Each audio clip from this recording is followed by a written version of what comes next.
In her previous life, Gu Ran was blind in both eyes and heart, deceived and taken advantage of by others, even leading to the death of the man who loved her the most. Reborn into this world, revenge was just a subplot. The main plot was to win over that man. However, being born in the countryside, she was mocked by everyone as a country bumpkin and a semi-illiterate with no qualifications to stand beside him. Ha, unqualified, she sneered, tearing off her disguise. A toxicologist capable of reviving the dead, a mysterious big shot in the hacker world, the top assassin on the dark web, a weapons expert, a perfume master, a jewelry designer, a renowned painter. One by one, these identities were revealed, ultimately dazzling everyone's eyes and shocking them speechless. 1. Goodbye, adieu. At 1 o'clock in the early morning, amidst howling cold winds and icy snowflakes dancing in the air, Gu Ran had never felt so cold before. She lay there in the snow like discarded trash. Her clothes were drenched by rain and snow, but the coldness inside her heart far surpassed that of her body. Not far away, under a porch, a man and a woman embraced each other, their faces bearing glaring smiles which pierced her like sharp knives. Elder sister, can't you figure out why you've become like this? The voice of the woman was sharp like an ice blade. That once obedient and timid girl now laughed wildly and maliciously, like a grim reaper. Han Muzha, Gu Yao, how could you do this? At this moment, Gu Ran wished nothing more than to kill the couple before her eyes. Despite considering herself smart, she had been thoroughly deceived by these two people, ruining everything for the man who truly loved her. Gu Ran hated herself for her stupidity, and she hated the couple even more. But at this moment, she could do nothing. Han Muzha had personally cut her tendons, while her beloved cousin gouged out her left eye. Elder sister, don't hate me. It's only because Fu Siju stood in Ziji's way. To protect my Zhiga, I had to use elder sister to eliminate him. But rest assured, elder sister, once Zhiga completely replaces Fu Siju, he will spare his life. After all, he is now just a paralyzed cripple. Gu Yao. Ran gritted her teeth, looking at the woman protected by the man from afar, yet she could do nothing. Elder sister, don't get upset. The poison in your body reacts badly to anger, it will only accelerate the effect of the poison. So my father's death and the Fu family's involvement were also fabricated by you, right, elder sister? It's a pity you found out too late. Uncle has been missing for nearly 16 years, who knows what happened back then. Oh, how foolish of elder sister, believing Han Muz's fabricated evidence, still called the beauty of Nanching, such a pity, merely a pretty face. Alright, Yao Yao, it's cold outside, don't waste words with her, getting sick would make me worry. Han Muzha gently held the woman in his arms, letting her lean against him helplessly. Seeing this scene, Gu Ran only found it laughable. For so many years, she never realized that these two had such a relationship. Oh, by the way, Gu Ran, the young man who saved you back then wasn't me. I think you should know who saved you. Han Muz's face lost its usual gentleness, his eyes, usually filled with tenderness, now looked like poisoned blades, leaving deeper wounds on her already battered body. As the two figures gradually moved away, Gu Ran felt her body growing colder. Looking at the pitch-black night, letting the rain and snow beat down on her, Gu Ran gradually let go, waiting for her life to reach its end. Did she hate Gu Yao? Yes, she did. Did she hate Han Muzha? Yes, she did, but Gu Ran hated herself more. If only she had trusted Fu Siju even once, she wouldn't have been used by these two people. Over 2 years, someone hailed as a prodigy was manipulated by these two people. How blind could she be to end up isolated and dying alone? Her vision gradually blurred, and Gu Ran knew she was about to be liberated. But she had regrets.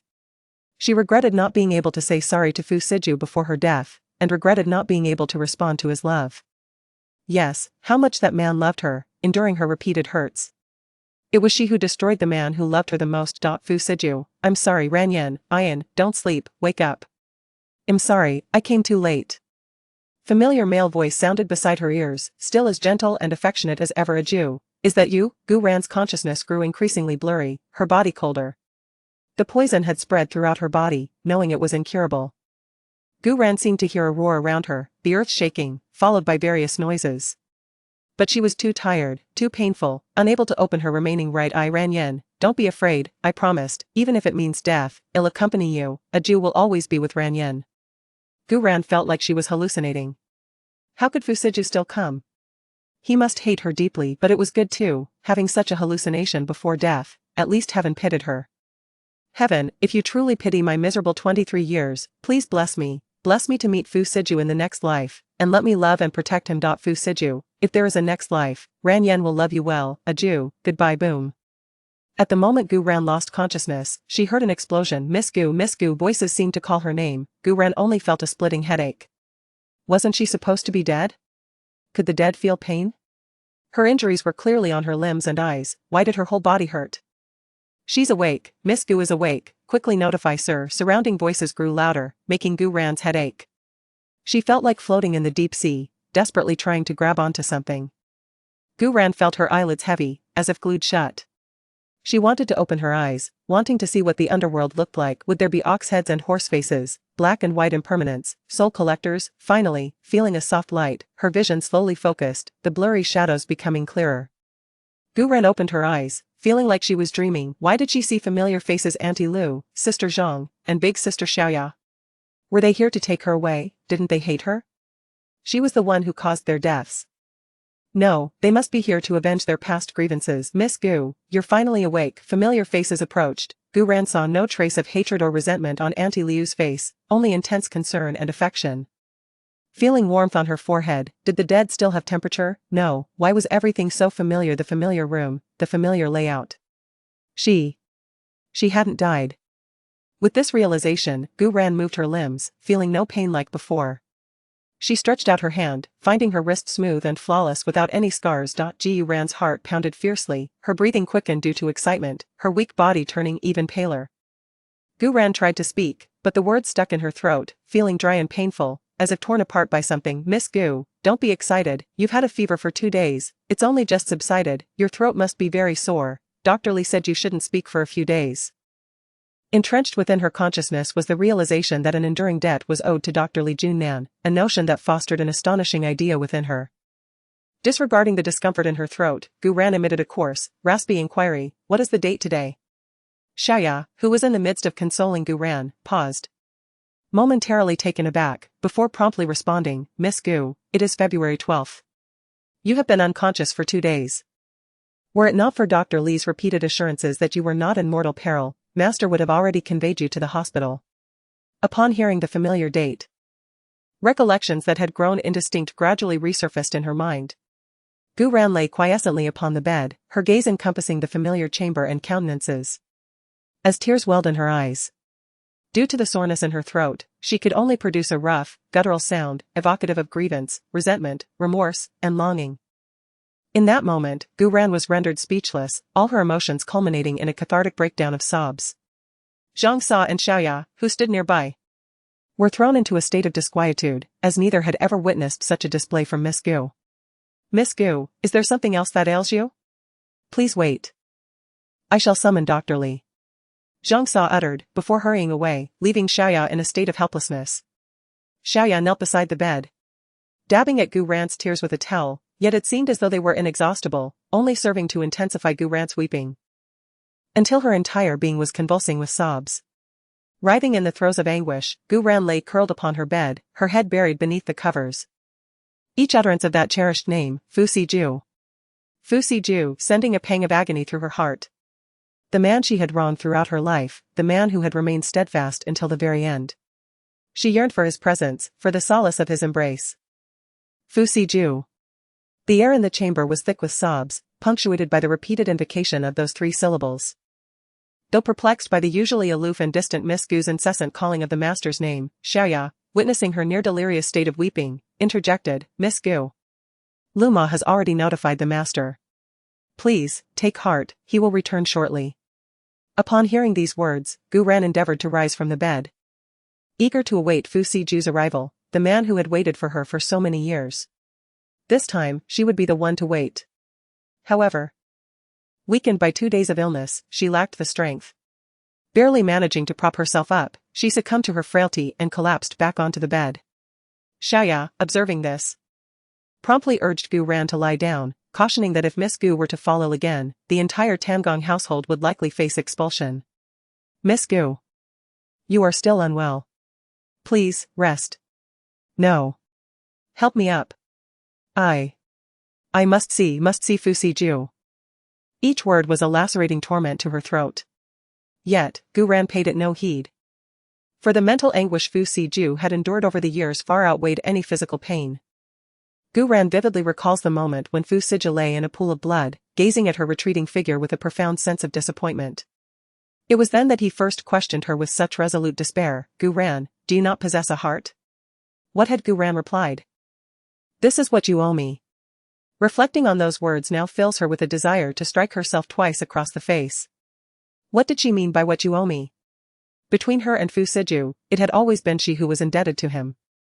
It was not that Gu Ran lacked a heart, rather, her heart had been blinded, ensnared by a mere lie and the clumsy performances of others.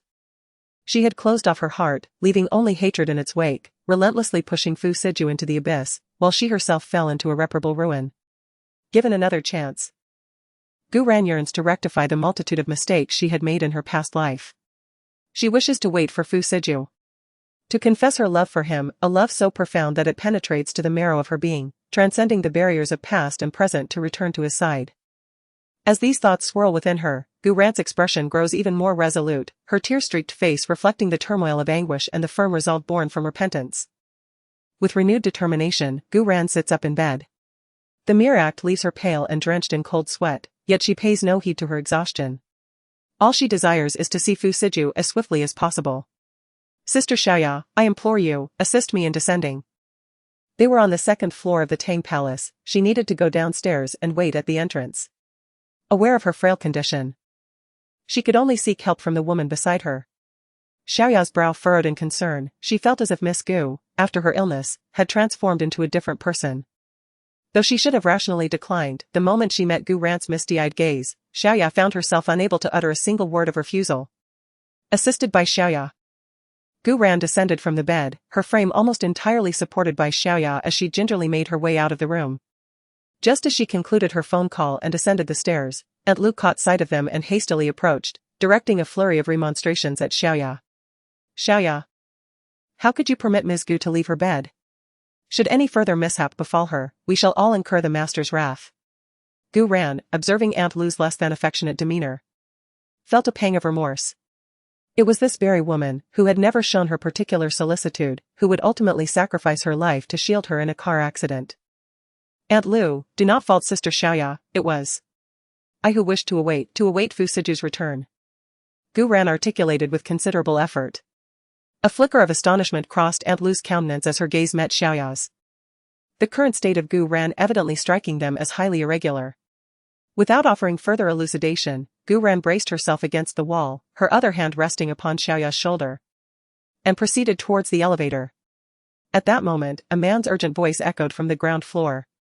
"The master has returned." Gu Ran recognized the voice as that of Uncle Lu, Aunt Lu's spouse and the estate steward. However, Gu Ran's attention was solely captivated by his pronouncement, "The master has returned." Within the confines of the Tan Palace, only one individual bore the appellation of master, Fu Siju, the man whom she had wronged for an entire lifetime. An ardent desire to behold Fu Siju surged within Gu Ran, quickening her pace. Yet, having been confined to her bed for 2 days, afflicted by a high fever, her limbs were feeble. In her haste, her steps faltered, and she stumbled forward. "Miss Gu!" A startled exclamation from Xiaoya reached her ears as she and Lu Ma instinctively rushed forward, yet ultimately they were a step too late. Gu Ran stumbled and fell to the ground. Xiaoya and Lu Ma's expressions turned ashen, fear gripping them as they realized that the person before them was the apple of their master's eye. Should anything happen, they would be unable to repay it with their lives. At that moment, Gu Ran was oblivious to her pain. Especially since the floors of the Tang Palace had been covered with soft carpets months ago, a concession to her penchant for walking barefoot. All she desired was to descend and see Fu Siju, longing to share countless thoughts with him. Just then, a shadow descended upon her, enveloping her completely. Xiaoya and Lu Ma stood frozen in terror, their bodies rigid, nearly collapsing to their knees in apology. The man disregarded the two entirely, uttering not a word as he bent down and lifted Gu Ran from the ground. His expression was dark, lips pressed tightly together, as he strode towards the bedroom without a backward glance. Gu Ran remained in a daze, gazing at the man who had lifted her, a figure exuding an otherworldly elegance. His features exquisitely sculpted as if by the hands of the goddess Enwa herself. In an instant, tears streamed down her face anew. She resembled a kitten retracting its claws, gripping the fabric of his shirt tightly, curling up in his embrace. In her ears, she could hear the steady beat of his heart, while her nostrils were filled with the faint scent of tobacco, a fragrance both familiar and foreign. In those fleeting moments after awakening, never had she been so acutely aware of her own continued existence. The man halted in his stride. Reluctant to gaze upon the girl in his arms, wearied by the woman's icy, blade-like eyes. Despite his resolution to relinquish her, upon hearing of her awakening, he couldn't resist the urge to see her once more. Abandoning his executives, he had rushed here. At the instant he saw her fall, his heart had involuntarily ached. She was the girl he had cherished and adored, and despite his decision to let go, at that moment, witnessing her in a flimsy nightgown, barefoot on the ground, his heart had shattered. This woman possessed the power to effortlessly disrupt his composure. He had intended only a fleeting glimpse, but ultimately, he couldn't bear to leave. Yet now. What was she doing? Was she weeping because he held her? Was he so loathsome to her that even a simple embrace was unbearable? Wordlessly, Fu Siju carried Gu Ran back to the bedroom, gently placing her on the bed. For some inexplicable reason, he sensed a difference in Gu Ran. During their journey back, he felt her longing for him. But recalling the events of late, Fu Siju scoffed inwardly, berating himself for such delusion. This woman despised him. So much so that she would rather forfeit her life than remain with him. At this thought, Fu Siju felt as if a heavy stone pressed upon his heart, suffocating him. His resolute heart, when confronted with this woman, was utterly shattered. Fu Siju withdrew his hand that rested on Gu Ran's neck, fully aware of the disdain she harbored towards him. To escape this place, to flee from him, she would stand in the snow and rain for an entire day and night, all in an effort to compel him to release her. Never had Fu Siju felt so powerless. Though he possessed the ability to command everything around him, with everyone bowing before him, this woman stood as his innate adversary, wielding the sharpest of blades against him. Even while bearing the wounds of their struggle, he was reluctant to let go. Yet this time, Fu Siju was afraid. Li Jinan was right, forcibly keeping a woman whose heart was not his was not a torment to her, but a torment to himself. At that moment, gazing at Gu Ran, who was weeping inconsolably on the bed, Fu Siju's already shattered heart crumbled into dust. He resolved firmly, Ran, if you can recover this time, I shall let you go. In this lifetime I shall no longer entangle you. As he uttered these resolute words, each syllable felt like a slow torture to his heart. A pain so profound that it rendered him breathless. Yet, he could no longer bear to witness this woman inflicting harm upon herself and thus chose to let her go. Gu Ran continued to cry, her heart overflowing with words she longed to express, but upon seeing Fu Siju, all her thoughts choked in her throat, leaving only unrestrained anguish. Her fingers clutched tightly at the hem of Fu Siju's garment, as if fearing that if she released her grip, he would vanish from her sight. The heavens, heeding her desperate plea in her moment of despair, returned her to Fu Siju's side, to a time before all their missteps had begun. As she was basking in elation, the man's limpid and deep voice echoed in her ears. Each word, like the coldness of this winter, drenched her heart like a gale, utterly dispelling her nascent joy. Gu Ran looked up, her petite and exquisite face now adorned with tears, lending a sense of betrayed fragility to her already pale countenance. Her eyes, veiled with a faint mist of tears, were tinged with complex and conflicting shadows. The light that had barely gathered within them shattering the instant Fu Siju finished his last sentence. Fu Siju gazed intently at the woman on the bed. Their eyes meeting, various indescribable and intricate emotions passing between them in silence. In Gu Ran's eyes lay the joy of surviving a calamity, the shock of hearing the man's resolute and harsh words, and the anxiety of wanting to hold on to the man tightly. Fu Siju's brow furrowed slightly. The gentle warmth that he only displayed in front of the woman having long dissipated amidst Gu Ran's repeated hurts. At this moment, Fu Siju was left with only the forbearance of reluctance and the resolution born of painful consideration. Fu Siju felt the tug on his clothes. He lowered his head, gazing at the pair of soft, small hands, hardened his heart, and forcefully yanked away the corner of his garment that was being clutched. The movement was somewhat abrupt, and Gu Ran, lying on the bed, clearly felt a pull, but she dared not let go at this moment. She opened her mouth, but because she was too anxious, she couldn't utter a single word. The more anxious she became, the more the tears that Gu Ran had just stopped welled up again. All the reluctance and fear now only able to be vented in this way. Gu Ran tightly grasped the hem of Fu Siju's garment, her entire being drawn to the edge of the bed by his overwhelming force, yet she remained resolute, refusing to release her hold. Gu Ran, what exactly do you desire? Do you find amusement in trampling upon all my pride, deriving satisfaction from my humiliation? Fu Siju was perplexed by this woman. For a considerable time, she had evaded him like a venomous serpent, harboring disdain for the main hall of the Tang Palace, forbidding him, its master, from stepping within. Had he not overheard Lu Ma's report that she had been calling his name incessantly, he would never have dared to approach the main hall. Fearing her wrath and the possibility that she might once again seek an escape from this place. Upon hearing his words, Gu Ran felt a piercing pain in her heart. As if countless sharp blades were relentlessly stabbing at her. She finally understood the torment Fu Siju had endured in her previous life. As she had coldly rebuffed him time and again, trampling on his pride and dignity, relentlessly dragging his gestures of goodwill through the mire. How painful that must have been. Gu Ran attempted to speak, yet her throat felt constricted, as if obstructed by an unseen force. The more she struggled, the more desperate she became. Ensnared in a vicious cycle of silence. Ultimately, with no other recourse, she tugged at Fu Siju's clothing, urging herself to sit up from the bed. Despite his icy demeanor, Fu Siju could not harden his heart completely. Though he could not decipher the chaos Gu Ran was trying to create, he indulged her, even extending a hand to assist her. In that instant, it was as if Gu Ran had grasped at a final lifeline. She clutched Fu Siju's hand tightly, entwining herself around him, embracing him while weeping silently. Fu Siju was completely frozen. Since bringing Gu Ran back to the Tan Palace, when had they ever shared such an intimate moment? No, there had been times, but only when Gu Ran was asleep did Fu Siju dare to approach. And each time with such caution, fearful of her knowing. But now, looking at the woman so close, her fluffy head pressed against his chest. In his haste, Fu Siju had only thrown on a thin set of loungewear. Her tears had already soaked through the fabric, and he could feel the scalding heat of them. Fu Siju felt his heart skip a beat, and he didn't even dare to move. He feared that Gu Ran's current behavior was merely a hallucination brought on by the high fever, that in her eyes, she mistook him for Han Muze. Gu Ran held Fu Siju tightly, feeling his heartbeat. Why wouldn't this man embrace her back? Growing anxious, she raised her head, gazing at the somewhat dazed Fu Siju. The moment their eyes met, she saw a flicker of panic in his eyes. What was he afraid of? Gu Ran. Do you know what you're doing? I'm not Han Muze. You've embraced the wrong person, Fu Siju said with a touch of anger, words that also wounded himself. Gu Ran's tears, which she had been trying to control, burst forth once more. What had she done to this man to make him so insecure?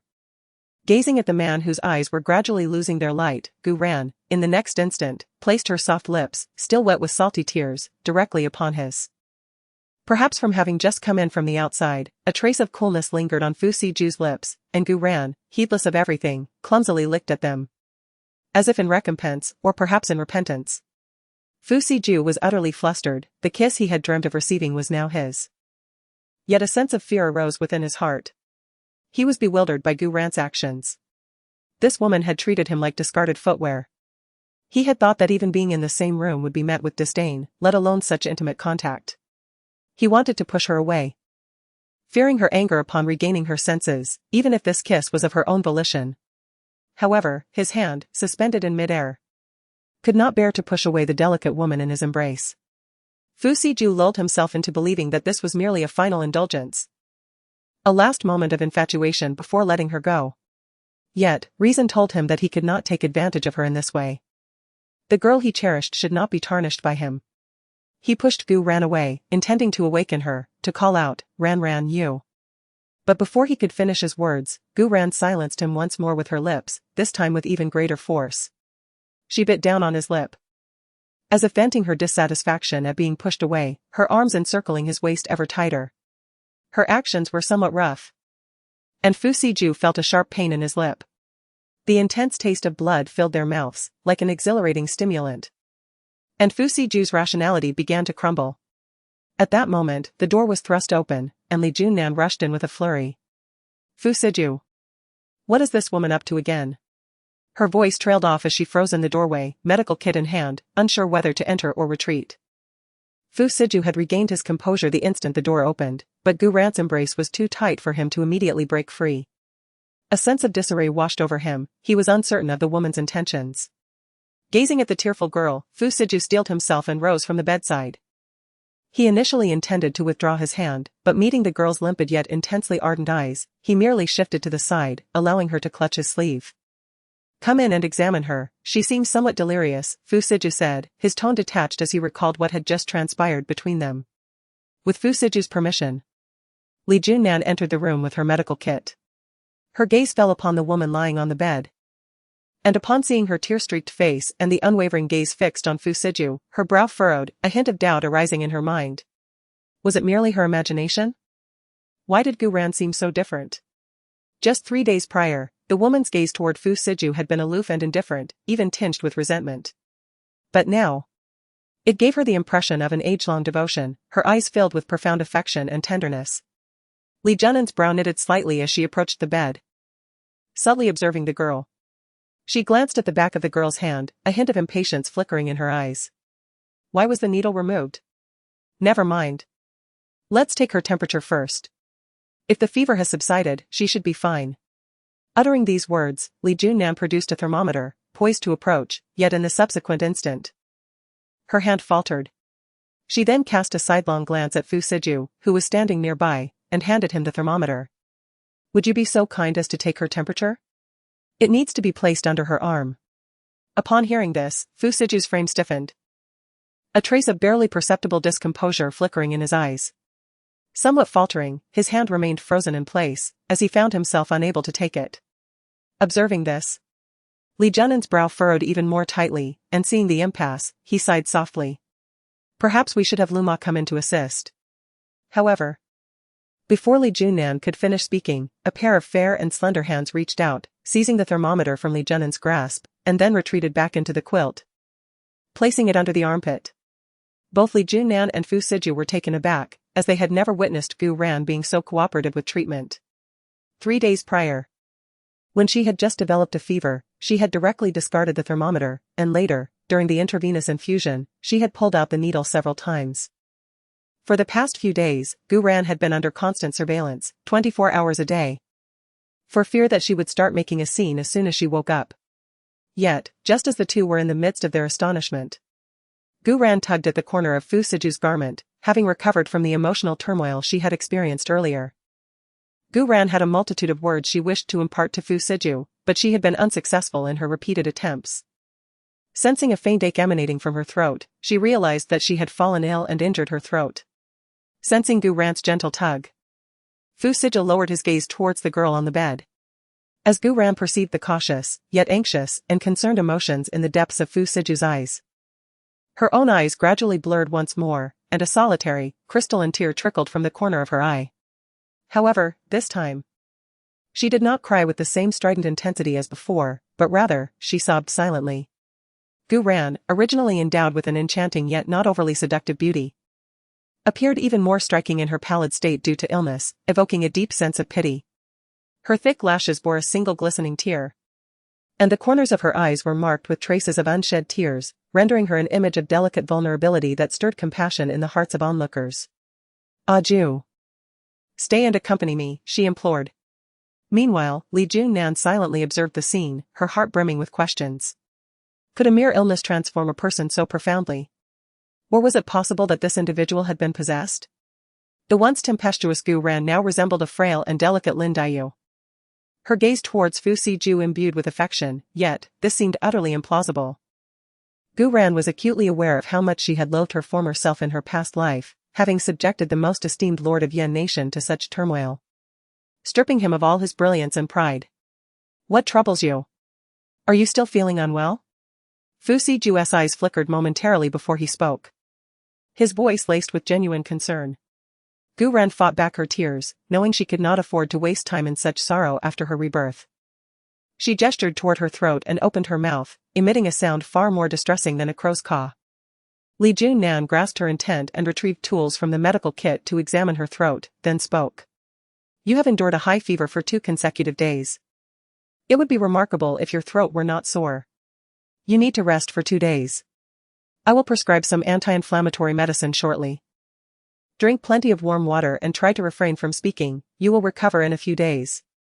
With that, Li Junnan cast a glance at Fu Siju. Upon witnessing the profound concern etched across Fu Siju's countenance, Li Junnan could not suppress a helpless shake of her head. Having known Fu Siju for nearly 2 decades, she found it incredulous that the proud heir of the Fu family, the most esteemed man in Beijing, had relinquished all pride and self-respect for the sake of a woman, a notion that would be met with disbelief by many. Those around him had urged Fu Siju to release Gu Ran, arguing that forcibly keeping her would only lead to his own suffering. Yet, Fu Siju remained deaf to their counsel, obstinately holding on to the woman at Tangong, enduring her tantrums and allowing her to vent her anger through insults. The esteemed duke, who should have stood at the pinnacle of society, humbled himself before this woman, his dignity reduced to mere dust as he desperately sought her affection. His face lighting up with joy at even the briefest of glances from her. Li Junnan harbored a deep dislike for Gu Ran. For it was this woman who had caused their revered idol to descend from his celestial heights into the mundane world. It was this woman who repeatedly trampled upon the pride of the duke, whom they all held in such high esteem. However, witnessing the unconcealable worry in Fu Siju's eyes, Li Junnan could only sigh, powerless to intervene. Numerous individuals had attempted to dissuade him, but Fu Siju remained resolute, fixated on this particular woman. Approximately 5 minutes later, Gu Ran retrieved the thermometer and offered it to Li Junnan. When Li Junnan hesitated to accept it, Fu Siju, understanding that his friends were advocating for him, quietly took the thermometer, glanced at it, and softly announced, 36.8 degrees, the fever has subsided. Li Junnan nodded in acknowledgement and began to pack away the medical kit. Tonight, observe carefully, as long as the temperature does not fluctuate. A few days of rest will suffice for recovery. For the next few days, consume light meals, keep warm, and avoid exposure to the wind. After speaking, Li Junnan glanced at Fu Siju, noticing he remained standing there, and added, if you need anything, call me. I won't be leaving tonight. Please reinsert the 4 for her. With that, Li Junnan took the medical kit and departed. The room was left with only Fu Siju and Gu Ran. At this moment, Gu Ran had completely regained her composure, having calmed from the exhilaration of her rebirth. Yet, one of her hands still clutched the hem of Fu Siju's garment tightly, fearing that if she let go, this man would vanish. She recalled the words she had spoken when Fu Siju first brought her back to the Tang Palace, forbidding him from stepping into the main building without her permission. Although Fu Siju had appeared heartbroken at that time, he resolutely moved out of the main building to reside in the adjacent annex just to remain by her side. The sudden silence in the bedroom enveloped them in an awkward atmosphere. Sensing Gu Ran's intense gaze, Fu Siju felt a twinge of anxiety. He lowered his gaze to her hand gripping his clothing, his brows furrowing slightly, a flicker of tenderness surfacing in his otherwise cool demeanor. I will help you with the 4, bear with it, it may hurt a bit, he said, casting a glance at Gu Ran as if seeking her consent. The sight stirred a pang of pain within Gu Ran. She reflected on how her past self had been so demanding that it transformed a dignified man into someone so cautious. Noticing Gu Ran's lack of resistance, Fu Siju took hold of her hand. She lay there obediently on the bed, allowing him to insert the needle once more. Fu Siju had never studied medicine. Yet when Gu Ran fell ill one time, she created quite a scene, insisting vehemently that no one should administer an injection to her. In the end, Fu Siju had no choice but to learn the basics in a mere hour. Apprehensive of making a mistake, he repeatedly pricked his own arm to practice. Subsequently, whenever Gu Ran fell ill and required an 4, it was Fu Siju who took it upon himself to administer the injection. A sharp sting coursed through the back of her hand as crimson blood surged through the 4 tubing, and soon, a clear liquid began to flow slowly into Gu Ran's body. After completing this task, as Fu Siju rose, Gu Ran instinctively reached out to grasp his hand. Unable to articulate her thoughts, she merely shook her head fervently at him. Fu Siju stood there, observing Gu Ran, and after a moment of silence, he finally spoke. Do you wish for me to stay here? The inquiry was tinged with confusion. Gu Ran immediately nodded, attempting to form words, hoping her emotions had settled enough to produce sound. However, the moment her lips moved, Fu Siju interrupted. Junnan has advised you to refrain from speaking for the next few days. We can discuss matters further once you have recovered. Gu Ran felt a surge of anxiety. A vague sense of foreboding creeping in, she distinctly recalled that in her previous life. It was precisely due to this illness that Fu Siju had allowed her to leave the Tang Palace. Having been reborn before all the missteps occurred, Gu Ran was desperate to avoid hearing Fu Siju utter, I will let you go. Overwhelmed, tears streamed down her cheeks uncontrollably, and she felt a wave of frustration. In her past life, she had not wept so easily, yet now, after her rebirth, she found herself so prone to tears. Originally, Sijufu intended to continue speaking. But upon witnessing the fresh tears welling in Rangu's eyes, the fortress he had erected within his heart crumbled once more. He hesitated momentarily before reaching out to gently wipe away the tears that streamed from the corners of her eyes, patiently attempting to placate her. "Very well. I shall not leave. Do not weep, Ran, for you will damage your eyes with such sorrow. If it brings you joy, I shall do anything you ask. Cease your crying, I implore you." This very solace only intensified the ache in Gu's heart. How utterly foolish she had been in her previous life. So blind as to not perceive the profound kindness of this man toward her, repeatedly inflicting pain upon him. Siju. Gu opened her mouth once more, but her throat was truly sore, and she could only manage to utter Sijufu's name. Sijufu, witnessing her distress, was overcome with anguish and once again interrupted the words she was about to speak. "Ran, rest well, I beseech you. You will damage your throat if you persist in this matter." As he spoke, Sijufu seemed to recall something, and he promptly retrieved his cellular phone. Offering it to Gu. "Ran, type the words you wish to express." Gu, upon seeing the phone before her, was taken aback for a moment.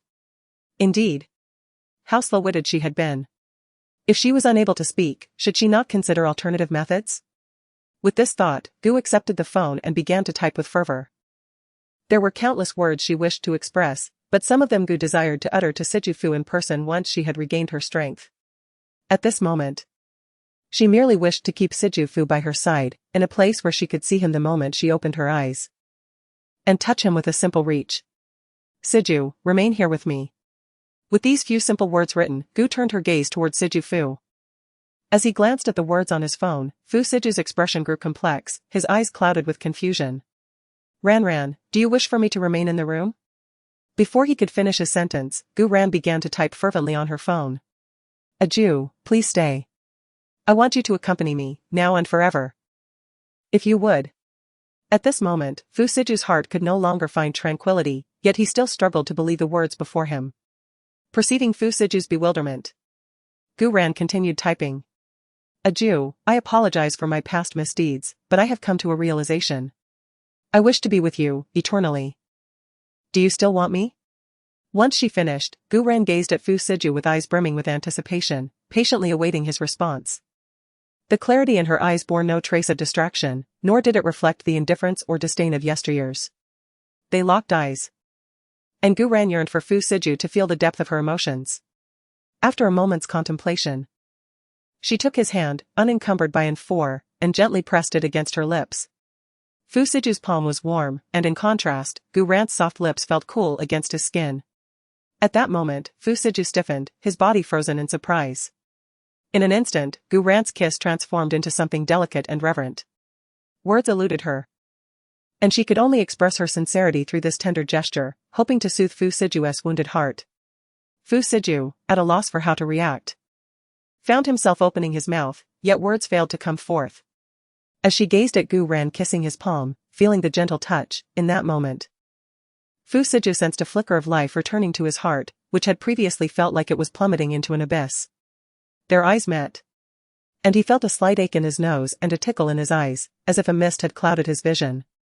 Gu Ran, observing Fu Siju's cautious yet inquisitive demeanor, felt a mix of guilt and tenderness within her. She released his hand and gently placed her palm against his cheek. Her touch delicate. In her eyes, there resided an inexpressible warmth and unwavering affection. In this lifetime, she was determined to love this man wholeheartedly, vowing to spend her life healing the wounds she had once inflicted upon him. Fu Siju, sensing her emotions, remained puzzled, unsure why this woman, who had previously felt as prickly as a hedgehog, now emanated such softness. Yet, he found himself captivated by her presence. He thought to himself that perhaps this was merely a dream, even if just for a fleeting moment. At least he felt he genuinely possessed this woman. Unaware of Fu Siju's thoughts, Gu Ran clung to him like a needy kitten, reluctant to let go. Noticing that he wore only a thin loungewear, and recalling the time she had inadvertently glimpsed while typing on her phone, a thought flickered through her mind. She slightly loosened her grip on his hand. And in that instant, she caught the fleeting glimpse of disappointment in his eyes, which pierced her heart. Gu-ren wished to comfort this man, whose heart seemed somewhat fragile. A pale smile graced her face as she shifted a little to the side, looking at Fu Siju and patting the empty space beside her. Startled, Julian's eyes reflected incredulous bewilderment. Sighing softly, Gu-ren retrieved her phone and typed a brief message, "Julian, sleep with me." A glint of profound delight flickered within Julian's dark eyes as he read the words, yet fearing it a mere illusion, he cast a dubious glance towards Gu-ren. Undeterred, Gu-ren firmly grasped Julian's hand, mouthing the words, "Julian, lie down," her voice unable to escape. Hesitantly, Julian complied, sitting before reclining cautiously, noting Gu-ren's lack of resistance. Despite the generous width of the bed, Julian remained near the edge, maintaining a considerable distance from Gu-ren. Gu-ren lamented silently, wondering where the domineering man who had once brought her to the Tan Palace had vanished, replaced by such restraint. "Very well," she mused, "if you won't take the initiative, I shall. Surely you won't reject my embrace." With that thought, Gu-ren lifted Julian's hand, placing it deliberately upon the pillow. As Julian watched, perplexed, awaiting explanation, Gu-ren nestled into his arms, her slender hands encircling his waist. Julian froze, lying rigidly, scarcely daring to move. After a prolonged silence, he finally stammered, "Ran. Gu-ren, what's wrong?" Hearing this, Gu-ren sighed once more, lamenting the state he had reduced himself to. To onlookers, he was a man of decisive action and ruthless resolve, yet at this moment, he resembled a startled pup, lying frozen in place, barely daring to stir. Gu-ren gazed up at Fu Siju. Undeniably, he was a masterpiece of creation. With his sword-like brows, starry eyes, and radiant teeth, he possessed an innate air of noble refinement. In the eyes of the aristocratic families of North City, Master Fu was a dignified, aloof, and untainted gentleman. Within the alliance base, Fu Siju was a revered and formidable commander. Yet, despite being a man adorned with countless accolades, the former Gu-ren had been blinded by a misunderstanding, rendering her unable to perceive his exceptional qualities. Gu-ren closed her eyes briefly, and upon reopening them, her gaze was filled with affection for Fu Siju. Reaching out, Gu-ren grasped Fu Siju's left hand and tugged it behind her, guiding it to encircle her waist. Subsequently, she nestled her head against Fu Siju's chest, seeking a more comfortable position, and rested her small hand upon his side, closing her eyes to bask in the warmth of his embrace. "Ran. Fu Siju's gentle murmur echoed from above. Gu-ren lifted her head and gazed at Fu Siju, ultimately saying nothing, but instead, her soft, crimson lips brushed against the corner of his mouth, before returning to nestling against his chest. Silence enveloped the room, and no further words were exchanged. Gu-ren needed to meticulously unravel the threads of her past memories. Having been reborn, debts owed must be repaid, but those incurred by others against her would also be exacted in full. In her previous life, she had been unable to discern true character, her eyes clouded by a farcical notion of familial affection. Now, granted a second chance, she would reciprocate the malevolence inflicted upon her in kind. At this juncture, Julian was utterly bewildered, even questioning whether it was he who was afflicted with a feverish illness. Yet, the woman nestled in his arms felt undeniably real, a supple form, a comforting warmth, all attesting to the veracity of the moment. Julian gazed down at the girl in his embrace, able to discern only the crown of her head, yet his heart swelled with contentment. Even if it were but a dream, at least in this fleeting moment, he was truly holding her, palpably sensing her presence. Perhaps weakened by 2 days of illness and a lack of sustenance, coupled with the exertion of her recent tears and emotional outpouring, and soothed by Julian's presence, Gu-ren drifted into a deep slumber. Julian felt the gentle rhythm of her breath against him. He shifted slightly, but the girl, as if startled, clutched even more tightly to his garments. Julian dared not move again, instead tenderly caressing her delicate features, his eyes brimming with an unyielding affection. Ran. I had resolved to release you, so why this?" Julian's heart was once more in turmoil. Just 2 days prior, witnessing her stubborn collapse in the snow, her fever unrelenting, he had determined to cease their mutual torment, to let her go and become strangers.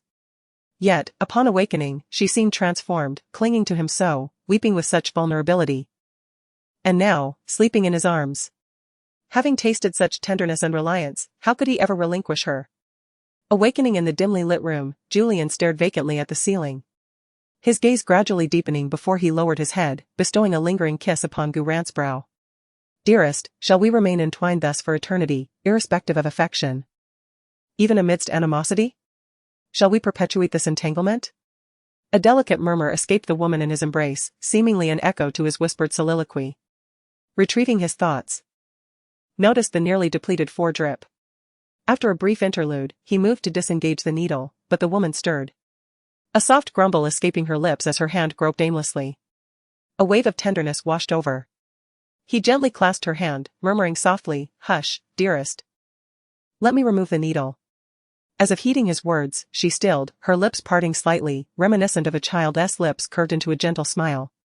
He yearned for such closeness to endure. Having removed the needle, he initially intended to depart, yet the memory of the warmth lingered. He succumbed to the temptation and returned to the bed, whereupon the woman nestled into his arms once more. This time, his embrace was more natural, instinct guiding his actions. That night, the entire estate was tranquil. Snow fell softly, yet an unusual warmth permeated the air. The following morning, as the clock struck 8, awoke. The complexities of her rebirth having settled overnight. In a familiar room, adorned with a known arrangement, she found herself reflecting on a past life where she had yearned to escape this very place countless times. Yet now, she felt an overwhelming sense of gratitude for the opportunity to begin anew. Guran cleared her throat, the dryness still causing her discomfort, though it was significantly improved since the previous night. At that moment, the door creaked open, revealing a familiar face. The girl cautiously approached. Noticing Gu ran awake and surveying her surroundings. "Miss Gu, you are awake. Dr. Lee mentioned you haven't eaten for several days. You can only have a bit of liquid food now. Would you prefer to eat in your room? Or shall I assist you in freshening up first before we head downstairs for a meal?"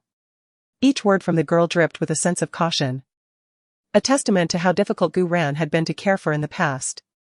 "Sister Xia, where is Ju?" Gu Ran had hoped to see Fu Siju upon waking. But as she felt the space beside her, although there were traces of someone having slept there, it was devoid of warmth. Xia, taken aback by the question, hesitated. It was understandable, Gu Ran had always addressed them with formality, never with such intimacy, and the sudden shift caught her off guard. "Sir is handling matters at the Yuan. Miss Gu. Are you looking for him?" Upon hearing that Fu Siju was still at the Tang Palace, Gu Ran chose not to pursue the matter further, shaking her head as she lifted the covers and prepared to rise. However, Xia, sensing her intention, swiftly moved forward, instinctively reaching out to assist Gu Ran as if she were tending to a revered elder. Yet, in the next moment, Gu Ran firmly pushed her away. "There's no need, I am not disabled." The voice was somewhat coarse, and the throat had been sore for several days. Although there were miraculous remedies available, speaking still caused discomfort. Upon hearing Gu Ran's words, Xiaoya trembled, her legs weakened, nearly collapsing to her knees. "Miss Gu, you." Xiaoya gazed at the strikingly beautiful girl before her, sensing an unfamiliar radiance in her eyes. Since Gu Ran arrived at the Sandalwood Palace, Xiaoya had been diligently attending to her, remaining cautious and vigilant throughout the past month. Through their interactions, she had come to discern a glimpse of Miss Gu's temperament. To be candid, the entire Sandalwood Palace was baffled as to why their esteemed master would be drawn to such a tempestuous, ill-mannered girl, perhaps merely for her visage. In the past, Gu Ran's eyes brimmed with severity, showing no compassion towards the servants, any slight misstep would provoke her ire. Yet now, Xiaoya could distinctly perceive the absence of malice in the person before her. The pale, almost sickly visage, coupled with those misty eyes, evoked a sense of pity, reminiscent of a helpless, soft little kitten. Gu Ran perceived the doubt swirling in Xiaoya's mind and, finding some matters difficult to articulate, merely smiled faintly and softly uttered, "It's nothing, I've just come to understand certain things. You may leave for now, I will wash up and head downstairs for a meal." With that, Gu Ran gracefully brushed past Xiaoya and made her way to the bathroom. One must admit, the Sandalwood Palace was indeed an extravagant private estate, with the master bedroom's bathroom potentially larger than an average home. The expansive, circular jacuzzi appeared commodious enough to comfortably accommodate 3 or 4 individuals. Adjacent to it, a nearly 3-meter double vanity was replete with an array of feminine skincare products, many of which remained unopened. Formerly, had harbored a desire to abscond from this place, to distance herself from the man she perceived as her father's murderer, thus assiduously avoiding any contact with the accoutrements had provided for her. Gazing upon the palatial bathroom, experienced a shift in perspective, she now perceived attentiveness in every detail. She mused, bemused, at her prior obtuseness, lamenting her failure to recognize devotion in her past life. After a cursory ablution, eschewing makeup, proceeded to the walk-in closet. She recalled that it had once been partitioned, with half dedicated to attire. However, during her initial week of residence, following yet another thwarted escape attempt, she had, in a fit of pique, excised Olive's garments from the closet and cast them out the window. It is noteworthy that clothing was exclusively custom-made. A simple, unremarkable white shirt might command a price of tens of thousands of yuan, not to mention his bespoke suits. Yet, had remained unperturbed at the time, merely cautioning her to avoid injuring herself while mutilating his garments. Subsequently, had unilaterally commandeered the entire walk-in closet. Would arrange for the delivery of the latest fashions every few days, casual attire for outings, formal gowns for ceremonial occasions. Notwithstanding the fact that many of these garments had never been worn by, continued to commission their periodic replenishment. The dressing room spanned approximately 70 to 80 square meters, featuring wardrobes along 3 walls and rows of jewelry cabinets in the center, filled with jewels and ornaments that Fu Siju had acquired from auctions around the globe over the years. Gu Ran strolled around the dressing room, and she had to concede that Fu Siju possessed excellent taste, as the clothes he had chosen were all very suitable for her. Gu Ran selected a beige knitted sweater, paired with a pair of slim-fitting jeans for a simple and comfortable look. After changing, Gu Ran walked out of the room, finding Xiaoya still waiting there. She sighed helplessly, realizing that these people had been traumatized by her previous behavior. She wondered how to swiftly change their perception of her, as she was growing weary of their cautious expressions. "Let's go," Gu Ran simply said, without further inquiry, and then walked out of the bedroom. The second floor was tranquil. Had Gu Ran not been bedridden with a fever for the past few days, few would have been allowed to ascend. Usually, only Xiaoya was permitted upstairs. However, the atmosphere shifted dramatically on the first floor. The estate's workers were bustling about, creating quite a lively scene. Yet, the moment Gu Ran appeared on the first floor, the workers, who had been chatting and working in small groups, fell silent, each lowering their heads, fearful of inadvertently angering this young mistress. Gu Ran frowned once more, acknowledging that she was to blame. It seemed she had to exert considerable effort to redeem her image. She decided to temporarily adopt the persona of a docile and endearing character, a soft and charming wife beside the domineering CEO, embracing a contrasting cuteness that she found appealing. Thinking this, Gu Ran disregarded the cautious servants before her and proceeded directly to the dining room. As soon as she departed, she sensed a palpable wave of relief emanating from those behind her. A wry smile touched her lips. Was she truly such a frightening presence? Considering her reputation in certain circles, perhaps it wasn't entirely unfounded. Docile and endearing, she silently repeated to herself. The breakfast at the opulent estate was lavish. Or rather, it had become so since her arrival. This was a consequence of her earlier attempts to provoke the master of the house. Initially, the morning repast consisted of a mere 6 dishes. However, driven by her desire to antagonize him, she had created a scene. Henceforth, her breakfast had expanded to an extravagant array of 8 Chinese and 8 Western selections, of which she would only partake sparingly. In retrospect, she found her past behavior reprehensible and wasteful. Now, beholding the table laden with food and the 2 attendants standing by, anticipating her every whim, she felt a pang of guilt. As Gu Ran approached the table, Xiaoya promptly stepped forward to assist her with her chair. Once seated, Xiaoya began to serve her. But Gu Ran raised a hand to halt her. "From tomorrow onward, let's revert to the previous breakfast arrangement." The 3 attendants exchanged startled glances, their expressions a mixture of apprehension and trepidation, as if the words "what new mischief is this young mistress about to unleash?" were emblazoned across their foreheads. Gu Ran, noticing their unease, offered no further explanation and surveyed the assortment of dishes before her. They were all light and easily digestible, prepared with consideration for her recent lack of appetite. Bereft of companionship, Gu Ran ladled herself a bowl of congee, an acute sense of desolation washing over her. The expansive table seemed to amplify her solitude. Where was Mr. Fu? Had he partaken of his meal? The gravity of the situation eluded the 2 servants. But Xiaoya was quick to regain her composure. "Madam, Mr. Fu usually dines at the villa, he should have already eaten." As her words faded, a servant dashed in, whispering urgently into Xiaoya's ear. Xiaoya's countenance paled visibly as she cast a hesitant glance toward Gu Ran, who was quietly sipping her porridge. With trepidation, she began, "Madam, Mr. Fu is at the entrance, he wishes to come in and—" Before she could utter the word "see you," a fleeting figure caught her eye. And Gu Ran had vanished from the dining room. Gu Ran had never anticipated such an overwhelming desire to see someone, yet she simultaneously berated herself. This was, after all, Mr. Fu's domain, yet her capricious whims had rendered the esteemed Mr. Fu a supplicant at his own threshold. Mr. Fu had been engrossed in a video conference when he received word that Gu Ran had descended. Abandoning his executives, he hastened to the main residence. He had intended to proceed directly, but memories of past encounters caused him to pause at the entrance. Mr. Fu attributed Gu Ran's sudden tenderness and dependence the previous night to a fever-induced delirium, and he feared inadvertently provoking her ire once more. Gu Ran's rapid pace was ill-advised. And she soon found herself breathless. Gu Ran inwardly berated herself for her lack of resolve, once robust enough to confront several bulls. She now felt akin to the delicate and frail Lin Daiyu. Fortunately, the restaurant was not far from the villa's entrance. As she gazed upon the proud and distinguished man at the door, a pang of sympathy welled within her.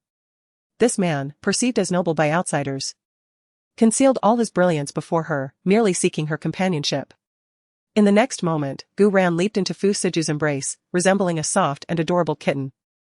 She deliberately nuzzled her head against his chest, an action that melted his heart completely and alleviated all his underlying tension and anxiety.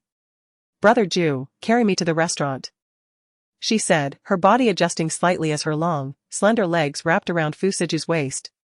Her arms tightly entwined around his neck while she nestled her head against his shoulder. Fu Siju froze. Having not experienced such intimate contact since bringing Gu Ran back to the Tang Palace, she had always been like a hedgehog, bristling with defenses against him. Yet now, as he felt the softness of her body in his arms and the warmth of her breath enveloping his ear, ripples of emotion stirred within his otherwise tranquil heart. Noticing Fu Siju's stunned silence, Gu Ran lifted her gaze to meet his, her eyes shimmering. Then, she leaned in, her delicate lips brushing softly against his cool ones. In an ephemeral moment, like a dragonfly skimming water, she withdrew only to lean closer to his ear, her voice sweet and tender. "Brother Ju, I'm hungry and can't walk anymore. Will you carry me to the restaurant?" The mere utterance of Brother Ju shattered Fu Siju's composure, rendering him utterly devoted to Gu Ruan, leaving no trace of refusal. Fu Siju wrapped his arms around Gu Ruan's slender waist, carefully cradling her as he stepped into the main hall of the Tang Palace. As he advanced towards the dining room, a host of astonished servants gaped in disbelief, as if witnessing the eighth wonder of the world. Some even pinched themselves, fearing they were hallucinating. Xiaoya, who had witnessed Gu Ruan clinging to Fu Siju the previous night, found herself equally taken aback. Initially, she believed Gu Ruan's erratic behavior was merely the result of intoxication. However, the sight of this woman, now clinging to their master like a koala, was utterly bewildering. Had Miss Gu devised yet another scheme to unsettle them? Disregarding the astonished expressions surrounding him, Fu Siju approached the dining table, intending to set Gu Ruan down. To his surprise, she tightened her grip around his neck. "Brother Ju, I want to sit on your lap." Faced with such a request from this little ancestor, Fu Siju could not possibly decline. In this moment, he would have complied even if it meant facing death without hesitation. Everyone remarked that Fu Siju had irrevocably fallen for Gu Ruan, a claim he never disputed. The truth was undeniable, and he welcomed it with open arms. As long as Gu Ruan remained by his side, he would endure anything for her. In the fleeting span of 30 seconds, Fu Siju settled down, and Gu Ran boldly perched herself upon his lap, leaning comfortably against his chest. "Have you had breakfast, Ju?" she inquired. Fu Siju shook his head. After a restless night, his heart brimmed with anticipation, prompting him to forego the breakfast prepared at Yuyuan, eagerly awaiting the stirrings of the main building. Observing this, Gu Ran ladled a bowl of porridge for him and added a few delightful side dishes, placing the bowl before him. "Let us dine together." She glanced at their current position, noting the intimacy of their embrace, yet recognizing the impracticality of their dining arrangement. Contemplating this, she attempted to rise from his lap. But as she shifted slightly, she felt a firm grip at her waist. Fu Siju's hand protectively encircled her. It's rather inconvenient for you to eat like this." Upon hearing her explanation, Gu Ran sensed a palpable sigh of relief from Fu Siju. She could surmise his unspoken thoughts and offered a gentle smile, pecking him lightly on the corner of his mouth. Leaning closer, she whispered in his ear, "Ah Ju, what I said last night was sincere. I will no longer run away, I will be by your side forever." Suddenly, Fu Siju felt a sting at the tip of his nose, as warmth began to seep back into his previously desolate heart. The grim world around him seemed to be pierced by a ray of light, revealing a glimmer of hope. "Ran, can I truly trust you?" Noticing the caution etched on Fu Siju's features, Gu Ran felt a pang of sympathy. He had evidently been deeply wounded. Despite her overtures, he still harbored doubts. She embraced Fu Siju tightly and spoke earnestly. "Dearest Mr. Fu, my affections lie with you. I implore you, grant me another chance. I vow I shall not abscond again. Even should you endeavor to dismiss me, I shall remain ever at your side." Gu Ran spoke in hushed tones, her heart brimming with gratitude for the celestial gift of a second chance. This time, she would forever remain by this man's side, safeguarding him and all that he held dear. She would ensure that those who had wronged her and Fu Siju in the previous life would pay a heavy price, meeting their demise without a trace. "Very well, I shall place my trust in you, Ran. Remember this, it is by your own volition that you choose to remain by my side. Should I discover that you have deceived me, I shall not hesitate to break your legs. Even if it means confining you, I care not." Hearing these seemingly callous words, Gu Ran felt no anger. This man, she knew, was merely feigning indifference. Break her legs? That opportunity would likely never arise. As for confining her, well, she yearned for this man to imprison her heart. But voicing such sentiments now would likely fall on deaf ears. Regardless, they had a lifetime to entangle themselves, and time would bear witness to everything. The two continued to feed each other, oblivious to the world around them, each taking turns to offer a bite. Xiaoya, standing nearby, could only twitch her eyes and rub them incessantly, wondering if her vision was playing tricks on her. Just then, hurried footsteps echoed from outside the restaurant, accompanied by a man's anxious voice. "Master Fu, our merchandise." Before he could finish his sentence, the man caught sight of the intimate scene unfolding within the restaurant, and all words abruptly ceased. The man instinctively rubbed his eyes and glanced at the two individuals at the dining table, his mouth slightly agape, his eyes wide open, and his face momentarily displaying a look of astonishment. What was happening? Was he so careless as to forget the rules here? Fu Siju's pleasant mood was disrupted, and it was no wonder he wore a displeased expression. Observing the man before him, who appeared like a statue, he furrowed his brows and spoke in a cold tone. The man immediately snapped back to reality, lowering his gaze and refraining from looking at the two before him, yet he remained silent. Fu Siju discerned the urgency in the man's eyes, withdrew his gaze, and gently stroked the fluffy little head of the woman in his arms, his voice softening to a tender tone. Ran, I need to handle something.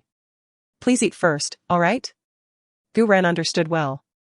She knew that this man beside her bore many undisclosed identities. Just by observing the assistant's hesitance, she could tell that something had arisen which she should not overhear. Gu Ran nodded, but as she descended from Fu Siju's embrace, she uttered a request. "Ah Ju, could you buy me a phone?" Gu Ran's phone had been confiscated by Fu Siju after a recent escapade, severing her ties to the outside world.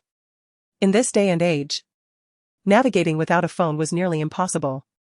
Since she had resolved to build a future with Fu Siju, it was imperative that she regain certain aspects of her identity. Upon hearing Gu Ran's request, Fu Siju's expression shifted slightly, the relaxed demeanor he had just adopted tensed once more, his gaze towards Gu Ran now laced with caution. Gu Ran was well aware of the man's concerns. Once again, she pressed a gentle kiss to Fu Siju's lips and smiled, saying, "Ah Ju, I will not act recklessly. Since I have promised to stay here and accompany you, I will not run away. Please trust me, alright?" Fu Siju found it impossible to resist the soft, obedient demeanor of Gu Ran. With just a few tender words, he surrendered completely, dismissing all worries and anxieties. "Very well, I shall have someone bring you your phone shortly. Is there anything else?" Gu Ran pondered for a moment before shaking her head. "No, you may go about your business." With that, she finally descended from Fu Siju's embrace and settled onto a nearby chair. Fu Siju lingered only briefly, affectionately ruffling Gu Ran's hair before rising and departing the dining hall with the man beside him, heading straight out of the main building. "Master, do you truly believe her words?" The man inquired cautiously, trailing behind Fu Siju. He was the most trusted confidant of Fu Siju, having witnessed the toll that this woman had taken on his master's well-being. Those in their circle could no longer bear to watch, urging Fu Siju to release the woman. Yet, Gu Ran was a forbidden desire for Fu Siju. Anyone who dared to advise him otherwise faced consequences, and this assistant was no exception. Bearing the faint remnants of whip marks on his back. Silence, Danzwa. Remember, Ran is the lady of this house and the only woman in my life. I expect you to show her the respect she deserves. Fu Siju spoke in a cold tone, his gaze narrowing as he glanced at Danzwa beside him. Danzwa stiffened, a twinge of pain creeping up his back, reminding him of the 3 lashes from earlier. The words that were on the tip of his tongue were swallowed back with difficulty. I apologize, Your Grace, we are merely concerned for your well-being. I am fully aware of my actions. I shall pretend I did not hear that, but let this be the last time. Now, what has transpired with that shipment? Danzwa promptly shifted the conversation to the matter at hand. There are individuals attempting to breach our internal system to steal the core data regarding that shipment. Dan Yu sighed as struggling to cope. Upon hearing Danzwa's words, Fu Siju quickened his pace slightly, and before long, the two entered the elegant courtyard and ascended directly to the study on the 2nd floor. Fu Siju opened the laptop on the desk, accessed a monochromatic webpage, and entered a lengthy string of code, subsequently navigating to a website designated as L. Meanwhile, Danzwa initiated a video call. And soon a stern face appeared on the screen. Your Grace, our brothers are nearing their breaking point. It seems the adversary has enlisted several top-tier hackers to launch a coordinated assault on our system. Fu Siju's gaze was sharp and unwavering as he calmly uttered a few words, 30 seconds.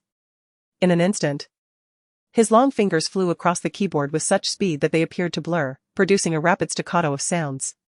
In 28 seconds, 3 red dots materialized on the computer screen, and Fu Siju swiftly intercepted them.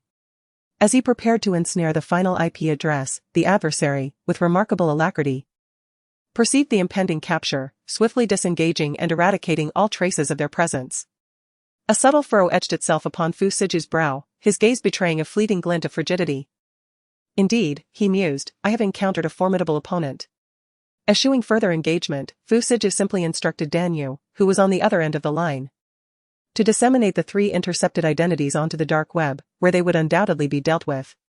Nearby, Danzwa and Dan Yu, connected via video, simultaneously offered a silent eulogy for the 3 ill-fated hackers. On the dark web, a den of iniquity teeming with spectral figures and representatives from various national entities. Matters too sensitive for overt resolution are routinely consigned, prompting individuals to undertake remunerative assignments. However, Fu Siju's present course of action deviated from the conventional posting of tasks. Instead, he merely consigned the voracious identities of the 3 hackers to this clandestine domain of carnage and demise. It is conceivable that those harboring grievances against these hackers would seize the opportunity to procure their demise. Fu Siju, in essence, was orchestrating a stratagem of indirect retribution while simultaneously accruing goodwill. Having dispensed with the hackers, Fu Siju fixed his gaze upon his own system for an extended duration. In this instance, a quartet of hackers, each a luminary in the global hacking community, had assailed their internal systems. Had he not intervened with timely precision, their system would have succumbed to the assault. While Fu Siju's hacking prowess is undeniable, and he personally engineered this firewall, he harbored no delusions of invincibility. Within the realm of hacking, there exists a reclusive and enigmatic grandmaster, the perennial apex predator of the hacker rankings, known only as King. For the past 6 months, this luminary of the hacking world seemed to have vanished, no longer accepting commissions. Rumors even circulated suggesting their demise as slender fingers tapped rhythmically on the desk, filling the room with a staccato sound as stood silently by, refraining from uttering a single word. After a brief pause, abruptly ceased his movements and spoke, contact Silver Fox. Offer 500 million to enlist King's assistance in establishing a firewall. As spoke, his gaze remained fixed on the system displayed on his computer. Had he and King joined forces earlier, that 4th hacker would have undoubtedly been apprehended. Upon hearing this, wore an expression of consternation.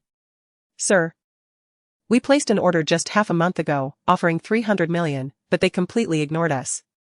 Do you think this King is truly deceased? Voiced his speculation, but immediately dismissed it with a shake of his head. Impossible. If King were truly gone, They would have rejected our order outright instead of requesting us to await further news. Isn't King known for accepting assignments at whim? Then we shall continue placing orders with Silver Fox periodically. I refuse to believe that King will consistently decline. A glint of determination flickered in his eyes. Although the recent attempt to breach their system and pilfer the core technology of their latest device had failed, he was certain that such insidious adversaries would not abandon their efforts. These core technologies are the cornerstone of the organization's global dominance and must not fall into the hands of outsiders, as that would spell utter catastrophe for the organization. That shipment is due in 3 days, correct? Promptly nodded in affirmation. Indeed, this time, Dan Yu is personally going. Never mind, let me arrange it. I will make the trip myself tomorrow evening. Upon hearing Fu Siju's words, Dan's expression instantly changed, and he immediately interjected, "My lord. It is far too perilous for you, considering your condition." "It is of no concern, Jun Nan has the suppressive medication, does he not?" Fu Siju replied. Placing a hand over his heart, a fleeting bitter smile gracing his lips, vanishing as quickly as it appeared. Dan's brow furrowed even deeper, unable to refrain from chiding. "It has been half a year searching for Qi Nan and Qi Bei, yet we have yet to uncover the whereabouts of the poison doctor. Enough. You have become increasingly talkative lately. Go and make the arrangements. Oh, and procure a smartphone for Ran, the latest model." Seeing Fu Siju's resolve, Danswa could only acquiesce with a nod before quietly exiting the study. Meanwhile, in the main building, Gu Ran had just finished her meal when someone delivered a smartphone to her. It was the latest model from the GR group, currently available only for pre-sale. With no stock in the market. Gu Ran raised an eyebrow. Her man truly was remarkable, managing to acquire a product not yet available to the public. The phone was fully functional, with all the commonly used applications already installed, and her phone number remained unchanged. Gu Ran ascended to the second floor. Retreating to the sunroom outside her bedroom, languidly reclining in a rocking chair as she idly fiddled with her new device. She logged into her WeChat, and within moments, the phone emitted a series of notification sounds, revealing a plethora of unread messages in the group chat, numbering to 99. Gazing at the array of WeChat groups pinned atop her screen, Gu Ran felt a sudden surge of emotion. Her eyes welling with tears and her nose prickling with a poignant ache. Reflecting upon the decision she had made 2 months prior, she feared that she had irrevocably wounded the hearts of those within these digital circles. Hesitantly, she contemplated whether to tap into these virtual gatherings. Yearning to witness the aftermath of her pronouncements, to discern if her words had engendered reproach or resentment.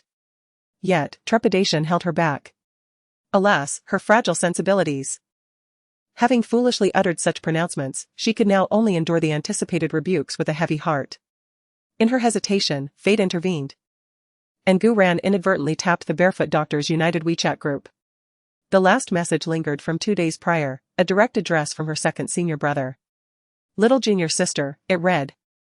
"I shall be traveling to the Imperial City in 3 days' time, passing through North City en route. Our master has entrusted me with some Huayan pills for you. If it suits your convenience, let us meet." Gu Ran's gaze sharpened. 3 days hence? That would be tomorrow. The pretense of passing through North City was transparent. The journey to the Imperial City circumvented North City entirely. It was a thinly veiled excuse from her second senior brother. Her vision blurred with unshed tears. Gu Ran valiantly fought back the tide of emotion as she scrolled through the group's messages, the majority of which revolved around her. Concern permeated the digital ether. Alongside anxieties regarding her well-being upon her return to North City, fears of mistreatment at the hands of the Gu family. Yet, as she delved deeper, the tenor of the messages shifted, tinged with exasperation. In particular, the user christened spirited old codger unleashed a torrent of less than pleasantries. However, far from inciting anger, these acerbic words warmed Gu Ran's heart. The master, it turned out, had perceived everything, discerning the true nature of those individuals. Yet she, ensnared by a ludicrous sense of kinship and preposterous evidence, had uttered the most hurtful words. Gu Ran's hand trembled as she hesitated whether to respond to the WeChat message. At that moment, her phone chimed again, signaling a new message in the group, once more from her second senior brother. "Little junior sister. Your senior brother merely wishes to ascertain your well-being. Now that you have resolved to be with Mr. Han, would you consider bringing him along tomorrow?" Upon reading this message, Gu Ran could no longer contain herself, and tears streamed down her face. Despite her having declared the severing of their fraternal ties, her senior brothers had initially displayed anger. But subsequently, their messages were almost exclusively filled with concern for her. Gu Ran believed that, were it not for the rules of the valley, these senior brothers would have already journeyed to Beijing to find her. Reflecting on these thoughts, Gu Ran no longer hesitated and directly sent a message in the WeChat group, "I miss you all." After a moment's contemplation, Gu Ran composed another WeChat message, specifically mentioning the individual with the nickname Spirited Old Man. "Master, I am sorry. I was wrong." The WeChat group erupted with activity within 3 seconds of the message being sent. In reality, the group consisted of only a handful of individuals. Besides Gu Ran, there were only 5 others. At that moment, they were all jolted out by the messages. The latest message came from the second senior brother, "Little junior sister, what's wrong? Has that man been mistreating you? Fear not. Your second senior brother will come to Beijing tomorrow to teach him a lesson. If he dares to bully my little junior sister, I'll ensure he remains bedridden for half a year." Subsequently, a message arrived from the eldest brother. Due to his age and presbyopia, typing proved inconvenient for him, and he invariably resorted to sending voice messages. "Little sister," he began, "we all miss you dearly. Master has decreed that since you have made your decision, we shall all respect your choice. However, should you encounter any grievances while alone in a foreign land, do not suffer in silence. You must inform us, and your elder brothers will champion your cause." The familiar, warm timbre of his voice evoked a sense of nostalgia within Gu Ran.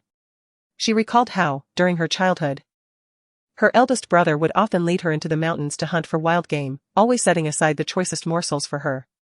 To Gu Ran, her eldest brother was akin to a father figure, bestowing upon her the paternal affection that had been absent during her formative years. Gu Ran then proceeded to peruse the message from Spirited Old Man. "Girl," it read, "Master was beside himself with anger that day. Regardless, you shall always be my most beloved disciple. Remember, do not fear trouble while you are away. Your master will bear the burden of any consequences." Upon reading this, Gu Ran was overcome with emotion, tears streaming down her face. Fortunately, she was alone, lest her distress cause unease throughout the entire Tan Palace. Composing herself, Gu Ran refrained from divulging the specifics of the events that had transpired over the past 2 months, opting instead to offer a succinct reply, "I am faring well in North City. Furthermore, there is no relationship between Han Muse and myself. As for the reasons, I shall refrain from elaborating for the time being." Subsequently, Gu Ran set down her phone, her left hand resting upon the pulse of her right wrist. After several minutes, a glint of icy resolve flickered in her eyes. She then retrieved her phone and addressed her second brother in the group chat. "Second brother," she wrote, "bring me some detoxification pills tomorrow." Upon seeing this message, the second brother promptly responded, "Junior sister, what troubles you?" Gu Ran, anxious to allay any concerns within the group, promptly clarified, "It's for a friend, not myself." Subsequently, Gu Ran engaged in conversation with a few members of the group. Despite prior disagreements and the fact that she had been reborn, Gu Ran felt no sense of unfamiliarity, as if these individuals had been by her side all along. After reminiscing with them, Gu Ran opened another chat group labeled Coders Hustle, which was also teeming with activity. However, in contrast to the sentimentality in Barefoot Doctors United, this group exuded a much more jubilant atmosphere. When Gu Ran initially arrived in Bay City, she had not informed anyone. Moreover, her presence in this group was often sporadic, so her 2-month absence had not raised any eyebrows. However, now that Gu Ran required assistance from the group, she directly inquired, "Is Olde present?" Gu Ran's sudden appearance caused a commotion within the group. Already lively, the group seemed on the verge of imploding with her re-emergence. "Boss? OMG, boss, you finally surfaced. Wha? Boss, where have you been these past 2 months? Huayao mentioned you found a man? What? Boss found a man? Who on earth is worthy of our boss?" Gu Ran, overwhelmed by the rapidly scrolling messages, felt her vision blur. Without uttering a word, she exited the group chat and contacted Olde privately. "I need you to investigate something, the Han family of Bay City, with a particular focus on Han Muse, and the cause of death of Gu Mingze, the second son of the Gu family in Bay City." A response was swiftly received. "Boss, what's the situation? Huayao claims the man you're after is Han Muse. What happened? Did he betray you?" Enough with the unnecessary chatter. Curiosity killed the cat, you know. Just investigate as I asked. Alright. But wouldn't it be more convenient for you to investigate yourself, boss? When it comes to hacking skills, Old A only dares to call himself second best in the organization. The top spot belongs to you, boss. I remember when I was young and ignorant, I refused to acknowledge this little girl who was only 13 or 14 years old. I challenged her to a duel, and I even brought out the firewall I had painstakingly built for a month. Who knew she would breach it in less than a minute? At that moment, I began to question reality. Since then, Old A has only acknowledged this little girl as his superior, even though she's 5 or 6 years younger than him. Guran also wants to investigate herself. But she has more pressing matters to attend to. The principle of making the best use of everything applies. If someone can assist her, why should she exert herself? A true expert only makes a grand entrance when everyone else is in dire straits. I have other matters to attend to. Resolve these 2 issues as soon as possible. As she was about to exit the chat window, Old A seemed to anticipate her move and sent a voice message. Boss, don't leave. There's one more thing. The Shadow Base wants to hire you to establish a firewall. They place an order every half month, and they placed another order today. They've already offered 500 million. Guran wasn't initially interested in this task, as it's widely known that she takes on assignments based solely on her mood. However, just as she was about to decline, she heard the figure of 500 million, and her attitude immediately shifted. 500 million? Just for setting up a firewall? Guran's mind raced. In her previous life, she had been preoccupied with maintaining familial ties with the Gu family and seeking vengeance for her father, ultimately failing to appreciate those who genuinely cared for her. Now, however, her heart brimmed with a multitude of thoughts. The aspirations unfulfilled and the endeavors abandoned in her past life would be realized in this one. As her thoughts swirled, a message from Old A pinged on WeChat. Boss, are you still there? Are we taking on the order? Tianlong has been persistently demanding funds. Their research is exorbitantly expensive. Well, since the conversation had reached this point, Guran quickly typed back, 10 billion, 1 week. The brevity of her message nearly propelled Old A out of his seat in excitement. Alright, boss. I will contact the Shadow immediately. But isn't 10 billion a bit excessive? We're not unscrupulous merchants, after all. Humph. Am I unscrupulous? How about you handle the next financial demand from Tianlong? Following this, silence enveloped the chat box. Guran glanced at the unread messages in her WeChat. Her mood had initially been pleasant, but upon seeing a few glaring names, an icy chill enveloped her. The winter was already harsh, now it felt as if an expanse of ice had settled in. Han Muse and Gu Yao. The 2 individuals from her past life who had ensnared her in their deceit, had been bombarding her with messages these past few days. She found herself unexpectedly grateful to Fu Siju for taking her phone, otherwise, she would have been distressed by the nauseating antics of these 2 scoundrels. Just as she pondered how best to confront this pair of despicable individuals, she heard the faint sound of footsteps approaching from behind, concealing the gloom in her eyes. Guran lifted her gaze and turned to see Xiaoya entering. Miss Gu Yao has arrived and wishes to see you? Her arrival was indeed swift. Before Guran could decide when to visit, Gu Yao had taken the initiative to come to her. However, Guran was in no rush to descend the stairs. Instead, she looked out the window. The sunlight was pleasant, yet it could not withstand the howling north wind. Although Nan City was located in the south, its winters were exceptionally cold, a damp chill that penetrated to the bone. Even with warm attire, one could feel the cold air invading the body after only a short time outside. Guran's gaze drifted into the distance.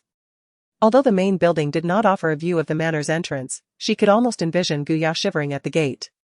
Has she been coming here often lately? Guran inquired casually. Xiaoya paused slightly, recalling how, in the past, Gu Yao would have been immediately invited inside. Now, however, Guran made no mention of extending an invitation. Despite her curiosity, Xiaoya refrained from asking, mindful of her role as a housekeeper at the Tan Palace, and replied earnestly, yes, Miss Gu Yao has been coming almost every day for the past few days. However, the master was concerned that she might disturb your recovery and has not allowed her to enter. After a moment's thought, Xiaoya added in an attempt to speak favorably of her employer, Miss Gu, the master is also concerned for your health. You had a persistent high fever a few days ago and were in a constant daze. Dr. Li repeatedly emphasized that you should not be disturbed. In truth, within the halls of the Tang Palace, almost no one welcomed Miss Gu Yao's visits. Each time she arrived, she would create a commotion, finding ways to trouble their master. After explaining, Xiaoyao looked at Gu Ran with concern, fearing that this little troublemaker might blame their master once again. However, Gu Ran merely smiled lightly and replied. Since Ju has mentioned that I need to rest and recuperate, why are you still preventing Gu Yao from leaving? I find myself quite unwell. Xiaoyao was taken aback. She had anticipated a furious outburst, yet here stood a young lady seemingly transformed. Could it be that this Miss Gu had truly undergone a change of heart? Ah. Perhaps it was a lingering effect of a high fever that had altered her disposition. Nevertheless, the current Gu Yao appeared rather endearing, her temperament significantly softened. As Xiaoyao contemplated this, preparing to quietly depart, Gu Ran called her back. Gather some people and bring Ju's belongings back in, she instructed. Recalling the wardrobe that had been usurped. Taking the first step towards being with brother Ju meant sharing a bed in the future. Last night, nestled in his embrace, she felt so secure and at ease. Xiaoyao stood frozen, questioning her own hearing. Gu Ran was still reminiscing about the warmth of last night's embrace, oblivious to Xiaoyao's expression. Suddenly, she spoke again, never mind, is Ju in the Yuan? I shall go find him myself. Gu Ran thought simply, since it was she who had driven him away, it was only fitting that she personally bring him back. This sincerity, undoubtedly, was more than sufficient. As she spoke, Gu Ran rose and headed for the door. Xiaoya, finally snapping out of her daze, noticed Gu Ran's light attire and hastily retrieved a thick down coat from the cloakroom, hurrying after her. Miss Gu, please be careful. It's cold outside. Put on this coat before you go out, lest you catch a chill. Gu Ran accepted the coat and put it on. Seeing that Xiaoya intended to follow, she said, no need to accompany me. Isn't that cousin of mine still waiting outside? Hurry and have her leave, if she gets frostbite. My uncle will surely come after me. Recalling her uncle's demeanor in her previous life, after she had completely lost her value. He had actually attempted to send her to the bed of a man old enough to be her grandfather for the sake of a business deal. Fortunately, the toxins in her body had not yet reached her heart, and she had escaped that vile place with all her might. A trace of coldness flickered in Gu Ran's eyes as she thought of the toxins, and she quickly exited the main building, heading towards the garden suite. This was Gu Ran's first time setting foot in any part of the Tan Palace other than the main building. The Tan Palace was vast, composed of 6 independent villas. A helipad, a horse farm, and a training field about half the size of a football field. It took more than 10 minutes to walk from the main building to the garden suite without stopping. A leisurely stroll, admiring the scenery of each courtyard, could easily take an hour. The outdoor cold was biting today, even with slight movement. Gu Ran felt the chill penetrating her, and she worried about her current physical condition. Having dwelt in Nanqing for a mere couple of months, how had she transformed herself into such a delicate invalid, scarcely capable of bearing burdens or lifting a hand? Why, even a short promenade of a few hundred meters left her breathless and fatigued. Upon entering the elegant confines of the Jade Pavilion, Gu Ran did not hasten to seek out Fu Siju. Instead, she seated herself in the foyer, allowing herself a moment to recover her composure. While thus occupied, Gu Ran took the opportunity to survey the pavilion's decor. The layout of the ground floor bore a resemblance to that of the main building. However, in contrast to the main building, which was staffed by ordinary nannies and servants, this place was replete with bodyguards clad in uniform suits. Moreover, in areas beyond Gu Ran's immediate perception, shadowy sentinels were concealed. Gu Ran was not taken aback. When Fu Siju had first brought her to the Sandalwood Palace, she had discerned the presence of countless shadow guards. Otherwise, given her skills at the time, she would not have been thwarted in her attempts to escape on numerous occasions. As for what transpired later, alas, a reversal of fortune occurred. A master of poisons herself had fallen victim to a colorless, odorless concoction with a protracted incubation period. At this juncture in her previous life, Gu Ran had remained oblivious, merely suspecting that Fu Siju had tampered with her food. Consequently, she had not undertaken a specific examination of her own body. Reborn into this life, she was acutely aware that those individuals had initiated their scheme long ago. Therefore, she had just taken her pulse to examine herself. It must be acknowledged that her adversary was also a master of poisons, at least.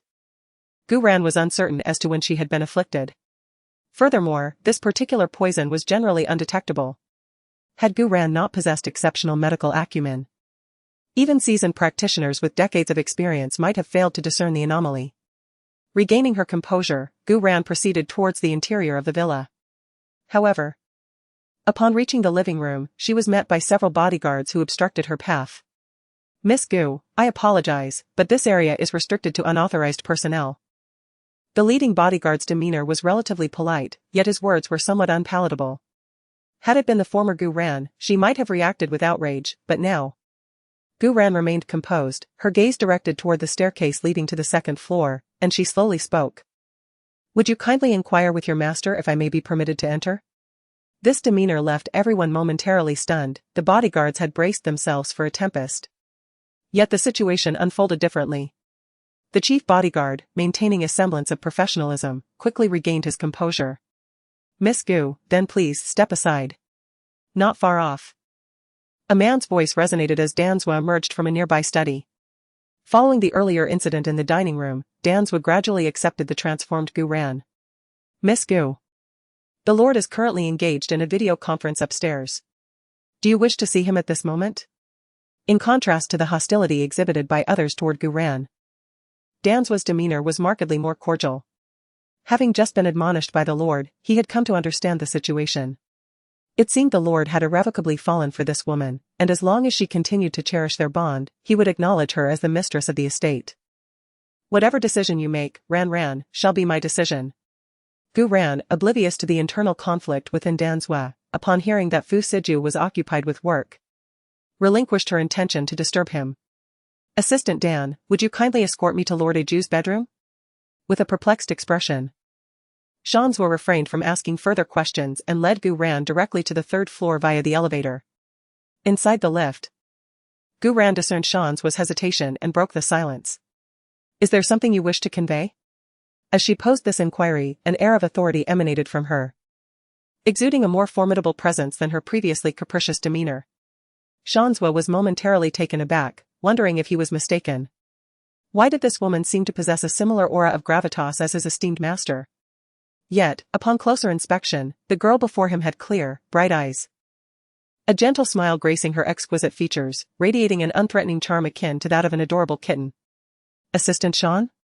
Gu Ran called out, noticing the complexity of emotions reflected on his face. "My apologies, Miss Gu," he replied. "No need for concern. I understand your bewilderment. You believe I have suddenly changed and am perhaps plotting something against your master, correct?" "Not at all," Shanzwa muttered, lowering his gaze, feeling somewhat guilty. Gu Ran merely smiled faintly before her expression shifted to one of seriousness. In that moment, Shanzwa felt a familiar pressure enveloping him once more. Indeed, he had not been mistaken, this very demeanor mirrored that of his master. Yet how could a mere girl of 18 or 19 possess such an imposing presence? "Rest assured, I harbor no intentions of harming your master. I will remain eternally loyal to him, guarding him and ensuring he suffers no further indignities." Still in a daze, Shanzwa found himself even more perplexed by Gu Ran's declaration, but she did not afford him the opportunity to respond, continuing to speak at her own pace. "Perhaps you're skeptical of my sudden transformation, attributing my past behavior to clouded judgment and a lack of discernment. Consider this my true self emerging." As she concluded, the elevator doors parted. Gu Ran stepped out, with Danzwa in close pursuit, setting aside the formalities of their employer-employee relationship to inquire with urgency, "Ms. Gu, can I place my trust in your words?" Without turning back, Gu Ran responded with a serene tone, assuredly. "Fu Siju shall be the sole object of my affections." Subsequently, Gu Ran paid no further attention to Danzwa and proceeded towards the master bedroom in the distance. The dimensions of the villa were less expansive than those of the main building, and the bedroom was evidently furnished on a temporary basis, lacking the opulence of her suite in the main residence. Nonetheless, it was fully equipped with an ensuite bathroom, a walk-in closet, and an adjacent leisure balcony. However, the interior design exuded an air of detachment and solitude. Gu Ran did not linger there for long. After a brief inspection, she exited the bedroom and noticed Dan's was still standing guard nearby, which conveniently saved her some effort. "Assistant Dan, summon a few individuals to relocate all of Mr. Ju's belongings to the main building."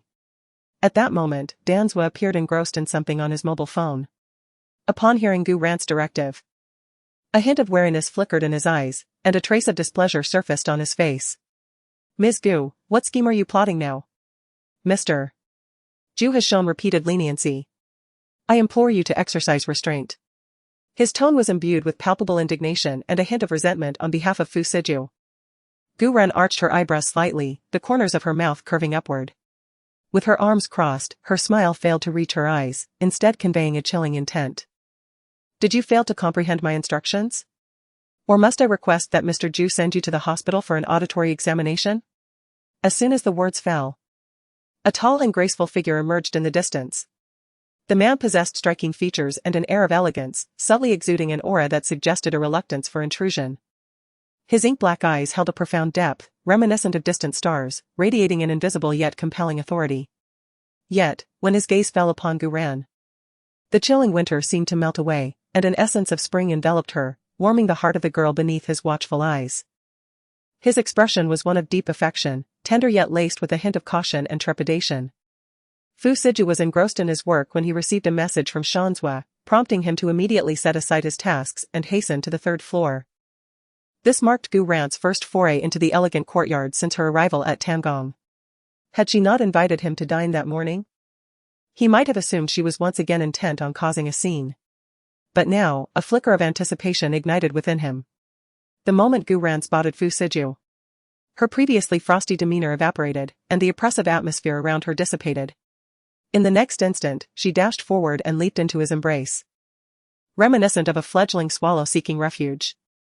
The familiar gesture, the well-known posture. Gu Rant's legs entwined around Fu Siju's waist as she nestled her head into the crook of his neck, her voice soft and gentle. Ah Ju. Am I interrupting your work? Beside them, Shanzhua's eyes widened in astonishment, nearly popping from their sockets. Could it be that Miss Gu had mastered the art of dramatic transformation akin to the Sichuan opera? At this rate, she would undoubtedly be the next Oscar-winning actress. Fu Siju expertly supported Gu Rant's delicate waist, his eyes brimming with tenderness and indulgence. No, not at all. What brings you here? If you have matters to discuss, you could have had someone inform me, and I would have come to the main building. Your health is still fragile, don't expose yourself to the cold winds again. Gu Ran was disinterested in these matters, her heart and eyes were solely focused on sharing tender moments with Fu Siju. Ah Ju, I simply wish to retrieve something, she declared. Fu Siju replied, puzzled, wondering what could possibly pertain to Gu Ran in this vicinity. Before he could inquire further, Gu Ran addressed the still dumbfounded Assistant Shan. Assistant Shan, did you not comprehend what I just said? At this, Fu Siju turned his gaze towards Shan, who hesitated for a moment before responding truthfully. Master. Miss Gu instructed me to have all your belongings moved to the main building. A flicker of joy ignited within Fu Siju's heart, yet he feared overindulging in hope. Suppressing his curiosity, he turned to Gu Ran. She, however, did not tease him with suspense, leaning in to whisper in his ear. Her voice a secret meant only for them. Ah Ju, when I promised to accompany you for a lifetime, I meant it. If we do not share a bed, how can it be called companionship for eternity? With that, she planted a light kiss on his cheek. After experiencing several spontaneous kisses from Gu Ran the previous night and in the morning, Fu Siju managed to maintain a facade of calm. Though only he knew the fervor stirring within him. He stifled his inner exuberance and spoke to Assistant Shan with the utmost composure. I have stated before that Ran Rant's decisions are my own. Please make the necessary arrangements promptly. Upon finishing, he withdrew his gaze, looking at Gu Ran with gentle eyes. His tone softening. Shall we return to the main building, or remain here? Will I be interrupting your work if I stay? Not at all. Let us go to the study, shall we? With each question, Fu Siju was particularly cautious. Acknowledgingly, Gu Ran nodded, allowing Fu Siju to carry her away from the third-floor corridor. For reasons unknown, Fu Siju opted for the stairs instead of the elevator, ascending at an unhurried pace. Gu Ran reciprocated, nestling docilely in his embrace, listening to the robust rhythm of his heart. Fleeting images of their shared night surfaced in her mind. Indeed, the man possessed a remarkable physique, even through the barrier of sleepwear. Gu Ran could discern the firmness of his pectoral muscles and the defined contours of his abdomen. An impulse to pounce arose within her, a desire to claim this man as her own. Yet, she questioned whether such forwardness might deter him. Alas! In this day and age, a woman taking the initiative is perfectly acceptable. Such is the nature of attraction, and with a man of such perfection within reach, to abstain would be a disservice to oneself. With these thoughts, a profound and intricate desire veiled Gu Ran's gaze. Especially as her eyes fell upon Fu Siju's alluring Adam's apple, prompting her to swallow involuntarily. Her fingertips, as if guided by an unseen force, traced the contours of his neck, and in the subsequent moment, her tender lips grazed his skin. Fu Siju halted, a jolt of electricity coursing through his entire being. A veil of desire clouded his once clear eyes, and his grip on Gu Ran's lower back tightened. Ran, you. His voice, tinged with restraint and huskiness, echoed from above, betraying his surprise at Gu Ran's sudden action. Gu Ran finally snapped back to reality. Alas, what had she done? She was supposed to be an adorable, innocent girl, not a flirtatious woman. She remained silent, head bowed, choosing to emulate an ostrich. Lost in thought, Gu Ran nestled against Fu Siju's chest, her head nuzzling him as she mumbled incoherently. Brother Siju, would you believe me if I said I simply wished to caress your Adam's apple? She uttered. Fu Siju, already susceptible to Gu Ran's charms, found himself on the verge of losing control under her unwitting provocation. Yet, oblivious to the effect she was having, she continued to ignite his senses. Was it acceptable to casually brush against a man's chest? With a deep breath, Fu Siju suppressed the burgeoning desire within him and swiftly carried her into the study, gently placing her on the sofa. The sudden absence of her presence left a void in Fu Siju's heart, yet he simultaneously felt a sense of relief. This woman was playing with fire. Noticing his own arousal, Fu Siju feigned composure as he returned to his desk, the furniture conveniently concealing his embarrassment. There's a tablet over there, feel free to use it. I have some work to attend to, he said, striving to regain his equilibrium. Gu Ran nodded, picked up the tablet, downloaded a game, and began to play idly. Silence descended upon the study, punctuated only by the occasional tapping of keys. Engrossed in her game, Gu Ran failed to notice Fu Siju's furtive glances in her direction. Candy Crush, quite amusing. In my previous life, I was so preoccupied with vengeance that I never indulged in such frivolous pastimes. As she became engrossed in the game, Danzwa knocked and entered. Master, Miss Gu, the items from the master bedroom have been moved back to the main building. Is there anything else you require? Fu Siju turned to Gu Ran, who shook her head. Fu Siju then dismissed Danzwa from the study. Gu Ran suddenly recalled her agreement with her second senior brother. After a moment's contemplation, she spoke, Ah Ju, I need to step out tomorrow. As her words fell, an unexpected silence enveloped the study. Gu Ran was engrossed in the final stages of her game, oblivious to the shift in atmosphere. It was only upon completing her level that she sensed an unusual tension.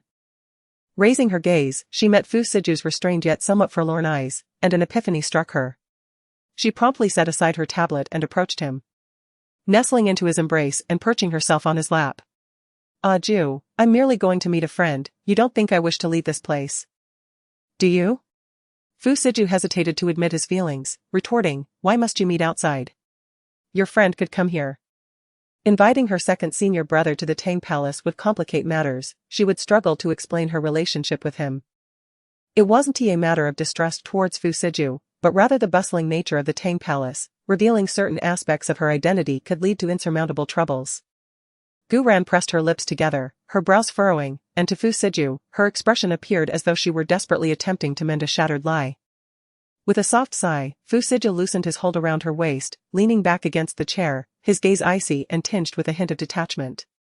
Witnessing this, Gu Ran felt a sharp pang in her heart. How deeply insecure this man must be. Yet, she had to meet her second senior brother tomorrow. For only the Qingdu pills from the valley could counteract the poison within her. As for the antidote, Gu Ran needed to first ascertain the nature of the poison she had been afflicted with, so she could appropriately address it and purge the lingering toxins from her body. Concerning her own health and the prospect of remaining by the side of the man she cherished, Gu Ran pondered deeply before finally articulating her thoughts.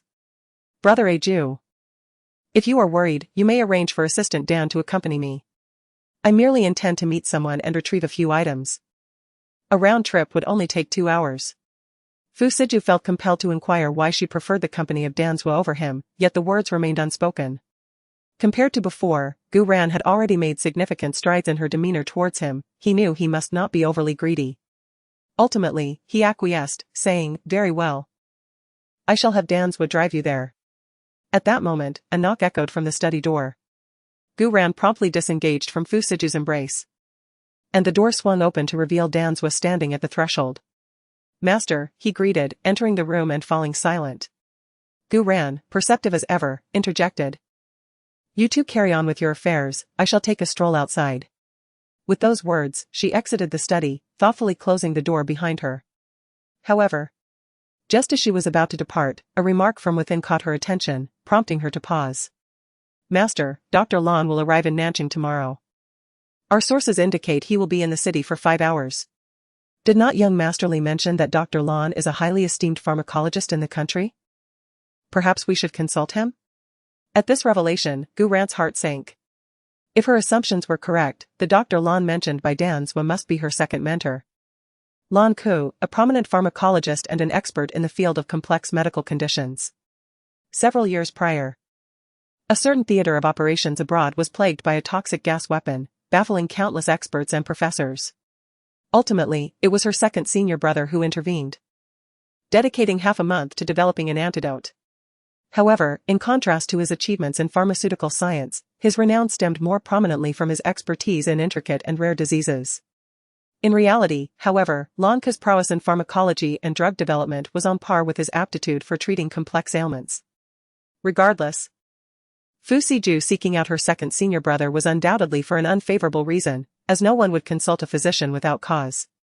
Reflecting upon this, Gu Ran felt a strong impulse to enter, but she was deterred by Fu Siju's words from within. "Not for the time being. If our people are discovered contacting Dr. Lan, it will certainly arouse suspicion.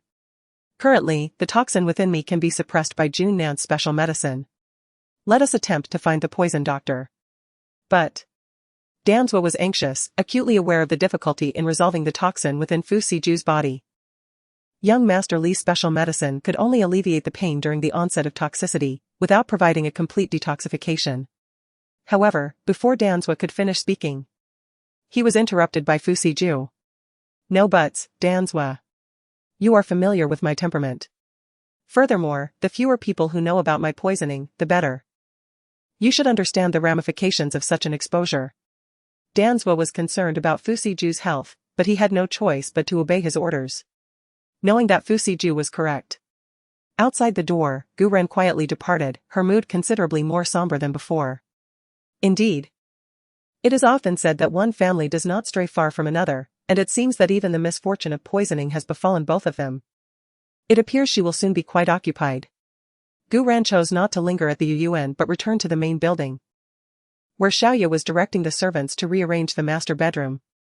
Observing the flurry of activity as boxes were carried in and out, Gu Ran's spirits gradually lifted.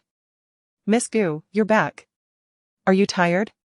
The kitchen has prepared bird's nest soup, would you like a bowl?" Xiaoya approached her promptly upon her return. Gu Ran merely shook her head and ascended the stairs. Upon reaching the 3rd floor, she encountered the bustling Lu Ma and Zhang Sa. "Good morning, Miss Gu." The dressing room in the master bedroom was rather cramped, so Zhang Sa and I have reorganized it, moving some seldom-worn garments to the adjacent room, Lu Ma explained. Clutching a pile of ladies' dresses, eager to appease Gu Ran, fearing to provoke her further. At that moment, Gu Ran was too preoccupied to concern herself with such matters. She nodded slightly and made her way into the study. After a brief interlude, she emerged with a piece of paper and sought out Xiaoya. "Please arrange for someone to procure the items on this list," she requested. Xiaoya took the list and glanced at it, her brow furrowing in confusion. "Miss Gu, are these silver needles for acupuncture? And Chinese herbs? Is there something else troubling you? You must be cautious with these herbs. Shall I have Dr. Li come over to examine you again?" "There's no need for that. These are merely herbs to regulate my health. Do not worry. I studied under the village's old Chinese medicine practitioner for several years in the countryside and am familiar with some remedies. Just prepare the items on this list as instructed." Xiaoya was skeptical yet refrained from asking further questions as she descended the stairs.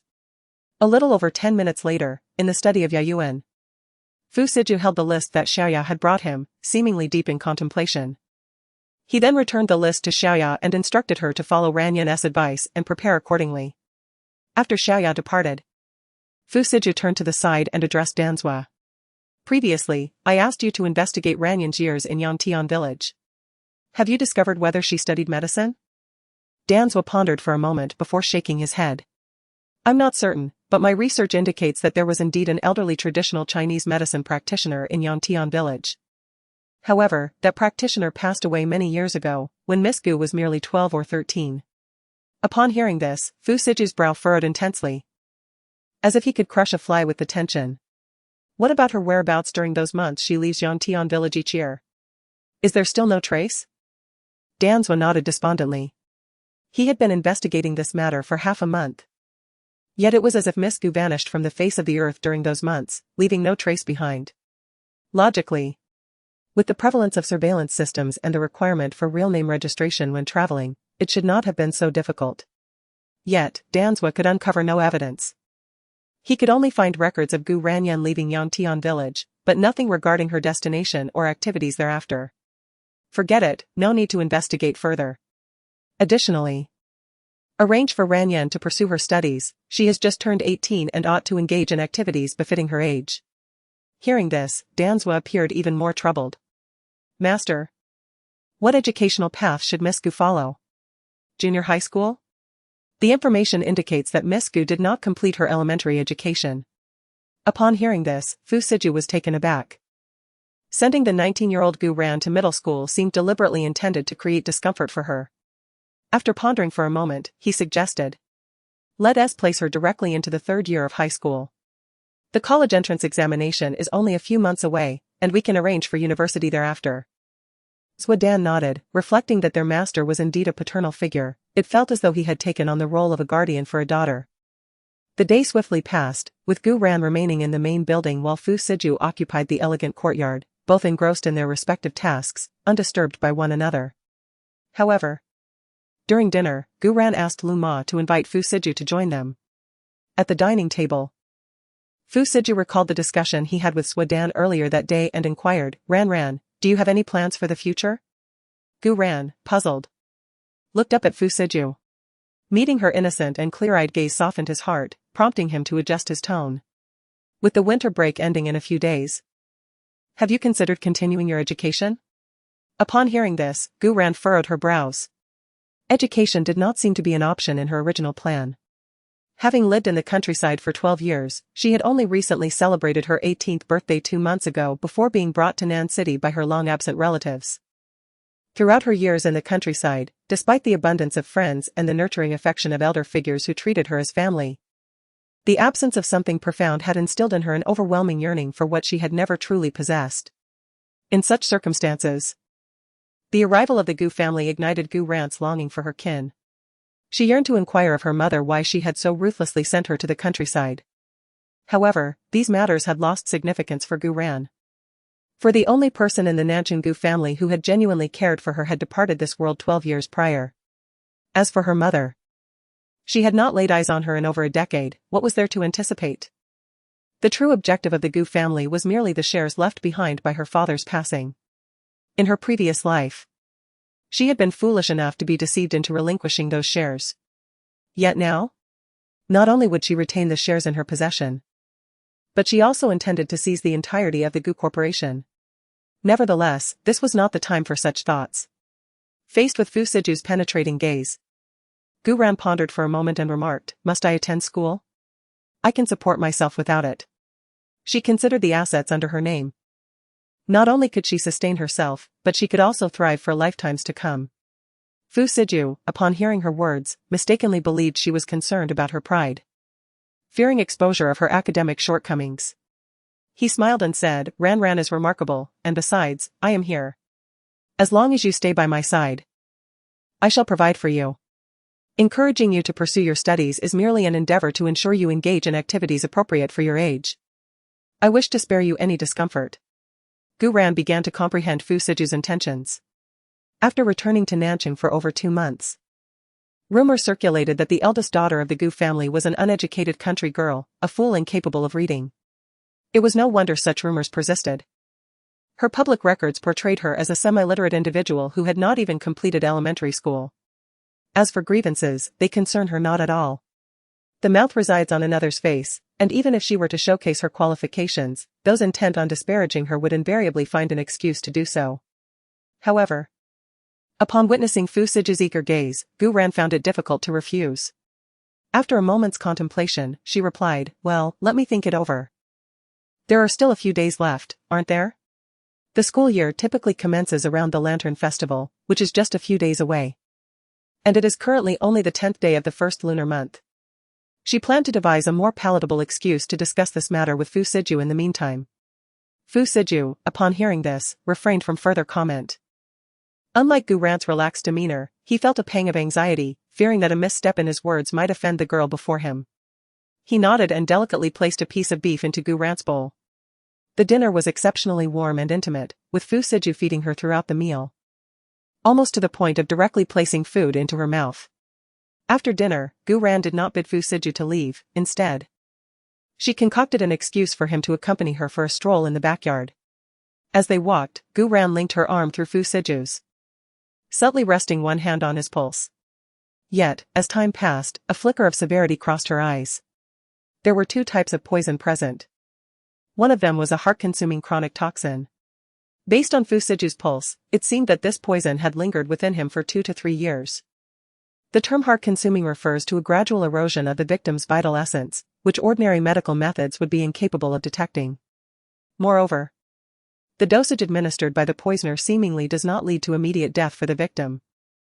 Only when the toxin reaches a certain threshold does the individual succumb to cardiac arrest. After death, physicians would likely attribute the demise to heart disease. Over the past 2 months at the Tengu, Gu Ran has become acutely aware of Fu Siju's meticulous nature.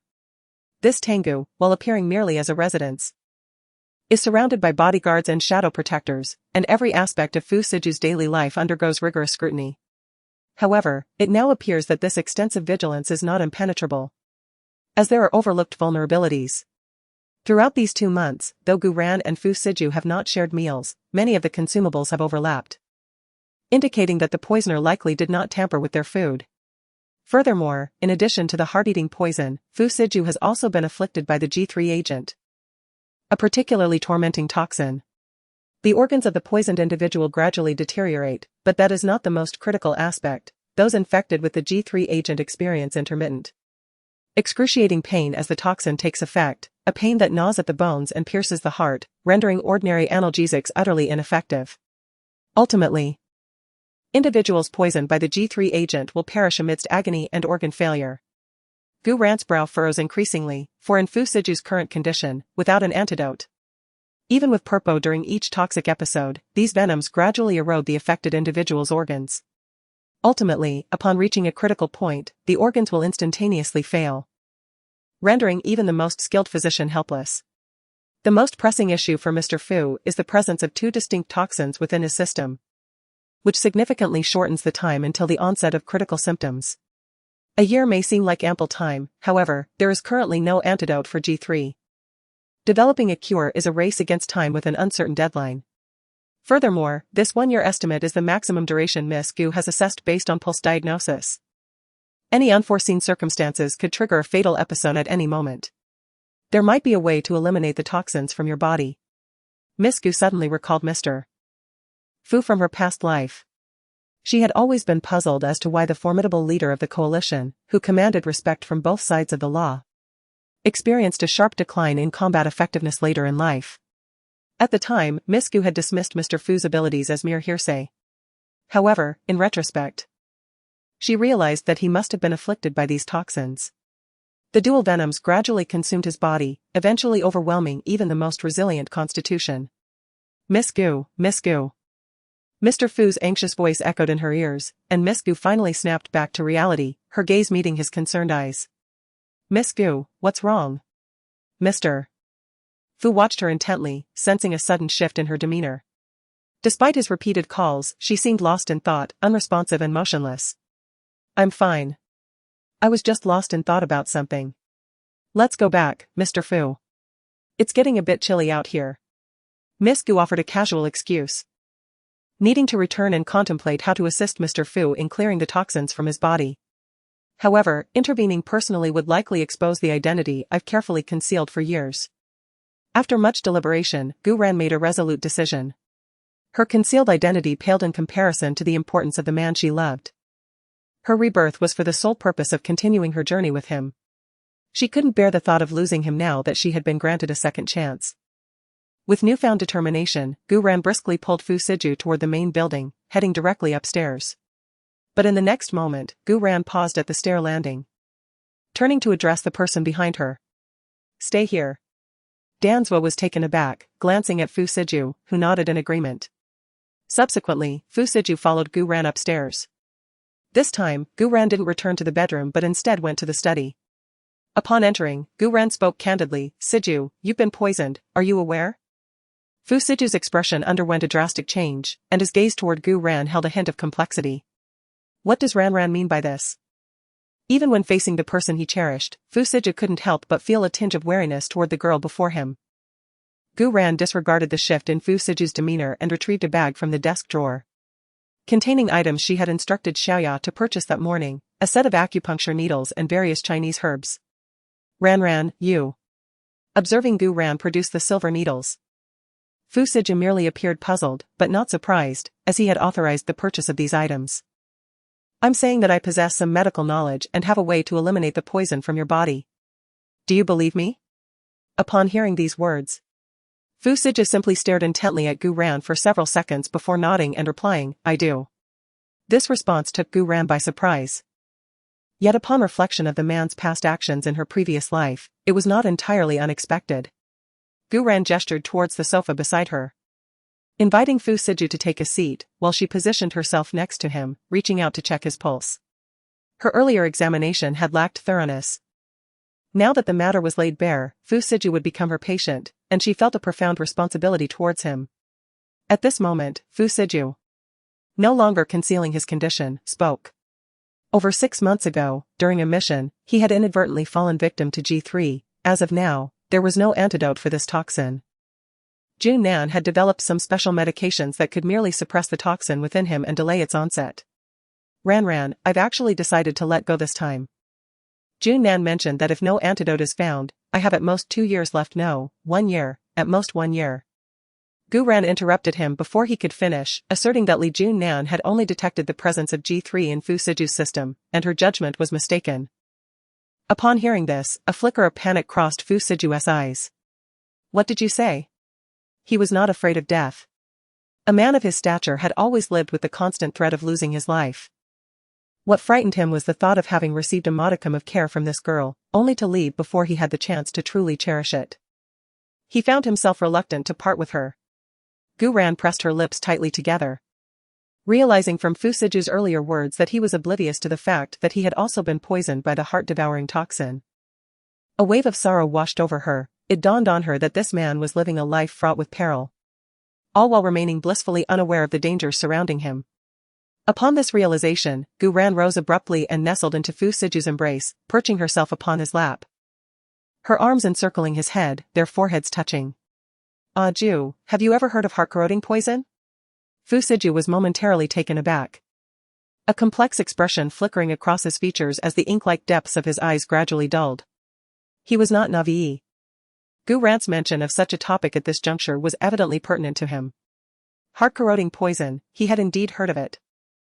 A colorless and odorless toxin that silently wreaked havoc, leading its victims to believe their demise was merely due to cardiac failure.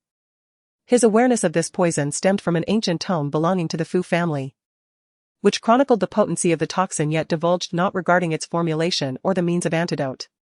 Ran, do you also possess knowledge of heart-corroding poison? Such a toxin, existing solely within the pages of esoteric texts, was not common knowledge, yet, observing Gu Ran's demeanor suggested she had a profound understanding of it. She nodded slightly, though not entirely forthcoming, explaining, in my village, Yang Tian, a wandering physician visited many years ago. And it is from him that I acquired my rudimentary medical skills. It was also from this mentor that I learned of heart-corroding poison. With that, Gu Ran inhaled deeply, her expression grave as she gazed into Fu Siju's eyes, continuing, Ah Ju, you must have surmised this, you have indeed been afflicted by heart-corroding poison. And judging by your pulse, it has likely been 2 or 3 years. As she spoke, she scrutinized Fu Siju's reaction, noting his lack of significant surprise, which encouraged her to elaborate further. Be wary of those who poison you, they are cautious and do not administer a lethal dose outright, but rather proceed with a gradual approach, delivering only minute quantities at a time. In such circumstances, your body will not exhibit significant changes. However, once the toxins accumulate to a certain threshold, they will begin to gnaw at your heart. The poisoned individual will merely assume that there is a problem with their heart, prompting doctors to misdiagnose it as heart failure, which will only expedite their demise, while no one will suspect poisoning. At this moment, Gu Ran glanced again at Fu Siju, her gaze descending to the area of his heart. She reached out, gently placing her hand over his heart, her lips parting slightly as she inquired. The G3 serum has activated the heart-eating poison within you. Originally, the G3 serum would only cause excruciating pain throughout your bones, but due to the heart-eating poison, do you now feel a stabbing pain in your heart with each episode? If Fu Siju had harbored any doubts about Gu Ran before, he was now completely convinced. Yet, the thought of the outcome Gu Ran had initially mentioned remained difficult for him to accept. So, I have at most a year left, is that correct? This time, the worry that had previously clouded Gu Ran's face dissipated, replaced by a sparkle in her eyes and a slight smile, exuding an air of confidence and composure. Gu Ran cradled Fu Siju's face. Despite the man concealing his emotions, she could still perceive a hint of reluctance in his profound gaze. Suddenly, she leaned in, her warm lips softly kissing the corner of Fu Siju's eye, then gradually moving to his earlobe as she whispered, "That was then, now, you have me. You promised to be with me for a lifetime." Having spoken, her countenance metamorphosed, adopting a solemn mien, her tone chilling perceptibly. However, she continued, "Our immediate imperative lies in apprehending that skulking rodent." Tacitly, comprehended her intimation, within the impregnable fortress of the lurked an adversary intent on his demise. "Very well," he acceded. "I shall defer to your judgment." Arched an eyebrow, evidently pleased by his compliance. She extricated herself from his embrace, assuming a contemplative posture, arms crossed, chin resting upon her hand. As she paced before him, a subtle smile played upon his lips as he gazed, not with trepidation at the prospect of his dwindling lifespan, but with profound affection and adoration at the vivacious young woman before him. "The investigation is rather straightforward," she elucidated. "We shall commence with your dietary intake, scrutinizing all who have handled your repasts." Upon hearing the reference to his diet, S. expression faltered. Discerning his apprehension, offered a reassuring smile. "Fear not, I am unscathed, thus. Their machinations are solely directed at you. This, however, significantly narrows the scope of our inquiry." Relieved, nodded in agreement, acknowledging the focused approach.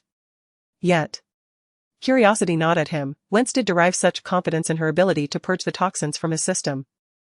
Had avowed that only the elusive possessed the unequivocal ability to effect a complete detoxification.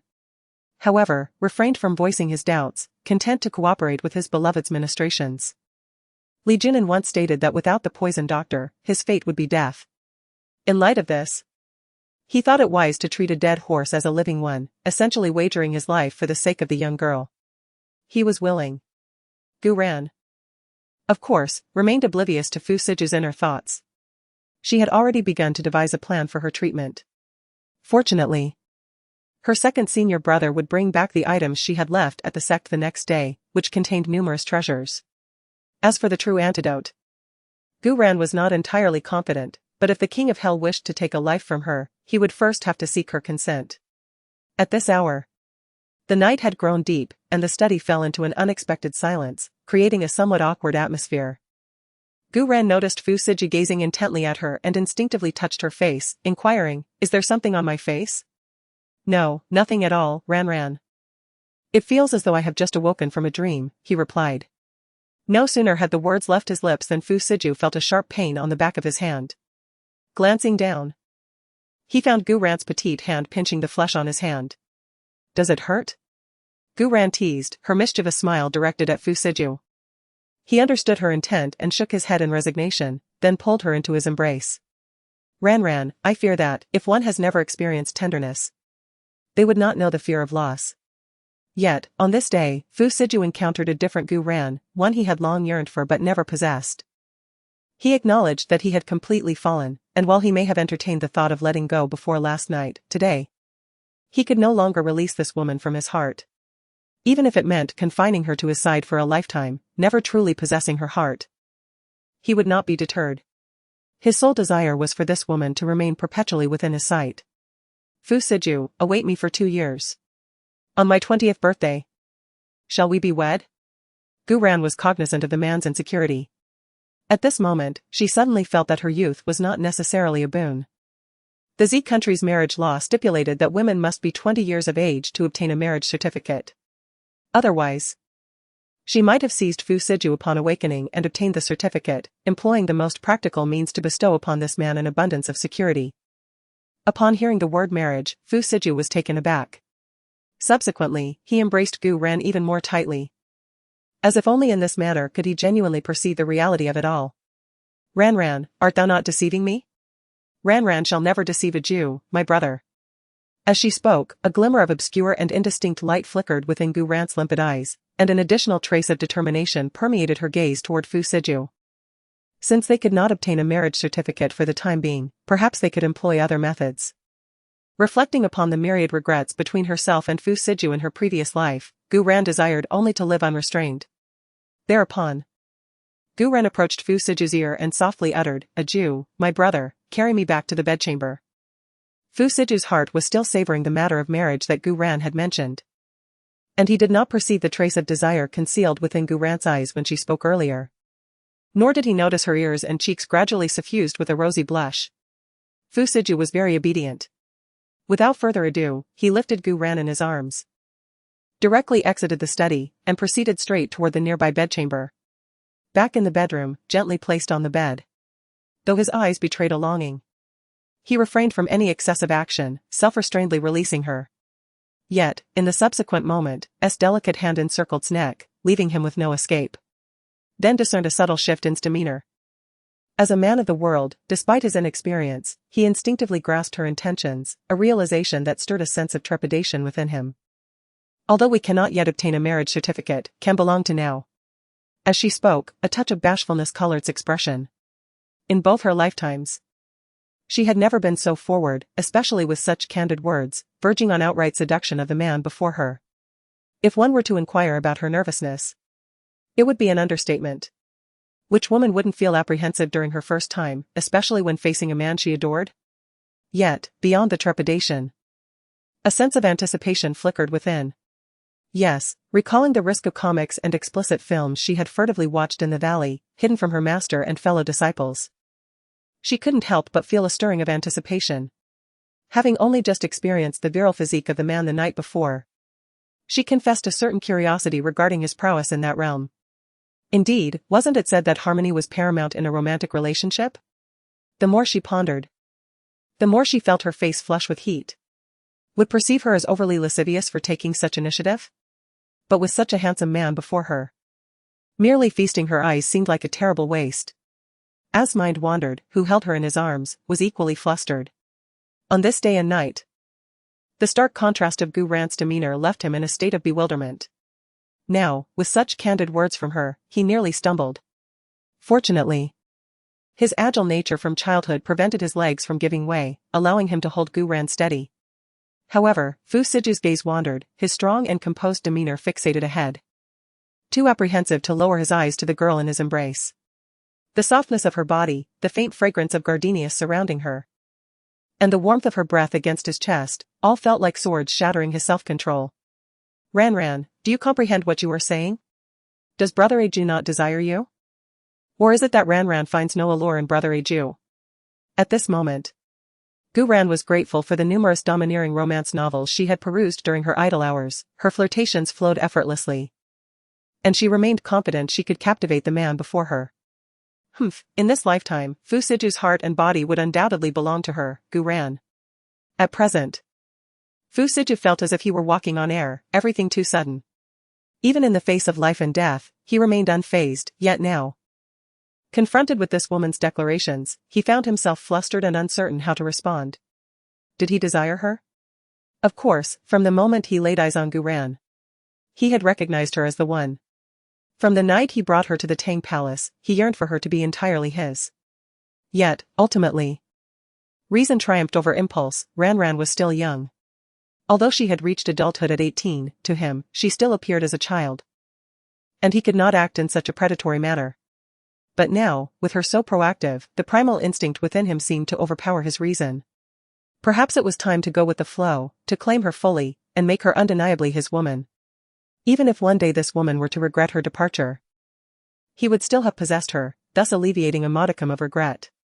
No, this cannot be. The rational part of Fu Siju's heart began to struggle. How could someone as proud as Fu Siju act in such a despicable manner? What he desired was this woman's unwavering love, not mere physical possession. At that moment, Fu Siju felt a gentle warmth upon his lips, as Gu Ran's crimson mouth pressed against him. Her soft hands boldly tore open his shirt, wrapping around his waist. The girl's hands were somewhat cool, yet his body burned with fervor. The collision of ice and fire nearly shattered the remnants of his rationality. Fu Siju, clinging to his last vestige of reason, leaned closer to Gu Ran's ear and whispered, Ran, do you not regret it?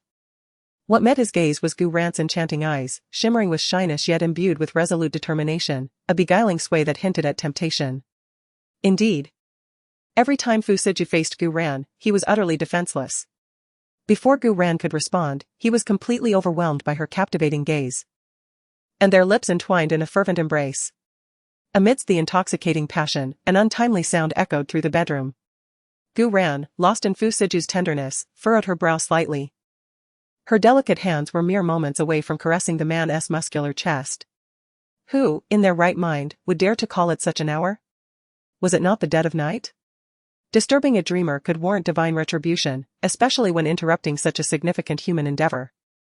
Fu Siju merely cast a glance at the phone that had slipped from his pocket, disregarding it entirely as he deepened the kiss. However, it seemed that the other party was deliberately seeking to disrupt their moment. The phone fell silent for merely 2 or 3 seconds before the incessant beeping and vibrating resumed. All enthusiasm was swiftly extinguished, and the two individuals, who had been lost in passion, gradually regained their clarity. Yet, a palpable sense of unfulfilled desire and anger marred Fu Siju's countenance, as he watched Gu Ran on the verge of truly becoming his woman.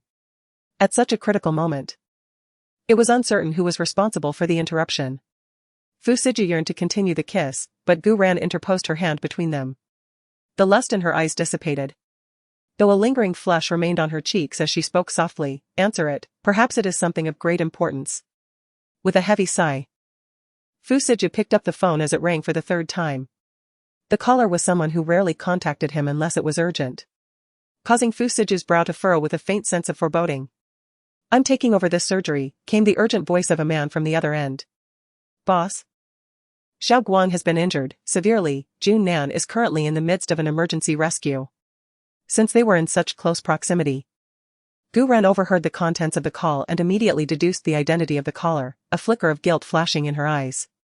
Sui Yanqing, likely Jun Nan, was one of Fu Siju's most trusted friends, currently serving as the chief commander of the Z Country Alliance Base Area 1, essentially a subordinate of Fu Siju. However, Gu Ran had little recollection of the Xiao Guang mentioned in the conversation. Suddenly, memories from a past life surged forth. After awakening from a fever, Fu Siju had released her, but she had heard about the events that transpired during that time. It seemed that a dear friend of his had tragically passed away. If the timeline was accurate, then the little light mentioned by Sui Yanqing might indeed refer to that individual. Contemplating this, Gu Ran felt even more anxious than Fu Siju. She recalled that it was the death of that friend that had shaken Fu Siju's position within the alliance. It now appeared that all of this might have been orchestrated by others. Han Muse, as Fu Siju's greatest rival within the alliance, was also the one who, in her past life, had methodically brought ruin to both her and Fu Siju. How deeply had he been involved in this affair? At this moment, Fu Siju had donned the coat that lay strewn on the floor. Noticing Gu Ran's dazed expression, he gently leaned down and said, Ran. I need to step out for a moment. Please rest early, be good. With that, he prepared to make his way towards the door, but before he could turn, the hem of his garment was seized by Gu Ran. Ran? I'm going with you. As she spoke, Gu Ran picked up a down jacket that had fallen nearby and walked towards the entrance, adding, Wait a moment, I need to grab something. Fu Siju watched as Gu Ran hurried into the study across the hall, and when she emerged, she held a velvet bag, which Fu Siju recognized as a pouch for silver needles. Countless questions swirled in his mind, yet the pressing urgency of the situation left no room for inquiries.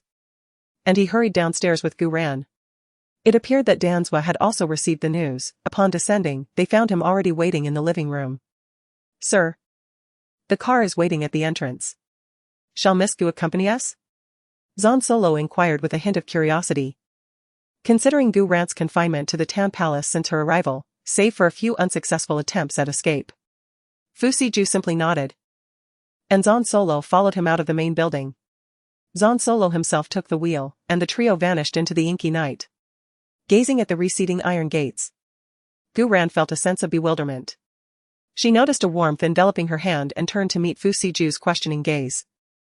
Gu Ran offered a gentle smile and murmured, "Indeed, this is the first time I've departed through the main gate in such an open manner." Gu Ran's words carried a playful tone, yet they resonated with a deeper meaning for Fu Siju. He tightened his grip on her hand. Ran, I have no desire to confine you. I simply fear your departure." Sensing Fu Siju's apprehension, Gu Ran clasped his hand with her other, smiling softly as she replied, "I understand. However, I shall not be so foolish again. The words I speak, I never retract. Having pledged to spend my life with you, so it shall be." Observing the tender scene in the back seat through the rearview mirror, Zan Solo felt a surge of happiness for his master. It seemed that Sir had finally weathered the storm and glimpsed the moon through the clouds, with Miss Gu finally recognizing his merits. The town palace was far removed from the city's hustle and bustle, and their destination appeared to be one of Li Junnan's private villas. Zan Solo drove with haste. And fortunately, due to the late hour, the roads were relatively clear. In half an hour, the trio arrived at a private villa situated in the eastern part of the southern city. The surroundings were cloaked in darkness, save for the resplendent illumination emanating from the villa, where figures could be seen bustling about from afar. As their vehicle came to a halt at the entrance, several individuals hastened towards them. "Your lordship, lieutenant," they greeted with deference, their countenances reflecting a state of disarray, with traces of blood adorning their persons. Observing this, Mr. Fu instinctively directed his gaze towards the young woman beside him. Noticing the composure in her eyes and the placid expression on her face, his brow furrowed involuntarily. It was likely that most individuals would exhibit fear in the face of such a scene, but Ms. Gu's demeanor suggested a sense of familiarity with it all.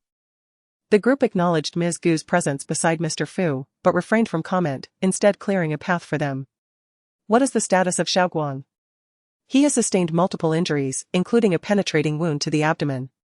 Most critically, he suffered a chest wound, with the point of impact dangerously close to the heart. Dr. Li is currently in the operating theater." The leading man provided a concise update on Xiaoguang's condition. His left hand was swathed in bandages, suggesting he too had been injured. Upon hearing this, Mr. Fu's expression grew even more grave. Addressing the group before him, he said, "You all should retire and rest. I will oversee matters concerning Xiaoguang." However, the group remained steadfast. The man who had spoken earlier, his eyes reddened, his voice trembling with emotion, said, "Your lordship, the lieutenant was injured while saving me. He could have escaped. I will remain here and await his emergence from the operating theater." "Indeed, your lordship. We shall all await the lieutenant's return." Without hesitation, Mr. Fu acquiesced, and forthwith, the cohort proceeded towards the makeshift operating theater within the villa. Scarcely had they approached the threshold when a figure emerged, his countenance betraying a state of agitation, indicative of dire circumstances within. "Old Jia, how fares the captain?" The same man inquired, accosting Old Jia with urgency. Upon perceiving Mr. Fu's arrival, Old Jia promptly reported, "Your Grace, the captain is hemorrhaging profusely, necessitating an immediate transfusion of type A blood. Our reserves are dwindling rapidly. Furthermore, the extraction of shrapnel from his chest presents a formidable challenge. Dr. Li appears uncertain of its successful removal. We all possess type A blood, draw from us, Old Jia. Every member of our squadron shares the same blood type." Several individuals clamored, vying for Old Jia's attention. At that juncture, Ms. Gu gently tugged at Mr. Fu's sleeve. "My love? Mr. Fu, permit me to enter. I pledge to restore him to you in perfect health," Ms. Gu declared, her expression resolute and devoid of any frivolous sentiment. Mr. Fu, taken aback, met Ms. Gu's unwavering and limpid gaze with his obsidian eyes, instinctively placing his faith in her words. He uttered but a single sentence, "I shall accompany you." His tone brooked no dissent. After a moment's contemplation, Ms. Gu, recognizing the potential advantages of Mr. Fu's presence in facilitating the treatment of the individual known as Xiao Guang, nodded in assent. Subsequently, Mr. Fu beckoned old Jia, while arrangements were made for the others to donate blood in shifts. Old Jia, procure 2 sets of sterile attire, Mr. Fu instructed. Without hesitation, old Jia complied, as they were accustomed to unquestioningly obeying Mr. Fu's directives. 10 minutes later, Fu Siju and Gu Ran entered the operating room clad in sterile surgical gowns. Upon entering, Gu Ran was astounded by the advanced equipment that surpassed that of some ordinary hospitals. Within the operating room were 3 other individuals, with Li Jinan positioned as the lead surgeon. Despite wearing a mask, the tension in his eyes was palpable. A nearby anesthetist was fixated on the instruments, equally anxious, as it was evident that Xiao Guang's condition was deteriorating. "Has the blood bag not arrived yet?" Li Jinan inquired just as Lao Jia stepped in. "Let's wait another 10 minutes, what is the current status?" "The blood pressure is plummeting, Dr. Li. The patient's heart rate is rapidly declining," the anesthetist reported nervously. At that moment, a clear voice resonated within the operating room. "I will take over this surgery." Everyone in the room, save for Fu Siju, was taken aback. Particularly Lao Jia, who had assumed the two were merely there to check on Xiao Guang's condition. Li Jinan looked up, intending to question who was causing the disturbance, only to meet Fu Siju's inky black gaze, which conveyed unwavering resolve. Yet, he could not contain himself. He had already recognized the individual beside Fu Siju and felt that Fu Siju had lost his mind for bringing that chaotic woman, who had thrown the Tang Palace into disarray, into this setting and allowing such folly to unfold. "Brother Fu?" Jinan exclaimed. "I trust Ran. I will take full responsibility for any consequences," Fu Siju affirmed. Upon hearing Mr. Fu's decree, none in the operating theater dared voice dissent. Their curiosity piqued as to the identity of the woman accompanying him. Disregarding their speculations, approached and placed her prepared set of silver needles beside her. Noticing his reluctance to yield, she simply stated, "Do not impede my efforts to save this life." Was immediately incensed, but before he could utter a word, Mr. Fu intervened, drawing him aside.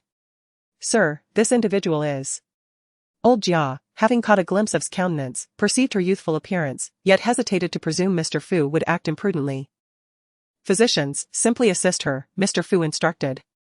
The response left the assembled medical personnel speechless, as it was self-evident that one who usurped the chief surgeon's position must be a doctor. As old Jia attempted to inquire further, swiftly produced 6 silver needles and, with astonishing speed, inserted them into 6 acupoints on the patient's body. On the verge of denouncing such folly, was interrupted by the anesthetist's excited exclamation, heart rate elevated, blood pressure rising. Fell silent, as did old Jia and a surgical assistant, their gazes fixed upon. Undeterred, focused on the vital signs monitor before proceeding. Scalpel. Operation commencing. Extract shrapnel from the patient's chest. Her tone, though composed, conveyed an undeniable authority. For some inexplicable reason, the individuals who were previously displaying skepticism had now tacitly gathered around the operating table. In particular, Li Jingnan was standing beside Gu Ran in a cooperative manner, acting as an assistant to the chief surgeon. The wound is perilously close to the heart and aorta, presenting a considerable challenge. Li Jingnan helpfully described the patient's condition. Just as he was contemplating whether to switch places with Gu Ran, he noticed that Gu Ran's scalpel had already incised Xiao Guang's wound. The swiftness of her movements and the dexterity of her technique suggested an extensive practical experience of several hundred surgeries. Even Li Jingnan, who was hailed as a surgical prodigy, felt inferior. "This. Miss Gu, you." Li Jingnan was so astonished that he was at a loss for words, stammering incoherently and unable to utter a complete sentence. Meanwhile, Fu Siju, who had been observing the entire operation from a short distance, had transitioned from initial anxiety to subsequent surprise, and was now completely calm, or rather, numb. With a crisp click as the shrapnel made contact with the metal tray, the surgery was nearing its end. The entire procedure had taken less than 10 minutes. "Patient's vital signs?" Gu Ran inquired softly, without rushing to suture the wound. Everything is stable, blood pressure has normalized, and heart rate is almost stable, the anesthesiologist replied, her voice trembling without her even realizing it. With these words, a collective sigh of relief could be felt in the operating room. I'll leave the suturing to you. Notify me when it's done. With that, Gu Ran relinquished her position as the chief surgeon and walked directly to the corner, where a chair was conveniently located. Despite the brevity of the surgical procedure, lasting merely 10 minutes or so, it proved to be quite taxing. At this juncture, Gu Ran could feel the perspiration dampening her back. Are you fatigued? Perhaps we should step out for a moment. Upon observing Gu Ran's departure from the operating table, Fu Siju promptly approached, tenderly wiping away the fine beads of sweat that adorned her brow. Gu Ran nestled softly into Fu Siju's embrace, allowing him to hold her, and gently shook her head. I must extract the silver needles momentarily. Rest assured, his life is not in peril. A 24-hour observation period is required. And provided he remains afebrile, subsequent convalescence will entail only bed rest. I shall prescribe a decoction of traditional Chinese medicine to be administered for a week, ensuring his vivacity. Indeed, I have faith in you. Upon hearing these words, Gu Ran's eyes, concealed behind her mask, twinkled with amusement. Alas, she had been blind in her previous life, failing to recognize the exceptional qualities of this man. Li Junnan's suturing was also expeditious. After a mere 15 minutes, he relinquished his position to Gu Ran. Gu Ran did not hasten to remove the needles but instead took Xiao Guang's pulse, subsequently administering acupuncture to several of his acupoints. After waiting for approximately 15 minutes, she commenced the extraction of the needles. Throughout the entire procedure, everyone observed Gu Ran with rapt attention, their curiosity piqued. Although Li Junnan primarily practiced Western medicine, he possessed some knowledge of traditional Chinese medicine. Upon witnessing Gu Ran's extraordinary acupuncture technique, his eyes widened with inquisitiveness. Miss Gu, if my observation is accurate, did you initially employ hemostatic acupuncture on Xiao Guang? Gu Ran did not conceal the truth and nodded, continuing her actions. Upon witnessing this, Li Junnan inquired further, however. I perceive that your hemostatic acupuncture differs from that employed by other practitioners of traditional Chinese medicine. Please do not misunderstand, I harbor no suspicions, only curiosity. It differs somewhat. My acupuncture technique, while staunching the hemorrhage, simultaneously safeguards the patient's cardiac arteries. Upon hearing this, a glint of shrewdness flickered in Li Junnan's eyes. Her gaze once more settling upon Gu Ran, though this time her regard was tinged with an element of inquiry and astonishment. Gu Ran, oblivious to Li Junnan's scrutiny, carefully stowed away her silver needles and stated serenely, if there is no fever within 24 hours, he should be fine. Arrange for someone to decoct a medicinal herb and find a way to have him ingest it. As for the intravenous drip, ordinary anti-inflammatory drugs will suffice. No need for anything else. Having spoken, Gu Ran had already stationed herself beside Fu Siju, her tone softening considerably. Let's go, is there a place to rest here? The 8 hours post-surgery are the most perilous, we shall remain here tonight. Very well, I shall escort you to repose. Disregarding the others in the operating theater entirely, Fu Siju clasped Gu Ran's hand and departed forthwith. Young Master Li, who was that? Could she be our future mistress? The inquiry came from old Jia, a confidant of Fu Siju, though he was primarily stationed at the League's base. Is it not self-evident? In all the time you have known Siju, have you ever witnessed him being so intimate with a member of the opposite gender? Upon hearing this, old Jia, quite inadvertently, blurted out what was on his mind. But this Miss Gu appears rather young, is she of age? Is our master engaging in a May-December romance? Huh. Old Jia. Have you been yearning for a loosening of your bones of late, to be so audacious? Only then did old Jia realize what he had said. And he offered a sheepish grin, saying, a slip of the tongue, a slip of the tongue. However, this Miss Gu does appear exceedingly youthful. Is it plausible to remain youthful? Scarcely 2 months have elapsed since she attained adulthood, a disparity of nearly 3 generational divides. Reflecting upon the age chasm between Gu Ran and Fu Siju, Li Junnan could not suppress a sigh of astonishment. Fu Siju, at 26, stood 8 years apart from Gu Ran, who was merely 18, a divergence bordering on 3 generational gulfs. Old Jia, overhearing this, nearly bulged his eyes out of their sockets. Blurting out, the master evidently favors the tender bloom, had he acted sooner, it would have constituted a transgression. Li Junan's lips quivered upon hearing this. Contemplating the affair between Fu Siju and Gu Ran, musing, indeed, it nearly veered into criminality. He had, after all, whisked her away to the Tan Palace immediately after her 18th birthday, where she remained confined ever since.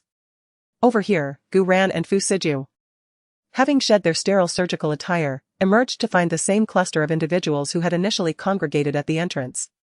Upon witnessing Fu Siju's exit, they surged forward in a renewed wave. "Your Grace, the captain." Their countenances were even more pallid than before, evidently having undergone blood extraction. Fu Siju merely retorted with a laconic, "The surgery was successful. Disperse and attend to your injuries." With that, Fu Siju, hand in hand with Gu Ran, departed from the doorway. Although this villa lacked the grandeur of the Tan Palace, it still encompassed over 600 square meters, spanning 3 stories. Fu Siju escorted Gu Ran directly to the 3rd floor, effortlessly navigating to a bedroom. "You've exerted yourself this evening, hasten to cleanse yourself and seek repose early." Fu Siju tenderly ruffled Gu Ran's hair, proceeding towards the adjacent wardrobe. "There are no garments here for you, avail yourself of mine for the interim.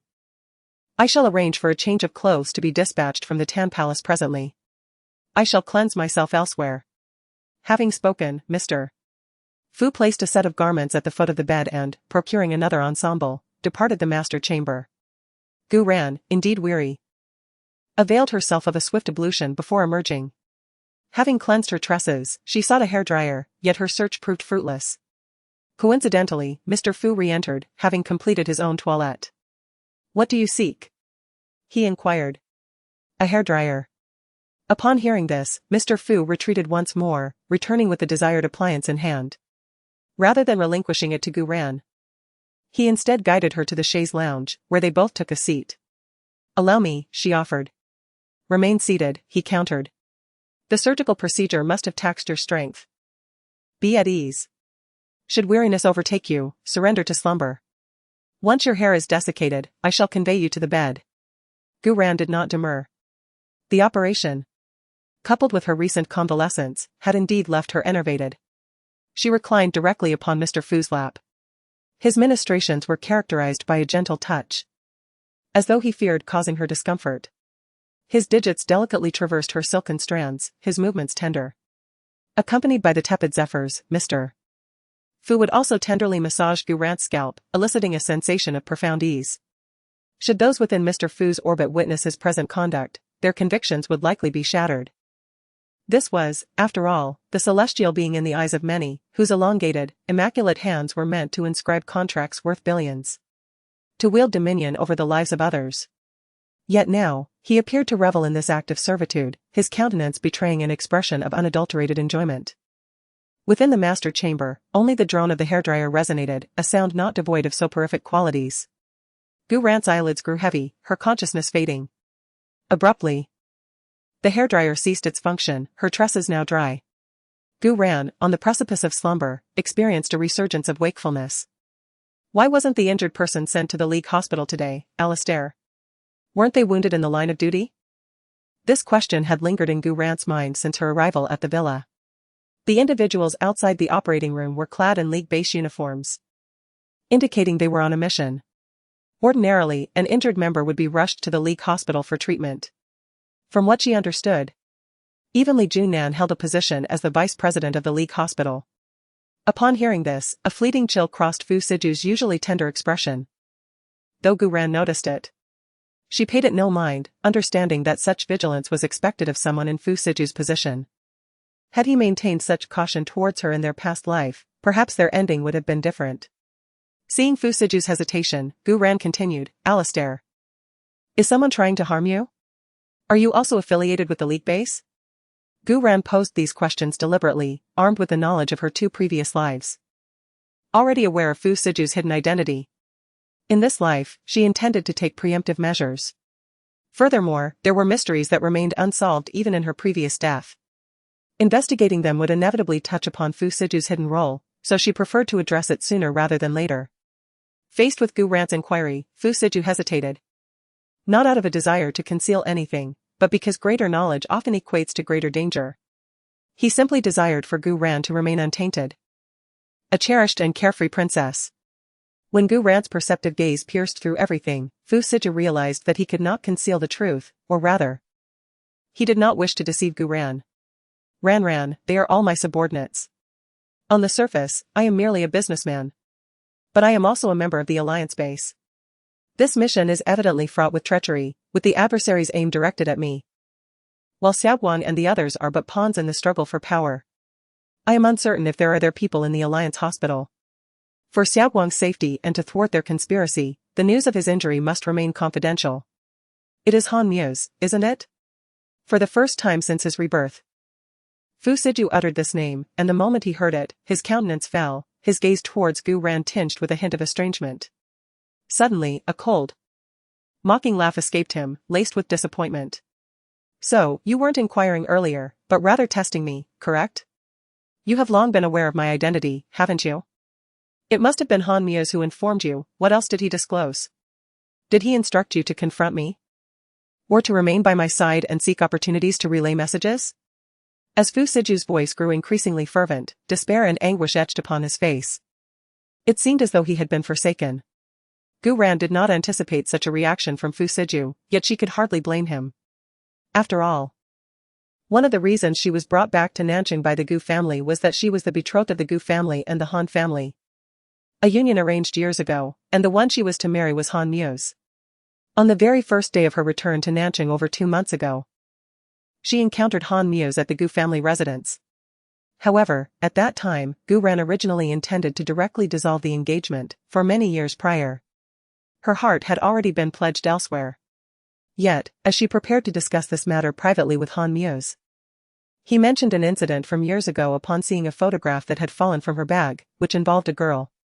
Gu Ran vividly recalled the exhilaration she felt upon hearing about this event. She had bombarded him with inquiries about the details, all of which aligned perfectly.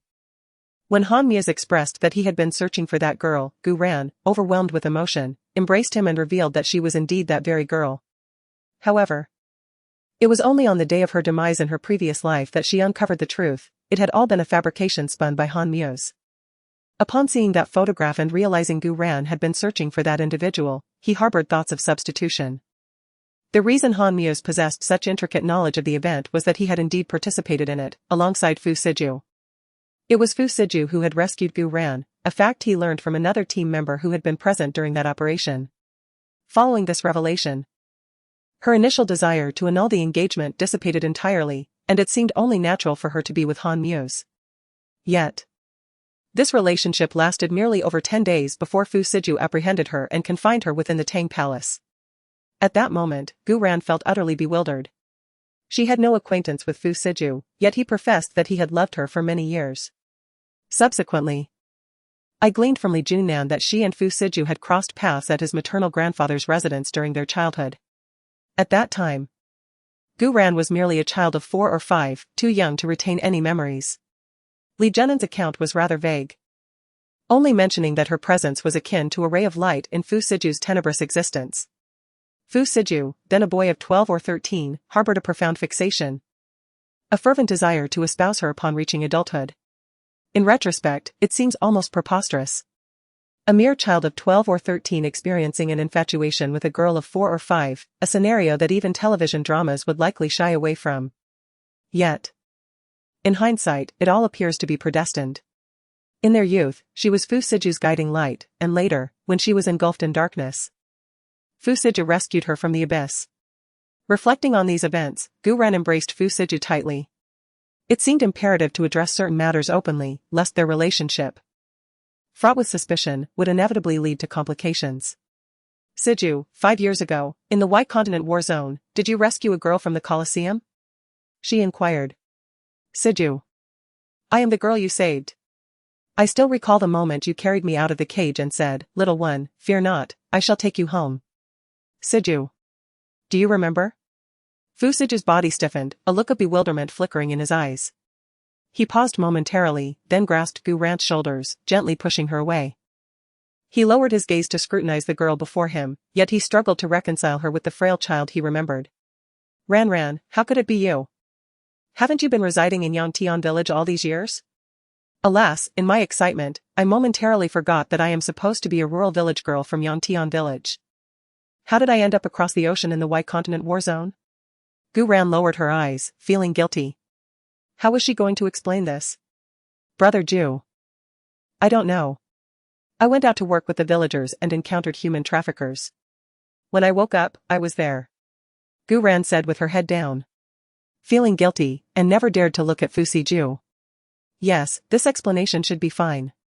After all, in those years, there were indeed many cases of serious population disappearances on the southern border, all of which were caused by foreign forces trafficking in people. Of course, Fu Siju would not believe it, just because Gu Ran would disappear for no reason every year these years.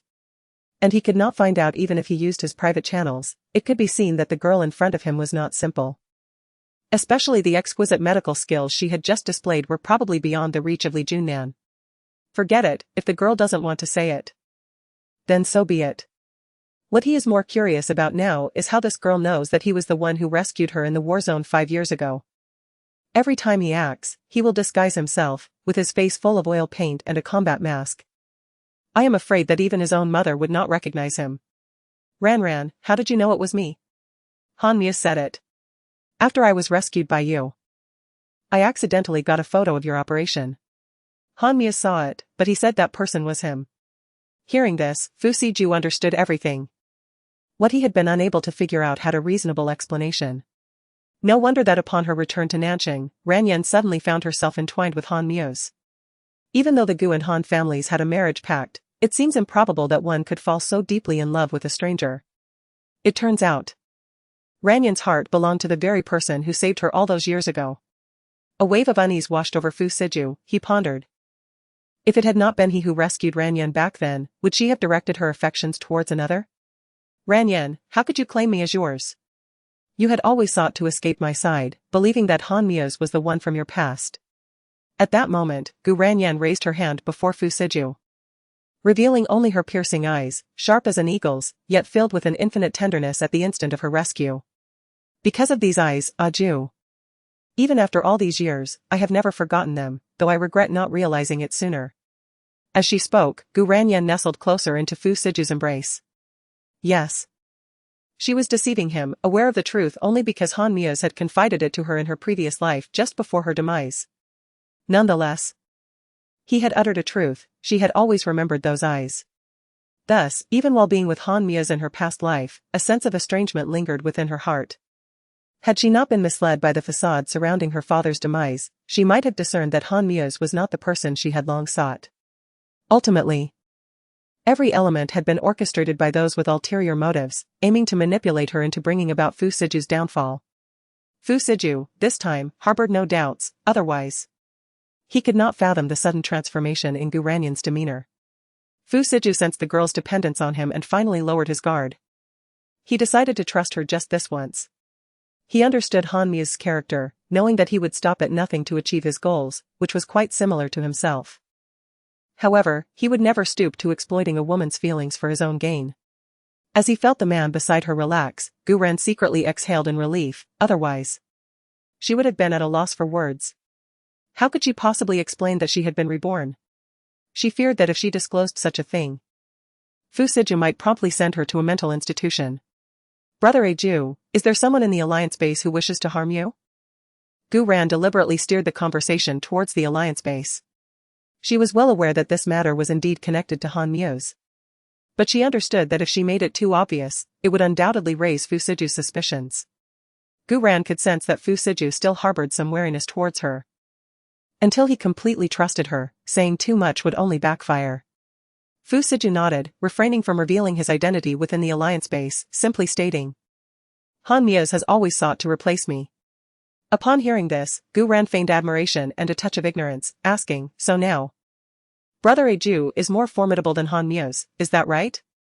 Not just now, I have never regarded that fellow as a rival. To me, he is merely a clown, Fu Siju replied with a proud expression, brimming with confidence. Upon hearing this, Gu Ran felt a pang in her heart. Indeed, in terms of individual strength, 10 Han Mia's could not match Fu Siju. Yet in her previous life, Han Mia's had seized upon Fu Siju's vulnerabilities, forcing him to act with great restraint at every turn. Let us dispense with such considerations. Providence has granted them a second chance, and assuredly, the scales of victory shall remain forever tilted in their favor. Surely, my dearest love, you possess the means to vanquish Han Muse. The Alliance headquarters, ostensibly established to safeguard the citizens of our nation, should not harbor one such as Han Muse, who, in his pursuit of power, callously disregards the lives of his own comrades. Gu Ran was cognizant that in her previous life, Han Mue's ultimate triumph was largely attributable to the Alliance headquarters, which served as his bastion of support. Upon hearing Gu Ran's words, Fu Siju smiled contentedly, gently caressing her delicate cheek, and remarked, "Do you truly hold no regard for Han Muse? Should this matter be thoroughly investigated and his involvement ascertained, he shall find himself utterly without recourse. So, you remain unconvinced of my sincerity, my love? Would you believe me if I were to declare that I desire Han Mue's demise more fervently than anyone else? Indeed, the tragedies of her past life were, in no small measure, orchestrated by Han Muse. From the outset, she was but a pawn in his machinations. Exploited to undermine Fu Siju, colluding with the Gu family, fraudulently acquiring the shares under her control, and ultimately, through emotional manipulation, transforming her into a mere instrument of death, to be discarded once her utility had been exhausted. Each of these transgressions would have been sufficient to incite Gu Ran to tear Han Muse asunder.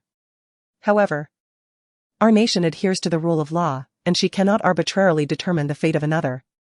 Yet, now that Han Muse has unwittingly presented her with an opportunity, how could Gu Ran possibly fail to seize it? It was merely the lingering doubt in Fu Siju's mind that caused Gu Ran's heart to ache with a dull throb. Upon hearing Gu Ran's declaration, Fu Siju's brow furrowed slightly, sensing an excessive degree of vehemence in her demeanor.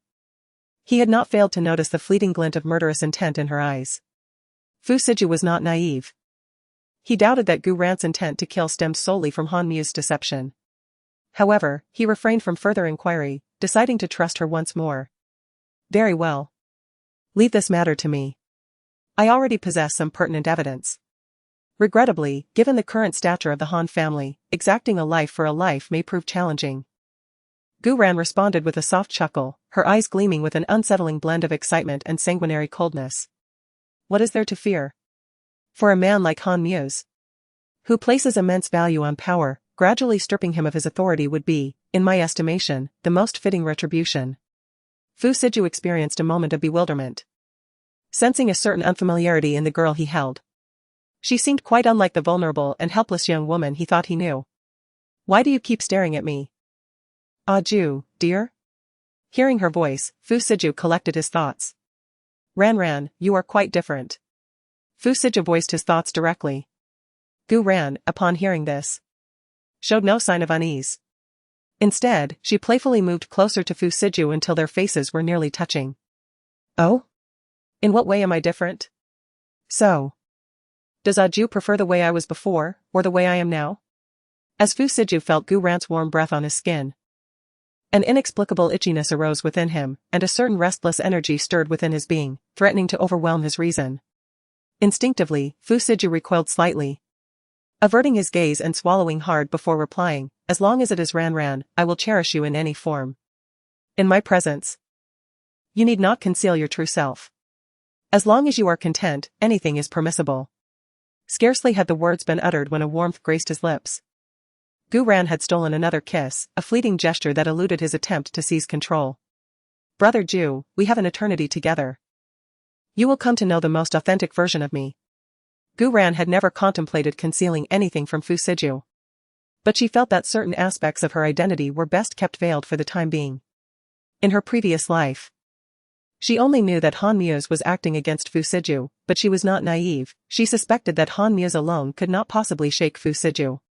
Therefore, she was currently concealing her strength, feigning weakness to catch the enemy off guard, and perhaps one day, she could become the beauty who saves the hero. Who says it is always the hero saving the damsel? She would orchestrate a damsel saving the hero. Fu Siju also respected Gu Ran. As long as this woman remained by his side, he would be content. As for the kind of person Gu Ran was, he was indifferent. Fu Siju did not retire with Gu Ran. After Gu Ran had settled into bed, Fu Siju remained vigilant. And only when her breathing became steady did he quietly leave the bedroom. Li Junnan, Dan Zhua, and old Jia, who had assisted in the operating room, were all in the second-floor study, seemingly awaiting Fu Siju's arrival. As Fu Siju entered the study, the three rose in unison, their faces displaying deference. After Fu Siju entered, Li Junnan peered outside, and a hint of disappointment flashed across his face when he did not see Gu Ran following behind. How is Chung Guang?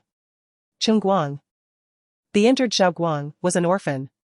At the age of 12, he was bullied and rescued by Fu Siju, who brought him back to the Alliance base. He gradually rose from an ordinary member to become the leader of the Alliance base's most elite squad, and was also a confidant of Fu Siju. Everything is in order. Ensure personnel are stationed accordingly. We owe Miss Gu our gratitude this time. By the way, Siju, has Miss Gu received medical training? 21. The Silver Fox organization Li Junnan's countenance was now etched with curiosity. Frankly, Gu Ran had never left a favorable impression on him. His perception of her was one of constant mischief or plotting mischief. The entire Tan Palace was thrown into disarray by her. And Fu Siju was left both physically and emotionally exhausted. As a friend and brother, Li Junnan could not fathom why Fu Siju was so fixated on this woman. Given Fu Siju's status, he could have any woman he desired, yet he had remained chaste and disciplined for over 2 decades, leading to rumors of his questionable sexual orientation. However, Gu Ran's performance this evening had been an eye-opener for Li Junnan. Her composure and command during the surgery, coupled with her exceptional skills, left Li Junnan feeling inferior. Fu Siju recognized Li Junnan's curiosity, but could he admit that he, too, was in the dark? Presumably. She mentioned studying medicine with an elderly traditional Chinese doctor in her village for a few years, Fu Siju stated calmly. The 3 men in the study were taken aback. Their expressions a mixture of disbelief and astonishment. Who would believe such a tale? An elderly traditional Chinese doctor? Yet, Gu Ran had demonstrated proficiency in Western medicine. All right. I understand your curiosity, but it is irrelevant to our immediate task. Old Jia, has there been any contact with Yanchen? My lord. General Zhua is still at the Alliance headquarters. Currently, the Western base appears most suspicious. This operation is a joint endeavor between the headquarters and the West. Had they adhered to the agreed-upon time for support, the captain would not have sustained injuries. Old Jia's eyes brimmed with fury as he recounted the mission. They risked their lives executing tasks along the border, yet those in power, in their relentless pursuit of consolidating authority and eliminating rivals, blatantly disregard the lives of operatives like them. Fu Siju maintained a calm demeanor and continued to inquire, is there evidence, Old Jia? You must understand that all matters necessitate substantiation, otherwise, even I am powerless to act. Fu Siju felt a sense of helplessness. The Alliance base belonged to an official department. Although his authority within the base was unparalleled, there were still superiors above him. To take action against anyone, he required evidence, otherwise he risked being accused of abusing his power. There are some clues, but General Zhua is still at headquarters, entangled in disputes with those individuals. We can only arrange for others to investigate, Old Jia remarked, furrowing his brow. Fu Siju pinched the bridge of his nose and contemplated for a moment before declaring. I will resolve this matter personally. In the meantime, you should rest well, it won't be long before we all find ourselves occupied. The Alliance base has become increasingly chaotic in recent years, with several divisional commanders harboring ambitious designs to unseat him from his esteemed position. Previously, Fu Siju believed such healthy competition could enhance combat effectiveness, so he had chosen to turn a blind eye. However, now that someone has transgressed, disregarding the lives of our brethren for personal gain, the entire alliance requires a thorough reformation, and this occasion shall serve as a cautionary example. Upon hearing this, the 3 were elated. In recent years, they had perceived that Mr. Fu had delegated authority excessively, a method that fostered trust and motivation among those loyal to him. But for those with ulterior motives, it was undoubtedly nurturing a viper in their bosom. Are you returning to headquarters, Mr. Fu? Li Junnan inquired with fervor. After all, Mr. Fu, the absentee manager, had not graced the Alliance headquarters in nearly a year. To the point where many had nearly forgotten that the Z-Nation Alliance possessed a commander codenamed King of Hell. I shall not return. With Sui Yanchen overseeing matters at headquarters, it suffices.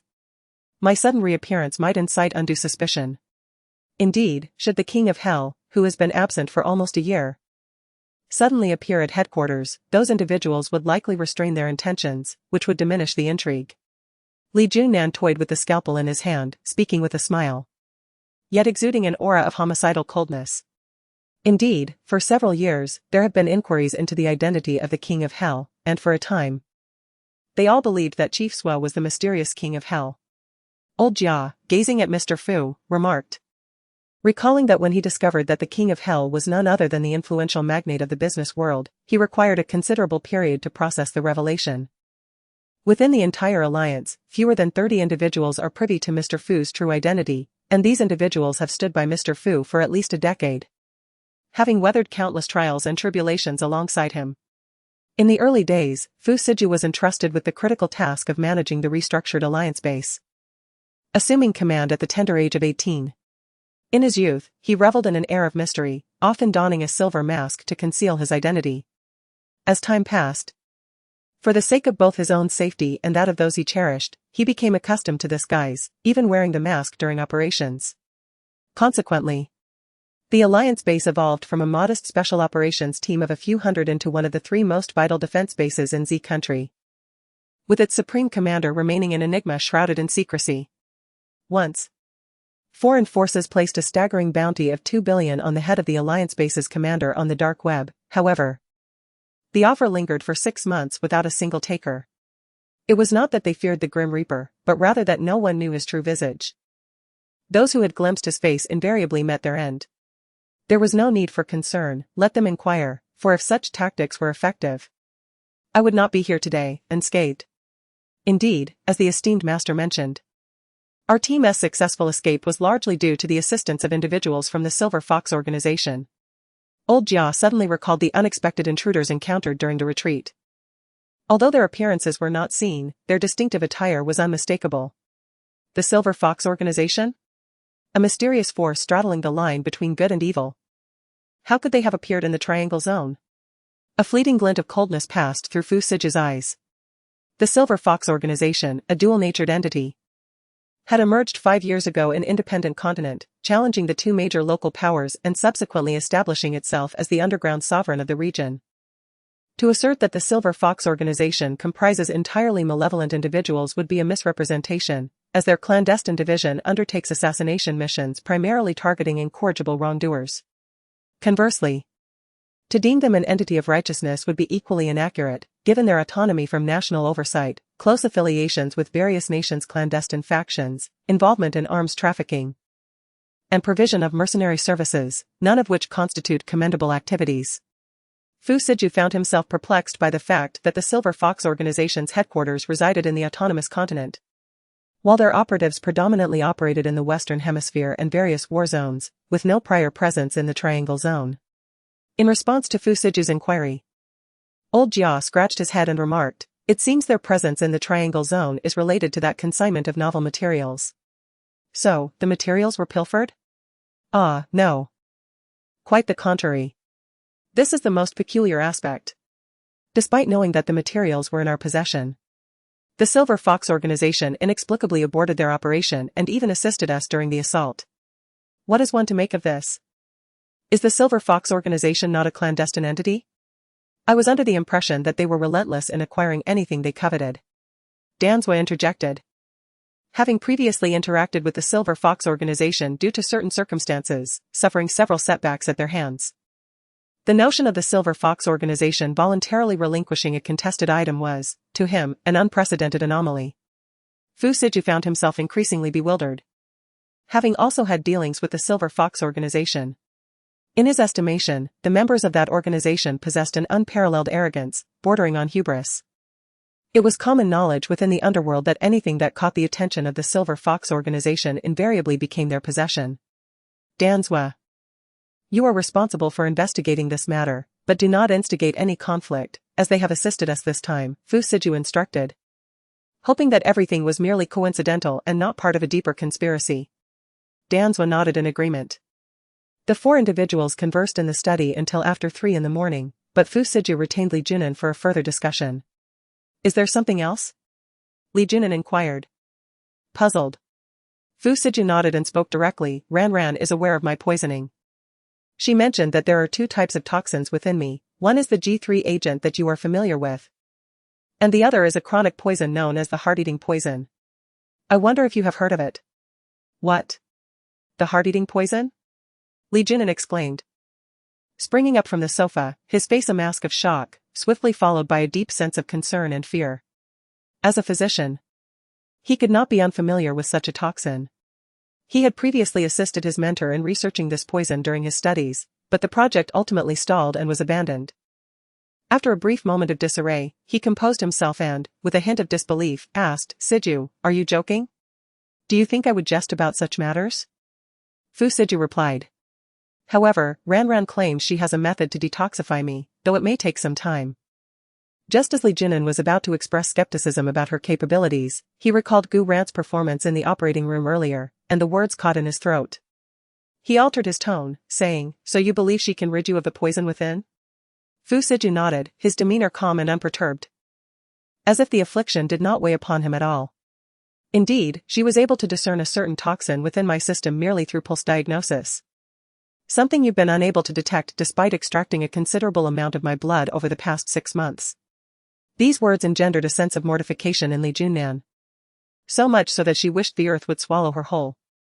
Siju, Miss Gu is rather young. Junan, merit is not gauged by age. A principle of which you should be aware. Furthermore, is tonight's operation not the most compelling evidence? Given your current impasse with the G3 agent, perhaps it would be prudent to allow Ranran to attempt a solution. Fu Siju's resolve was unwavering. It wasn't that he doubted Li Junan, but rather that he wished to ascertain the full extent of the capabilities possessed by the woman he held dear. He was wagering his remaining year of life on this young woman's potential to effect a miracle. At worst, death awaited him. A fate that seemed inevitable given the present circumstances.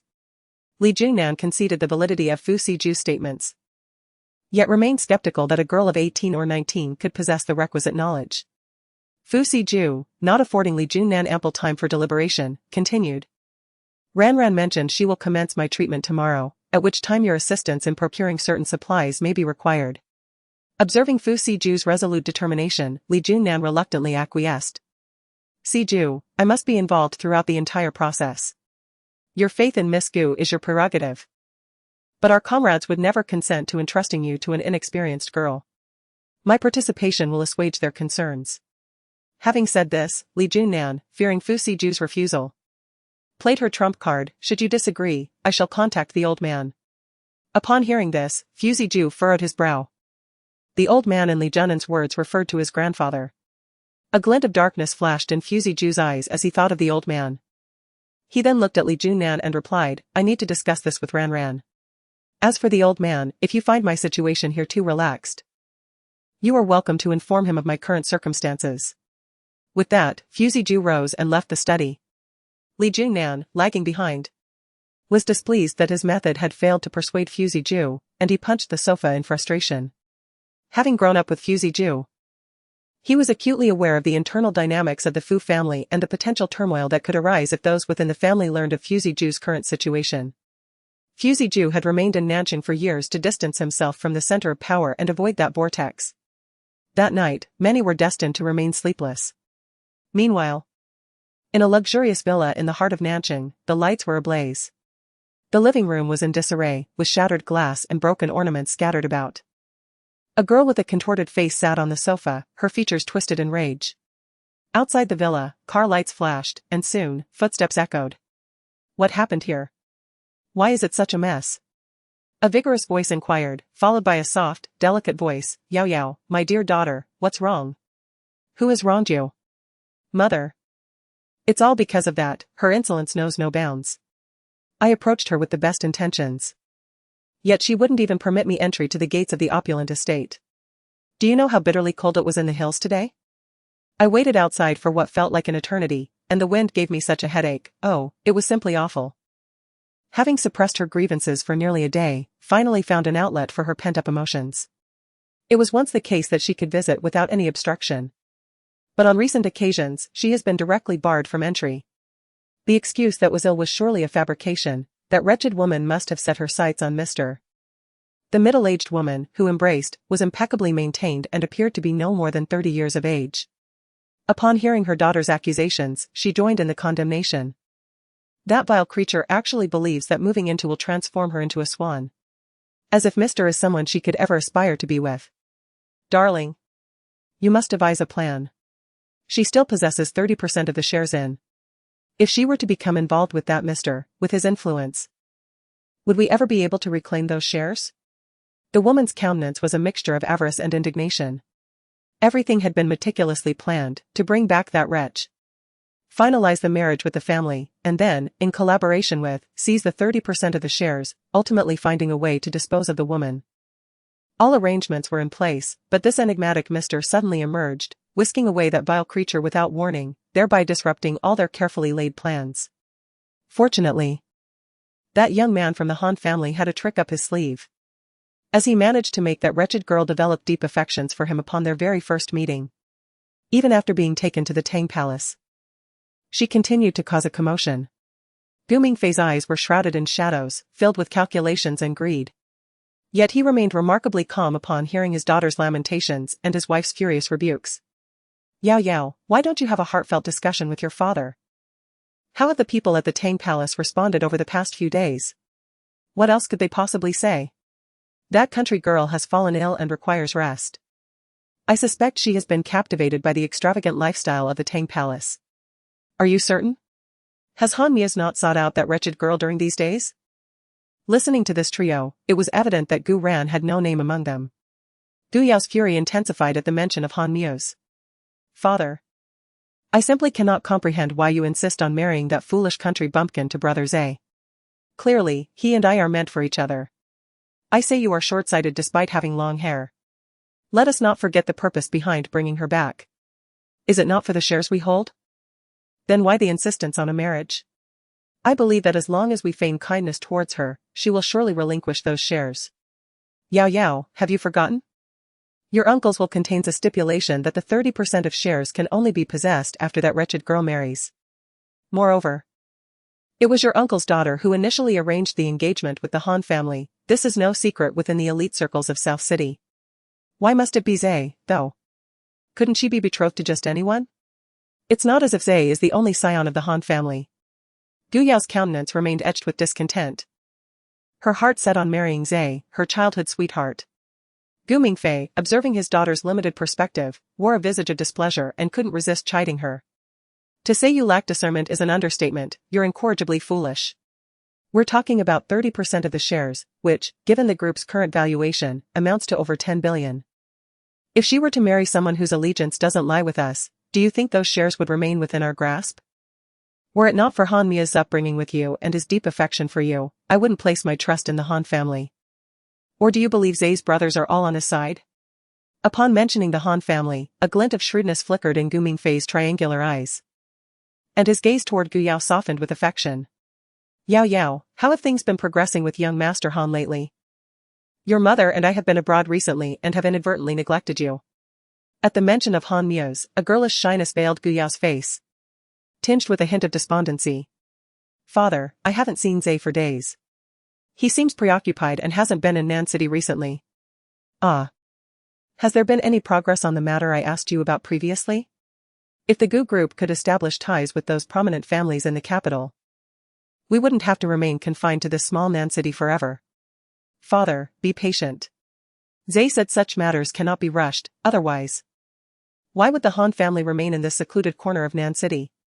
Gu Yao spoke with a hint of unease, acknowledging how immensely challenging it was to forge connections through the Han family and the aristocracy of the imperial capital. The members of the Han family were far from naive, and moreover, Han Mias was not yet the head of the family. He had two formidable rivals to contend with. However, Gu Yao certainly did not dare to voice these concerns, as she had only just earned her father's trust with great difficulty. Upon hearing her words, Gu Mingfei's eyes, which had initially sparkled with a glimmer of insight, dimmed noticeably, and his expression betrayed a hint of displeasure. Yao Yao, you are my only daughter, the vast Gu family will ultimately be entrusted to you. Everything I am orchestrating is for your benefit, and you must strive diligently as well.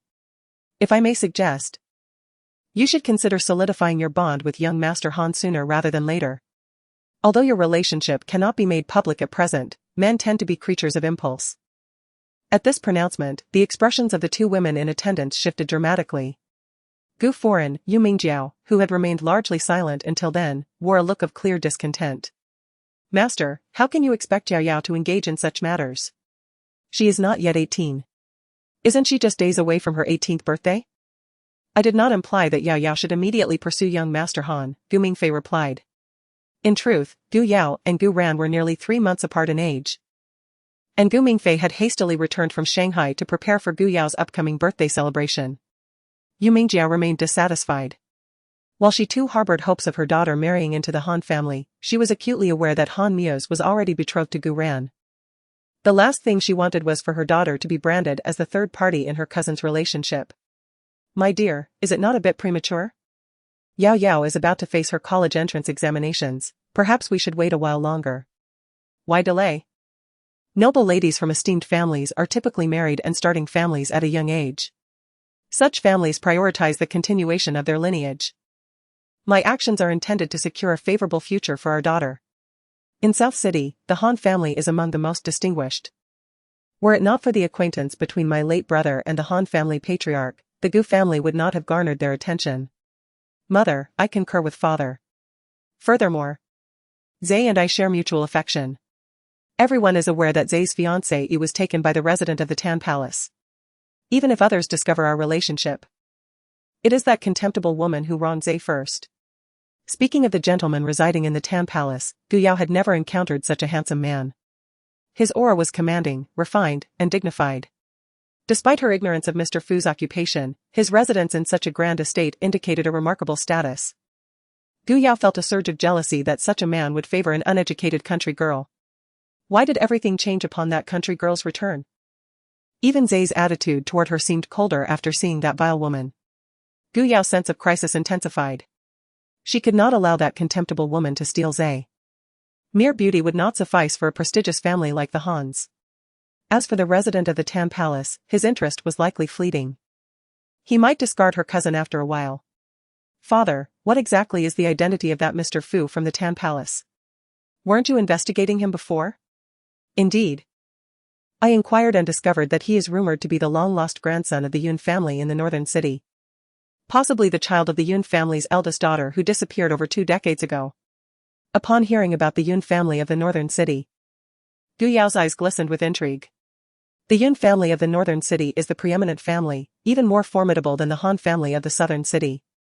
It is said that the Yun family's influence pervades the military, political, and commercial spheres. And their position is such that even the families of the imperial capital cannot disregard them. Father, is this true? Is he truly a member of the Yun family of the northern city? Doesn't that mean that vile Gu Ran has found a powerful patron? Humph. Merely a grandson with a different surname. How much importance could the Yun family place on him? If he were truly valued, he wouldn't have come to develop in the southern city. All he has is that universal international company. Upon hearing this, Gu Yao felt somewhat relieved. She did not want that country bumpkin to encounter anyone of significance, she wanted to keep that vile girl suppressed. Yao Yao. You must exert yourself these next few days and visit the Tan Palace frequently. Whether or not you can meet him, we must make them feel our sincerity. Once we obtain that 30% of the shares, you can deal with that wretched girl however you wish, and father won't interfere. Gu Yao was initially reluctant. But upon hearing this, the corners of her mouth tilted upward, and a hint of coldness flashed in her eyes. As if she had already conceived of countless ways to torment Gu Ran. As he spoke, Gu Mingfei gave his wife a meaningful glance. And Yu Mingjiao retrieved a vial of transparent liquid from her purse and handed it to Gu Yao. Should you encounter that contemptible girl, endeavor to administer this concoction into her repast. Accepted the potion. This was not the first instance, yet her curiosity regarding its composition persisted. Father. What purpose does this potion serve? It impairs the nervous system. With prolonged ingestion, coupled with a proficient hypnotist, one can manipulate the subject's consciousness. I am merely taking precautionary measures. Should that wretched girl persist in clinging to those shares, do not fault me for resorting to extreme measures. Upon hearing this, comprehended the situation instantly and promptly stowed away the vial. Had been privy to this discourse, she would have discerned the cause of her frequent disorientation and compromised volition in her previous existence, as though her actions were beyond her control. However, she would undoubtedly unearth the nature of this toxin imminently, as she anticipated her reunion with her second senior apprentice tomorrow. At 8 in the morning, luxuriated in a rare, restorative slumber. Upon awakening, she noted the absence of from the bedside. Yet, judging by the lingering warmth, she surmised that he had only recently risen. As she pondered, the bathroom door swung open, revealing his torso bare, a towel cinched around his waist. Water droplets clung to his hair, cascading down his sculpted pectorals, tracing a path to his midsection before disappearing into the veiled region. Previously in a torpid state, was instantly roused by this vision of masculine allure. Disregarding her disheveled appearance, she cast aside the covers and scurried to the foot of the bed. With a sudden leap, caught her effortlessly, and clung to him like a sloth. "Good morning, Mr. Fu," she greeted him, her nimble hands restlessly exploring his figure. Had he not been holding her, she would have undoubtedly tumbled. He hadn't anticipated such a fervent welcome from Gu Ran upon emerging from his bath. However, her wandering hands ignited a fire within him. Ran, please be still," he implored, his self-control waning. He'd abstained for over 2 decades, and now, in the presence of his beloved, he found himself struggling to contain his desires. Her advances were proving too tempting. She wore his loose-fitting pajamas, a mere layer of fabric separated them. She could distinctly feel the rising heat of his body. A mischievous smile played on her lips as she leaned in close, whispering, "Mr. Fu, what should I do? I want to devour you." These words, spoken by one barely of age, caused him to stiffen. He yearned to fulfill her desires, yet a sliver of reason reminded him that their current surroundings were unsuitable. Ran, are you seducing me?" he inquired. Indeed, a blatant seduction, she purred. "Will Mr. Fu succumb to my allure?" Despite her provocative words, her face remained innocently pure. Any lascivious thoughts he harbored dissipated upon beholding her childlike visage and crystalline eyes. With a restrained pat on her derriere, he said with affection, "I've long desired to. But this is not the place. Shall we rest a while longer?" Upon hearing this response, Gu Ran did not feel disheartened. Her earlier impulse had been merely a fleeting whim, she had not genuinely intended to engage in anything with Fu Siju. After all, this was not their home. Gu Ran shook her head and leaned her head against Fu Siju's shoulder, her voice soft and tender as she said, "Brother Aju, carry me to wash up." "Shall I assist you with your bath?" he inquired, playfully. Unfazed by his teasing, Gu Ran replied, "Sure. But Brother Aju might have to take a cold shower himself soon." Fu Siju pondered for a moment, ultimately deciding against it, even in a climate-controlled environment. A cold shower in the depths of winter would surely be unbearable. The two lingered in the room for nearly half an hour before finally emerging. As dawn broke, someone from the Tang Palace arrived with Gu Ran's change of clothes. Dressed in a hooded sweatshirt and ripped jeans, her hair styled in a bun, she resembled a carefree child of 15 or 16. Hand in hand with Fu Siju, they descended the stairs, evoking a sense of a father escorting his daughter. The first floor was bustling with energy. In stark contrast to the previous night's somber and anxious expressions, the young men in the living room now wore smiles, exuding a relaxed and pleasant demeanor. However, upon catching sight of Fu Siju, they all promptly rose to their feet, standing straight as if under inspection by a superior officer. "Relax, this is not a base. How is Xiao Guang doing?" Fu Siju directed his question towards Li Junin. Already surmising from the expressions of those present that Xiao Guang was likely safe and sound, yet he wished to hear it confirmed. "He has awakened, no fever. And his mind is clear. He is clamoring to get out of bed," Li Junin reported. As she spoke, Li Junan's gaze fell upon Gu Ran, her eyes reflecting a newfound respect. "Miss Gu, I thank you for your assistance last night. Moreover, the herbal formula you provided proved remarkably effective. Chung Guang's complexion today is nearly indistinguishable from his usual self." Only Li Junan and old Jia were aware of the efficacy of that herbal remedy. Typically, after such a major surgery, a patient would require 2 to 3 days of rest to regain any semblance of vitality. Yet, Chung Guang appeared vibrant today, his face flushed, his voice robust. Were it not for their own involvement in the surgery last night, they might have suspected him of deception. Gu Ran, however, did not feign modesty. She was acutely aware of the potency of the herbal concoction, having personally researched it. Were time not of the essence, she could have crafted it into elixirs, enhancing its effects further. Chung Guang was to continue taking the herbal remedy, 1 bowl each morning and evening. Observing the team members in the living room, who seemed to bear various injuries from the previous day, Gu Ran continued, "This herbal remedy is also suitable for you all, it serves to bolster physical strength. possessing gentle properties without any adverse side effects. Once I find the time to create some elixirs, you can carry them during your missions. As long as you haven't sustained heart injuries, these pills could sustain your lives. Gu Ran spoke with a casual air, yet those present were momentarily taken aback. What had they just heard? This was modern society, not some fantastical realm of immortals. Could a single pill truly wield such extraordinary effects? Gu Ran discerned the skepticism in their eyes but chose not to elaborate further. She held unwavering confidence in her elixirs, knowing that only those who had truly experienced their benefits would comprehend their true worth. Let's commence with breakfast. Afterward, you and Junnan can engage in a thorough discussion. Upstairs. Mr. Fu mentioned your desire to collaborate with her on the antidote's development. I acquiesced, though the specifics necessitate your direct deliberation. Evidently impatient, Ms. Li approached us in the dining area and inquired, Miss Gu. May I inquire if your medical training genuinely consists of a few years of traditional Chinese medicine learned from a village itinerant physician? Gu Ran nodded, reflecting on her 3 years of tutelage under her master. Upon his departure from the village, he bequeathed her a dozen medical treatises and subsequently brought her to the valley. By then, his teachings had reached their zenith, and she immersed herself in the valley's library, embarking on a self-directed study of various medical disciplines, gradually achieving her present expertise. Later, her annual sojourns abroad exposed her to Western medicine, inadvertently leading to her specialization.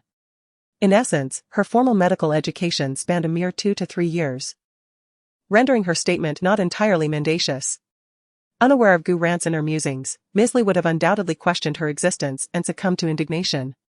Upon Gu Ran's affirmation, Ms.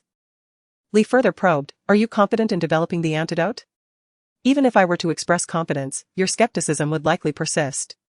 Therefore, the utility of my response is questionable. Demonstrating through action would be more efficacious. Miss Gu, could you endeavor to be more earnest?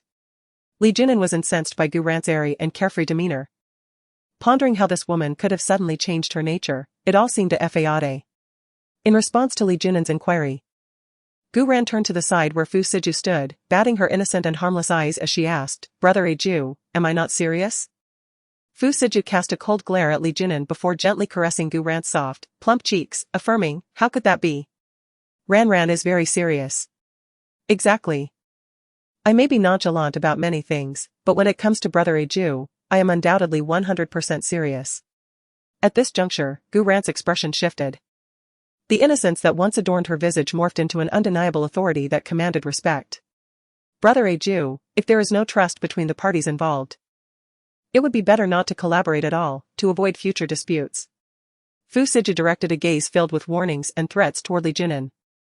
Li Jinan felt a chill creep up his neck, realizing that if he did not make a statement soon, he might find himself facing 30 sparring partners. Miss Gu. What are you saying? I was merely joking. We all witnessed your prowess last night, how could I possibly doubt you?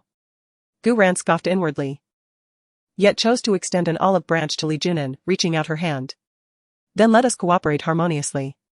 Just as Li Jinan was about to reciprocate the gesture, Fu Siju seized Gu Ran's hand in his own. With an awkward smile, Li Jinan withdrew his hand beneath the table, saying, please, enjoy your meal. I shall check on Xiao Guan. With that, Li Jinan nearly fled the dining room. At 10 o'clock in the morning, Fu Siju and Li Jinan brought Gu Ran to a large building within the park, which bore the sign of the Jinan Life Medical Research Center. Gu Ran had visited this place in her previous life, aiming to assist Han Muz in stealing a piece of research data from within. Subsequently, Li Jinan faced multiple abductions and assassination attempts due to the leakage of that research data, as many sought the ultimate outcome of the study. Upon returning to this location, Gu Ran felt an overwhelming sense of familiarity, though her mindset was markedly different. This time, she stood alongside Fu Siju. The building comprised 5 stories, and Gu Ran was aware that there were 4 underground levels. Only Li Jinan and a few collaborators of the research center possessed access to the lowest level. Miss Gu. Li Jinan began as they entered the building, for the past 6 months, I have conducted blood tests on Siju each month. Why is it that I cannot detect the heart-eating poison you mentioned? Isn't Dr. Li familiar with the characteristics of the heart-eating poison? It is colorless and odorless, and conventional blood tests cannot identify it. Hence, why does Miss Gu assert that Siju has been poisoned? Through traditional Chinese pulse diagnosis, though I suspect Dr. Li may not believe this. It would be best to conduct another blood test for Brother Aju. Surely your research center possesses low-temperature testing equipment? Gu Ran inquired. Upon hearing this, Li Jinan nodded, albeit skeptically. What specific low-temperature conditions are required? 60 degrees below zero. Within the heart-eating poison, there exists a toxin that becomes exceptionally active under such frigid conditions, and this toxin is the key element of the poison. As Gu Ran discoursed eloquently, Li Jinan's bewilderment deepened. How could a mere slip of a girl, barely past her adolescence, possess such profound knowledge of the heart-devouring poison? Even he himself had only stumbled upon it years ago, collecting fragmented information since, yet he remained ignorant of the specific method required for its detection. Gu Ran perceived Li Jinan's skeptical gaze. Indeed, since the previous evening, she had exhibited numerous anomalies. However, for the sake of Fu Siju, she could not conceal the truth. Fortunately, Li Jingnan was a trusted confidant of Fu Siju. Dr. Li, Gu Ran began, I am aware that you harbor numerous doubts. However, you need only remember this, both you and I share the common goal of purging Aju's body of the toxins that plague him. That is sufficient.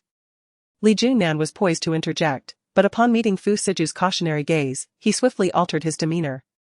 Very well, let us proceed to the examination center. Subsequently, the group proceeded directly to the examination center on the second floor. A physician was prepared to draw Fu Siju's blood, but Gu Ran demurred. Aju, let me draw your blood. Without hesitation, Fu Siju seated himself before Gu Ran, baring his arm and gazing at her with ardent affection. Very well, Ran. Proceed as you see fit.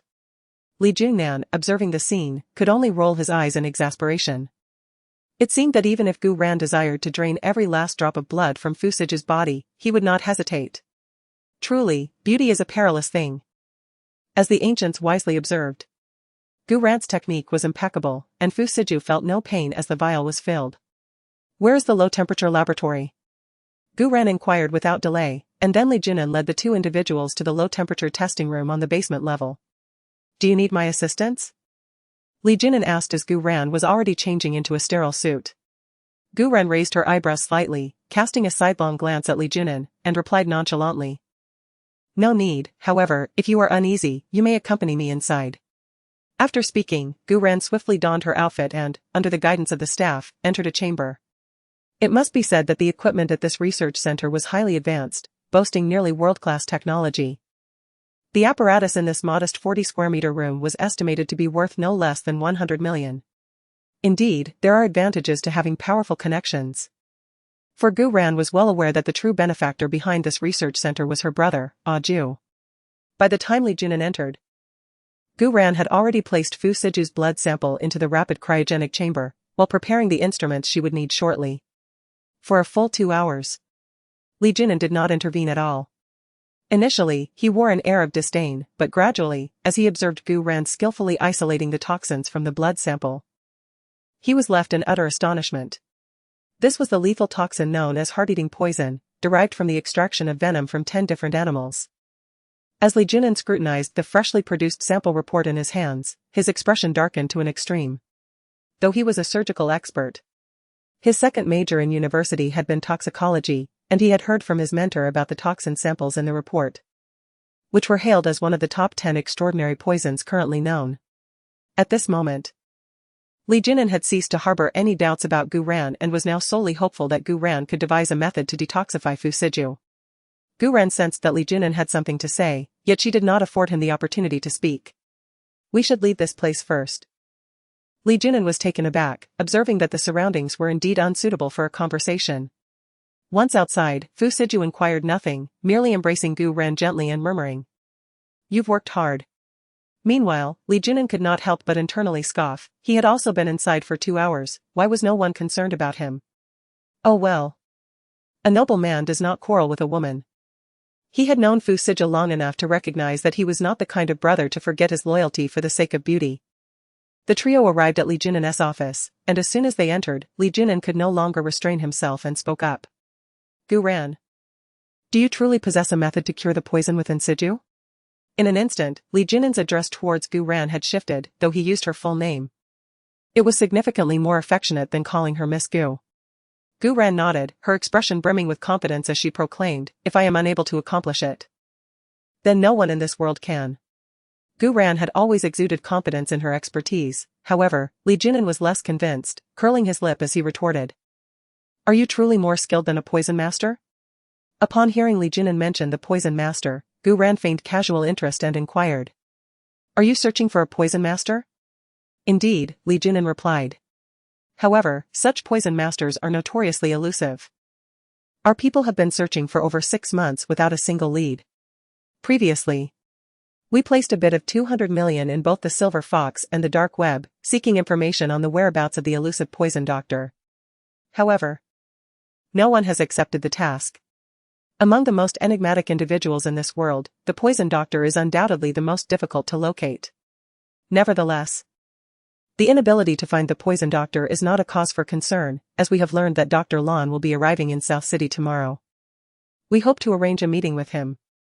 At this moment, Li Jinan has revealed everything without reservation, for Gu Ran is already aware of Fu Siju's poisoning, rendering the search for these two prominent figures no longer a secret. Gu Ran can only reflect on how small the world is and how profound their fates are intertwined. However, she has no intention of alerting them. Instead, she turns her gaze towards Fu Siju and speaks, "We will commence treatment today. I will first employ acupuncture to eliminate the toxins from your body. However, since the poison has deeply infiltrated your vital channels, a complete detoxification will require the development of an antidote pill tailored to counteract it." Gu Ran, not being a divine healer, outlines the general situation prior to treatment. She then retrieves a piece of paper from her desk, inscribing a prescription upon it, which she hands to Li Jinan. "Please, Dr. Li, arrange for the necessary ingredients according to this prescription. For the first prescription, boil 10 bowls of water down to 1, for the second, use a large pot with 20 liters of water. We will need to prepare a medicinal bath for Ju, and also, I require a set of golden needles." Both Li Jinan and Fu Siju appear somewhat perplexed. Li Jinan inquires, "Is this treatment to be conducted here? Wouldn't it be more convenient to have the medicinal bath at the Tan Palace?" "It is not safe there," Gu Ran simply responds. A flicker of surprise crosses Li Jinan's face as she meets Fu Siju's assured gaze, and in frustration, she punches the sofa. "Who is it?" "The individuals at the Tang Palace have been loyal companions to you for many years, including Xiaoya, who has been by your side since childhood. Investigations are underway, and I trust that the truth will soon come to light. However, we must proceed with caution to avoid alarming the culprits. I need to draw out the person behind this." Upon hearing Fu Siju's intention, Li Jinan nodded in understanding. "Very well, from now on, you shall come here. I have everything you need, and the adjacent lounge conveniently has a bathtub." This arrangement had been previously discussed between Gu Ran and Fu Siju in the bedroom that morning. On the surface, Fu Siju is one of the investors in this research center, and he visits periodically. Moreover, Gu Ran's treatment plan involves acupuncture every 2 days, which ensures that their visits do not raise any suspicions. Let us commence. Can the golden needles be arranged? Gu Ran was not concerned about the herbal materials, for she used only common herbs. However, a complete set of golden needles would typically be found only with seasoned traditional Chinese medicine practitioners. Rest assured. Give me half an hour, and I will have everything ready for you. After saying this, Li Jinan left the office with the prescription in hand. In the office, only Gu Ran and Fu Siju remained. He immediately embraced her. Ran, you have worked hard. Ju, when it comes to matters concerning you, I find no burden at all. It is you who must endure some pain during the treatment. It's nothing, I am not afraid of pain. Li Jinan was swift in her actions. Within half an hour, everything was arranged. The research center has a dedicated area for preparing traditional Chinese medicine, and a complete set of golden needles, both long and short, was available. Is it sufficient? I am uncertain of the number of needles Gu Ran will require for a single treatment. Li Junan has prepared a total of 108 golden needles, presumably gathering all that he had at his disposal. It will suffice. Gu Ran nodded in affirmation, then turned her gaze towards Fu Siju. Dear Siju, please disrobe and recline upon the bed over there. Upon hearing these words, Fu Siju did not betray any apprehension, but rather offered a teasing smile. Oh? Must I remove everything? Being the apprentice of a toxicologist, why do you still carry a hint of coquetry? Li Junan, who was standing nearby, rolled his eyes in response to the playful banter. My dear Siju, I wouldn't mind the presence of an outsider. Sooner or later, everything will be mine. Humph. Who is afraid of whom? Is it not merely catching a glimpse of something one ought not to see? I might as well seize the opportunity presented by the treatment to assess its dimensions, if my dear Siju possesses the audacity. As Gu Ran's words faded, Fu Siju remained composed, while Li Junnan stood agape in astonishment. So, is this the manner in which these two lovebirds interact in private? Such audacious language. Although he is a physician, he has no predilection for beholding others in their nakedness, especially not his own brother. Ahem, you too, might you exhibit a modicum of restraint? Please? Gu Ran and Fu Siju exchanged a smile, revealing that their previous exchange had been merely jest.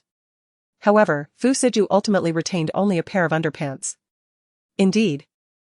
Gu Ran could not help but blush and experience palpitations. Having beheld Fu Siju's upper body that morning, she had already deemed him an enchanting being. Now, clad only in form-fitting underpants, his straight legs displaying distinct muscular contours, Gu Ran's mind uncontrollably conjured up scenes unsuitable for children. Fortunately, reason prevailed. And after a brief moment of distraction, Gu Ran refocused her thoughts and began to administer acupuncture to Fu Siju. This particular acupuncture technique was Gu Ran's own creation. An enhancement of her master's method with the addition of several acupoints. However, these new points demanded a high level of skill from the practitioner. Any slight miscalculation could result in irreversible harm to the patient, ranging from disability to death. As Gu Ran commenced her treatment, she initially targeted a few common acupoints. Li Junnan, who had observed Gu Ran's technique the previous night, stood silently by, her curiosity piqued but not overwhelming. However, upon the extraction of the 19th needle, Li Junnan's expression began to alter, shifting from confusion to disbelief. Although Fu Siju was not well versed in traditional Chinese medicine, he could distinctly sense the change in Li Junnan, who was seated directly across from him. Eventually, Li Junnan rose to her feet, her gaze fixated on Gu Ran's hand as it deftly manipulated the needles. She murmured the names of the acupoints one after another, appearing both dazed and astonished. By the time Gu Ran placed the 36th golden needle, Li Junnan's suspicions were confirmed. How could she possibly know the 36 soul-pursuing needles? No, that was the exclusive technique of the notorious poison physician. What connection do you have with this poison physician? Are you their apprentice? No, there had been no news of that esteemed healer taking on disciples. Li Junnan felt her heart racing, nearly leaping into her throat. How could this 18-year-old girl possess the secret techniques of the poison physician? Apprentice? Yes, if she were not an apprentice, how could she master the 36 soul-pursuing needles? Just as Gu Ran completed the acupuncture, having expended considerable energy and feeling fatigued, she had barely settled down when Li Junnan bombarded her with a series of questions. At first, Gu Ran held the notion that Li Junnan would not discern her needlework skills. However, upon witnessing Li Junnan rise from her chair, it became evident that her deception could no longer be sustained. Moments prior, Gu Ran had been contemplating how to provide an explanation, only to be surprised when Li Junnan inadvertently supplied her with a justification. Fu Siju remained remarkably composed. When Li Junnan inquired whether she was a disciple of the poison master, he felt a flicker of astonishment.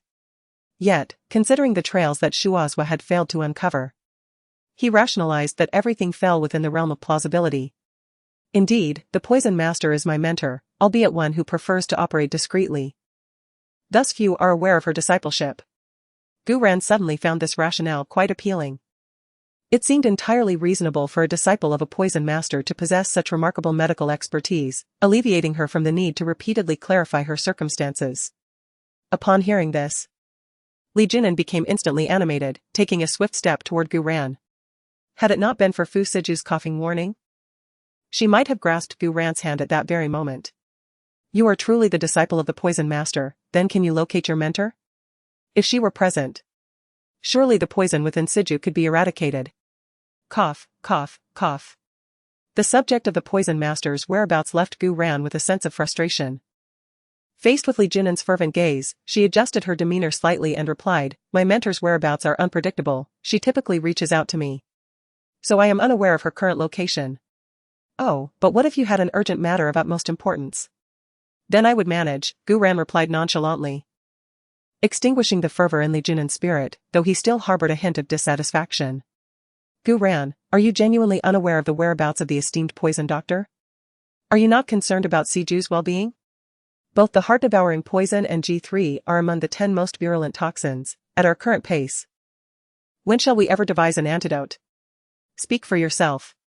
I have inherited my master's profound knowledge, these mere 2 toxins pose no significant challenge to me. Now, hasten to ascertain whether the medicinal bath is prepared. Once the needles are removed, dear brother Ju must immerse himself in the therapeutic waters. Distracted by Gu Ran, Li Jingnan could only depart in disappointment. However, he had resolved in his heart to ascertain the poison doctor's location. Even if not for the sake of the toxins within Fu Siju, he yearned to become a disciple of the poison doctor.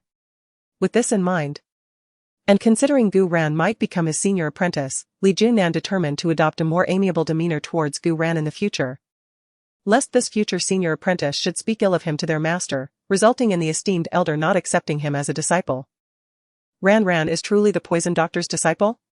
Within the room, only Gu Ran and Fu Siju remained, with needles still inserted into his body, preventing movement. Fu Siju could only fix his ardent gaze upon Gu Ran. Gu Ran raised her eyebrows slightly, her eyes twinkling with amusement, and inquired. Does dear brother Ju not believe me? It is not disbelief, but rather curiosity. Did you not state that your medical skills were learned from the itinerant physician in the village? Considering the timeline, it does not align with the poison doctor. Upon Fu Siju's explanation, Gu Ran felt a twinge of guilt. Indeed, conversing with intelligent individuals is fraught with peril. However, she had no intention of confessing. And thus stated, who dictates that one can only have a single master? Several years ago, I fortuitously encountered the poison doctor, who, upon observing my exceptional aptitude and profound understanding of ancient and modern medical principles, accepted me as a disciple. So that's the way it is. My Ran is truly fortunate to encounter remarkable individuals by chance. Fu Siju wore a smile, his eyes profound, as if harboring unfathomable depths. Gu Ran met his gaze. Feeling inexplicably guilty, yet she had to feign composure. Perhaps I'm simply blessed with good fortune, otherwise, how would I have captured the affection of brother Ju? This rationale left Fu Siju without a rejoinder.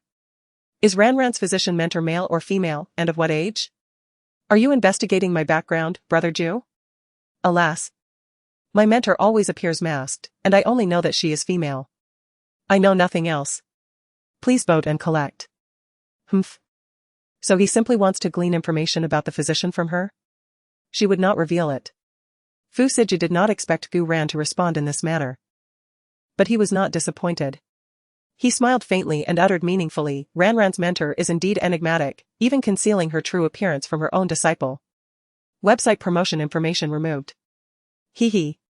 Perhaps my mentor wishes to protect me. Gu Ran thought of her original intention and responded thus. The medicinal bath has arrived. Though this amount is hardly sufficient for a full bath. We'll add water shortly, maintaining a temperature of 40 degrees. As she spoke, Gu Ran checked the time. 15 minutes had elapsed precisely. She rose to remove the needles from Fu Siju and then directed him to the bathroom. Upon entering, you may experience some initial discomfort. But bear with it. I must administer another round of acupuncture shortly. Fu Siju did not hesitate in the slightest. In short, he heeded and complied with everything Gu Ran said, proving to be a highly cooperative patient. Another half-hour passed. It must be said that the effects of this medicinal bath are truly remarkable. After just 5 minutes of soaking, Fu Siju felt as though his entire body was being pricked by needles, and soon after, every joint began to ache, as if being gnawed upon by countless insects. However, after enduring this for over 10 minutes, Fu Siju experienced an unprecedented sense of relaxation. His body felt warm, though not in a burning manner. It was as if all the blockages within him had been cleared, akin to a martial artist unblocking the meridians. Li Jingnan remained by his side throughout. Observing the transformation of Fu Siju's expression from initial restraint to contorted discomfort, and finally to sheer enjoyment, she began to question if she was dreaming. For the medicinal bath was indeed miraculous. Gu Ran, surely Siju does not experience such pain every time he soaks. Not at all. This medicinal bath strengthens the body. Although Siju appears healthy, his body has sustained significant damage. This treatment will improve his constitution. After 2 or 3 sessions, he should no longer experience pain. Is it truly that wondrous? Li Jingnan could not help but exclaim. Gu Ran chuckled lightly, you could also give it a try, though with your constitution. The first couple of sessions might leave you faint from the pain. Impossible. My body is robust, I take great care of it. I assure you. I am not in worse shape than Siju. Oh, is that so? It seems Dr. Lee should consider a thorough medical examination, particularly of your liver and kidneys, lest it affect future generations. As she spoke, Gu Ran's gaze lingered on Li Junan's waist for a few moments. Li Junan immediately bristled, feeling like a childish brat despite being older than Fu Siju by a year. Impossible, Gu Ran exclaimed, do not speak so alarmingly, I assure you. I can endure the night 7 times over.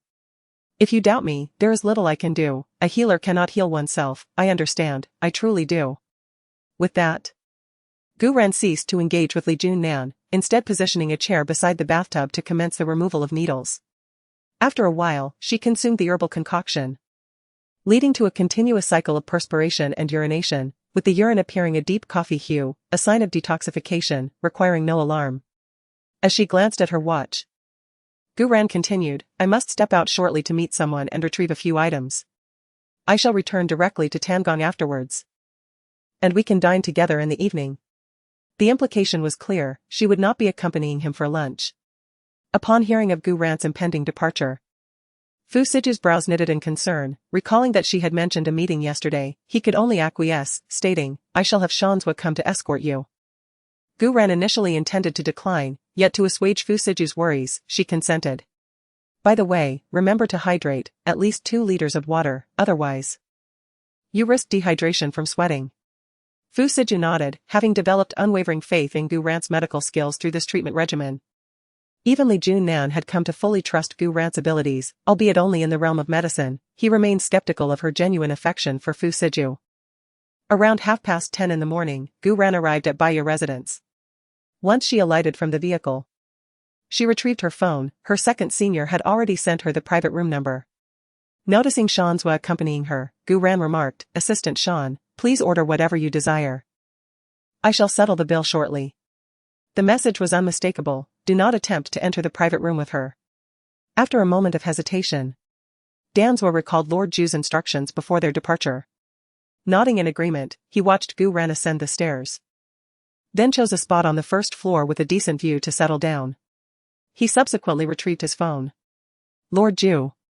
Gumis's meeting place is also at Baya residence. Prior to their departure, Gu Ran did not disclose her destination. It was only after they had left the research center that she mentioned Baya residence. However, at that moment, Danswa was driving and unable to inform Fu Siju. Now seated in Li Junan's office, chewing gum to mask the lingering taste of traditional medicine, he glanced at the content of a message and a glimmer of excitement flickered in his eyes. At that moment, Li Junan leaned in closer and also caught sight of the message. What a coincidence. Dan, you should be at Baya residence as well, right? Fu Siju merely responded with a soft grunt, then promptly stood up and made his way to the door. Hey, where are you going? Aren't you supposed to review the results of Research Room 3? Li Junan quickly followed, questioning from behind. Baya residence. Fu Siju replied succinctly. Upon hearing this, Li Junan immediately turned back to grab her coat and hurried after him. Wait for me, I'm coming with you. Fu Siju did not decline her company, and the two swiftly left the research center, fortunate that Baya residence was not far from there. Meanwhile, at Baya residence, Gu Ran entered the elevator, pulling a card from her bag. Upon seeing the card, the attendant beside her immediately adopted a respectful demeanor. You are Miss Gu? Upon commencing employment at Bayaju, every staff member is required to memorize the surnames of several esteemed patrons. However, they are not privy to their visages, and recognition of these individuals is solely predicated on the card currently held by Gu Ran. The card is entirely black, possessing a metallic texture, with gold and silver threads inlaid around its perimeter. The front is emblazoned with the 3 gilded characters of Bayaju, and a string of numerals is situated in the lower right corner. The card in Gu Ran's possession bears the number 001, signifying that it is the inaugural card issued by Bayaju. Of course, the mere numerical designation of 001 is insufficient to elicit such deference from the staff, given that Bayaju boasts over 40 branches nationwide, each having issued between 1 and 800 VIP cards. These VIP cards are further stratified into 4 tiers: Ordinary VIP, Silver VIP, Platinum VIP, and Diamond VIP, with each tier possessing the 001 designation at every branch. While these particulars are known to the public, all Baijiu employees are cognizant of the existence of a Black Diamond VIP tier, which supersedes the aforementioned 4 levels. This Apex VIP status is not branch-specific, and currently, only 2 such cards have been issued throughout the entirety of Baijiu. Miss Gu is the possessor of one of these cards. The server's swift identification of Gu Ran's identity is attributable to the fact that their induction training included knowledge of the 2 Black Diamond cardholders, 1 male and 1 female. Gu Ran nodded, betraying no surprise at being recognized, and directly stated her purpose. "Is your proprietor present?" Upon hearing this, the waiter was even more astonished. The proprietor of Baijiu was notoriously elusive, frequently inspecting the numerous branches scattered across the nation without prior notice. However, this time, it was peculiar that the owner had been in Nanching for an entire month. The owner's discreet nature meant that, had he not been the manager of this particular branch, he would have remained unaware of the owner's extended stay. "Is it necessary for me to summon the owner to meet with you?" the manager inquired. A question he would not dare pose to any other patron. The owner of Baijiu was not someone to be approached casually, yet. The individual before him was a distinguished guest whom all employees were cautioned to treat with utmost respect since their first day of employment. Gu Ran, however, did not feel the urgency to meet immediately. She shook her head and replied, "No need. Please take me to the private room first. And then inform Jiang Nan when you get a chance. She knows what to do." As she finished speaking, the elevator arrived at the 3rd floor. Exiting the elevator, they passed 3 or 4 private rooms until they reached the one she had arranged to meet with her second brother. The door was slightly ajar, and a man's hearty voice could be heard from within, seemingly engaged in a phone conversation and appearing to be in good spirits. The manager gently pushed the door open for Gu Ran, respectfully waiting for her to enter the room. "Miss Gu, I shall remain outside. Please do not hesitate to call if you require anything." With that, he thoughtfully closed the door behind her. The private room was modest, featuring a small round table and a row of single sofas by the window. A strikingly handsome man stood by the window, engrossed in his phone call.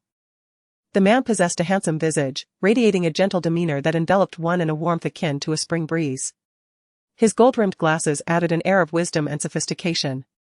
However, Gu Ran was never one to be beguiled by mere appearances, having known him for many years. She was acutely aware of the wild and perverse side lurking beneath his cultured exterior. The moment Gu Ran entered, a warm smile graced his face as he hastily exchanged a few words with the person on the other end of the line before hanging up. With an eager expression, he opened his arms and approached her. "Little junior sister, at last, I have the pleasure of seeing you. Your second senior brother has missed you dearly." Yet, as he drew within half a meter of her, Gu Ran coldly obstructed his advance with her hands. She merely patted his shoulder and remarked, "Second senior brother. Enough of that. Be careful lest you lose an arm. Did you bring everything as instructed?"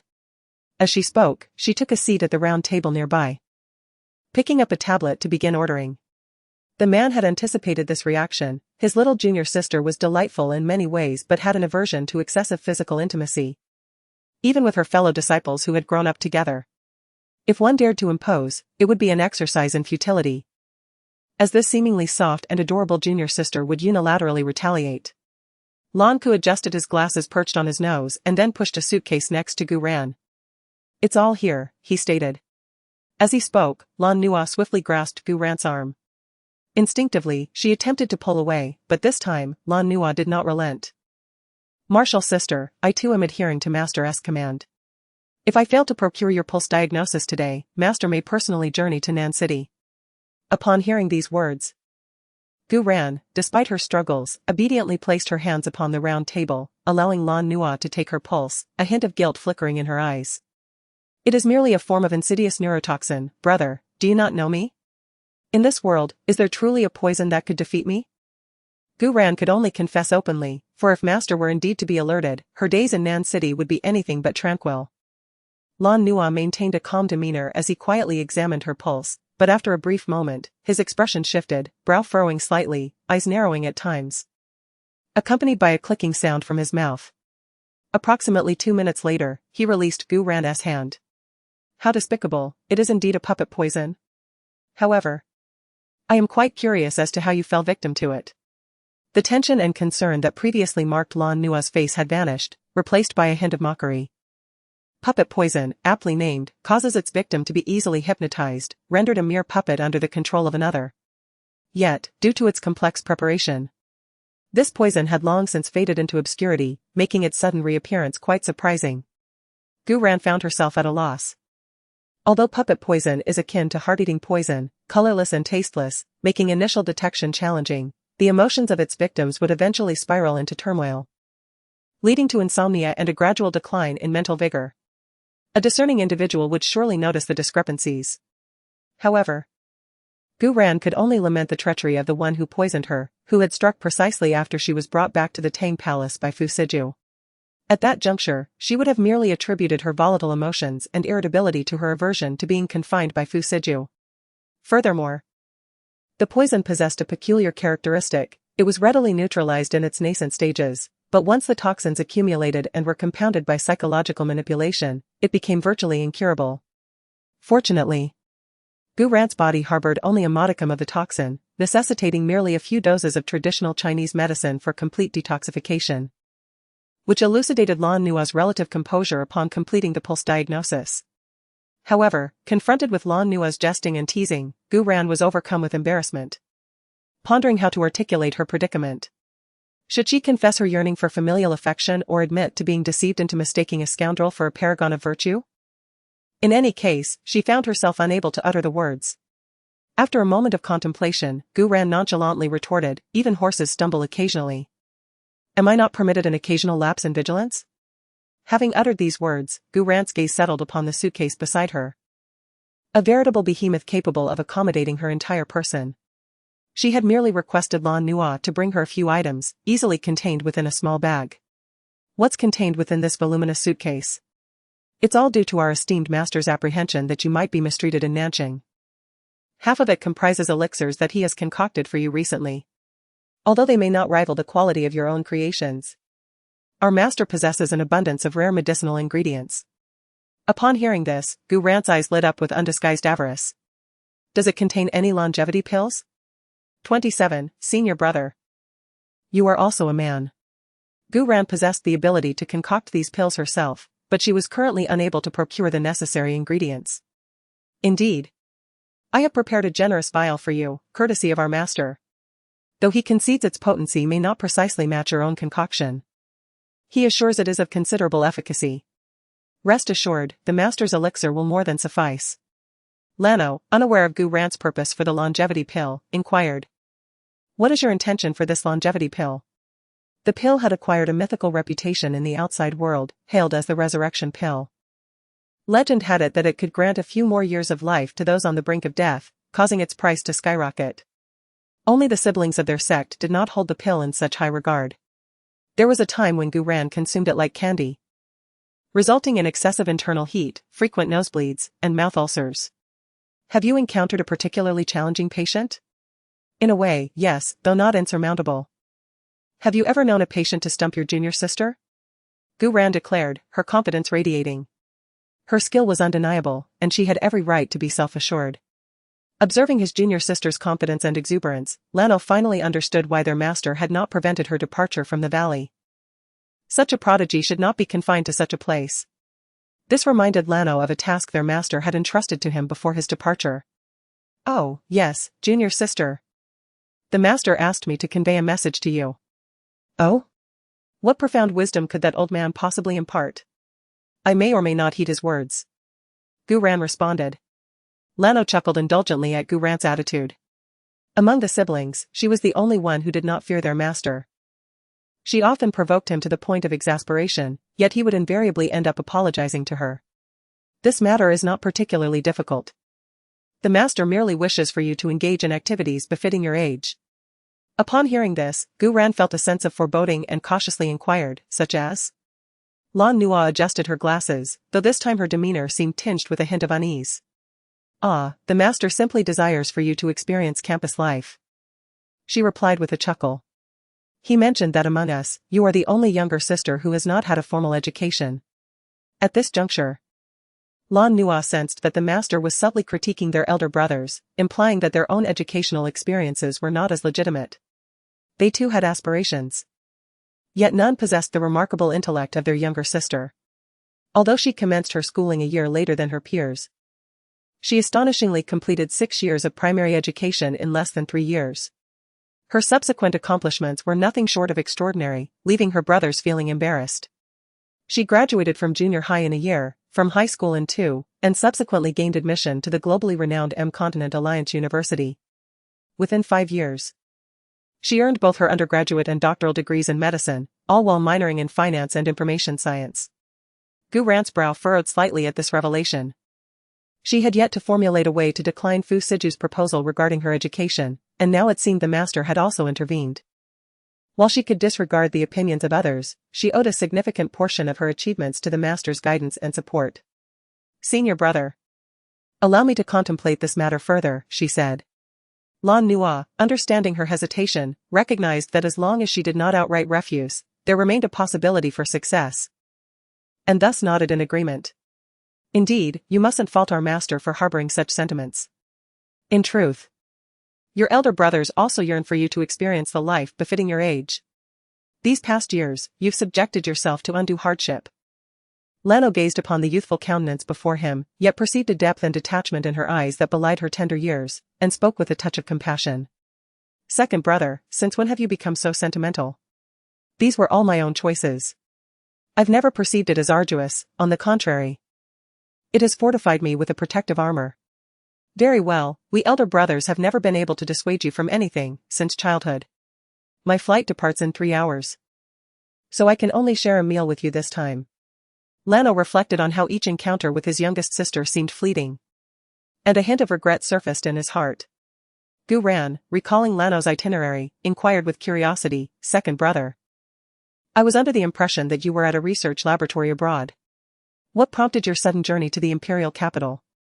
Lano, without reservation, replied with a smile. "Nothing of consequence. I simply grew weary of my sojourn abroad. Coincidentally, the imperial capital central hospital extended an offer for the position of president, a veritable official post. So I accepted." Despite Lano's nonchalant tone, Gu Ran's brows furrowed. "Second brother, the imperial capital is the domain of the Lan family, you."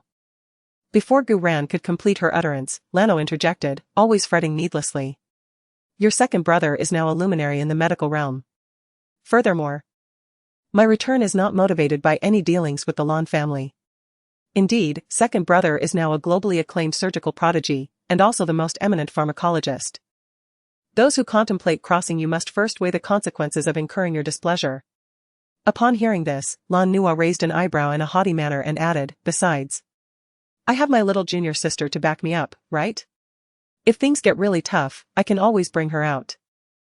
A soft chuckle escaped Gu Ran's lips at Lan Nua's words. She understood that Lan Nua merely wished to ease her concerns.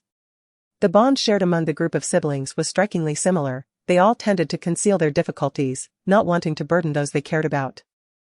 Gu Ran believed that if Lan Nua were truly faced with adversity from the Lan family, she would undoubtedly refrain from informing them. Nevertheless, Gu Ran chose not to expose this and instead replied in agreement, "That's good to know. Master has said that we have 4 siblings standing behind us." At that moment, Gu Ran's expression suddenly shifted. In the next instant, she swiftly darted to the door of the private room, casting a glance at Lan Nua. Lan Nua, quick to react, immediately sought cover. Just as they both responded, the door to the room swung open. Gu Ran, acting almost on instinct, launched her fist towards the unexpected intruder. The man, displaying remarkable agility, sensed the incoming force and instinctively raised his guard. However, as Gu Ran prepared to deliver a second blow and recognized the man's face, her expression froze. Shan Yu, like Shanzhua, was affiliated with Fu Siju, albeit one operated in the shadows while the other remained in plain sight. According to the trajectory of her previous life, Gu Ran had yet to encounter Shan Yu at this point, thus she feigned ignorance upon recognizing him, her hand movements now lacking the intent to strike. Fortunately, Shanzhua, who had arrived just a moment too late, appeared at the doorway. "Miss Gu?" Shanzhua was momentarily taken aback, initially believing everything to be mere coincidence. However, It now appeared that the individual they sought was indeed the one scheduled to meet with Miss Gu. Upon catching sight of Shansua, Gu Ran halted her actions, while Shan Yu was promptly restrained by Shansua. In fact, at this point in their previous life, Shan Yu had encountered Gu Ran, albeit only through photographs. Thus, when he first recognized her, he merely felt a sense of familiarity, oblivious to her true identity until Shansua uttered the words Miss Gu. Gu Ran, unperturbed by the astonishment evident on Shansua's face, coldly inquired, "What is going on?" She did not suspect that Shansua was surveilling her, otherwise he would not have consented to remain in the lobby for dinner. The only plausible explanation now was that the person they were searching for was indeed present. "Miss Gu, do you know Dr. Lan? Having dined together, is further explanation necessary? Spare me the trivialities, what are your intentions?" Gu Ran's mood soured. It was a rare occasion to share a meal with her senior, only to be abruptly interrupted. Had it been her former temperament, she would have undoubtedly resorted to violence against the two of them. Shansua sensed that Gu Ran was on the verge of fury. Over the past 2 months, he had witnessed her wrath firsthand, prompting him to confess immediately. "Miss Gu, we are here to find Dr. Lan. Is it regarding the poison within Aju?" Shansua nodded, revealing no secrets, as there was no need for concealment. Observing this, Gu Ran turned and returned to the dining table, relieved that her earlier actions at the door had not disturbed the feast laid out before them. Having meticulously cleansed her hands with a damp cloth from the table, Gu Ran settled into her seat. Lano, who had been lurking in the corner, also returned to his original position, fixing his gaze upon Gu Ran and arching an eyebrow inquisitively. "You know him?" Gu Ran nodded, articulating, "He's affiliated with my significant other." Lano's brow furrowed slightly as he blurted out, "Han Mia's? Spare me the mention of that scoundrel. My man is Fu Siju, and I intend to register our marriage when I turn 20. "What? Junior sister, how long have you been away? You've already cycled through 2 sets of men? And what is this Fu Siju?" "Junior sister, don't allow yourself to be deceived. I'm telling you, there isn't a decent man among them. With your capabilities, why would you need a man? Isn't embracing your independence more appealing? And if you're concerned about future generations, that's not an issue either. We're both in the medical field. It's hardly a challenge for us." Dansua and Danyu, standing nearby, felt a tremor run down their spines. They silently hoped that their master wasn't present, or he would undoubtedly engage in a fierce contention with this Dr. Lan. Furthermore, did Dr. Lan not realize that he had just included himself in his sweeping condemnation? Upon hearing Lano's words, Gu Ran chuckled softly, raising an eyebrow. "Senior brother, you are also a man." Lano dismissed her remark, stating, "I'm aware. But I never claimed to be a virtuous individual. So, junior sister, don't make any more foolish decisions. If you're thinking about having children, that's not a problem either. We're all medical students, so it's not difficult for us." Dansua and Danyu trembled inwardly, knowing that this conversation must never reach their master's ears. Given their master's temperament, he might very well lose his composure. If it were anyone else, it wouldn't matter as much, but this individual was a world-renowned pharmacologist, someone who could potentially save their master. Amidst Dansua and Danyu's various conjectures, Gu Ran's voice resonated once more. "Second senior brother, allow me to reiterate. Fu Siju is my paramour, therefore, refrain from disparaging him, for you are cognizant of my disposition." Lan Nua harbored further remarks, yet upon meeting Gu Ran's gaze, he dared not utter a word. This junior sister was absolutely not to be antagonized, lest she unleash a myriad of torturous means that rendered life unbearable. "Pray tell," Gu Ran inquired, her gaze now fixed upon Dansua and Danyu, "are you truly affiliated with the Gu family of Nan City?" The aforementioned brothers, who had been exchanging furtive glances, abruptly felt a scorching gaze upon them. Their forms quivered as they stood rigidly at attention. Alas, it was exceedingly dreadful. Wherefore did they perceive the same imposing aura from Miss Gu as they did from their master? "Miss Gu," Dansua stammered, a sense of trepidation washing over him. Danyu, standing beside him, privately deemed his brother somewhat faint-hearted, yet mindful of the fact that she was, after all, their master's woman, he remained silent. "Your master's ailment is beyond my senior brother's ability to remedy. Cease seeking his assistance. However, I shall personally address this matter with the Ju anon." Danswa promptly nodded in assent, mindful of the esteemed Miss Gu's identity, and ventured to inquire, ergo, is Dr. Lan also a disciple of the enigmatic physician? Lan Nua was taken aback. His master was the enigmatic physician? How was he unaware of this? Lan Nua cast a curious glance at Gu Ran, who merely offered a cautionary glare, prompting Lan Nua to resume his silent vigil. Refrain from inquiries that are not your concern. Depart hence, and forbear from disrupting my reunion with my senior brother. Upon hearing the prospect of departure, Danswa felt as though he had been granted a reprieve. He seized the still-dazed Dan Yu and promptly exited the private chamber. Wait, you must have knocked the manager out, right? You handle the aftermath. Gu Ran coldly remarked as she observed the manager being dragged in by Danswa at the entrance. Danswa and Dan Yu nodded, assisting the manager out of the private room. Once the door was closed, Lan Nua, feeling somewhat displeased, inquired, Junior sister, I didn't appreciate what you just said. What poison could possibly be beyond your reach? While your medical skills surpass mine, I consider myself quite adept in pharmacology. Gu Ran, treating his words as a mere jest, replied coolly, heart-devouring poison, G3 serum. As Lan Nua contemplated what to say next, upon hearing those two names, he stood up abruptly, his usual composed demeanor faltering, exclaiming a botanical term. Grass. What kind of deep-seated enmity is this? So, your man is a short-lived soul? Oh dear, I'm just joking. Don't look at me like that. Sensing a piercing gaze, Lan Nua instinctively shrank his neck and quickly added a smile. Gu Ran picked up her chopsticks and began to eat, casually remarking, do you think the king of hell would dare to take someone from me? Lan Nua immediately shook his head, acknowledging the obvious. He understood his junior sister's medical prowess all too well. Yet a hint of concern crept into his voice as he asked, but to be afflicted by two kinds of poison simultaneously, it shouldn't be easy to resolve, right? Gu Ran furrowed her brow slightly and nodded, it is indeed rather tricky, I'm lacking a few traditional Chinese herbs. Doesn't Master have any? Gu Ran shook her head, replying, the valley's temperature is unsuitable for those medicinal materials. What are those herbs? Perhaps I can assist you in finding them. Despite his displeasure at his junior sister being once again romantically involved, Lano generously offered his assistance, setting aside personal grievances for the sake of his medical ethics. Snow heart herb, celestial snow lotus, and fire spirit fern, Gu Ran stated, causing Lano's expression to turn grave, while I can procure the celestial snow lotus for you. The snow heart herb and fire spirit fern are nearly extinct. Is there any chance of finding them? Where there's a will, there's a way. We won't know unless we try.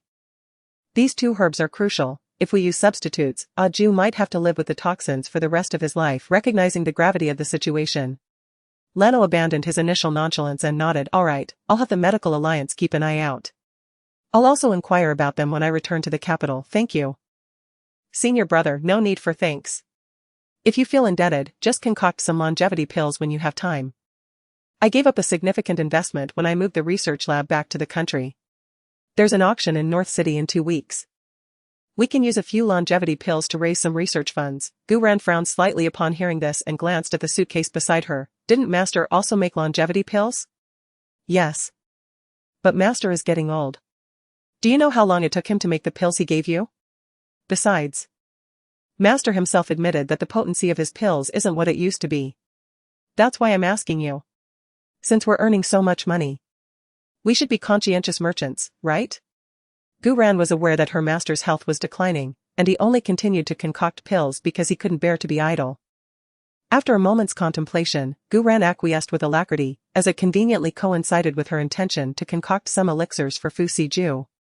Very well. I assure you they will be ready before the auction. Will 20 suffice? Upon hearing this, Lan Nua was overjoyed. Based on the auction held half a year prior, each longevity pill fetched around 60 million, making 20 pills worth a staggering 12 billion. With stars in his eyes, Lan Nua nodded avariciously, exclaiming, enough, more than enough. Junior sister, you are truly a remarkable junior sister to your senior brother. Gu Ran retorted with a chuckle, ah. So I am a good junior sister when money is involved. I never said all 20 of these were for you. We shall divide the proceeds equally after the auction. And I won't even bother you with the production costs of the pills. Lan Nua inquired with a dubious expression, Junior sister, are you in dire need of funds? He found it rather perplexing, as among the siblings, the youngest junior sister was arguably the wealthiest, possessing various avenues for generating income. It seemed unlikely that she would be so concerned with such paltry sums. Gu Ran lamented inwardly, but could she reveal that while her income streams were plentiful, her expenditures were even greater? She couldn't possibly disclose such information, as she was regarded as the obedient and well-behaved youngest junior sister in her senior brother's eyes. Certain aspects of her enterprises had to remain concealed from them. Who would ever complain about having too much money? I'll also prepare a couple of fragrances.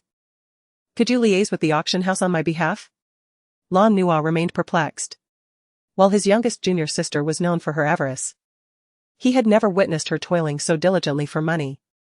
Between the elixirs and the fragrances, it seemed as though she had no intention of resting for the next fortnight.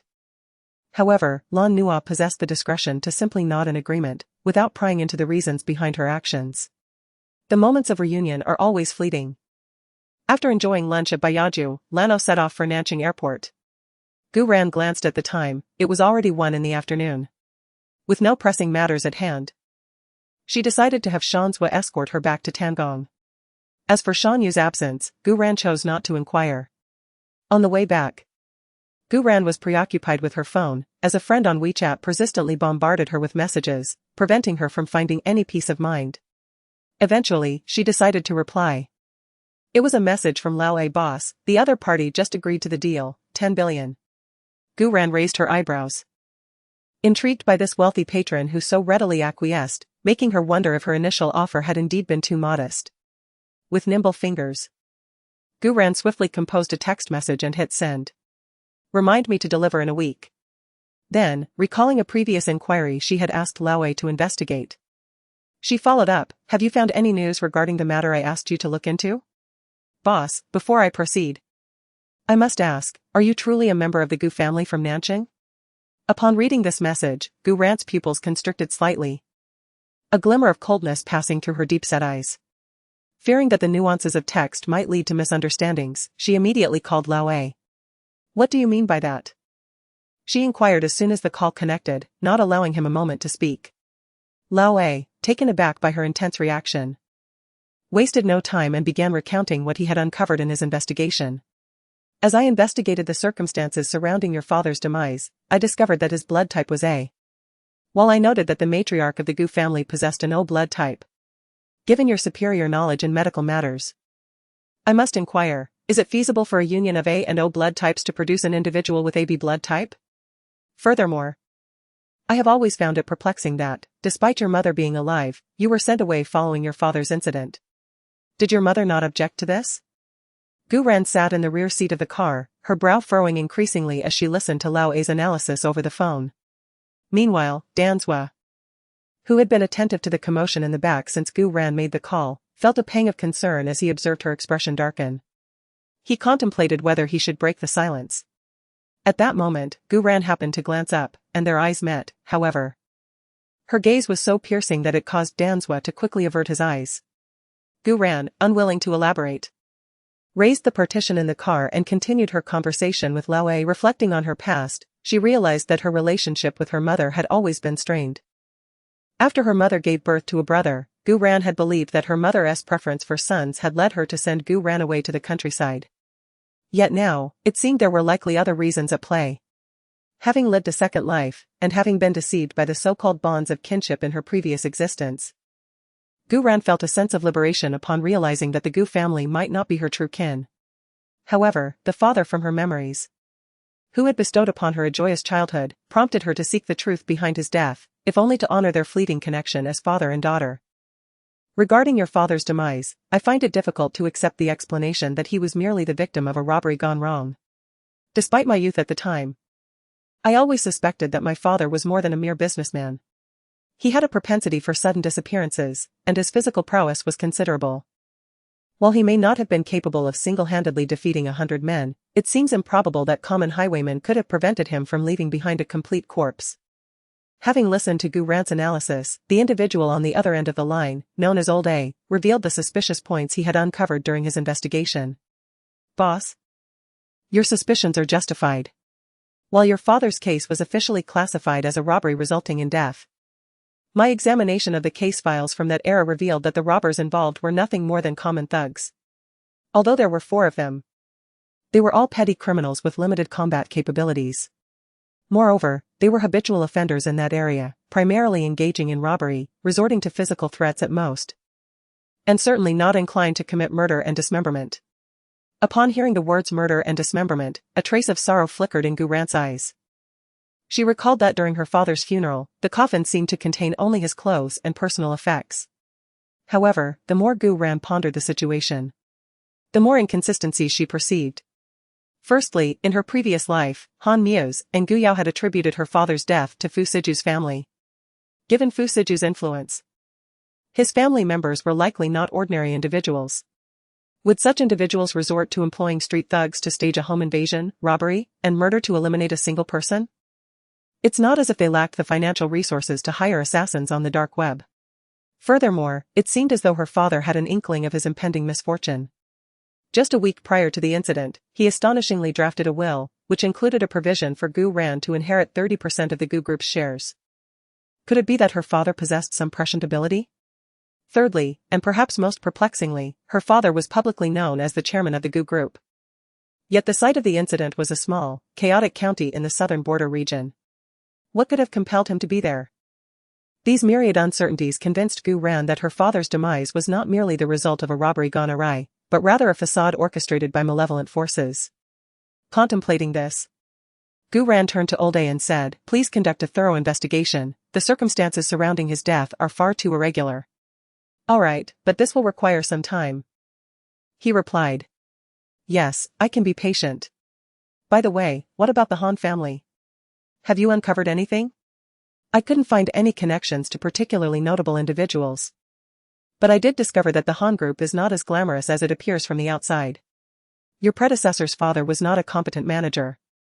During the brief 5 years he oversaw the Han Group, its total assets were markedly diminished by 1/3, and internal financial issues have recently begun to surface."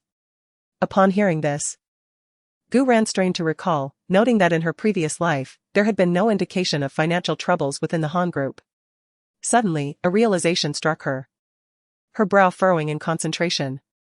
She finally grasped why, despite Han Mu's affection for Gu Yao, he had consented to the union with her family. Indeed, each individual approaches with ulterior motives. Initially, Gu Rant believed that Han Mu's proximity was solely to contend with Fu Siju. However, it has become evident that her 30% stake also plays a significant role. A cold smile crept across Gu Rant's face as she spoke to Olde on the other end of the line. "Continue to keep an eye on things. Since the Han Group is facing a crisis, they will undoubtedly seek a resolution." Olde complained in response, "Boss, when did I become a mere lookout? After all, I am ranked 3rd on the hacker list." "Oh, is that so? Perhaps you should deliver your findings yourself in a week's time." The implication was clear. Despite his prowess, he, a distinguished hacker, was relegated to menial tasks. As for Gu Rant, she hung up before Olde could retort.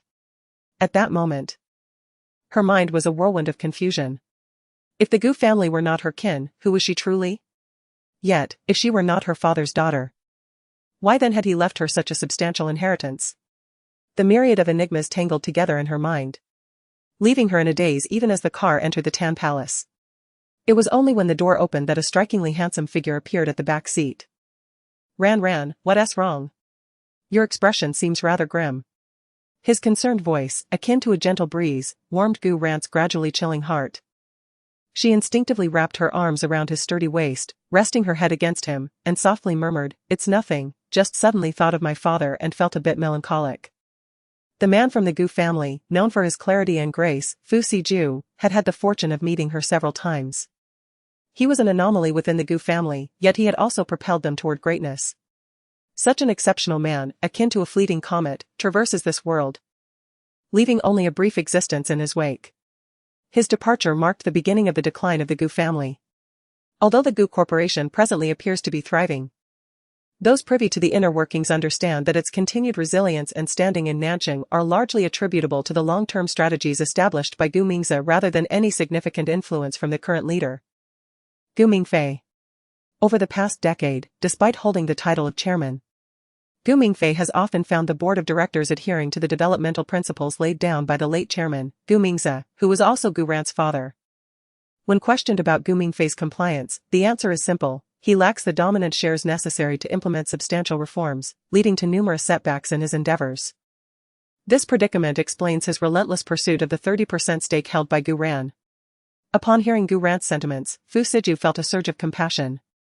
He reflected on the girl's hardships over the past decade. She, the most esteemed young lady of the Gu family, had spent her formative years in solitude in the countryside, deprived of familial companionship.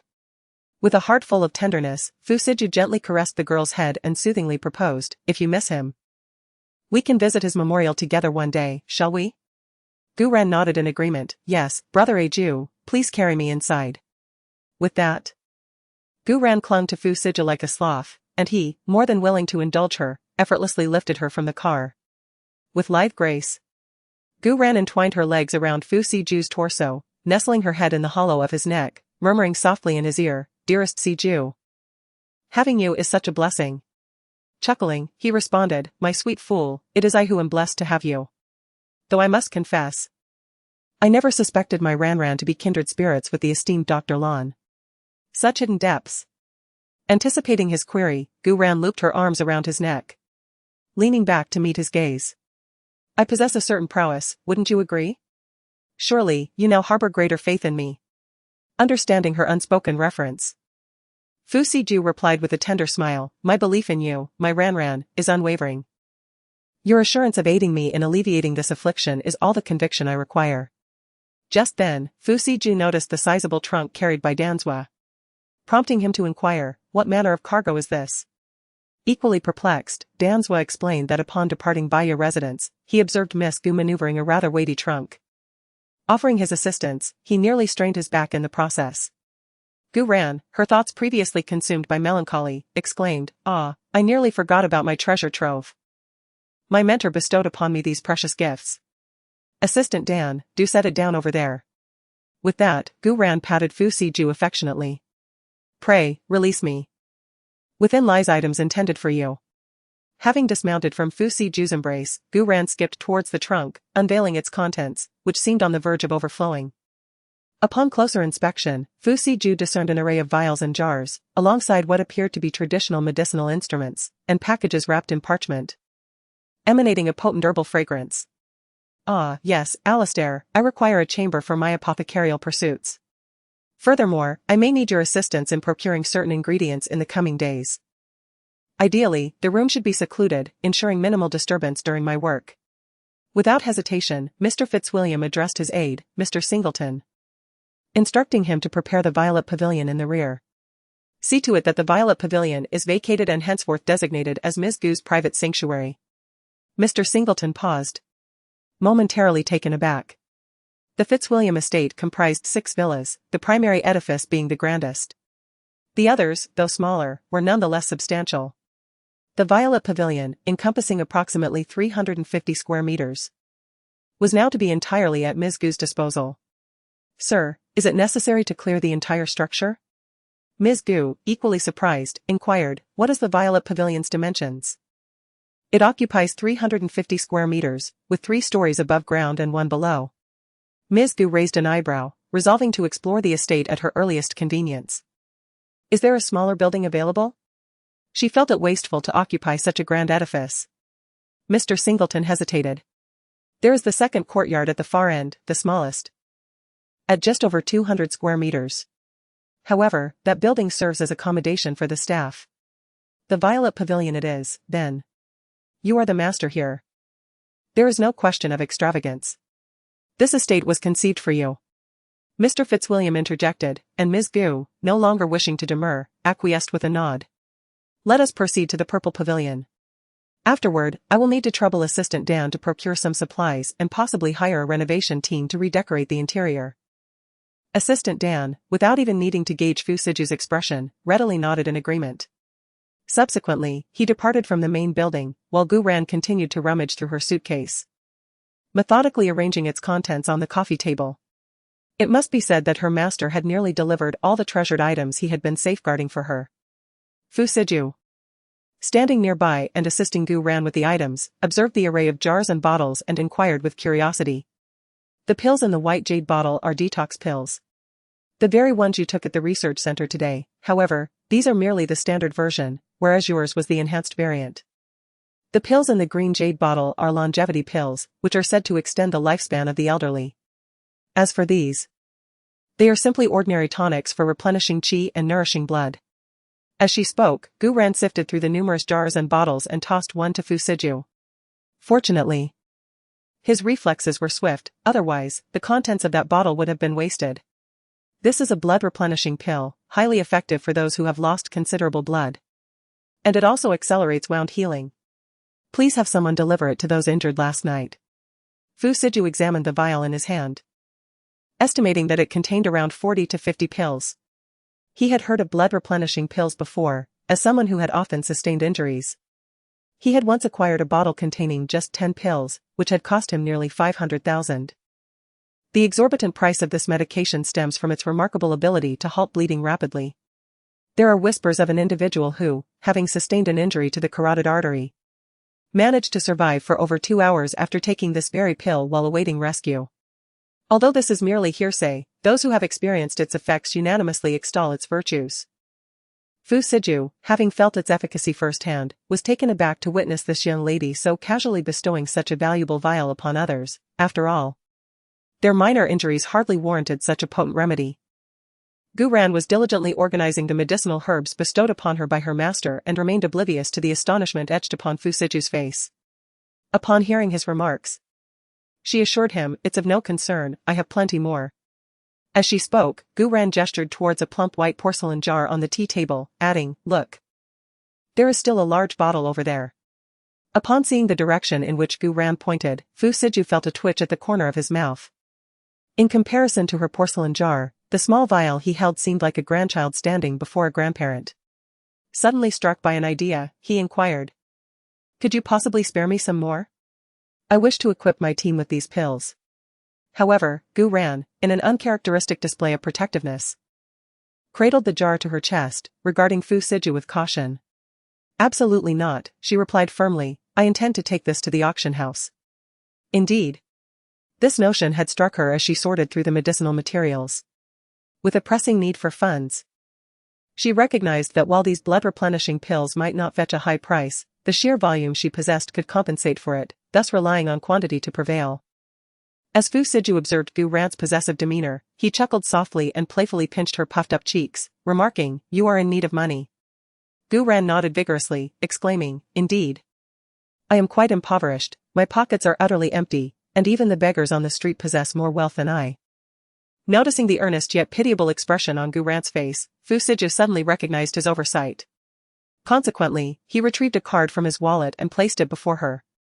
Upon seeing it, Gu Ran raised an eyebrow, exclaiming, "Ah, I am quite familiar with this card, it is the illustrious Global Diamond Black card.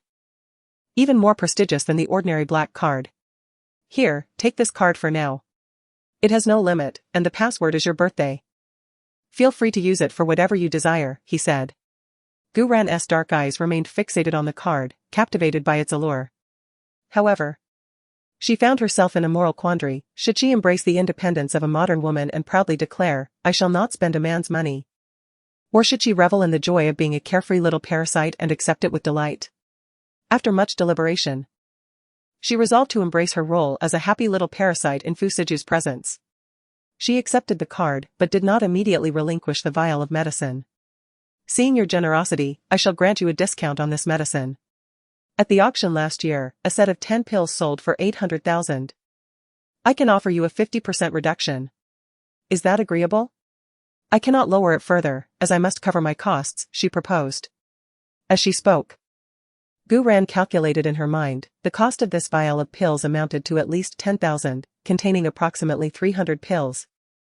And she was already being exceedingly fair by reducing her profit by half. Observing the contorted expression on Gu Ran's face, Fu Siju found it endearing. He hadn't anticipated that this petite woman possessed such a penchant for wealth, yet this revelation pleased him, as it provided him with a clear objective. Money, after all, was the one thing he had in abundance. "No need for discounts," he stated, 10 pills for 800,000, correct? Could I acquire a batch from you? I shall remit 20 million to you momentarily. How does that sound? Ah, wouldn't that be excessive? Considering the arduous nature of your daily work, earning money isn't easy. It's of no consequence, he replied, it's allocated for the members of the alliance, charged to the public account. Upon hearing this, Gu Ran's mind raced, and her complexion shifted. Charged to the public account, you say? In that case, I have a selection of remedies suitable for them. Would you care to peruse them? With that, Gu Ran embarked on a fervent sales pitch, touting remedies for trauma, chi replenishment, blood nourishment, and physical enhancement, a veritable cornucopia of elixirs. Fu Siju reveled in her antics, listening to her sales spiel, finding her increasingly whimsical and avaricious. After nearly an hour of relentless promotion, Gu Ran reluctantly earned 100 million from Fu Siju. Gazing at the string of zeros that had just been credited to her account, her grin stretched from ear to ear. Surveying the array of medicine jars before Fu Siju, she contemplated for a moment before retrieving the white jade and cyan jade bottles from her own collection. Here, she offered, these are my complimentary gifts to you. 5 pills in each bottle. They could prove life-saving in critical moments. Detoxification pills? But didn't you just mention something that could counteract poison? Ah. That was merely a rudimentary version, capable of neutralizing only common toxins. This elixir, however, can counteract the vast majority of poisons in the world. Should you desire something even more potent, it would require a monetary transaction, and it is not yet available. However, such an item will be present at an auction in a fortnight. With these words, Gu Ran placed the 2 small phials into Fu Siju's hands, specifically cautioning, safeguard these meticulously, for they are exceedingly valuable. Observing Gu Ran's demeanor, akin to that of one cherishing a precious gem, Fu Siju became somewhat more earnest.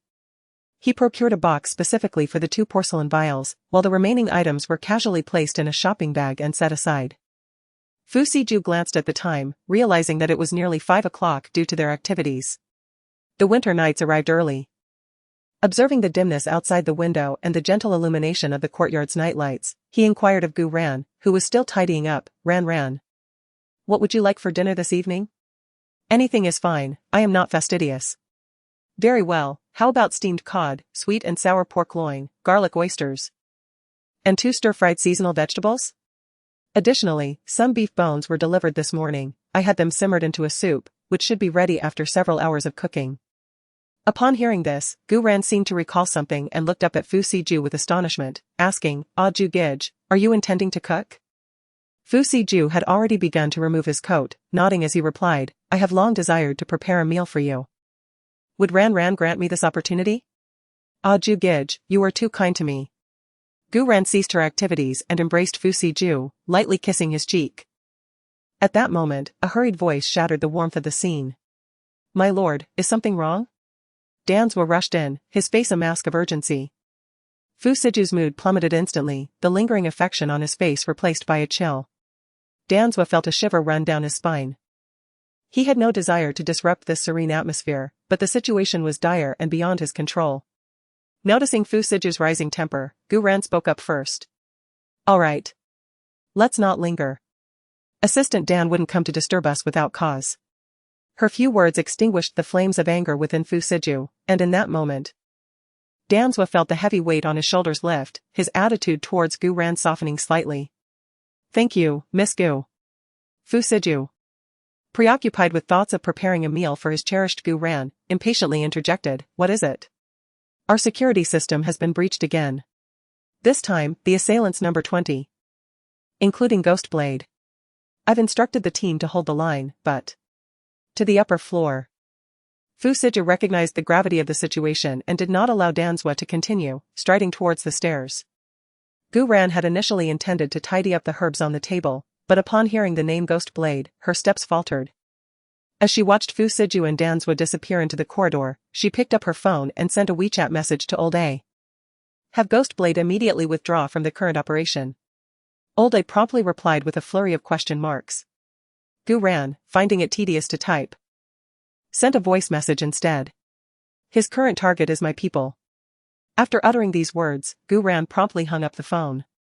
On the other end, Lao A was momentarily taken aback, but soon displayed a look of schadenfreude before rushing out of the room. Ha ha ha, Ghostblade, you're finished.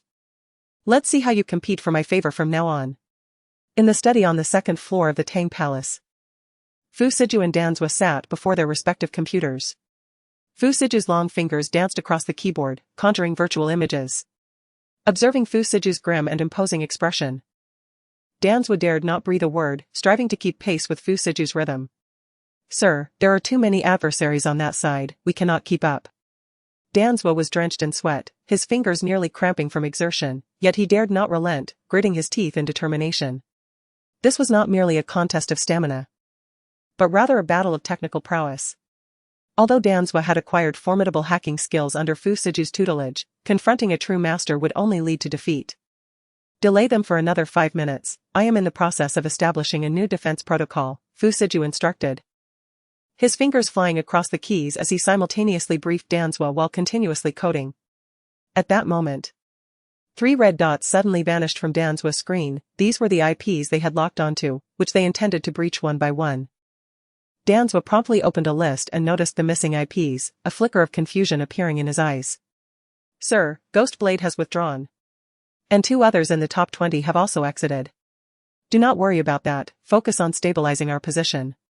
Relieved by the absence of one of the Ghostblades, Danzwa felt a significant burden lifted, invigorating him and accelerating his actions. Meanwhile, in the ground floor kitchen, Guran was preparing freshly harvested fruit from the manor's workers.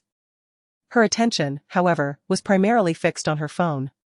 Suddenly, the screen illuminated with an unread message. Boss, I was mistaken. I was unaware of the connection between the Black Flame Institute and you. Guran's eyes narrowed as she read the message, and a faint smile graced her lips. She promptly returned the call, which was answered without delay. Boss, I sincerely apologize. I'll accept any punishment you deem fit. Please don't abandon me, I'm your most cherished imp. After all, the voice pleaded dramatically. Enough with the theatrics. I have some inquiries for you, Guran interjected. The Ghostblade immediately composed himself. Please ask, boss. I will be completely candid and forthcoming.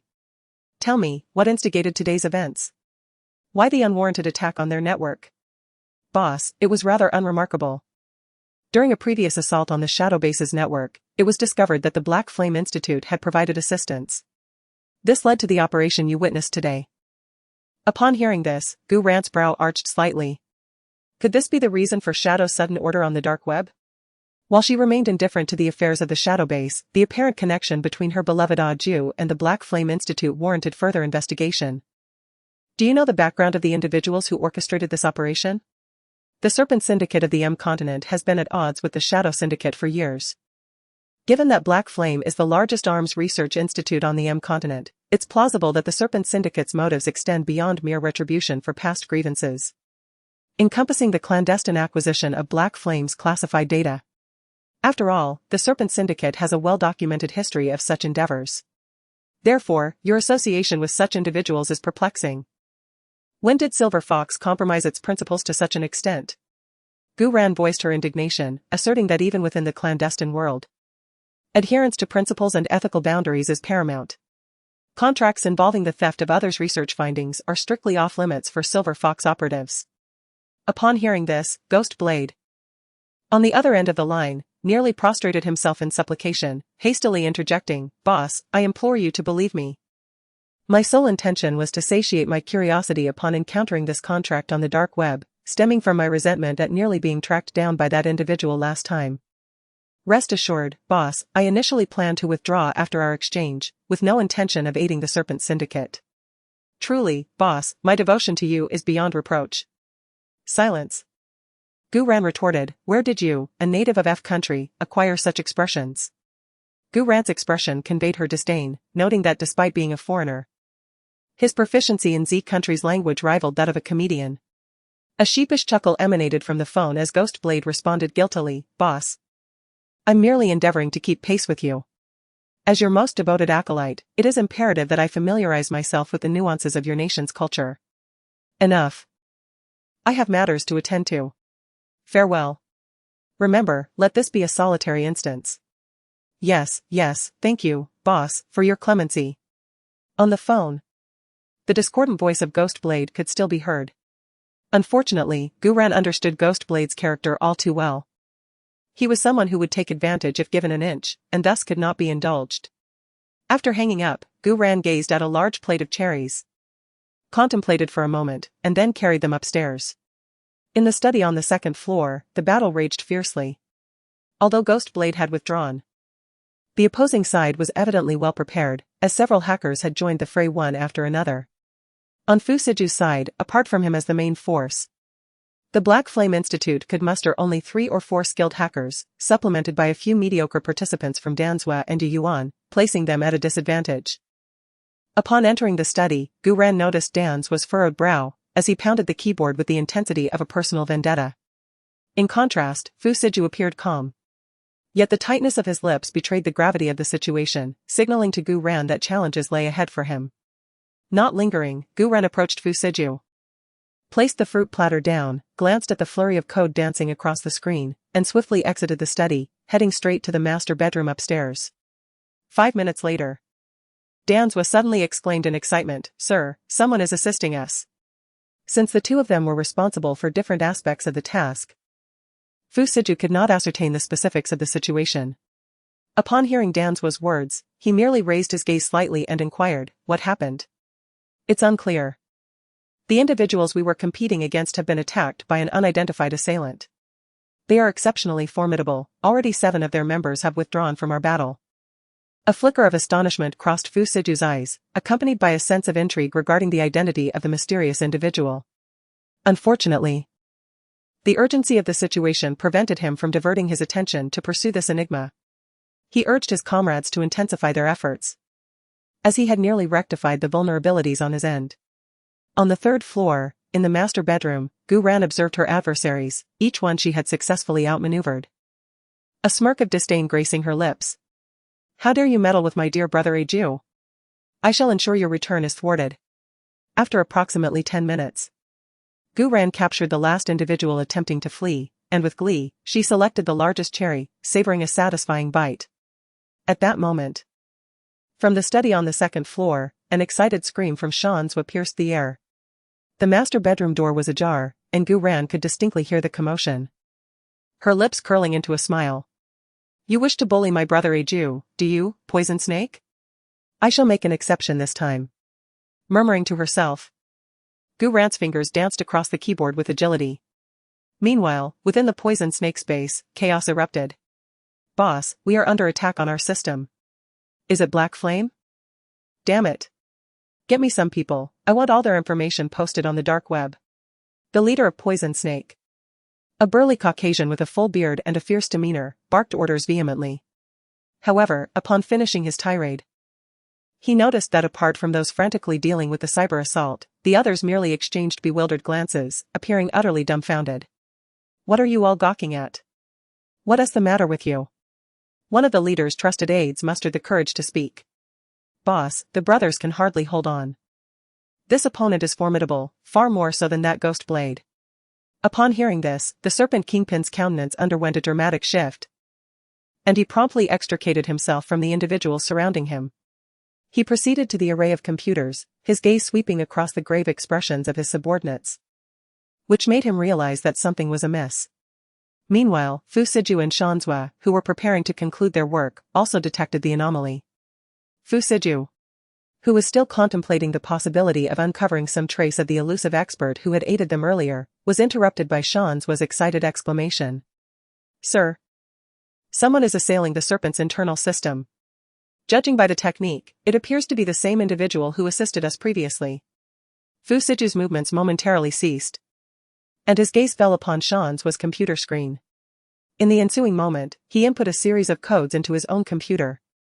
After a brief pause, his eyes narrowed, and he addressed Shanzhou, "Issue the order to initiate a counterattack." Upon hearing this, Shanzhou's reaction was akin to an adrenaline surge, and he promptly disseminated the notification through their private communication software. Within a mere 3 minutes, everyone, under Fu Siju's command, launched a counteroffensive against the Serpent's internal network. Gu Ran also observed Fu Siju's actions, her brow arching slightly as her fingers moved with increasing alacrity. Simultaneously, at the Serpent's headquarters in M Continent, the mustachioed leader was growing increasingly restless. He directly commissioned an exorbitant task on the dark web, but due to the urgency of the situation, no one accepted it. Furthermore, news of the preceding cybernetic contest had been disseminated on the dark web by individuals with vested interests, and the entire hacking community was now closely monitoring the contest. The usually placid dark web experienced its most vibrant period since its inception. In particular, the hackers transformed the dark web into their virtual chat room. Great master! We prostrate ourselves in admiration. Is there anyone who knows who this remarkable individual is? One of them is Zero, with whom I had the fortune of collaborating 3 years ago. Only Zero could devise such intricate traps. Goodness, the second figure on the hacker leaderboard, who might the other be? Could it be the person whose presence is as elusive as a dragon? No way. Could it be the legendary figure who has dominated the hacker rankings for nearly 4 years? King. Apart from him, I can hardly think of anyone else possessing such extraordinary skills. I am now curious if Viper feels any fear. Brothers, Viper has issued a task worth 50 billion. Is there anyone willing to take it on? To the one above, making money in dreams is faster than this, if it truly is that esteemed figure. Then it would be a collaboration between the first and second ranks. Who could possibly stand against that? The dark web is in a frenzy, while over at the Orchid Palace, tranquility reigns as we enter a crucial phase. Gu Ran gazed at a window that had popped up on the computer screen. A glimmer of excitement and joy flickering in her eyes at the prospect of successfully executing a nefarious deed. However, in the next moment, the other party appeared to be on guard. It seemed that relying solely on herself was insufficient to acquire the core information. Gu Ran then opened another window, resembling a chat box. It's me. I need someone to hold them off for 3 minutes. Afterward, Viper's core data will be shared. What do you think? In the study on the second floor, Fu Siju noticed the sudden appearance of a chat box, read its contents, and a slight smile graced his lips before he promptly sent a brief response. Okay. Subsequently, Mr. Fu instructed Danzwa to command their comrades to cease assaulting the core area, merely impeding the opposition, as reinforcements had successfully infiltrated. Danzwa immediately comprehended and relayed the directive. 3 minutes elapsed, and the situation was definitively resolved. Gu Ran, observing the freshly generated document on her computer, stretched her fingers with ease, noting they had nearly cramped from prolonged inactivity.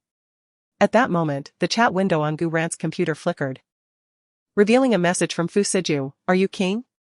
Gu Ran recognized that her identity could no longer remain concealed after today's events. Fortunately, she had implemented a temporary firewall, rendering her IP address untraceable to Fu Siju. However, Gu Ran also discerned another facet of Fu Siju's identity, Zero. She marveled that her beloved Mr. Fu possessed such formidable hacking prowess. After a moment's contemplation, Gu Ran typed a series of question marks, to which a reply promptly arrived. Thank you for your assistance. Black Flame owes you a debt of gratitude. Upon reading this message, Gu Ran paused, then composed a brief response. No thanks needed, I simply couldn't condone Viper's actions. Subsequently, she transmitted the files acquired from Viper to Fu Siju, before erasing all traces of her involvement. Afterward, she scrutinized the contents of these files and disseminated select portions directly onto the dark web. It should be noted that the files Gu Ran chose comprised evidence of Viper's actions against various organizations, thereby transforming Viper into a global adversary of several major underground factions. As for the aftermath, that was no longer's concern. However, it was plausible to assume that once those organizations realized the extent of his involvement, days would be numbered. With a snap of the laptop shut, cast off her slippers and luxuriated in the comfort of her bed, rolling about in jubilation. Meanwhile, in the second-floor study, with palpable disappointment, observed the extinguished red dot on the computer screen. Boss, King has expunged all traces of their movements. And the trajectories we managed to trace were deliberately fabricated. Never mind, the leader responded. If they prefer to remain anonymous, let's not pry. As I recall, King is affiliated with Silver Fox, is that correct? Notify them and remit 200 million. Somewhat perplexed, noted, Sir, while we are financially secure, such extravagance seems unwarranted. 200 million is not a trivial sum. Is this truly necessary? King hasn't even requested any remuneration. The leader replied. King's magnanimity in no way absolves us of our obligations. They have rendered us a significant service, and investing 200 million to cultivate this friendship is a sound decision. Furthermore, let us not forget that we have also engaged their services to construct a firewall. Acknowledging his limited perspective, acquiesced with a nod. Should we disclose to them that we are the ones who commissioned the firewall? There is no need, the leader stated. Remains, and remains. Let us also avoid giving the impression that we are attempting to curry favor. Proceed with the arrangements promptly. Observing his timepiece, Mr. Fu gestured towards Danzua and then departed from the study, mindful of his promise to prepare a meal for Ms. Gu. However, after only a few steps, he retraced his path, just in time to witness Danzua's hand reaching for the fruit platter nearby. He swiftly approached the platter, swatting Danzua's hand away. Acquire your own repast, these victuals were procured for me by Ms. Gu, he declared, before swaggering out of the study, fruit platter in hand. Danzua, nursing his reddened hand, was bewildered. Was this truly their esteemed Mr. Fu? To begrudge him a mere piece of fruit seemed uncharacteristic. Mr. Fu descended to the lower floor and, upon not finding Ms. Gu, promptly summoned someone for inquiry. Where might Ms. Gu be located? Xiaoya, Ms. Gu's caretaker, indicated the upper level, stating, Ms. Gu has ascended to the upper floor. Shall I summon her? Upon learning that Ms. Gu was upstairs, Mr. Fu breathed a sigh of relief and demurred, that won't be necessary. We shall summon her when the meal is prepared. With that, Mr. Fu proceeded towards the kitchen. Meanwhile, in the master bedroom on the third floor, Ms. Gu was engaged in conversation with old A boss. What manner of maneuver was that today? The dark web is in a frenzy. It was merely an act of chivalry, she responded. Inform them as well that Black Flame is under my aegis as king. Let those individuals not be unappreciative. Ms. Gu refrained from divulging that Mr. Fu was affiliated with Black Flame. Firstly, as one of the world's 3 preeminent weapons research institutes, Black Flame Institute's personnel were coveted by many, and revealing this information would only augment the peril surrounding Mr. Fu. Moreover, she remained oblivious to the intricate relationship between Fu Siju and the Black Flame Research Institute, fearing that her involvement might embroil Fu Siju in trouble. Alright, boss. But with the commotion you've stirred, I fear that the serpent's followers may harbor resentment towards you. Aren't you concerned about their retaliation? Let them come. Their vengeance is directed at King, that greasy, disheveled man. What connection do I, this adorable little creature, have with it? Suddenly, Old A at the computer felt a chill run down his spine. He wondered why it felt so cold when they were in the independent continent. A place where summer reigned year-round. Boss, that was all a misunderstanding, I merely intended to protect you. Heh. Gu Ran typed out those 2 characters, which made Old A panic and send dozens of messages apologizing profusely. Just as Gu Ran found Old A's incessant messages somewhat bothersome, a new notification piqued her curiosity. Boss, Black Flame has just transferred 200 million to us, they seem quite agreeable. Upon reading this, Gu Ran felt a surge of joy, thinking that they were once again financially buoyant. She couldn't help but speculate on the possible connection between Black Flame and Fu Siju, and she remarked, what a spendthrift. Subsequently, Gu Ran sent a message to Old A, instructing, transfer the funds to my account. Old A bombarded her with a flurry of question marks before lamenting their financial plight. Boss, the Heavenly Dragon side is running low on funds, shall we divert this money there for some urgent relief? Gu Ran glanced at the message and immediately issued a threat. Do you believe I won't hack your account? In a few days, once I've fortified the firewall, I'll have money. Hurry up. If the funds aren't in my account within 10 seconds, I'll turn you into a genuine pauper. Then, in less than 10 seconds, Gu Ran received a notification confirming the successful transfer. Gu Ran gazed at her phone, marveling at the newfound string of zeros in her account, her eyes sparkling as though she were witnessing such wealth for the first time. Delayed by the matters concerning He Yan, dinner was not served until 7 o'clock this evening. The 2 of them enjoyed a sumptuous meal of 5 dishes and a soup. The dining room was filled with enticing aromas, and Gu Ran, already famished, could no longer wait for Xiaoya to call her upstairs. She descended to the dining area, where she encountered Fu Siju, who was bringing out the soup. I was just about to call you, you must be hungry. Here, have some soup to warm your stomach, he said, placing a steaming bowl before her. Did you make all of this? Gu Ran inquired, noticing the apron still tied around Fu Siju's waist. Yes, give it a try. If it doesn't suit your taste, I shall prepare something else, he replied. Gu Ran looked at the exquisitely arranged dishes on the table, fragrant and alluring, yet felt a sense of hesitation. Unsure of where to begin. Sensing her dilemma, Fu Siju took the initiative and skillfully peeled a shrimp, placing it on her plate. Try this. I noticed you often enjoyed the oil-braised shrimp the chef made at home, so I followed suit and prepared it for you, he explained. Upon hearing this, Gu Ran realized that the dishes before her seemed to be frequent visitors to their table over the past 2 months, and ones she had particularly relished. This man truly paid attention to her dietary preferences. Gu Ran picked up the peeled shrimp and took a bite. The meat was tender and flavorful. The sweetness of the shrimp harmonizing beautifully with the savory sauce, instantly awakening her taste buds. It's delicious. As Gu Ran voiced her intention to help herself, she was forestalled by Fu Siju. Allow me to peel them for you, meanwhile, partake of some other dishes. You should eat as well, Gu Ran responded, placing a garlic oyster on Fu Siju's plate. A fleeting, indecipherable shadow crossed Fu Siju's eyes as he glanced at the oyster, but Gu Ran, wholly engrossed in the culinary delights before her, remained oblivious to the subtle shift in his expression. Throughout the repast, Gu Ran dedicated herself solely to eating, while Fu Siju attended to her needs, peeling shrimp and selecting dishes for her. Nearly an entire platter of shrimp found its way into Gu Ran's stomach, culminating in her unceremonious repose against the chair, her hand gently massaging her abdomen. Fu Siju, uncharacteristically, displayed a hearty appetite. Ordinarily a man of considerable restraint when it came to food, he indulged himself this evening. Witnessing Gu Ran's evident delight in the meal, he found himself infected by her enthusiasm, feeling that to abstain would be to slight the fare. Rest for a moment. And then we shall take a stroll to aid digestion, and perhaps visit the Purple Pavilion, he suggested.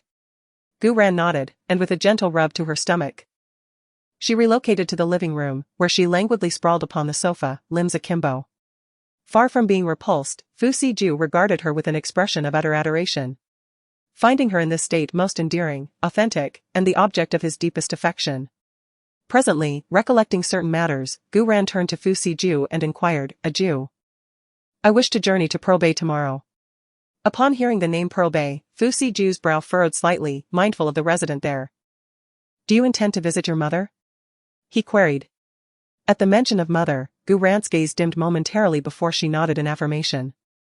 "It has been a considerable time since my return, and I have only encountered her on the very day I came back. I distinctly left her my contact information."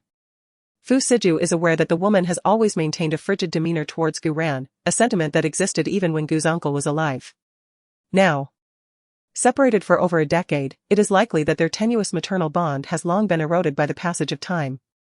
Strangely enough, he recalls that the relationship between that woman and Gu's uncle was far from harmonious, particularly after Gu Ran's arrival. She did not embody the essence of motherhood, neglecting Gu Ran entirely.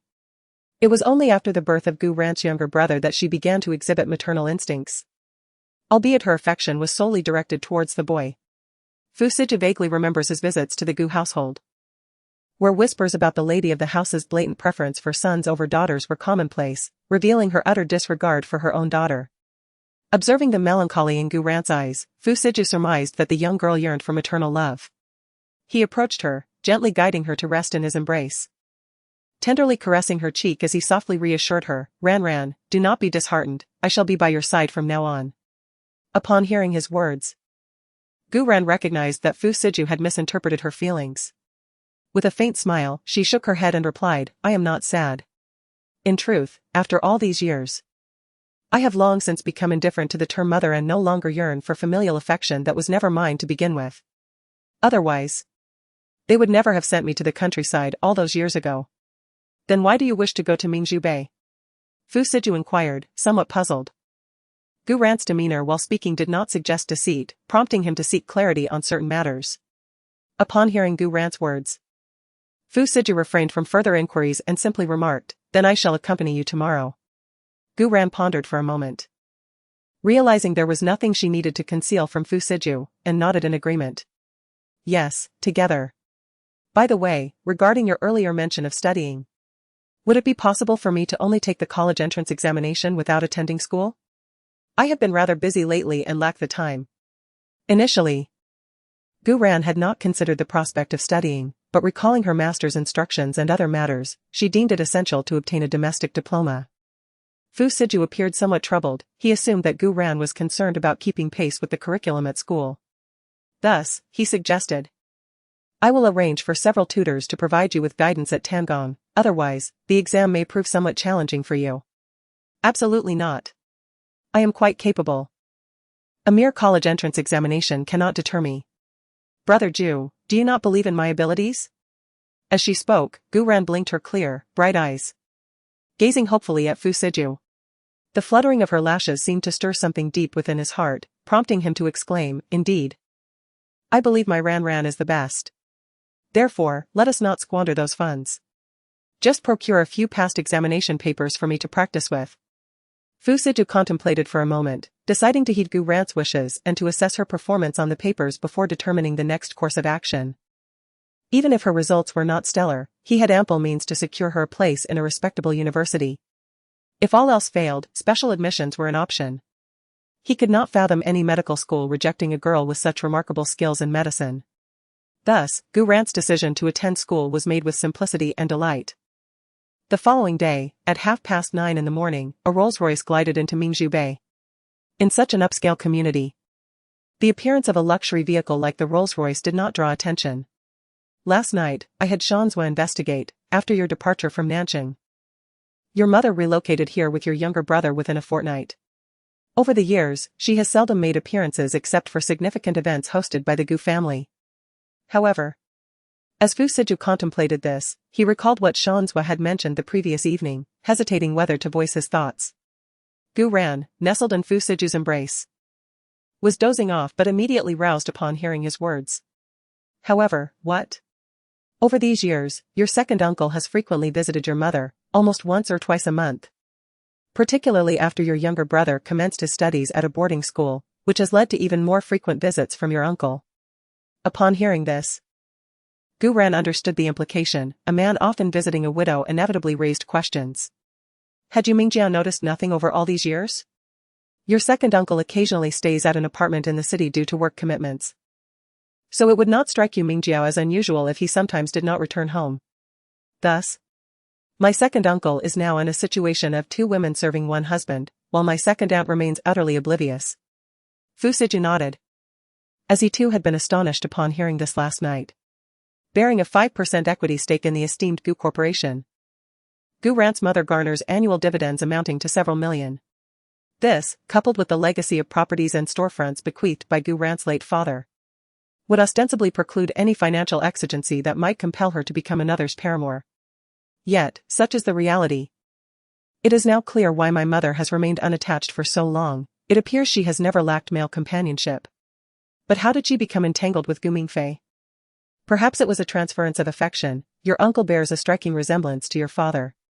Fu Siju offered this rationale. Gu Ran's thoughts drifted into the distance. Her recollections of her father were, in truth, quite indistinct. During his lifetime, he was perpetually absent, like a figure in constant transit. Her childhood seemed to have been spent in solitude and anticipation. As for her mother, her most vivid memory was the coldness and detachment that invariably marked her gaze. "We have arrived." Fu Siju's voice interrupted her reverie. Gu Ran looked up and beheld a 3-story detached villa. The courtyard within the iron gates was meticulously maintained, and a row of flowers bordered the fence, indicative of a person of refined sensibilities. The sound of the vehicle roused an elderly woman in her 60s. Presumably a hired domestic. Danzwa had already opened the car door.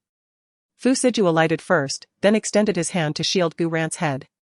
"Greetings, this is Miss Gu, the eldest daughter of the Gu family. She has come to see her mother." Danzwa addressed the woman in the courtyard. A look of surprise flickered across her face, but she courteously ushered the trio into the villa.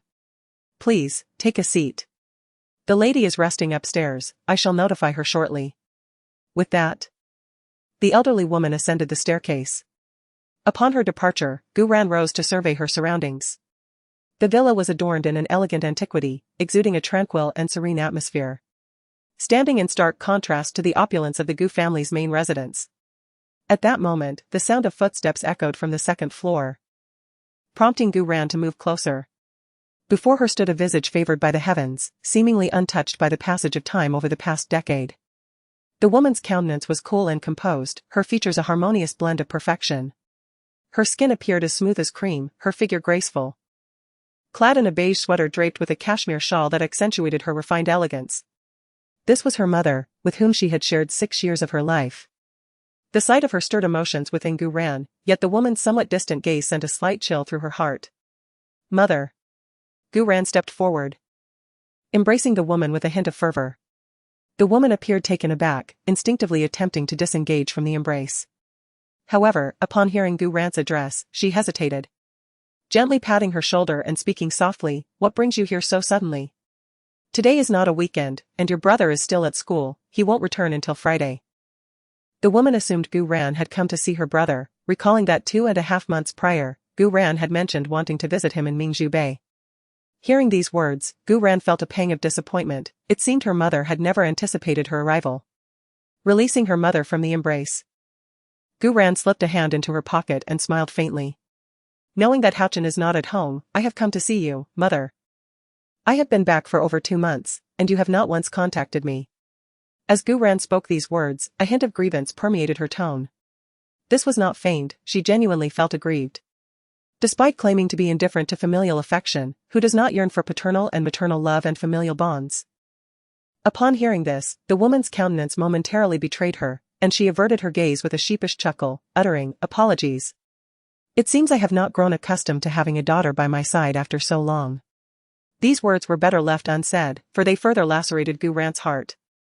Gu Ran lifted her gaze to the woman before her. Truthfully, the woman was beautiful, as was she.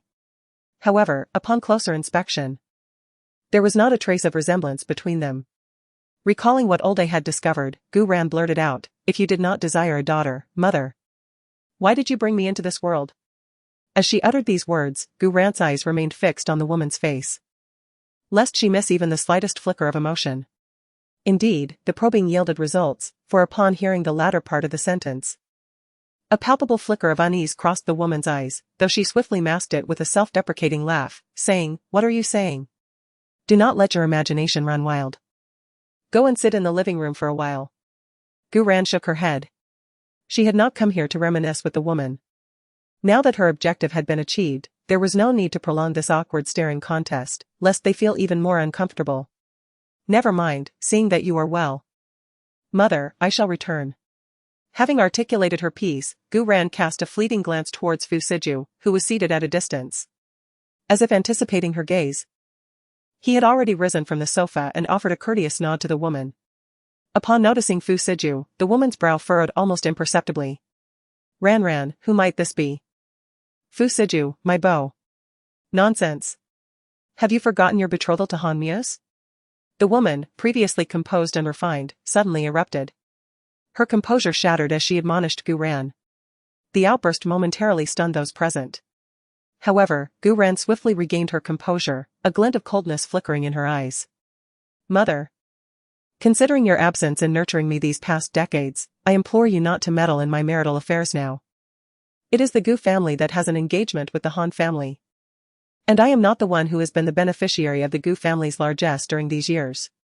With that, Gu Ran, disregarding conventional decorum, strode to Fu Siju's side, grasped his hand, and proceeded towards the exit. The woman, incensed by this act, hastily pursued them. "Stop right there, Gu Ran. You will not leave. How can you claim to have not benefited from the Gu family's assets? Do not forget that your father bequeathed to you 30% of the Gu Corporation's shares. And so? Am I to be compelled to unite with someone I hold no affection for, merely for the sake of those shares? Mother, we have long transcended the antiquated era of arranged marriages. But you must bear in mind that to inherit those 30% of shares, you must fulfill certain prerequisites. One of which is matrimony. Indeed. And when Siju and I are wed, I shall proceed to inherit those shares. Is there any issue with that?" Gu Ran suddenly found it all rather amusing, as it seemed that since her return, every member of the Gu family had been bringing up the matter of the 30% shares. Hearing Gu Ran's response, the woman grew even more anxious. And mindful of certain considerations, she adopted a maternal tone. "In any event, I will not consent to your being with this man, otherwise I shall disown you as my daughter." Upon hearing these words, Gu Ran felt a pang of irony and an increasing sense of desolation. She remarked with a wry smile. "Oh, so mother still considers me her daughter? I simply cannot comprehend how a mother could heartlessly send away a mere 6-year-old child and then neglect them for over a decade." Having said her piece, Gu Ran ceased to pay her any further attention, and, taking Fu Siju by the hand, she entered the car. The vehicle promptly departed from Pearl. As soon as Gu Ran was seated in the car, she deflated like a punctured balloon, collapsing into Fu Siju's embrace. Despite arriving without any expectations, she still couldn't suppress the sorrow that welled up upon hearing those words. Fu Siju empathized with Gu Ran's sentiments. In a sense, they were kindred spirits, one suffering from a merciless mother, and the other from an unloving father. Ran, if you're distressed, allow yourself to weep. Don't internalize it. Fu Siju could sympathize, but he was at a loss as to how to console her. Hearing his words, Gu Ran shook her head. She was indeed saddened, but not to the extent of allowing herself to be consumed by grief for someone from whom she had long ceased to expect anything. "I'm all right. By the way, could we make a detour to Dr. Li's research center?" "Very well." Having spoken, Fu Siju cast a glance at Danzua, who was driving in the front, and the car then proceeded towards the Junnan Medical Research Center. "Do you not inquire as to my destination?" "I do not. Should Ran wish to confide in me, she will." Gu Ran regarded Fu Siju with gratitude, the man was invariably so gentle. She rummaged in her pocket, producing several strands of hair. "I wish to conduct a paternity test." Fu Siju's brow arched, a hint of perplexity in his gaze. "You suspect that you and Madame Chu Xian are not mother and daughter?" Chapter 34, The results of the test emerged. Gu Ran nodded, proceeding to recount the events of the previous day with old A. "The specifics remain unclear, but let us first perform the paternity test. If feasible, I would also like to involve the Gu family." "You suspect that you were adopted into the Gu family by your father?" Gu Ran affirmed with a nod. "Do you have faith and intuition?" "I am unsure how to articulate it, but even when father was still alive, I sensed a certain detachment from the rest of the Gu family, a lack of the bonds that typically exist between relatives. Thus, when father passed away and I was sent away, I felt some sadness, but no longing for the Gu family." "Very well, entrust this matter to me. I shall procure the necessary samples from the Gu family within the next few days." Fu Siju did not press further, readily acquiescing to her request. Gu Ran visibly relaxed, as she wished to avoid seeing the Gu family for the time being. As for the grievances of her past life, she would gradually exact her retribution. The pain inflicted upon her by the Gu Yao family would be repaid 1,000-fold. And as for the Gu corporation, which the Gu Yao family held so dear, she would seize it firmly in her grasp in this lifetime. To inflict anguish upon one's adversaries, the most efficacious method lies in gradually divesting them of that which they hold most dear. In the case of the Gu family, this would undoubtedly be their dominion over the Gu corporation. Half an hour later, the vehicle came to a halt at the Junnan Medical Research Center, where Li Junnan, having been notified, had been awaiting their arrival. Compared to the preceding day, Li Junnan exhibited an even more amiable demeanor towards Gu Ran. This change was precipitated by the fact that, on the previous night, Fu Siju had instructed Danzua to deliver all the medications Gu Ran had provided him to the villa. Li Junnan, who was present at the time, was utterly spellbound upon beholding the extensive collection of rare and precious pills. Furthermore, Chen Guang, having recuperated throughout the preceding day and subsequently ingested the blood-nourishing pills, was now capable of ambulating, a testament to their miraculous efficacy. Li Junnan now regarded Gu Ran with a newfound sense of reverence, even contemplating the possibility of becoming her apprentice. "Gu Ran," he began, "would it be possible for you to spare a few longevity pills for me?" "Rest assured, I would not accept them gratis, I shall purchase them from you." Li Junnan, seemingly apprehensive of a refusal, promptly offered to pay. His gaze filled with eager anticipation as he fixed it upon Gu Ran. Gu Ran was somewhat bewildered by Li Junnan's ardent enthusiasm, questioning whether a few pills warranted such fervor. Fu Siju, sensing Gu Ran's unease, cast a cautionary glance at Li Junnan, stating, "Such matters can be discussed later. Let us first proceed to the identification center." Li Junnan, realizing that he had been overly impetuous, was sobered by Fu Siju's admonitory gaze and nodded in agreement. "Shall I procure someone to assist you with the identification process?" he inquired. Fu Siju did not respond, but instead turned to Gu Ran, who shook her head, replying, I shall conduct it myself. It's not that Gu Ran distrusted the people here, but rather she was confident that her involvement would expedite the acquisition of the appraisal results. Following Li Junan's escort to the appraisal center, Gu Ran proceeded inside alone. Li Junan had intended to invite Fu Siju to wait in the office, but Fu Siju declined, leaving Li Junan to remain there. What was amiss with you just now? Fu Siju inquired, detecting Li Junan's earlier unease and noting their present privacy. Yan Yanwan is efficacious for my grandfather, Li Junan disclosed candidly. The elder of the Li family had suffered a sudden collapse some years prior. And despite a timely rescue, his health had been in steady decline. Were it not for the Li family's access to premier medical resources, he would likely have long since passed. Li Junan then resumed, in truth, upon learning of Miss Gu's identity yesterday, I contemplated broaching the subject of Yan Yanwan with her, but she departed in haste and I lacked the opportunity. Last night, you instructed Danzwa to deliver a consignment of medications to the villa, among which I happened to notice Yan Yanwan. I recall you procuring a vial at the Independent State Auction the year before last. There remains a single pill at home. As you are aware, one of the departments within our research center has been assiduously studying the composition of Yan Yanwan, with the aspiration of formulating a medication with identical properties. However, despite the passage of nearly 2 years, progress has been negligible. As Li Junan spoke, he cast a glance towards the diligent figure within the appraisal center, a flicker of luminescence gracing his eyes. Observing this, Fu Siju offered a consoling pat on his shoulder, and said, After a while, when the dye is ready, I will ask her. Her master has indeed given her a plethora of medicines, but I wonder if any of them include the longevity pill. All right, thank you. No need for such formalities, we are brothers after all. However, hasn't the cause of the old man's illness been determined yet? Upon mentioning this, Li Junan felt a wave of shame wash over her. She had always prided herself on her medical expertise, yet she found herself powerless against her grandfather's ailment, which now relied solely on nutritional fluids and various tonics to sustain his life. In just 2 short years, the once spirited old man, who weighed nearly 130 pounds, had dwindled to a mere 80 pounds, little more than skin and bones. He could no longer eat anything and depended entirely on nutritional solutions to survive. They had conducted examinations and concluded it was simply due to old age, yet she felt something was amiss. Despite her instincts, no other issues had been identified, leaving her with no choice but to rely on an assortment of medicinal concoctions to keep him hanging on.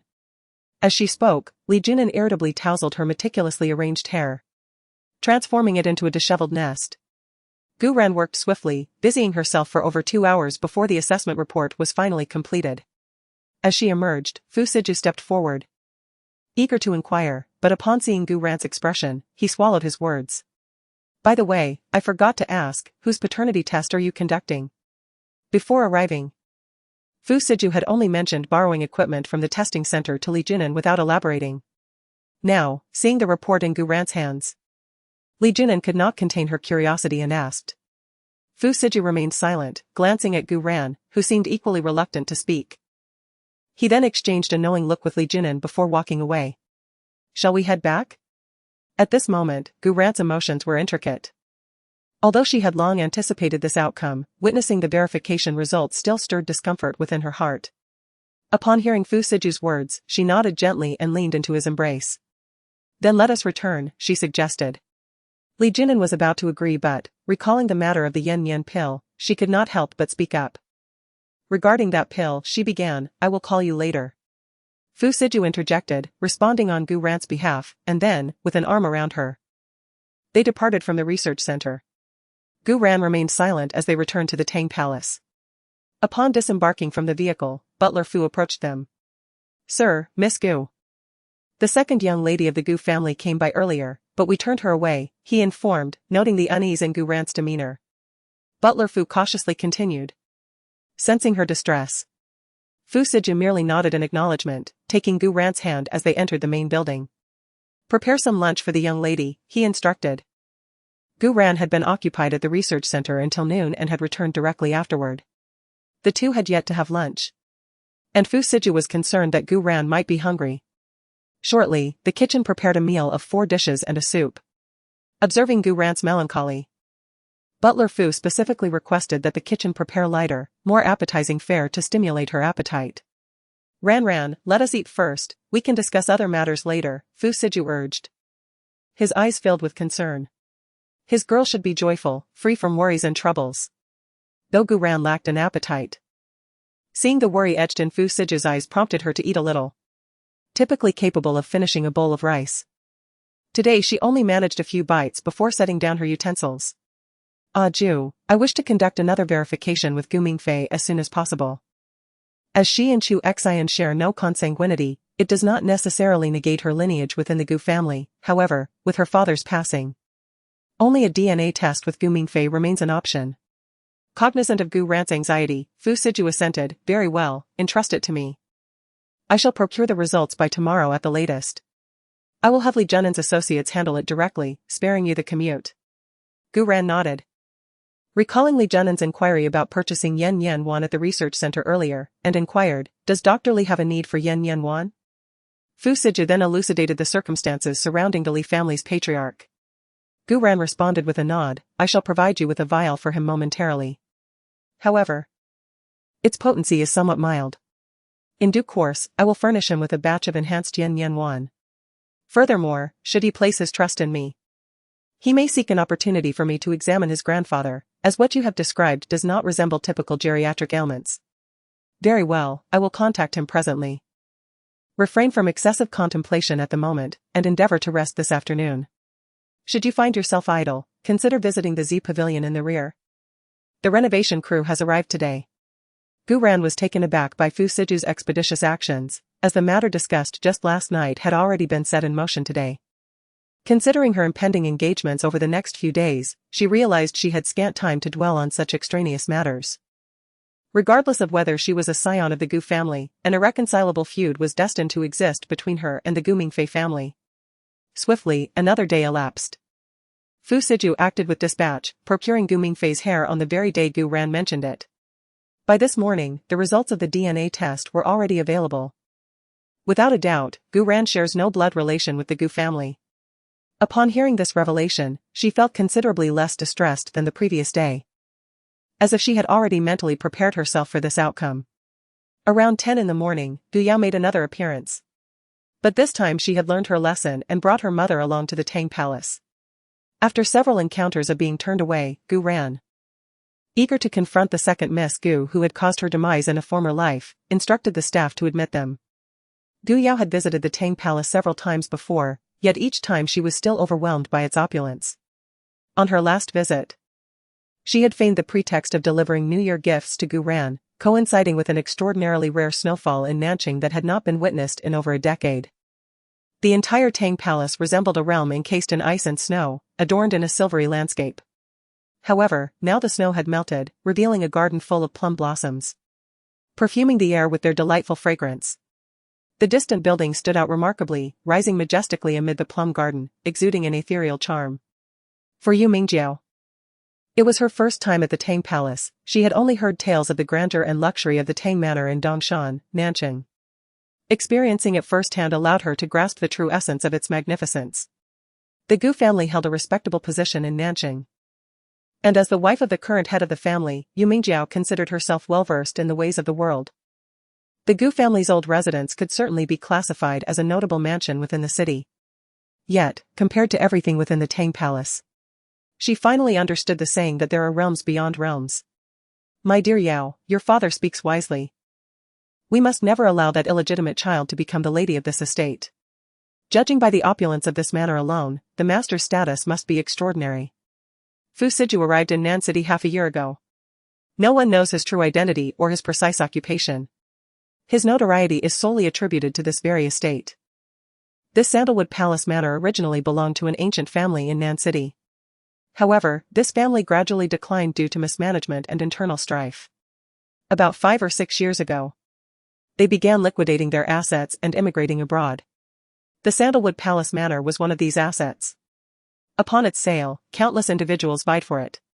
In the end, it was acquired by a mysterious person, reportedly for nearly 1,500 million. During that period, many in Nan City inquired about the buyer, with some even dispatching people to monitor the vicinity of the Sandalwood Palace. However, after the transaction, the manor remained uninhabited, eventually becoming a derelict estate. Until about half a year ago, a group of mysterious individuals arrived at the Sandalwood Palace and began renovating it around the clock. Since then, the Sandalwood Palace has regained its former glory. However, the identity of its occupants remains shrouded in mystery. Fu Siju's identity became known to the upper echelons of Nan City only 2 months ago, when he took Gu Ran away from the Gu family. Since then, the wealthy families of Nan City have known that the master of the Sandalwood Palace is surnamed Fu. Later, those with a keen interest inquired further and learned that Fu Siju is the child of the long-lost daughter of the Yun family in Bay City, who was only found a few years ago. However, the Yun family is quite prosperous, which renders this external grandson's potential for achievement within the family unlikely. Consequently, the residents of Nanqing have not placed much significance on Fu Siju. When Gu Ran was initially brought back to the Tang Palace, apart from Gu Mingfei, both Yu Mingjiao and Gu Yao were quite pleased. After all, Gu Yao had harbored affections for Han Mu since her childhood. And with Gu Ran, who was betrothed to the Han family, out of the picture, her chances with Han Mu appeared promising. However, after witnessing the opulence of the Tang Palace and being envious of Fu Siju's ethereal beauty, Gu Yao would often utter ambiguous remarks during her visits, leading Fu Siju to develop misunderstandings about Gu Ran. Moreover, Gu Mingfei had repeatedly instructed that until the shares were secured, Gu Ran must be made to believe that Han Mu held feelings for her, which resulted in a series of misunderstandings. Each visit from Gu Yao would inevitably stir up trouble for Gu Ran. Nevertheless, those days are now behind her. Gu Ran has transformed into Gu Nyo Gulu Ran and will no longer be deceived by Gu Yao's clumsy fabrications. Since her arrival at the Tang Palace, Yu Mingjiao has been surveying her surroundings, fully endorsing her husband's decision. That little vixen, Gu Ran, must be kept under the control of those they trust. Beside her, Gu Yao seethed with jealousy at the thought of having been repeatedly rebuffed, wishing to confront Gu Ran upon entering. However, recalling her mission, she suppressed her fury and addressed Yu Mingjiao, "Mother, rest assured, that little wild child does not harbor any feelings for Fu Siju. Her heart is solely set on Brother Mu's. Just wait and see. Your mother has faith in you. It's just a pity that this Mr. Fu is merely a relative of the Yun family in North City. If he were a member of the Yun family's main branch, perhaps you wouldn't necessarily have to have Han Mu's." Yu Mingjiao, always one to chase after wealth and status, was exceedingly mercenary. If the Han family weren't currently the leading family in South City, she wouldn't have allowed her daughter to be with Han Mu's at such a young age. Hearing her mother's words, Gu Yao, recalling Fu Siju's face, which was even more handsome than Han Mu's, bashfully chided with a hint of anger, "Mom, what are you saying? My heart belongs only to Brother Mu's. Once we acquire that little bastard's shares, I will marry Brother Mu's." Yes, I was just saying. But Yao, we shouldn't put all our eggs in one basket. In a few months, you'll be taking the college entrance exam. Once you get into a university in the capital, you might meet even better people. If our Gu family could befriend those powerful figures in the capital, we wouldn't have to be at the mercy of the Han family. Gu Yao was somewhat tempted, but compared to the uncertain future, she felt it was better to secure what was in front of her, so she said, "Mom, I love Brother Mu's. Don't say things like that again. What would Brother Mu's family think of me if they heard it?" "Alright, I won't say it. You're just too short-sighted." As they spoke, they finally arrived at the main building. Nanny Lu greeted them at the entrance. Considering that the two were, after all, family members of Miss Gu, her attitude was still quite polite. "Madam Gu, Miss Gu, please come in. Miss will be here shortly." As she spoke, she led the two individuals into the living room. No sooner had they seated themselves than tea was served. From the moment Yu Mingjiao entered this grand building, an unmistakable envy sparkled in her eyes. The main structure alone surpassed their Gu family's villa in size by a factor of 2. The soft carpet, the crystal chandelier, and even the smallest ornament could easily be regarded as a collectible. The sofa upon which she sat was from a home decor brand that she had long coveted. Previously, when she contemplated replacing her own furniture, she had set her sights on that very brand, only to hesitate at the exorbitant prices, over 100,000 for a mere armchair. The 3-seater sofa beneath her, a coveted piece from this brand, approached the staggering price of 2 million. In this living room, there were 2 such 3-seater sofas, along with 2 2-seater sofas and a matching coffee table. leading to a rough estimate of over 10 million in furnishings. The Gu family was not short on finances, yet such extravagant spending was not sustainable. The thought of that little wild child residing in such opulence daily filled Yu Mingjiao's heart with jealousy. At that moment, a melodious voice echoed from outside the living room. "Brother Ju, please have the workers plant some grapevines in the corridor at the back. Then we can enjoy grapes in the summer. And the vines will provide shade as they climb the trellis." "Alright, I will have the workers arrange that this afternoon. Is there anything else you wish to plant?" "Strawberries. We can make strawberry milkshakes and strawberry mousse. If we have enough, we could even prepare some strawberry jam. Back when I was in Yangtian village, I adored spreading my homemade strawberry jam on bread, sweet and tangy, simply delightful." "Very well, we shall cultivate a more extensive crop. There is a vacant plot behind the hill." These words, upon reaching the ears of the two occupants in the parlor, evoked but a single epithet: rustic. Throughout, Yu Mingjiao and her daughter had deemed Gu Ran a mere uncouth country lass, unlettered and redolent of earthy odors. However, as Gu Ran's figure materialized within the parlor, Yu Mingjiao and Gu Yao underwent a transformation akin to the Sichuan opera's face-changing artistry, a velocity so remarkable that to deny them an Academy Award would be a disservice to their talent.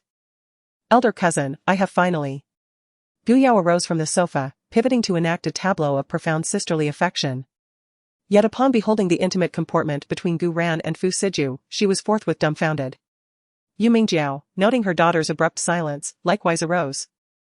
And upon observing the conjoined hands of Gu Ran and Fu Siju, a glint of suspicion flickered within her gaze. She had indeed heard from her own daughter that Gu Ran harbored a strong aversion towards Fu Siju, even to the extent of banishing him from the main edifice, yet what transpired before her very eyes defied comprehension, unless her vision had betrayed her. By this juncture, Gu Yao had regained her composure. And upon beholding the peerless countenance before her, her heart could not but palpitate with a surge of emotion. Especially upon witnessing the tender gaze with which the gentleman regarded Gu Ran, an intense envy welled within her, though she exerted her utmost to restrain its manifestation upon her visage. "Elder cousin, has your health improved somewhat? I have endeavored to visit you these past few days. Yet I was invariably obstructed at the threshold. I surmised that there were those who sought to preclude our reunion." Gu Yao feigned an aspect of solicitude as she advanced towards Gu Ran's vicinity, yet the verbiage she uttered was imbued with a palpable essence of artifice. Fu Siju harbored a deep aversion for the Gu family, particularly the woman before him. Each visit to the Tan Palace invariably resulted in her poisoning Ranran's perception, inevitably leading to a tumultuous quarrel between them. At this moment, a sense of unease lingered within Fu Siju's heart. Despite Gu Ran's markedly different demeanor in recent days, he remained wary of the potential for instigation by those with ulterior motives. "Between the Han family and yourself, who possesses greater wealth?" Gu Yao inquired.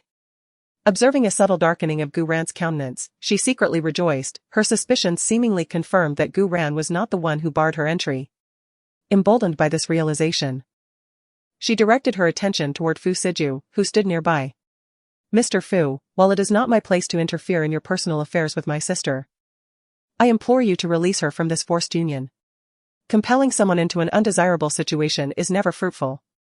A gentleman of your caliber should not seek to possess a love that is not freely given. Moreover, my sister's heart belongs to another. She and young Master Han share a mutual affection. Your forceful separation of them is simply unethical." At this juncture, Yu Mingjiao interjected, adopting an elder's posture. "Mr. Fu, Yao Yao speaks the truth. Ranran's return to Nan City is to fulfill the marriage agreement between our families with Muse. Your disruptive behavior at the Gu residence has caused quite a stir. Should word of this spread, how will our Ranran ever marry into the Han family? It is evident that you are not lacking in female companionship, Mr. Fu. If you must engage in such dalliances, kindly refrain from involving the women of the Gu family." Indeed, Gu Yao's penchant for manipulative tactics appeared to be an inherited trait. However, Yu Mingjiao's words piqued Gu Ran's interest. "Second aunt, are you suggesting that the Han family remains unaware of my residence at the Tan Palace? Presumably, after residing here for over 2 months. It reflects a certain detachment that she remains uninformed." Upon hearing this, Yu Mingjiao responded with an expression of empathetic understanding and benignity, nodding in agreement. Fortunately, during this period, Muse has been absent from Nan City, purportedly occupied with matters that render him unreachable even to Yao Yao. However, this circumstance is perhaps providential. As the Han family remains unaware of the actions perpetrated by Mr. Fu against you, thus precluding any potential repercussions on the matrimonial agreement between the two families. Your second uncle, in particular, has issued stringent directives to the household, prescribing any divulgation of this matter. We have merely conveyed to external parties that you found the ancestral residence uncongenial and opted to reside independently elsewhere. Regarding Yu Mingjiao's assertions, Gu Ran entertained only partial credence. As for the Han family, it is implausible that they remain oblivious to the situation, considering that in her previous existence, Han Mia's consistently employed this very matter to manipulate her, fostering a sense of indebtedness for betraying his trust and the affection of the Han family, ultimately leading her to relinquish the shares. Contemplating the manifold events of her past life, Gu Ran's gaze dimmed, her countenance veiled in a layer of frost, and the smile at the corners of her lips gradually dissipated. Gu Yao felt a tremor, perceiving a distinct alteration in the aura exuded by Gu Ran upon this encounter. Previously, during each visit to Tangong, Gu Ran would invariably confide in her, denouncing Fu Siju and collaborating on devising methods of escape, her demeanor characterized by warmth and intimacy. Yet, on this occasion, since her arrival with her mother, the staff had merely presented commonplace tea. In the past, Gu Ran would have promptly instructed the staff to furnish an array of desserts and confections. Sister, has your ailment perhaps not fully abated? Your complexion appears somewhat pallid. Gu Yao surmised that these aberrant behaviors stemmed from Gu Ran's incomplete recovery. Moreover, individuals are most vulnerable when ailing, and attentive care during such times is invariably touching. Thus, Gu Ran's current hand-in-hand demeanor with Fu Siju could be rationalized. As Gu Yao advanced, intending to assist Gu Ran, the latter sidestepped, feigning obliviousness, and proceeded with Fu Siju toward the living room. Gu Yao's hand lingered in midair as she watched Gu Ran's receding figure, a glint of malice flickering in her eyes. Second aunt, sister, I am curious as to the purpose of your visit. I have been quite occupied lately and have limited time to spend here. Upon hearing this, Yu Mingjiao's meticulously made-up face furrowed, but mindful of their intent, she endeavored to maintain a facade of elegance. Yu Mingjiao produced an invitation from her purse and placed it before Gu Ran. Ran, in a few days, it will be Yao Yao's 18th birthday. We are hosting a birthday banquet for your sister at the Lanwan Hotel. As Yao Yao's cousin, your presence is, of course, expected. At this juncture, Yu Mingjiao cast a deliberate glance at Fu Siju, adopting the bearing of an elder. Mr. Fu, surely Ran is not your appendage. You would not deny her attendance at a Gu family event, would you? Should matters escalate, and outsiders learn of Mr. Fu restricting Ran's personal liberties, it could prove detrimental to both parties. Her words carried a subtle warning, yet Fu Siju remained impassive, his role merely that of a figurative instrument. Picking up the invitation from the table, Gu Ran observed its gold-trimmed, scarlet design, featuring a charming, cartoonish princess, indicating a thoughtful effort. She placed it back down, responding with a smile, rest assured, we will be there punctually on that day. Upon hearing Gu Ran's affirmative response, Yu Mingjiao was about to express her delight, but she abruptly discerned a subtle peculiarity in Gu Ran's words. Hold on, Ran, did you say we? Does that imply Mr. Fu will also be in attendance? Gu Ran was taken aback by Yu Mingjiao's vehement reaction. A fleeting, sardonic smile played on her lips as she glanced at the man beside her. Their previously clasped hands intertwined more intimately as she replied in a measured tone, Second aunt, a Jew is my boyfriend. Is it not customary to bring one's boyfriend to a cousin's birthday celebration? Nonsense, Gu Ran. Have you forgotten your betrothal to Han Mia's? Indeed. But I have never acknowledged it, and neither the Gu nor the Han families have made any public announcement, have they? Yu Mingjiao's heart sank. Indeed. Considering the relationship between Gu Yao and Han Mia's, the two families had decided against publicizing Gu Ran's engagement to Han Mia's. They had justified this decision to Gu Ran by claiming that she was still young, and Han Mia's was exceptionally accomplished. So a public announcement would only bring unnecessary trouble to Gu Ran. Reflecting on this now, Gu Ran felt foolish for having been so easily deceived. Yu Mingjiao's countenance shifted, and she forced a smile, feigning benevolence as she said, Ran, didn't we come to an understanding about this? Given your recent return from the countryside, coupled with a lack of conventional accomplishments or impressive academic credentials, becoming MZ's fiancé would undoubtedly provoke animosity from the socialites of NNCHing. Your aunt and uncle are simply considering your best interests.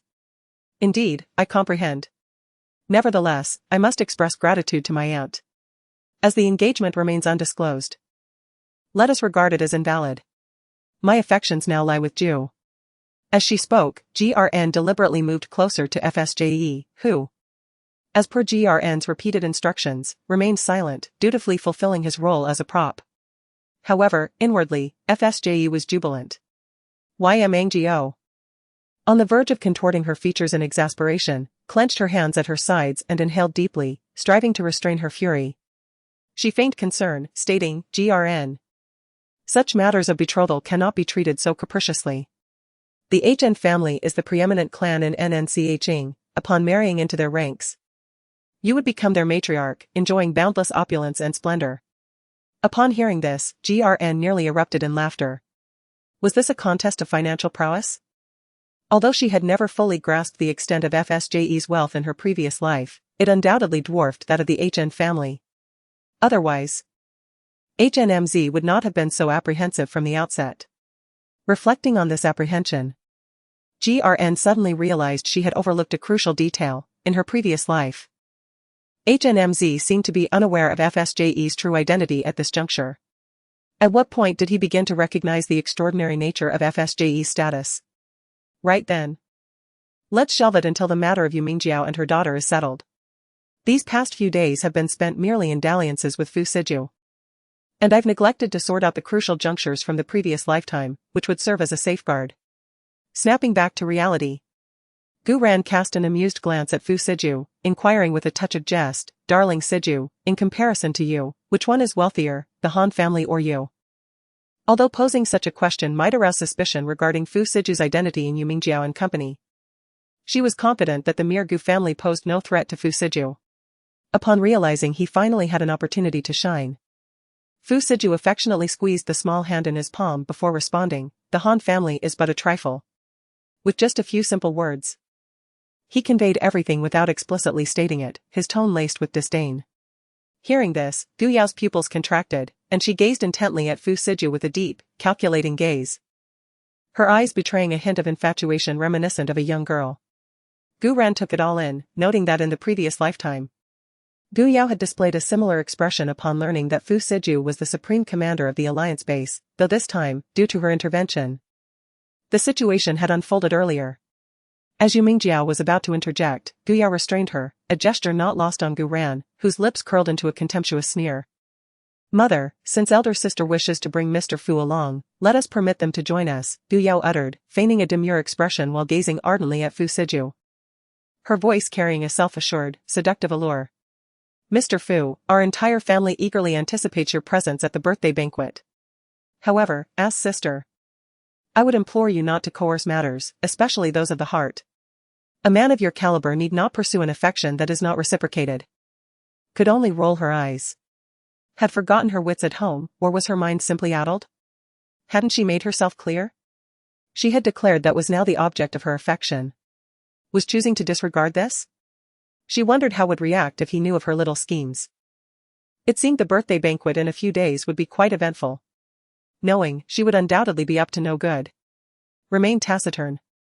His gaze fixed upon the small hand in his palm, occasionally toying with it, not even sparing a glance. It was who broke the awkward silence, though her words were perhaps better left unsaid. "Second aunt, I apologize, but I have matters to attend to shortly and cannot entertain you here." Yes. It felt so satisfying to directly dismiss them. Was too incensed to utter a word, while, consumed by curiosity about Mr. Fu, did not want to completely sever ties. She could only look at with a pitiful expression and say, "Sister, it has been so long since we last met. Perhaps I could move in with you for a few days?" Good heavens, she was shamelessly preparing to enter the house. Who gave her the audacity? Replied without hesitation. "Forgive me, but Mr. Fu is not fond of receiving strangers. If you wish to see me, you may call me in the future. And we can arrange to meet elsewhere." Upon the failure of her initial ploy, a look of even greater grievance manifested on Gu Yao's visage. As though Gu Ran had decimated her entire family. Her watery eyes, conveying a pitiable and delicate demeanor, would have aroused the chivalrous sentiments of ordinary men. Alas! Such tactics were of no avail before Fu Siju, whose gaze remained fixed elsewhere. Ultimately, Gu Yao, begrudgingly, departed from the Tan Palace with Yu Mingjiao. Their visit lasting less than half an hour from arrival to departure. With the departure of those two loathsome individuals, Gu Ran experienced an unprecedented sense of liberation. In her 2 lifetimes, it was the first time she had not needed to ingratiate herself with the Gu family. Content? Fu Siju gently pinched Gu Ran's rosy cheeks, inquiring with affection. Indeed. Knowing that I am not a member of the Gu family and free from those constraints.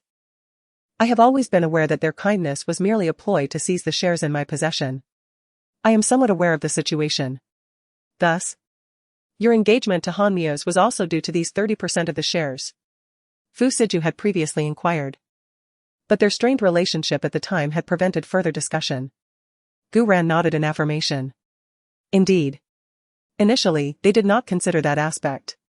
However, after the Han family's visit to the Gu residence, when I mistook Han Mios for you, they seized the opportunity. After all, they were wary of my marrying just anyone, lest my future husband not share their interests, preventing them from acquiring the shares. As she pondered this, Gu Ran recalled her earlier thoughts and pulled Fu Siju to sit down, her expression becoming notably more serious. Brother Aju. If Han Mios were to mobilize his entire family against you, would he stand a chance? Gu Ran was at a loss for how to caution Fu Siju, as many events had yet to unfold. Thus, she resorted to indirect hints. Being aware that the injuries sustained by Qingguang and his companions might be linked to Han Mios. Observing Gu Ran's grave demeanor, Fu Siju reined in his smile and, holding her hand, inquired, "Are you underestimating me?" "No, I am speaking earnestly. Since Han Mios could orchestrate the harm to Qingguang and the others, what if he were to target you? Rest assured, he lacks the capability. Furthermore, there are but a handful of individuals aware of my connection to the alliance base. Perhaps he does not even recognize me yet." Despite Fu Siju's display of confidence, Gu Ran felt no sense of reassurance. Her concern was that he might be too dismissive of Han Mios.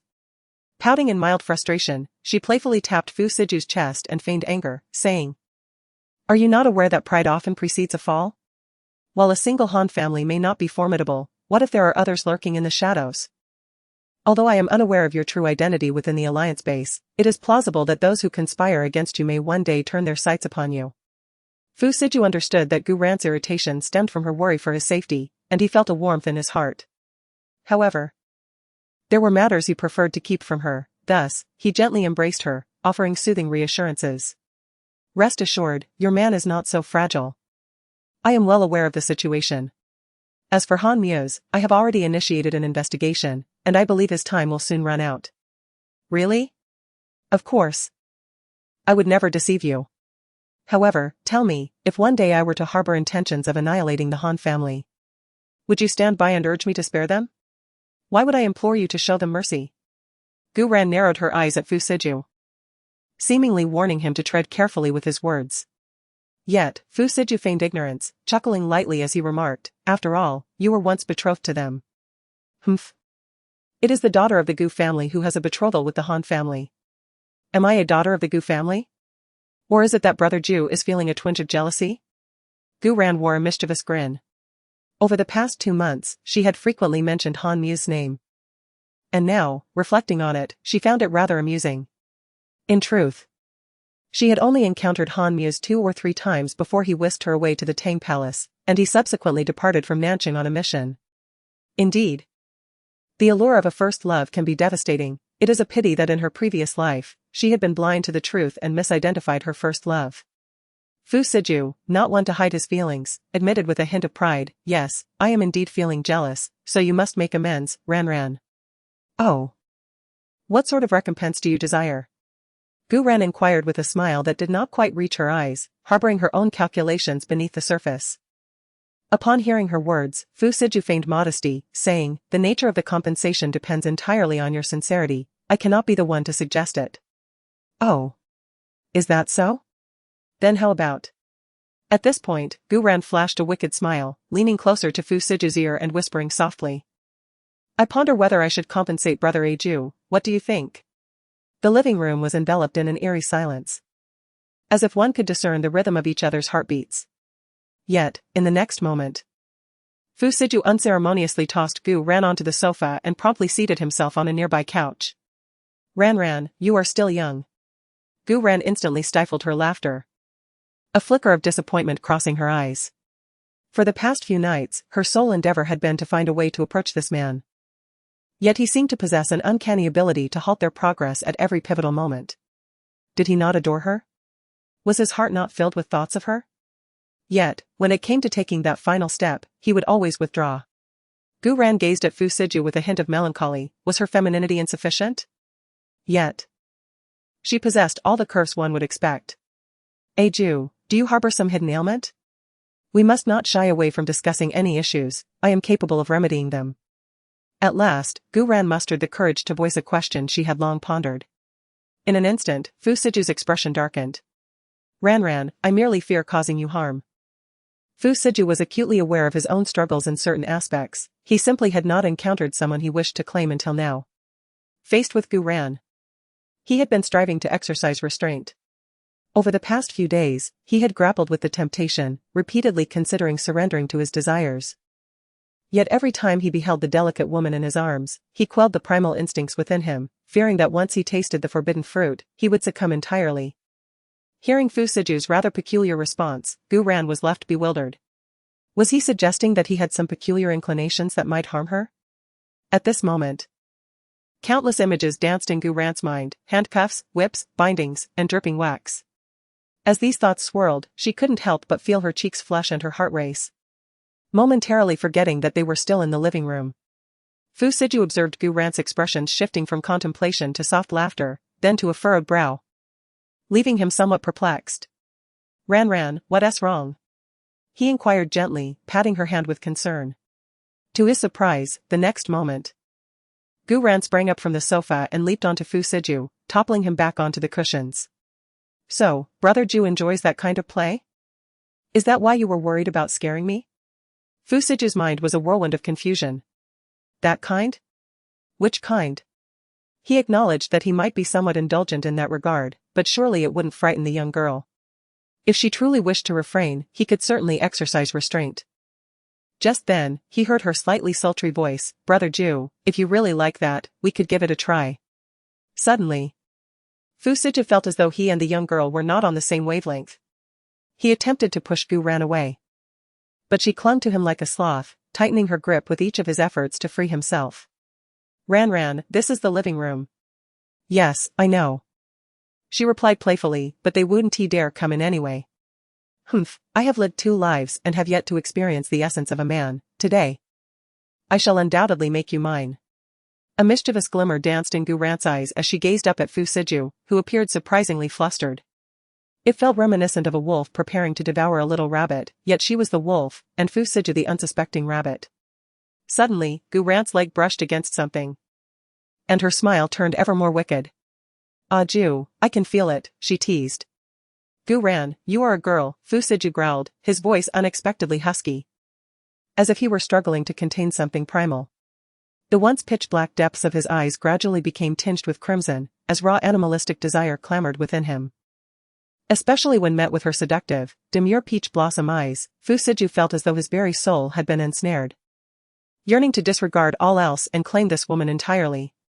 Unbeknownst to her, danger loomed nearby, or perhaps she was fully aware and playing her part. After Fu Siju uttered a phrase devoid of any threat, a playful smile graced her delicate features. Ah Ju, but I shall be your wife in the future. I am merely fulfilling my duties as a spouse in advance. Do you not desire this? At that moment, the sound of car brakes echoed from outside the villa, followed by the approach of footsteps growing nearer. The 2 in the living room had yet to react when they were awkwardly interrupted by Danswa. Sir, Miss Gu. I apologize, Danswa thought he might as well be facing death. How could he have interrupted such a moment for the master? Emma. It turns out that the Lord is indeed the one beneath in this matter. Miss Gu is truly remarkable. If this news were to spread, the Lord's illustrious reputation would be irrevocably tarnished. How could the esteemed Supreme Commander of the Alliance base be the one subdued? As thoughts swirled in Danswa's mind, the 2 individuals in the living room were in a flurry. Fu Siju swiftly assisted Gu Ran to her feet, casually retrieving a cushion to place before himself, awkwardly shifting his body to distance himself from this perilous woman. A smile graced Gu Ran's lips, particularly as she observed Fu Siju treating her with the caution one would reserve for a thief, which only endeared this seemingly aloof man to her further. What is it? Fu Siju feigned calmness, yet his voice carried an alluring rasp that hinted at deeper thoughts. Danzua, too intimidated to turn around, spoke with his back to the living room, resembling a child caught in wrongdoing. The supplies procured by Miss Gu have arrived. I would like to inquire where the medicinal herbs should be placed, along with some tools. Upon hearing this, Gu Ran was instantly invigorated and promptly made her way towards Danzua. They arrived so quickly. When will the cabinets from Zijge be ready? They should be completed in the next couple of days. A batch has already been constructed. Please find a suitable place to store the items, ensuring they are protected from moisture. I will come over shortly to organize. As the saying goes, one must sharpen their tools before embarking on a task. Gu Ran's mission for the coming days was to concoct elixirs, hence she had urgently enlisted Fu Siju's assistance in procuring supplies yesterday. Upon hearing her instructions, Danzua nodded and hastily exited the main living room. The sight of his disheveled departure elicited a fit of laughter from Gu Ran. Are you still laughing? At long last, regained his composure. Observing doubled over with laughter, he chuckled with a hint of helplessness. Turned, her gaze instinctively drifting towards a particular area of his anatomy, causing him to reflexively tighten his legs. Is this woman truly just barely of age? He wondered. Were to be privy to his thoughts, she would undoubtedly retort, incorrect. My mental age far surpasses yours, you're merely a youngling. Since is so restrained, she declared, henceforth, you shall reside in the guest quarters. Humph. Felt aggrieved. Having such a handsome man beside her each night, yet being unable to indulge, was a torment. She reasoned it would be better to sleep separately, to see who would yield first. With those words, exited the main residence. Had it not been for the arrival of and the others, she would still be diligently working in the. Meanwhile, upon departing, vented her frustrations upon her daughter. What was that display just now? Do not forget that you were destined to marry. What were you doing, exchanging glances with that man surnamed? Should the family become aware of this, how will you conduct yourself in the future? Gazed at her daughter, who bore a striking resemblance to herself, with a face full of reproach. She harbored hopes that her daughter would one day marry into the family and become its matriarch, thereby providing her mother with a pillar of support. Although was wife, she was acutely aware that her husband maintained several mistresses, each younger than the last. Over the years, Aunt's relationship appeared harmonious, but only knew that her husband's heart was not with her. Having compromised her health during S birth, she had been unable to provide with a son over the years. A fact she was acutely aware of, knowing he harbored a desire for a male heir. As a woman, she understood that securing one's position relied not only on a husband but also on one's offspring, and currently, her daughter was her sole anchor. For years, had been preparing for a marriage into the family. Had it not been for the shares held by, she would have pushed her daughter to formalize her relationship with long ago. Witnessing flirtatious glances toward the man surnamed, she feared her daughter might be momentarily blinded by his appearance, jeopardizing her relationship with. Hence, upon exiting she couldn't resist offering earnest admonitions. Promptly responded, Mother, your imagination is running wild. My heart belongs only to. Then why were you so fixated on that man? Don't tell me you harbor no feelings. Mother, you misunderstand. I simply resent his affection for that illegitimate child. If I could dissuade him from favoring and remove her from this estate, wouldn't we be able to mold that child to our will? At this point, recalling's earlier words, continued, Mother, hasn't Father mentioned recent financial issues in the company? Remember what that man said earlier? He is wealthy. If we could find a way for him to invest in the group, wouldn't Father be grateful? Upon hearing this, a calculating glint flickered in his eyes as she gazed at her daughter, exclaiming with excitement. It is no surprise that you are the daughter of Yu Mingjiao. Your intellect is indeed sharper than others. You are right, such an exceptional man should not be claimed by that illegitimate child. However, Yao Yao, you must remember that you are destined to become the matriarch of the Han family, so these matters must remain concealed from them. Alas, were it not for the fact that the Han family is currently under Muse's authority, he could facilitate the investment of their resources into our company, alleviating you of these concerns. At this point, Yu Mingjiao displayed a pained expression, as though the entirety of Gu Yao's actions were compelled by circumstance. Gu Ran, residing in the Tang Palace, remains oblivious to the thoughts of Yu Mingjiao and her daughter. Even if she were aware, she would merely respond with a dismissive smile. After all, not even life and death can sever the bond between her and Fu Siju. How could a mere Guyao possibly usurp him from her side? At this moment, Gu Ran busies herself within the Zijj. The current layout of Zijj is entirely inspired by her experiences at the Divine Physician Valley. The third floor is temporarily unoccupied, as she plans to transform it into a small medical center, complete with a sterile operating room, thereby avoiding late-night expeditions to distant places in the event of an injury, like the recent one suffered by Qingguang. On the second floor, Gu Ran has converted the 3 largest rooms into laboratories, one of which is a low-temperature facility specifically designed for the heart-eating poison targeting Fu Siju. As for the first floor, it serves as her pharmacy and alchemy room, while the basement contains a swimming pool. Gu Ran has her own plans for it but, fearing it may startle Fu Siju, she has decided to proceed gradually. At present, her primary focus remains on traditional Chinese medicinal practices. Observing Gu Ran's debonair departure, leaving him behind, Fu Siju massaged his temples in resignation. Promptly recalling her parting words, he summoned the butler. "Sir, how may I assist you?" The butler inquired. Fu Siju, improvising, declared, "The weather is rather agreeable today. Have all the guest rooms thoroughly cleaned?" The butler cast a dubious glance at the overcast sky. Agreeable weather? Could his eyes be deceiving him?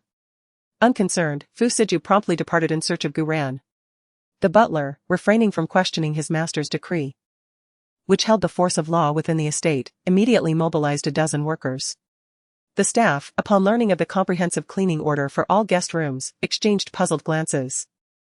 Typically, the guest rooms underwent a monthly cleaning, with daily upkeep if occupied. Moreover, such thorough cleaning, involving disinfection and sterilization, was reserved for fair weather. The butler, disregarding the workers' unspoken queries, refrained from offering explanations. After issuing his directives, he left the main building. In the courtyard before the Purple Pavilion, 3 freight trucks were parked, with a score of workers busily unloading their cargo. Gu Ran oversaw the operation, directing the workers to categorize and stack the items accordingly. Her eyes sparkled as a worker carefully carried a copper stove from one of the trucks. "Handle that with care, avoid any bumps," she instructed. "Take it to the original kitchen, along with the other items." Initially, Gu Ran harbored concerns that Fu Siju might encounter difficulty in procuring such copper furnaces. To her surprise, he promptly acquired 5 of them for her. These are pivotal for alchemy, a practice that has seen a decline in practitioners, rendering these furnaces increasingly scarce. The efficacy of these medicinal furnaces amplifies with age, prolonged use imbues the copper with medicinal properties. Her master's furnace, purportedly passed down from her grandmaster, boasts a history spanning over a century. "Miss Gu, shall these medicinal herbs be placed in the newly crafted medicine cabinets?" Xiaoya, who had been diligently working at Zigu for the past few days, inquired with curiosity, observing the diverse array of Chinese medicinal materials scattered across the floor. "Have the cabinets been completed?" "Yes, the ones for that room are finished. They are constructed from the finest wood, purportedly ready for immediate use without ventilation." "Understood. I shall inscribe the names of the medicinal materials on the drawers shortly. Please enlist a few meticulous individuals to assist me in arranging the herbs." Gu Ran contemplated organizing them herself, but Fu Siju had procured nearly 2,000 varieties of Chinese medicinal herbs. Arranging them individually would consume several days.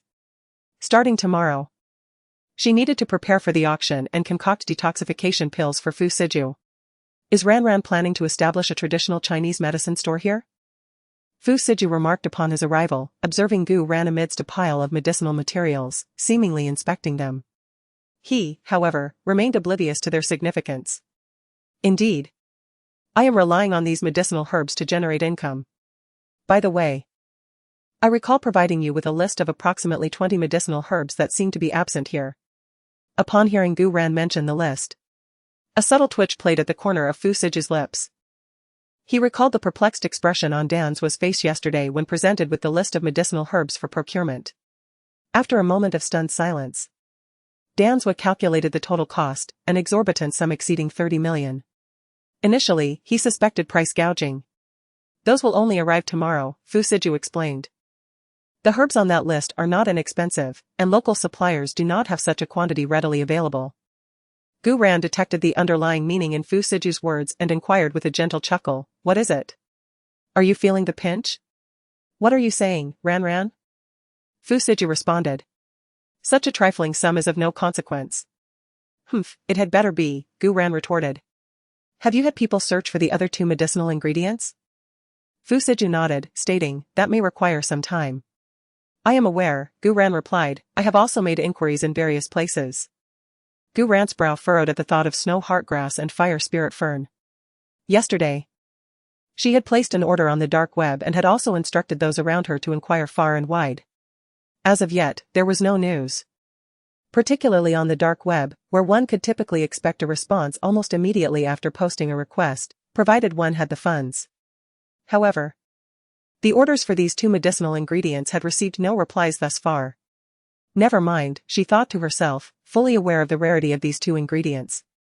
She had not expected to locate them so quickly. At that moment, Gu Ran's peripheral vision caught sight of a stack of documents in Xiaoya's hands.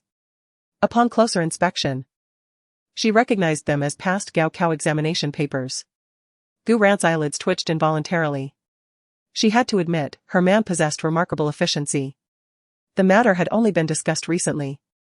Yet he had already procured all the materials. At that juncture, Xiaoya approached Gu Ran, a trace of amusement dancing in her eyes. Madam, would you prefer these documents to be placed in the study here or in the main building? To facilitate Madame Gu's endeavors, a study has been specially prepared for her use here at the Purple Pavilion. Gu Ran noticed that Fu Siju's gaze had also settled upon the stack of materials in Xiaoya's hands. His expression still carrying a hint of playful mischief. Deliver them to the main building, please. As the topic of the National Higher Education Entrance Examination arose, Gu Ran, recalling Yu Mingjiao's repeated references to her as being from the countryside and uncultured, was struck by a mischievous impulse. Siju, do you happen to know which high school my cousin attends? Nanjing First High School. Why do you ask? Oh, it's just that I suddenly find myself a bit bored. Perhaps I should experience campus life for myself. Could you arrange for me to be admitted to Nanjing First High School? Ideally.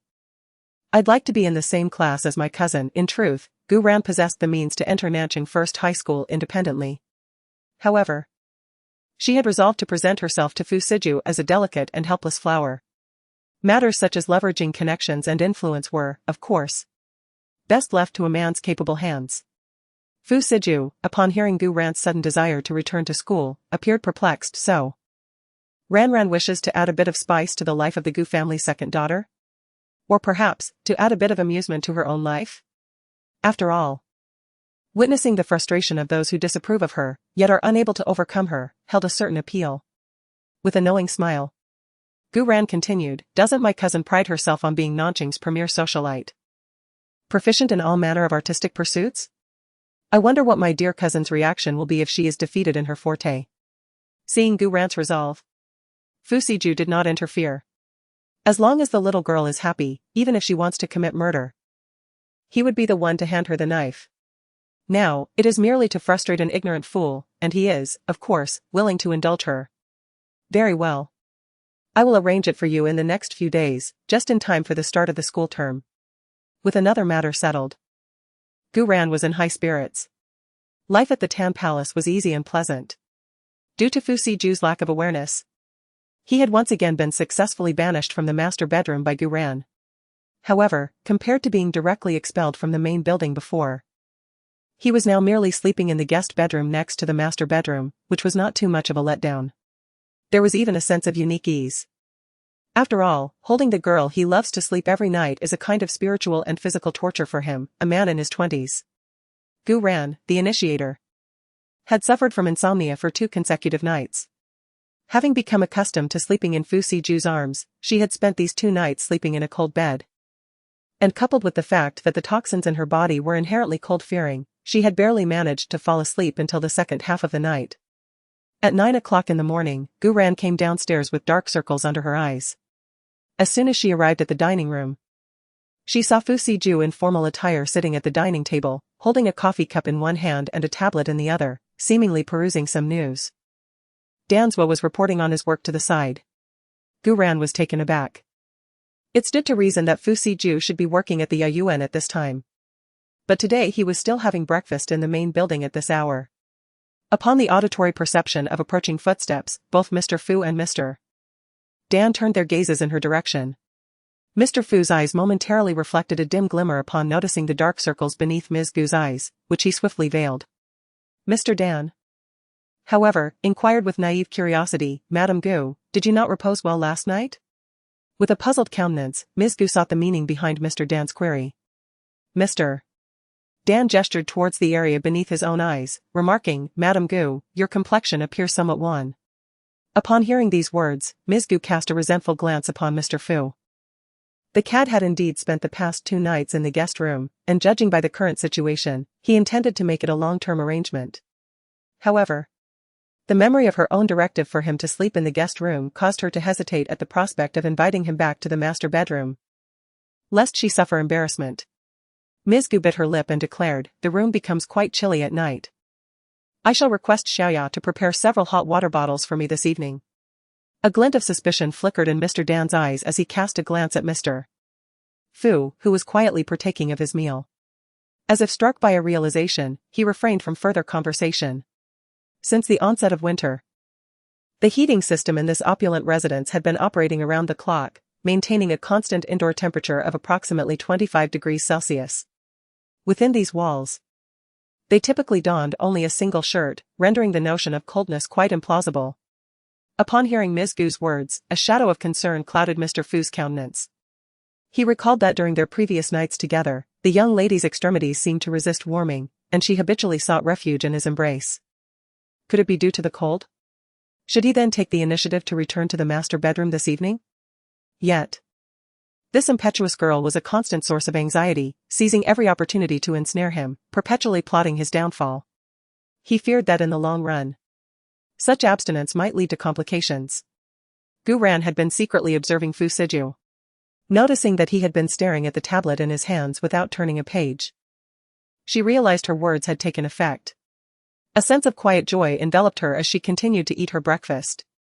For a moment, the atmosphere in the dining room was quite peculiar. Danswa discreetly exited, feeling that as an outsider, his presence was somewhat inappropriate at that moment. Half an hour later, having finished her meal, Gu Ran glanced at the time and addressed the contemplative Fu Siju. Is the car ready? Today is another day for your treatment. Although Zijie boasted comprehensive facilities, to avoid alerting the perpetrator, they had decided to conduct the treatment at Li Jinnan's research center. Shall we leave now? Gu Ran nodded in response. I have an appointment at noon. Upon hearing this, Fu Siju's defenses were instantly raised. He felt a profound sense of insecurity in the presence of this woman, as if a single misstep could lead to her disappearance from his life. Noticing Fu Siju's wariness, Gu Ran let out a quiet sigh and said, if you have time, you can accompany me. Are you trying to introduce me to your friend? Fu Siju's mood brightened immediately, a smile illuminating his face. Yes, she is a very good friend of mine. All right, let us go together. At that moment, Fu Siju's demeanor was radiant, undeniably influenced by Gu Ran, embodying that state of being that blossoms with just a hint of sunshine. Following several therapeutic interventions, the deleterious substances within Mr. Fu Siju's system have been substantially mitigated. Mr. Fu himself can discern daily ameliorations in his physical condition, particularly noting the absence of toxic episodes during this period. At this juncture, Ms. Gu Ran is seated within Mr. Li Jinnan's office, occupied with her cellular device. While in the adjacent chamber, Mr. Li is in the process of extracting acupuncture needles from Mr. Fu. Mr. Li has been assiduously observing and learning from these acupuncture treatments. Although he is not yet capable of administering the needles himself, he has essentially assumed responsibility for the relatively uncomplicated task of needle removal. Siju, he inquired. Do you believe that with continued treatment, the toxins within your body can be entirely eradicated? Through these sessions, Mr. Li has keenly perceived the alterations in Mr. Fu's constitution, especially the bodily responses following each medicated bath. The expelled perspiration has become notably less malodorous, deeply impressing him with the marvels of traditional Chinese medicine. Mr. Fu, in the midst of dressing, responded with a subtle darkening of his gaze. Have you forgotten? Without Xue Xin Chao and Huling Ju, the complete elimination of toxins from my system is unattainable. Current treatments merely serve to manage the accumulation of toxins, thus, locating these 2 medicinal herbs remains imperative. Efforts have been made to inquire far and wide, Mr. Li replied with a troubled expression. However, despite consulting numerous esteemed figures in the medical community, None have knowledge of these herbs, rendering their discovery quite challenging. He looked distressed. Several days had passed, and they had exhausted all available connections to inquire. But instead of finding any clues about their whereabouts, most people did not even know what they were or what they looked like. Continue searching.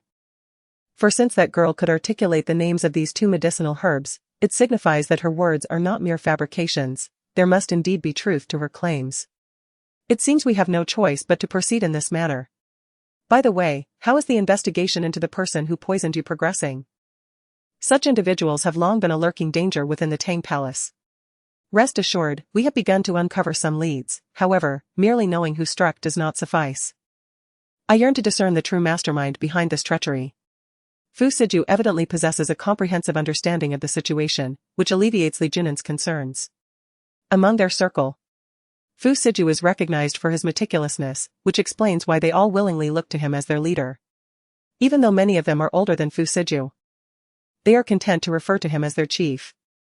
It is already noon, let us dine together shortly, I will treat.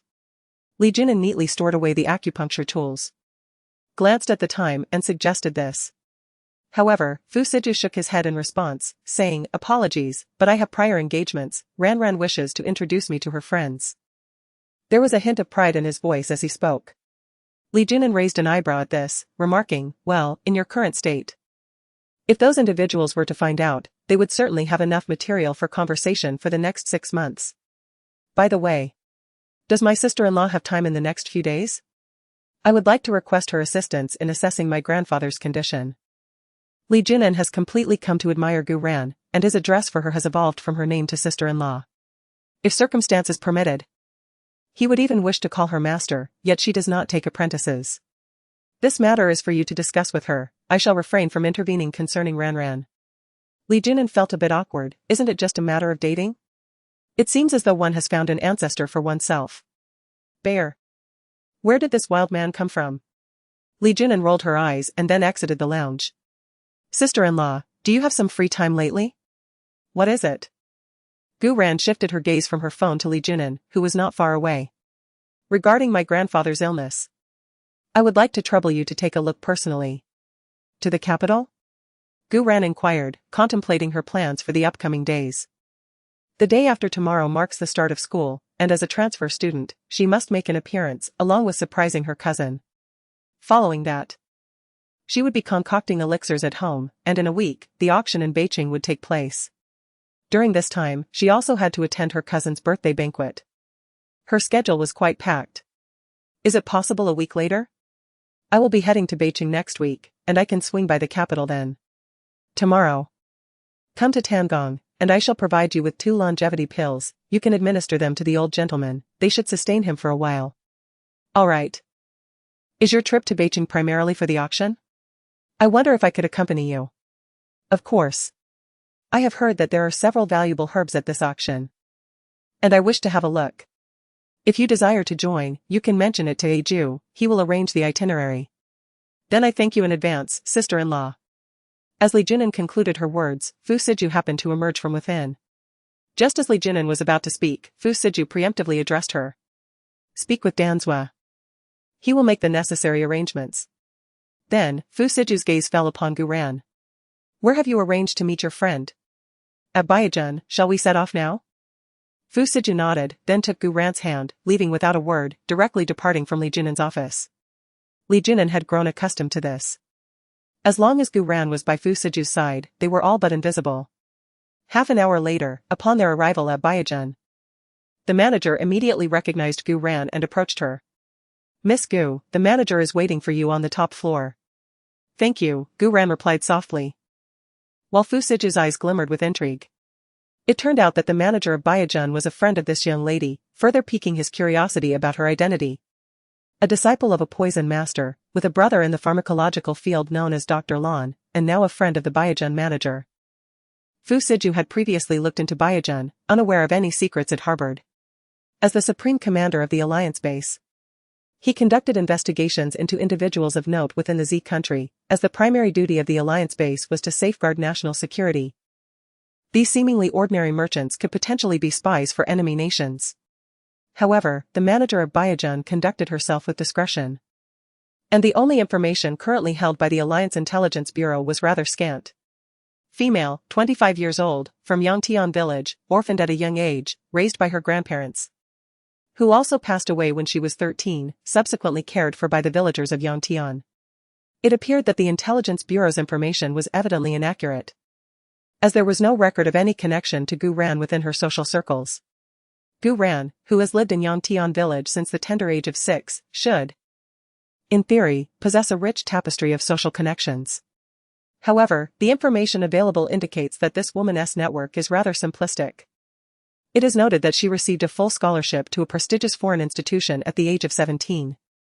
During her studies, she attracted a significant angel investment, which enabled her to establish the culinary brand Baijiu upon her return to China. 3 years later, at the age of 20, in a gesture of gratitude towards Yangtian village for her upbringing, she voluntarily merged Baijiu with Yayu Group. Following this integration, the culinary brand swiftly expanded across the nation. And within a mere 5 years, Baijiu's presence became ubiquitous in the most affluent areas of first- and second-tier cities. When Gu Ran previously visited Baijiu to meet Lan Nua, Fu Siju had not yet contemplated this aspect. Now, it is apparent that the friends of this young lady each possess extraordinary statuses. This piques Fu Siju's curiosity about the nature of her own identity as a friend within such esteemed circles. With a sense of intrigue, he followed Gu Ran to the top floor. Fu Siju, known for his heightened vigilance, rarely dines out and frequents only those public venues that are either his own or his friends' enterprises. This marks his first visit to a place like Baijiu. It is undeniable that Baijiu's popularity among the affluent is well-founded. Upon entering, every detail exudes opulence, even the artwork adorning the corridors could fetch astronomical prices at auction. To dine here is not merely a display of wealth, it is an embodiment of status, given that the average person could scarcely afford such indulgence. Miss Gu. The manager is inside. The proprietor escorted them to a private chamber, tapped lightly on the door, and then courteously addressed Gu Ran before ushering them inside. Before Gu Ran could react, a flamboyant figure rushed towards her, clad in a scarlet dress, with a subtle fragrance of gardenias permeating the air. My darling. I've missed you terribly. I've been in Nan City for nearly a month, and only now do you come to see me. Do you no longer cherish your sister? The woman's slightly affected voice echoed in her ears. Nearby, Fu Siju's eyes darkened, his fists clenched, as if suppressing something. Gu Ran, caught off guard by this sudden display of affection, was somewhat overwhelmed, perhaps unaccustomed to such exuberance after a long separation. Elder sister Nan, you're suffocating me. Gu Ran exclaimed, patting the woman's back, while Fu Siju cast a perilous glance in their direction. Jiang Nan, sensing another presence nearby, furrowed her brow and released Gu Ran, her eyes darting towards the man beside Gu Ran, whose gaze held a threatening warning. Initially, a flash of surprise crossed her eyes, what a strikingly handsome man. But immediately, a sense of vigilance arose within her. Where did this captivating rogue come from, trying to steal her precious darling? My dear, where did this interloper come from? She blurted out, astonishing everyone present. It was likely the first time Fu Siju had been categorized as such. Cracks appeared on Fu Siju's taut, stern face, while Gu Ran, standing beside him, was taken aback that Jiang Nan, after so long, remained so unreserved in her speech. Nestling closer to Mr. Fu, Gu Ran's action visibly delighted him. His eyes softening with affection. Linking her arm with his, she introduced him with utmost gravity. Nanjia, this is my partner, Mr. Fu, my future husband. Oh, a partner. Hold on, future husband? Bauer, you're barely 18. How can you be certain he's the one? There's a plethora of men in the world. Isn't it premature to commit so early? Do you realize the experiences you might miss? Gu Ran sensed an icy aura enveloping them and regretted bringing Mr. Fu to meet Jiang Nan. Ms. Jiang, Mr. Fu interjected, Gu Ran will find all the pleasure she requires with me. Your concern is unnecessary. He resolved to be wary of this woman who dared to corrupt his girl before his very eyes. Clearly, she was accustomed to a frivolous lifestyle and could potentially lead his innocent darling astray. Jiang Nan scoffed at his words. Humph, a man's words are deceitful spirits. With that, she seized Gu Ran's other hand and drew her close. Caught off guard, Gu Ran and Mr. Fu were unprepared for her sudden action. And Gu Ran found herself embraced by Jiang Nan. Ignoring Mr. Fu's silent warning, Jiang Nan led Gu Ran into the suite, leaving him with no choice but to follow. My dear, do not be deceived, earnestly cautioned, as if speaking from experience. Could this man be the one to whom you are betrothed? I must remind you. Do not be swayed merely by a man's appearance. The more handsome they are, the more untrustworthy they tend to be. Unperturbed. Understood that was merely concerned about her being deceived. However, could not bear to hear her dear friend speak ill of. She gently disengaged from his grasp, returned to his side, and declared with utmost sincerity, but I am utterly captivated by his countenance. My dear, there are countless handsome men in this world, retorted. Was tempted to whisk away, finding it inappropriate to discuss someone's marital prospects in their very presence. However, gently squeezed hand, effectively soothing his restless spirit. But none possess wealth, she quipped. Upon hearing this rationale, recalled penchant for money, her near obsession with it. After a moment's contemplation, she countered, there are wealthy and handsome men aplenty. But what can I do? I am utterly smitten with him, replied. Dear, you do not even know him, how can you be so quick to judge him? Fell silent, realizing that was indeed serious. Upon observing the man's gaze towards, she discerned that he did not seem like a purveyor of empty flattery. Composing herself, turned to, raised her chin slightly, and, with a touch of haughtiness, inquired, is it? Please, provide a brief introduction of yourself.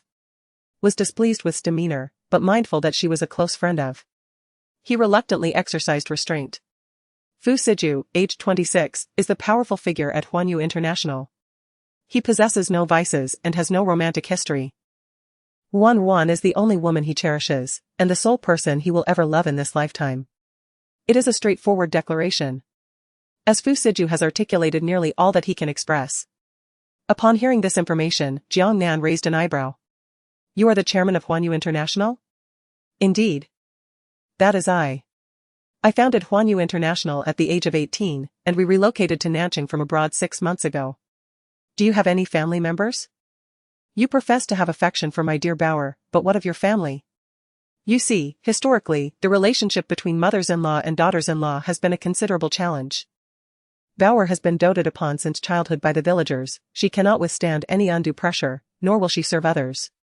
Upon hearing Jiang Nan mention Fu Siju's mother, Gu Ruan's expression changed abruptly, and she immediately interjected. Sister Nan. As they strolled and conversed, Fu Siju noticed Gu Ruan's protective demeanor and felt warmth in his heart. He gently grasped her hand, signaling that she need not worry for him, and then, with a serious countenance, he stated, my mother has been gone for many years. As for my family dynamics, they are indeed somewhat intricate. However, I assure you that as long as Ruan does not wish to see them, those individuals will certainly not appear before her. Hearing this, Gu Ruan felt a pang of sorrow. In her previous life, she was wholly unaware of Fu Siju's family circumstances, only knowing that his mother had passed away early on. And that his situation mirrored hers, having been sent abroad at a tender age by his family. The only thing Gu Ruan knew was that Fu Siju's maternal family treated him well, yet it seemed that in her past life, due to Han Mu's schemes, the Yun family of Beiqing also suffered repercussions. Seeing the admonition in Gu Ran's eyes, Jiang Nan pursed her lips, ceasing her previous line of inquiry and instead issuing a stern warning. Mr. Fu, you have witnessed Bauer's protectiveness towards you. As her friend, I must respect her choices. However, bear in mind, do not even contemplate mistreating our Bauer. Should I discover any betrayal on your part, you will face the collective wrath of Yangtian village. And we shall pursue you to the ends of the earth. At this juncture, Fu Siju arose, seized the teapot, and personally poured a cup of tea for Jiang Nan, before replenishing his own cup. Subsequently, he lifted his teacup, his countenance solemn as he faced Jiang Nan, his voice resonating with conviction. Miss Jiang, I appreciate your acceptance and implore you to rest assured. I, Fu Siju, have awaited Ranran for many years, seeking a lifelong union. Hereby, I pledge to Miss Jiang that should I ever betray Gu Ran, there will be no need for your intervention, as I shall offer my life as recompense. Jiang Nan's expression shifted, taken aback by the gravity of the man's words, which seemed undeniably genuine. However, the phrase awaited Ranran for many years piqued her curiosity. Mr. Fu, have you known our Bauer for a significant period? Fu Siju nodded, replying, indeed, my grandfather shared a connection with Ranran's father. I knew Ranran in my youth. and we encountered each other years ago abroad. However, due to certain circumstances, we did not immediately acknowledge our acquaintance. My presence in Nanjing is also predicated on awaiting her return." Jiang Nan cast a look of astonishment towards Gu Ran, who, sensing her unspoken question, merely shrugged. "It was only recently that I became aware of this. Do you recall when I was betrayed and trapped in the White Continent war zone? It was actually Mr. Fu who rescued me." Reflecting on that incident 5 years ago, Gu Ran was not as formidable as she is now. She was betrayed by her most trusted teammate and, upon awakening, found herself confined within a steel cage in a coliseum. Just as Gu Ran was on the verge of despair, Mr. Fu descended like a divine being, becoming a beacon of light in her otherwise bleak world. Regrettably, Mr. Fu was fully armed at the time, and Gu Ran only remembered his eyes. After escaping, she employed various means, ultimately obtaining only a photograph, which she has since carried with her at all times. Upon hearing Gu Ran's account, Jiang Nan couldn't help but feel that the world was remarkably small. 2 individuals from Z country, encountering each other in the White Continent, and then meeting again in Nan City 5 years later. The fact that these two had known each other since childhood seemed like a cruel jest of fate. This melodramatic plot could easily be adapted into a soap opera. "So, you've made up your mind about him, haven't you?" Jiang Nan inquired, still somewhat apprehensive. Gu Ran possessed remarkable intelligence, but her emotional intelligence was undeniably lacking. Otherwise, she wouldn't have blindly trusted those around her, nearly leading to her demise. As Jiang Nan posed this question, Mr. Fu's heart skipped a beat. His hand, resting beneath the table, tightened, and his gaze was filled with anticipation and trepidation as he looked at the girl beside him. Gu Ran noticed Mr. Fu's unease and, in response, reached out and clasped his hand, declaring, "Yes, I've made up my mind about him. Once I turn 20, we'll get married." As she spoke, Gu Ran flashed a smile at Fu Siju, a smile that penetrated deep into his heart. If Gu Ran were to wish for the stars in the sky at that moment, Fu Siju would undoubtedly fulfill her desire without a second thought. Although Jiang Nan felt that Gu Ran's approach was exceedingly impulsive, she understood the girl well. Once she set her mind on something, not even a herd of oxen could pull her back. Turning her gaze to Fu Siju, she said earnestly, "Mr. Fu, I must reiterate. If you dare to bully my precious one, I will not let you off the hook, no matter the distance. Rest assured, my girl. I shall take good care of her," he replied. With the most pressing matters addressed, the atmosphere at the dining table grew considerably lighter.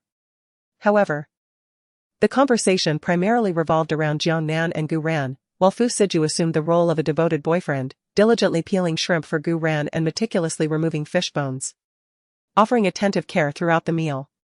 Jiang Nan observed this and felt a growing appreciation for the stoic man.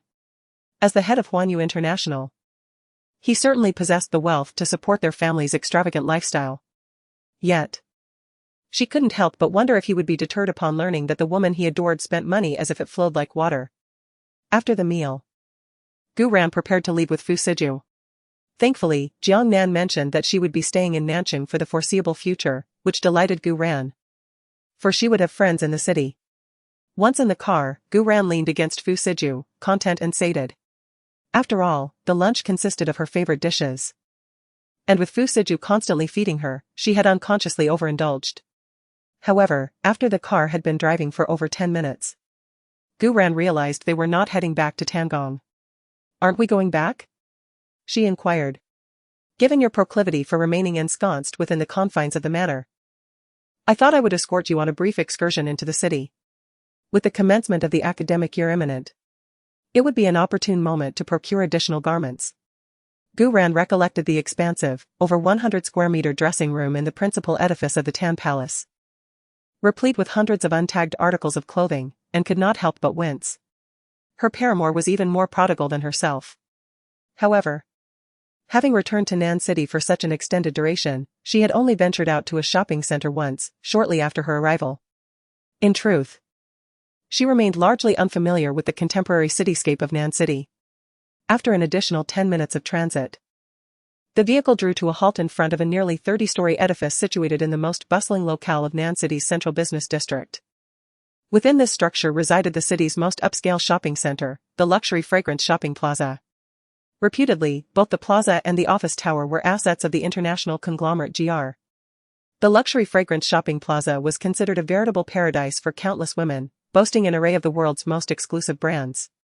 Indeed, many prestigious marques regarded admission into the luxury fragrance shopping plaza as a signal honor, indicative of one's status and prestige. The shopping center occupied the lowest 5 stories of the building, with an assortment of branded dining establishments on the 3 levels above. Commencing on the 9th floor was the Mondes Hotel, Nan City's sole 7-star accommodation. Gazing at the towering edifice from the vehicle's window, Gu Ran was reminded of the shopping center to which the Gu family had escorted her upon her return to the Gu residence over 2 months prior.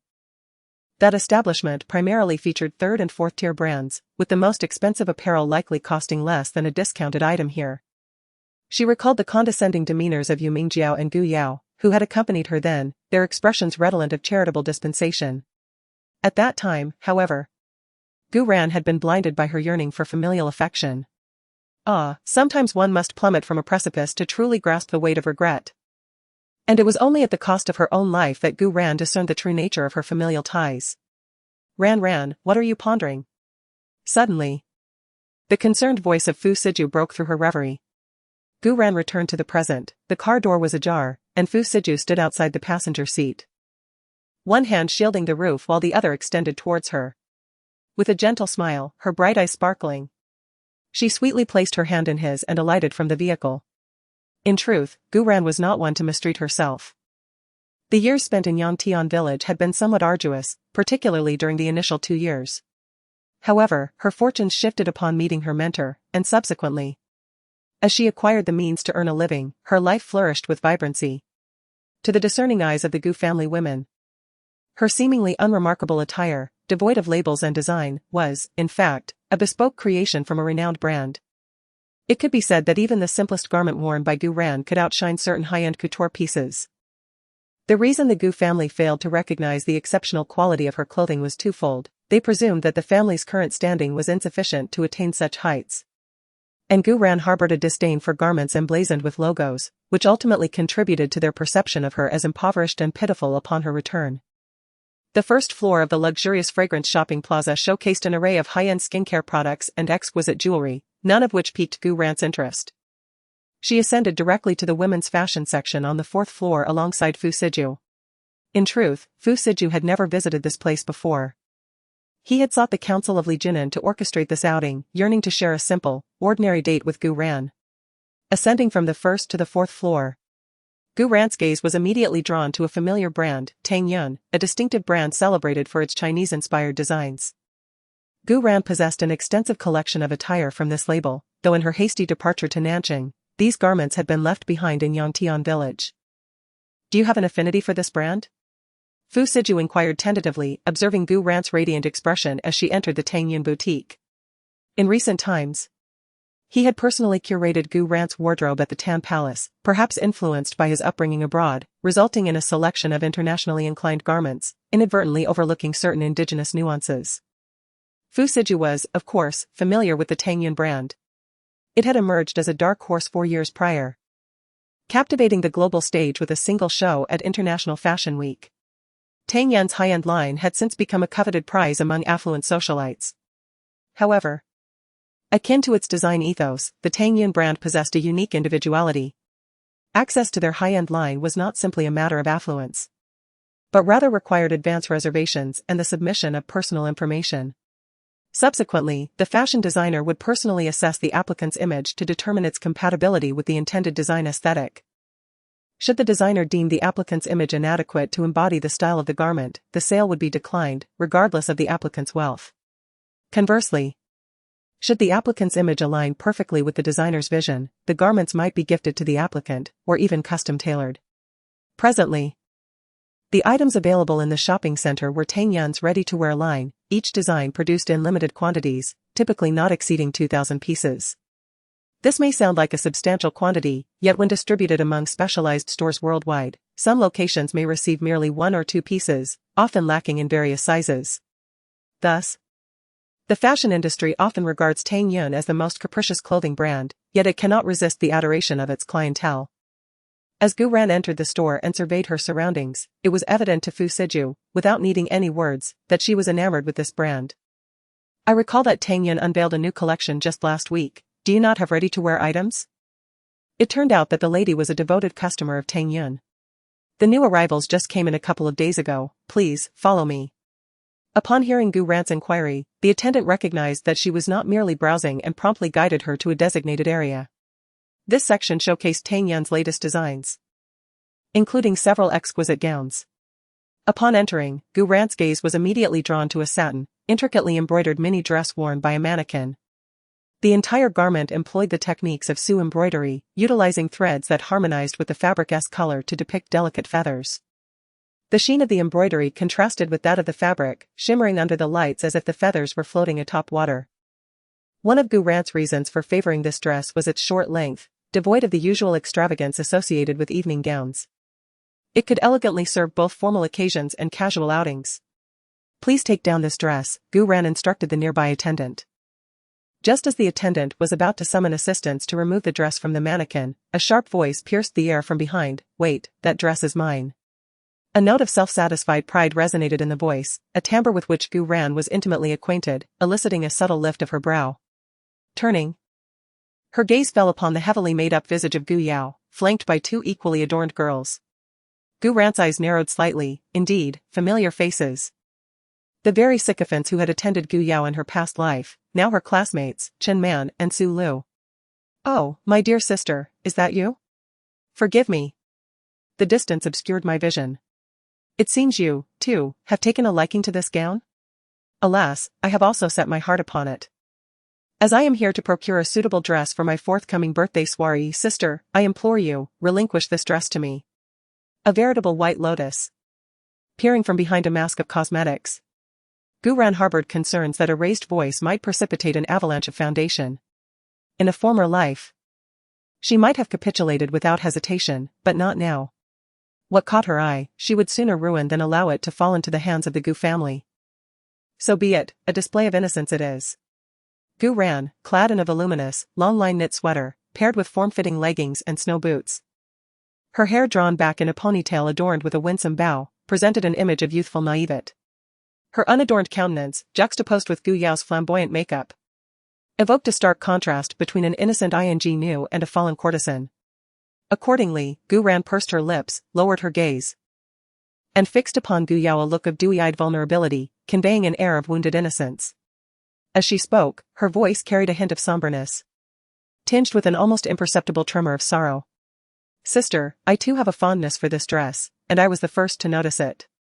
Sister, I have always allowed you to have what you desire. I even relocated from the Gu family's ancestral residence upon your request, as well as that of Aunt Er, because you both disapproved of my presence there. Why then, do you persist in your torment? Gu Ran felt a chill run down her spine from her own words. Yet this strategy proved remarkably effective. At that moment, during the bustling afternoon shopping rush, with a dozen patrons already present in the store, her remarks, coupled with her convincingly deceptive expression, instantly drew the attention of those nearby, who began to gossip about Gu Yao. How cruel this girl is. One remarked. When it comes to purchasing clothing, there is a sense of order. I distinctly recall that this young lady was the first to request this dress from the attendant, while those three only arrived later. The Gu family ancestral residence? I believe I know which family that is. I am surprised to learn that the Gu family has another young lady. I thought there was only one daughter representing them. Hearing the murmurs of those around her, Gu Ran immediately adopted a pitiful demeanor to clarify. Dear sister, I am the daughter of the Gu family's main branch. After my father's passing, my uncle sent me to live in the countryside, and I have only just returned. It is quite understandable that you are unaware there are two daughters in the Gu family. Gu Ran, what nonsense are you spouting? It was my parents who, out of compassion for your frail health during your childhood, deemed the countryside a more suitable place for your recuperation. The year when Gu Ran was sent to the countryside remained a closely guarded secret of the Gu family. Moreover, Gu Mingfei had only taken over the Gu group due to the demise of Gu Ran's father. If this information were to leak, it would undoubtedly tarnish Gu Mingfei's reputation, as his actions could be perceived as opportunistic and ruthless. Gu Yao, having been raised in an environment of indulgence, learned manipulative tactics from Yu Mingjiao. Lacking any profound understanding of the world, a slight provocation could easily lead her to lose control. One was a pitiable innocent, while the other was utterly detestable. It is human nature to instinctively sympathize with the weaker party. Consequently, upon witnessing Gu Yao's demeanor, the crowd's expressions turned to disdain. This child was truly unfortunate. Having lost her father at such a tender age and unable to return home, now subjected to the bullying of the second branch of the family. It is no wonder that the Gu family's standing has diminished year by year, with a daughter like this. It seems that the second master of the Gu family lacks generosity of spirit. Seeing that the moment was ripe, Gu Ran interjected. Do not speak ill of my second uncle, in truth, he has treated me quite well. Since my return to Nanchang, he has been giving me a monthly allowance of 20,000 yuan, which is equivalent to the living expenses I had for over half a year in Yangtian village. Upon hearing this, a woman in the crowd exclaimed in disbelief. Those who frequent the shopping district are typically from the upper echelons of Nanchang society and are well aware of the Gu family's influence. Although they may not rank among the elite in Nanchang, their assets are certainly in the tens of billions. For a family of such stature to allocate a mere 20,000 yuan as a monthly allowance for their child seems utterly disproportionate. Likely less than what they would spend on hiring domestic help. Moreover, Gu Ran has just mentioned that the sum of money equates to her living expenses for half a year in Yangtian village. This implies that during these years, the eldest Miss Gu has been living in the countryside, possibly receiving little financial support from the second branch of the Gu family. Regardless of the intricate entanglements within the aristocracy, it is generally expected that affluent families will not be overly harsh on their children. The situation described by Gu Ran would lead one to perceive that the second master of the Gu family is unduly critical of his elder brother's offspring. Should such news circulate, it would tarnish the reputation of both the Gu family and the Gu Corporation. Indeed, the Gu Corporation enjoys substantial annual profits. It is perplexing that the second master would exhibit such parsimony, especially towards his own brother's child. Furthermore, take a look at that Miss Gu, her handbag alone must be worth over 100,000. I recall her earrings are a limited edition from House T, rumored to cost over 300,000. In contrast, the other Miss Gu seems devoid of any notable brands. How disheartening it would be for the late master of the Gu family to witness his daughter enduring such hardships over the years. Upon hearing this, Gu Ran instinctively tugged at her sleeve. Today, she wore a watch recently purchased by Fu Siju from abroad, reportedly valued at over 2 million. It was crucial to keep it hidden from prying eyes. Gu Yao never anticipated that her intention to embarrass Gu Ran would instead render her the target of scorn. She resolved that she could not allow Gu Ran to escape unscathed. Suddenly, she recalled why she was present in this venue, the shopping center with the highest expenditure in Nanchang. With this thought, a glimmer of cold determination flashed in Gu Yao's eyes as she reprimanded the onlookers pointing and whispering around her. Do not be deceived by this woman. If my father truly treated her so harshly, how could she afford to indulge in such extravagant spending? Each piece of clothing in this establishment exceeds 20,000 yuan. The garments held by that attendant were all chosen by my cousin. And the total value amounts to no less than 300,000 or 400,000 yuan, money that undoubtedly comes from my father. In truth, Gu Yao was filled with confusion. How could Gu Ran, a girl from the countryside, possess the means to shop here? Suddenly recalling the individual from the Tang Palace, Gu Yao began to search the surroundings. Yet she did not spot Fu Siju. Just 2 minutes prior to Gu Yao's arrival, Fu Siju's phone rang, prompting him to step outside to take the call, causing them to miss each other entirely. The onlookers, having overheard Gu Yao's remarks, regained their focus, being regular patrons of this shopping center. They were well aware of its high expenditure standards. Consequently, their gazes towards Gu Ran were tinged with suspicion. A faint smile graced Gu Ran's lips. It appeared her cousin was not entirely devoid of wit. Yet, what did it matter? She was penniless and could not befriend someone wealthy. Sister, why do you allow misunderstandings to arise? You are fully aware that I have a boyfriend from a well-to-do family. My ability to come here is solely due to him. Gu Ran stated, feigning a sorrowful expression as if on the verge of tears. Sister, I understand that you disapprove of my boyfriend and wish to separate me from a Jew, aiming to make me a pawn in the Gu family's marriage arrangements. However, I have reiterated that a Jew and I are in love. I do not seek anything from the Gu family, I merely hope that my uncles can support our relationship. Why must I be denied even this small measure of freedom? With that, Gu Ran genuinely squeezed out a few tears. The attitude of the surrounding people underwent a complete volte-face. Those who had harbored doubts moments ago now began to castigate Gu Yao. It is often said that it is better to dismantle 10 temples than to break up a marriage. The second branch of the Gu family is truly contemptible. I suspect the party to this union is of questionable character, otherwise, why would they not offer their own daughter in marriage? Alas, this Miss Gu is truly pitiable. Despite being the eldest daughter of the Gu family, who in Nanjing has been aware of her existence all these years? At that moment, Fu Siju emerged from the throng. Or rather, he forced his way through after receiving a cue from Gu Ran. In a display of concern, Fu Siju hastily approached Gu Ran. Ran, what happened? I was only away for a moment. Did someone dare to bully you? As he spoke, Fu Siju turned and, upon seeing Gu Yao, revealed a hint of disdain. Feigning surprise as if he had just noticed her. Miss Gu, are you attempting to sabotage Ran and me once again? I believe Ran has made herself perfectly clear, she will not accept the Gu family's marriage proposal. I implore you to dissuade your father from this preposterous notion. If there were any lingering doubts in the minds of those present, Fu Siju's words were sufficient to confirm that the second master of the Gu family was indeed exploiting his niece for a marital alliance. Concurrently, the arrival of Mr. Fu captivated the assembly. These socialites, having encountered a multitude of individuals, were immediately awestruck by the commanding presence he exuded. It was evident to all that he was a man of considerable stature. Their minds raced, speculating as to the identity of the decrepit elder to whom the Gu family's second master intended to marry off his niece, dismissing the distinguished gentleman before them. Gu Yao, too, was taken aback by Gu Ran's appearance alongside Mr. Fu. Recollecting his words at the Emerald Palace, she cast a bashful glance in his direction. Yet her heart was consumed by envy and resentment. How could such an exemplary man be enamored with a country bumpkin like Gu Ran? Even Gu Yao's companions were fixated on Mr. Fu, their eyes betraying avarice and delusion. Mr. Fu, do not be deceived by Gu Ran, Gu Yao interjected anxiously. Her jealousy fueled by his protectiveness of Gu Ran. She willingly consented to the marriage arranged by my father, she merely seeks your wealth. Doubt resurfaced among the onlookers. As Gu Ran's earlier remarks suggested a less than affluent existence, leading them to surmise that her association with Mr. Fu was driven by mercenary motives. Miss Gu, your concerns are unwarranted. My only apprehension is that Ran might find my wealth insignificant. If she so desires, I would transfer all my assets to her, provided she remains by my side eternally. However, your Gu family has repeatedly attempted to undermine the affection between Ran and myself. If your intentions were genuinely for Ran's well-being, I could comprehend. Yet, after years of neglect, you now resort to familial coercion, treating her as a pawn in your matrimonial alliances. I will not stand idly by.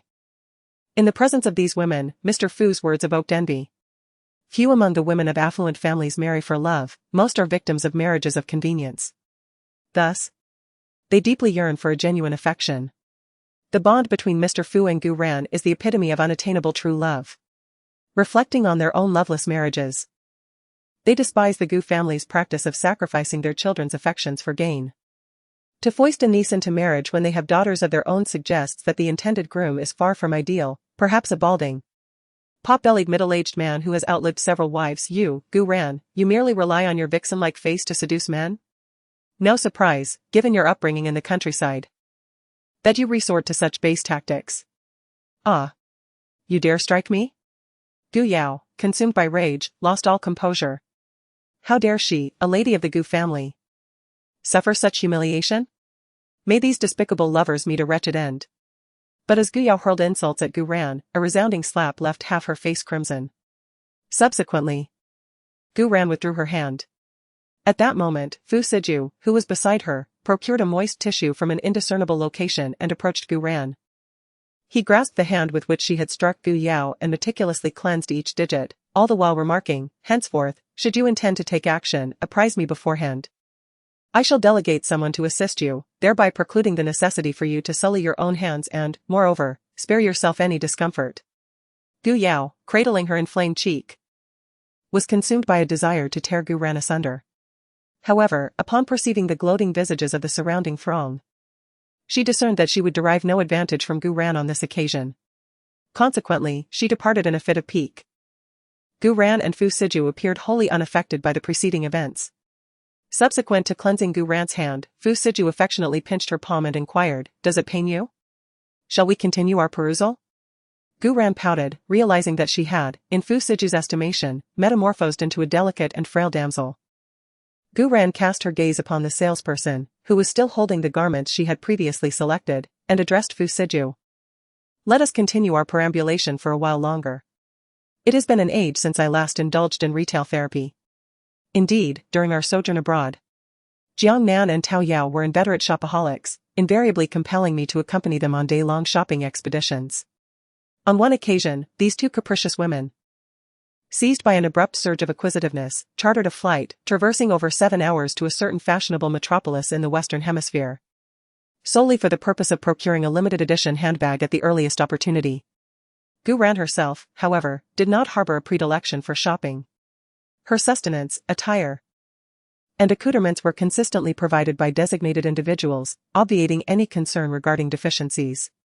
Moreover, with the presence of Jiang Nan and Tao Yao, who occasionally indulge her with fashionable items, her enthusiasm for shopping has waned. However, at this moment, with Fu Siju by her side, the experience of strolling through the shops as a couple feels peculiar yet delightful. Fu Siju naturally wishes to spend more time with Gu Ran, although they can still be together at Tangong. The crowded atmosphere lacks the intimacy of a date. I will try on that gown first, she decided. There was no need to try on the other garments, for she possessed a plethora of Tangyun attire. Fully aware of the brand sizing. However, a gown necessitated personal fitting. Fu Siju gently nodded, all right, I will wait for you here. Subsequently, Gu Ran accompanied the attendant to the nearby fitting room. Approximately 2 minutes later, the fitting room door swung open, and Gu Ran emerged with a light step. The petite skirt, primarily in a beige hue, crafted from satin with intricate embroidery, did not appear cumbersome. Instead, it exuded an ethereal charm. To complement the skirt's aesthetic, Gu Ran let her bun down, her softly curled chestnut hair cascading to her waist, harmonizing beautifully with the voluminous skirt, resembling a runaway princess. From the front, the dress exuded a playful and adorable vibe, but upon turning, the back design revealed a captivating allure. The heart-shaped cutout at the back added a touch of flirtation and sensuality to the ensemble. Fu Siju's gaze remained fixed on Gu Ran as she stepped out. Recently, her wardrobe had leaned towards comfort and casualness, primarily consisting of loose sweatshirts and knitted tops paired with jeans, radiating a youthful and sunny charm. However, at this moment, Fu Siju felt that Gu Ran should be a cherished little princess, a delicate porcelain doll meant to be held in the palm of someone's hand.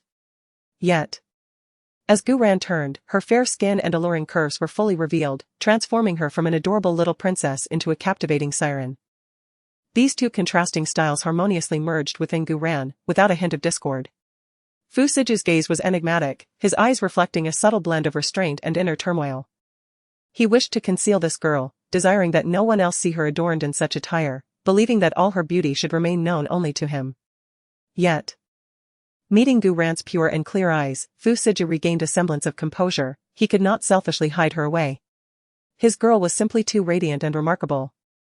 He could not be the one to clip her wings. How is it? Does it look good? Gu Ran playfully inquired. Already sensing from Fu Siju's expression that the gown must be stunning, yet she longed to hear his affirmation. It looks beautiful, you look good in anything, Ran. Upon hearing this, Gu Ran's smile deepened, her radiance nearly blinding Fu Siju. She glanced at herself in the mirror, thoroughly satisfied with the gown. Initially, she had contemplated asking Tu Jingyu to send over 2 more dresses, but it seemed unnecessary now. Waiter, please wrap up the selections I made earlier, along with the dress I am wearing. The waiter approached politely, smiling as he complied. Madam, as this gown belongs to our brand's premium line, we must conduct an identity verification. Gu Ran, well aware of Tang Yun's protocols, extended her hand towards Fu Siju, who handed her a bag. Upon opening it, she rummaged through its contents and subsequently produced a white metallic card, presenting it to the attendant. The attendant's demeanor shifted to one of greater reverence upon recognizing it as the highest-tier card from their brand. Madam, sir, please take a moment to rest here. I will promptly assist you with the payment. Initially, identity verification procedures were to be followed, but with Gu Ran presenting their brand's supreme membership card, these intricate steps were effortlessly bypassed. Fu Siju had intended to call Danzua to clarify the identity verification process.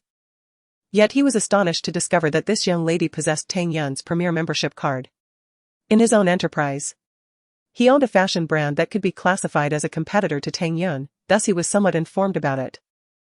It was said that there were only 5 of Tang Yun's top-tier membership cards in existence worldwide, and even he seemed to possess only a secondary-tier card.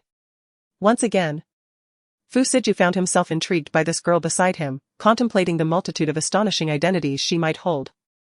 It appeared he needed to strive harder, otherwise he feared he might not be worthy of such an exceptional young lady. "Hello, madam, you have purchased 5 tops, 3 pairs of trousers, 1 gown from our premium line, and 2 coats, totaling 1,750,000. Would you prefer to pay via card or mobile payment?" Gu Ran gazed at the 10 or so shopping bags beside the cash register, astonished that she had casually spent nearly 2 million in a single store. As Gu Ran was about to make a payment with her phone, a black card appeared beside her. The man's crisp voice resonated in her ear as he swiped the card. After a moment's contemplation, Gu Ran chose silence, deciding to allow this man to spend his money. After all, it seemed that wealth was all he had left. "Please deliver these items to this address," Fu Siju instructed, producing a business card that bore only an address and a contact number. The attendant accepted the card with deference, replying, "Certainly. We will deliver these clothes to the specified address around 5 o'clock.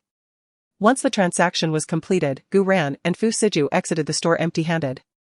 They then wandered through several more shops, some selling shoes and others peddling bags.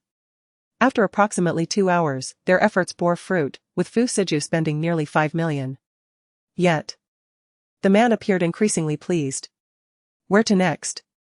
Fu Siju inquired casually as they exited a handbag store, noticing they seemed to have explored this floor thoroughly. Gu Ran glanced at the floor map and pointed towards the 5th floor. "Let us go, I want to buy you something." Fu Siju was taken aback and promptly declined, saying, "No need, my clothing is managed by someone else. That's your own expenditure." "I wish to purchase you something, let us go," Gu Ran insisted, disregarding Fu Siju's reaction as she tugged him towards the 5th floor. In truth, the man's wardrobe was rather monotonous. Fu Siju typically donned suits, and it appeared that his closet contained little more than shirts and suits, with only a few slightly casual items. Having never before procured attire for a gentleman, Gu Ran found herself in a quandary, confronted by a plethora of boutiques offering virtually indistinguishable styles and hues. "Perhaps you could assist me in selecting an ensemble suitable for the Gu family soiree?" Fu Siju suggested with gentle grace, discerning Gu Ran's predicament. A spark of inspiration ignited within Gu Ran's eyes, as if a solution had materialized. She surveyed their surroundings and promptly guided Fu Siju into a particular establishment. Upon recognizing their destination, Fu Siju chuckled softly, remarking, "You seem to possess a particular fondness for this brand." Gu Ran led Fu Siju into the Tang Yun boutique, which, on this level, exclusively showcased menswear. In contrast to its widely acclaimed women's wear, Tang Yun's menswear line enjoyed a more modest reception. Nevertheless, its distinctive and avant-garde designs had garnered favor among numerous celebrities and artists, drawn to its unconventional departure from traditional formal wear. With a delicate laugh, Gu Ran elucidated, "As I recall, Tang Yun's latest collection features a men's suit that shares a similar design aesthetic with my gown." As she spoke, Gu Ran escorted Fu Siju directly into the high-end section of the store. There, amidst the display, a resplendent silver suit adorned the central mannequin, immediately capturing attention. The suit's formal cut initially conveyed an air of conventionality, akin to typical formal attire. However, upon closer inspection, its unique and captivating details became apparent. The suit's collar, cuffs, and pocket flaps were embellished with feather-like embroidery, creating a three-dimensional and visually striking effect under the store's illumination. "Excuse me," Gu Ran addressed a nearby sales associate. "Would you be so kind as to provide a suit in a size appropriate for my companion, thank you." Recognizing the potential for a significant transaction, the sales associate responded with immediate enthusiasm and attentiveness. As the attendant approached with a fresh suit for Gu Ran's gaze drifted to a tie on a nearby shelf. "Fetch that tie as well." It was a black tie of unremarkable color, but upon closer inspection, it was adorned with feathers embroidered in silver thread, a perfect complement to the suit. "Do try it on, brother Jew." Fu Siju had never frequented such brick-and-mortar establishments. His garments were almost exclusively bespoke, custom-tailored to his specifications. However, this did not detract from his current mood, rather, he felt a sense of novelty and excitement. Fu Siju's life could be described as a dichotomy of extremes. For the first decade and more, he was a demon in hell, dwelling in the darkest, most sordid corners of the world. In the subsequent years, he was a lofty scion of a noble family, an object of admiration for countless individuals.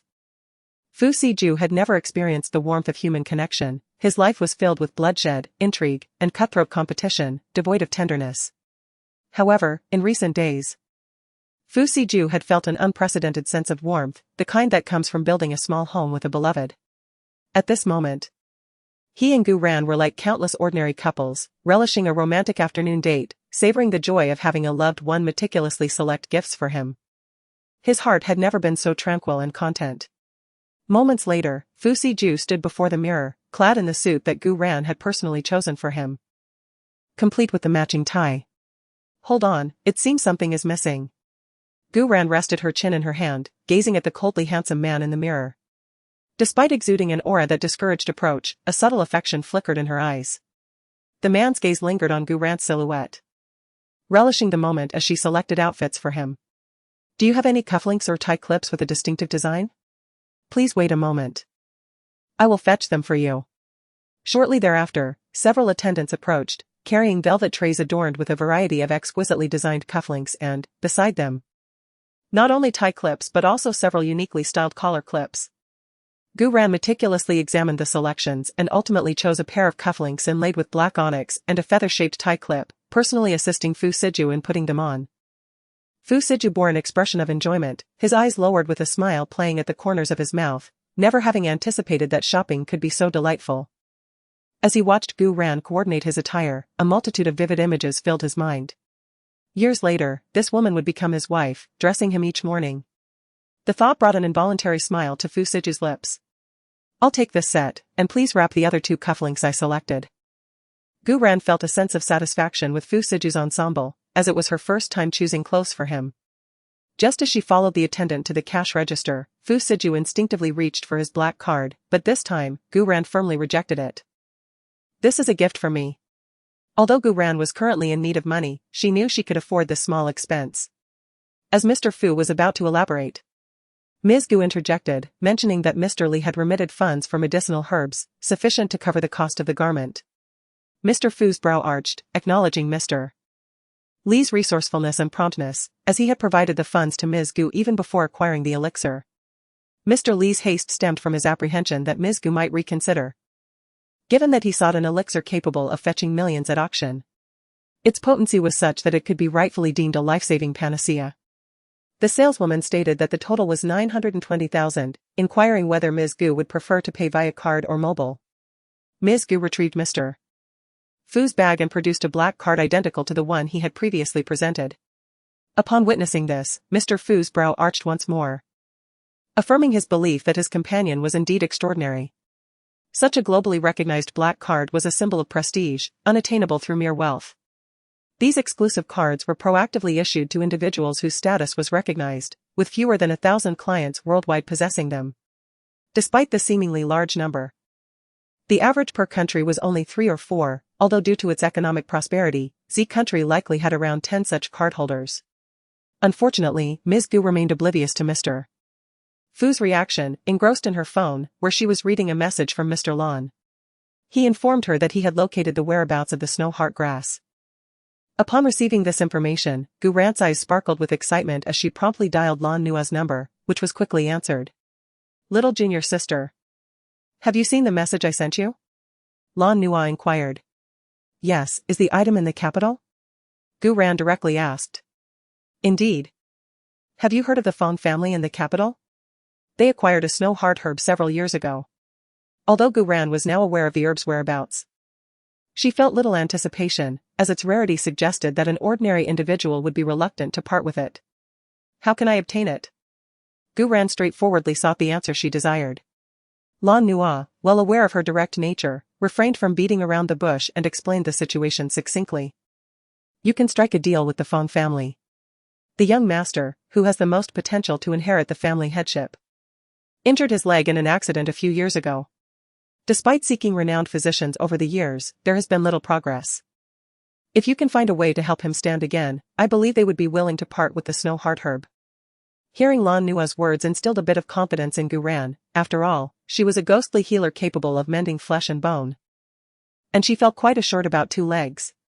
However, Gu Ran did not express absolute certainty, as she reminded herself that she was merely a doctor and needed to see the patient to provide a definitive outcome. After a moment of contemplation, she said, "Senior brother, I happen to be traveling to the capital next week. Could you assist me in making contact and also convey my terms? After all, in any transaction, it is essential that both parties are willing. Alright, await my news. If this matter comes to fruition, only the fire spirit fern will remain. However, I have inquired with many individuals here, and they all seem to be unaware of the exact appearance of this fire spirit fern. No worries, let us take our time. If it cannot be found in country Z, we shall seek it abroad. Since this herb is mentioned in the pharmacopoeia, it must surely exist somewhere." As she uttered these words, Gu Ran was, in fact, offering herself a semblance of comfort. If possible, she would certainly wish to locate this final herb expeditiously, enabling her to concoct an antidote for Fu Siju without delay. Although she currently managed to control the toxins within Fu Siju's body, as long as the toxins remained unpurged, they posed an unpredictable risk. Over time, they could indeed harm Fu Siju's heart and lungs. Do not rush. If it proves too difficult, we shall devise alternative solutions. There are always methods available. However, you must not solely focus on aiding your man with his detoxification. You must also attend to your own well-being. That neurotoxin, if not eradicated in due time, could inflict damage upon your nervous system. Rest assured, I am fully aware of my own condition. I have been exceedingly busy of late, but I shall attend to this matter in due course. Very well. As long as you understand, I shall take my leave for now. I will reach out to the Fong family and will contact you once I have any updates. Afterward, Gu Ran ended the call and turned to find Fu Siju waiting for her not far away. She tucked her phone away and approached him, willingly linking her arm with his, nuzzling her head against his arm as she spoke. Let us go, it is getting late, and we should return. Unbeknownst to them, they had been perusing the area for nearly 4 hours. The day outside had dimmed, and returning now would allow them to arrive just in time for supper. Very well. Let's head home. During the drive, piloted the vehicle while remained engrossed with her mobile phone. Ever since she reconnected with her acquaintances, she had once again become their cornerstone, with everyone seeking her counsel on various matters. Boss, there's been considerable activity near the Shadow Base recently. 3 groups have already ventured into the perilous woods. Upon reading this message, instinctively tilted her phone away slightly before composing a text message. Do you know what's going on? Not yet. But I've already dispatched Ghost Blade to investigate. Inform me of any developments. Do we have anyone stationed in the perilous woods? Pondered, recalling that the organization hadn't sent anyone there for a mission in recent years. However, due to her prolonged absence from organizational affairs, she decided to inquire. We deployed Snow Eagle and his team there last month. A rare metal deposit was discovered in the perilous woods, which is the optimal material for our latest stealth fighter development. I suspect the Shadow operatives are also after this rare metal deposit, especially since it's unclaimed territory. And strength is the deciding factor. Upon hearing this, S' avaricious nature was immediately ignited. She straightened her back with excitement, her typing speed increasing significantly. Ascertain the number of Shadow personnel deployed and send our own team as well. We must secure that mining area.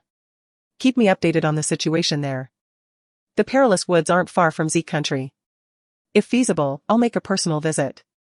It was a virgin territory, teeming with the rare metals they so desperately needed. A prize they were determined to seize, for skirmishes with Shadow were nothing new. Over the years, Silver Fox had contested Shadow's claims on numerous occasions, their strengths evenly matched, making the outcome of this particular contest uncertain. Upon learning that Gu Ran intended to personally oversee the operation, Olde was elated, his excitement palpable. Those nearby almost mistook his exuberance for an electric shock. With their leader's direct involvement, their chances of success were significantly bolstered, considering her near-perfect track record in previous missions.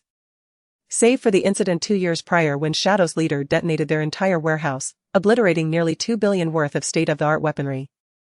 It was that event that ignited Silver Fox's enduring feud with Shadow, prompting them to contest Shadow's interests regardless of their own needs. Rest assured, boss.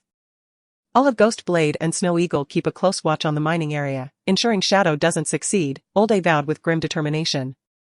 If anyone in the Silver Fox organization loathed Shadow more than Gu Ran, it was undoubtedly Olde, for he had been present in the warehouse during the aforementioned incident.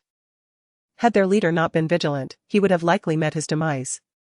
Following her conversation with Old A, Gu Ran's spirits were visibly lifted. The prospect of acquiring the unclaimed mine filled her with anticipation of the substantial revenue it could generate, alleviating the research lab's costly and labor-intensive global procurement of rare metals. What's the occasion? Why so cheerful? Fu Siju observed the expression on Gu Ran's face and, filled with curiosity, inquired. Gu Ran promptly tucked away her phone and replied, "Oh. It's nothing much, just an unwitting fool who has come seeking trouble." The mere thought of the enmity between Silver Fox and Shadow ignited a fierce determination within her. Hearing this, Fu Siju raised an eyebrow and remarked, "Oh, there are indeed such foolish individuals who dare to approach my dear Ran for torment. Indeed. Those people have been excessively arrogant, they are in desperate need of a lesson, and I relish the opportunity to act as an agent of justice," Gu Ran declared proudly. Her head held high, exuding an air of self-satisfaction as if to say, "I am formidable." Fu Siju, with a tender smile, could not resist the urge to ruffle Gu Ran's small head, to which she affectionately leaned into his palm, resembling a little kitten seeking affection. Meanwhile, Gu Yao had returned to the Gu family villa. Gu Mingfei had been preoccupied with securing investments for the company and had been absent for several days.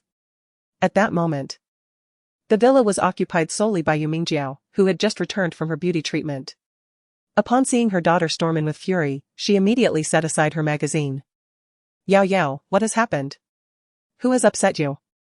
"Mother, it's that country bumpkin, that uncouth simpleton. She had the audacity to embarrass me publicly at the mall. And she has been spreading rumors, causing those affluent ladies to misunderstand our Gu family." Gu Yao expressed her grievances, finding solace in her mother's presence. Upon hearing this, Yu Mingjiao, incensed that her daughter had been wronged by that rural interloper, responded with determination. "Rest assured, mother will ensure that insufferable little wretch learns her lesson. She believes that by associating with a wealthy individual, she can indulge her whims without consequence." "Mother, what schemes do you have in mind?" "I cannot allow that harlot to thrive. She has been incessantly maligning you and father, claiming that we, the Gu family, have mistreated her. Should this scandal reach the public, it would tarnish our family's reputation." A glint of coldness flashed in Yu Mingjiao's eyes as she let out a disdainful snort. "Is she not merely relying on the support of that person surnamed Fu? He is but an outsider from the Yun family of Beiqing. Even a formidable dragon cannot suppress a local serpent. With a mere influx of ill-gotten wealth, she has deluded herself into believing she is exceptional. History has shown that gold holds no value in the face of power." With that said, Yu Mingjiao turned her gaze towards her daughter and inquired, "Have you been in contact with Han Muse these past few days? Has he mentioned when he plans to return to Nanjing?" "Just recently. He assured me he would attend my 18th birthday celebration, mother." "Do you have any plans?" "Humph. What do you think would happen if the Han family discovered that little wretch was cavorting with other men behind their backs? How do you think they would react?" Gu Yao's heart leapt with delight at this thought, only to be followed by a twinge of concern. "But mother, that individual from Tang Palace does not seem like an ordinary person. Would the Han family truly take action against him over a Gu Ran? Do not forget, the Han family is the foremost lineage in Nanjing. They would never permit their name to be sullied in such a manner. Even if Han Mu's engagement to Gu Ran is temporary, the Han family's principles demand that they protect their possessions from any who would covet them." As Gu Yao listened, her excitement only intensified. In the southern city, the Han family is not merely the preeminent family, but also an emblem of power. This is especially true given that her Muse brother is the commander of the Alliance Base Division, the supreme leader in control of an armed force. The status of Han Muse as a division commander has played a decisive role in the Han family's rise to become the leading family in southern city in recent years. However, Gu Yao was unwilling to let Gu Ran off so easily. Gu Ran had caused her to lose face in the mall today, and she was determined to avenge herself. "Mom, I'm not content," she said. "That hussy made me lose face in front of so many people today. I can't let her off the hook." Yu Mingjiao always doted on this daughter. Her daughter, of course, could not be wronged. So, upon hearing Gu Yao's words, she said with a smile, "All right, what do you want to do? Just remember, she still has shares in the group. No matter how you play it, you have to spare her life for now." With her mother's permission, Gu Yao's mind began to scheme, and a sinister coldness crept across her face. "Yu Mingjiao, Upon seeing this, was not worried, but rather took pride in it. Her daughter was destined to become the mistress of the Han family, and without some means. How could she consolidate her position in the Han family? As night fell, the Tan Palace was quiet. Perhaps having spent too long outside today. Gu Ran went to bed early tonight. As for Fu Siju, he was still blocked outside the master bedroom door by Gu Ran. Yes. She was just that proud and aloof. Although not having this man to warm the bed at night made it a little difficult to fall asleep. She would never take back what she had said. Besides, if Fu Siju really cared for her, he would definitely take the initiative to come to her. Anyway. Her master bedroom door was not locked. In the study, Fu Siju was still engrossed in company affairs. After concluding the final discussion with Danzua, he glanced at his watch. It was nearly 11 o'clock. That will be all for today. You should take some rest, keep a close watch on matters at the company. He instructed. I am aware of that, sir. It pertains to the situation in the Death Forest.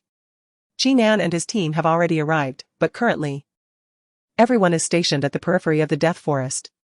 According to Qi Nan, it seems several organizations have become aware of the existence of that mine. And a fierce battle may ensue. Fu Siju found nothing peculiar about this development. There are no secrets that remain hidden in this world. Especially given the considerable commotion surrounding the Shadow Organization. Even the leader of the Dark Hall, Qi Nan, has personally intervened, prompting those who have been monitoring the shadows to certainly take notice. His long fingers rhythmically tapped on the table, producing a steady sound within the study. Danzua stood quietly, aware that their master was scheming once more. After a brief moment, a cold smirk graced Fu Siju's lips as he spoke softly. First, ascertain who else is present there. Since everyone is converging on that mine, we must adopt a strategy where the mantis stalks the cicada, while the oriole lies in wait. The shadows do not prefer to play the role of the first to expose themselves. Danzua nodded promptly. Understood. I will contact Qi Nan shortly. Sir. I shall take my leave now. As he prepared to depart, Fu Siju called him back. Has there been any movement from the Silver Fox side? Suddenly, it occurred to Fu Siju that Shadow's nemesis, that group, was a bunch of lunatics. Whatever Shadow took a fancy to, the Silver Fox people liked to interfere. Even if it meant suffering heavy losses. Danzua was taken aback for a moment, then shook his head. There's no movement for the time being. However, Silver Fox's forces are entrenched in the independent continent. Even if they fancy the mines in the Death Forest, they're probably out of reach. We have a base near the Death Forest, so we're not worried about a fruitless endeavor. Danzua said with confidence.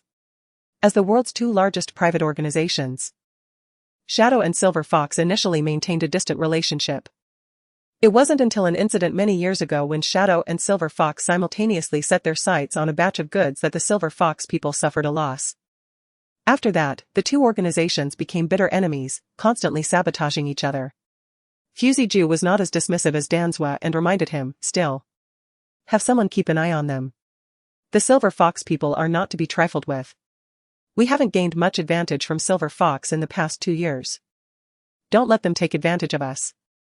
Upon hearing this, Danzua also restrained his smile and nodded. All right, I'll have Chibei keep an eye on them. Fu Siju nodded, then waved for Danzua to leave. He sat in the study for a while before walking out. However, as he reached the study door, Fu Siju paused. On one side was the master bedroom, and on the other was the guest room where he had been resting these past few days. Thinking of what the little girl had said in the morning, Fu Siju hesitated for a moment, then lifted his foot and walked towards the master bedroom. With a turn, the door was not locked. Fu Siju pushed it open and entered. Inside the bedroom, a warm yellow night light illuminated the room. The little girl appears to possess a profound lack of security, necessitating the presence of light while she sleeps, a realization that dawned upon Fu Siju only after Gu Rant's arrival at the Tang Palace. On the expansive double bed, a small mound is discernible, as the girl curls up, quietly slumbering in her diminutive form.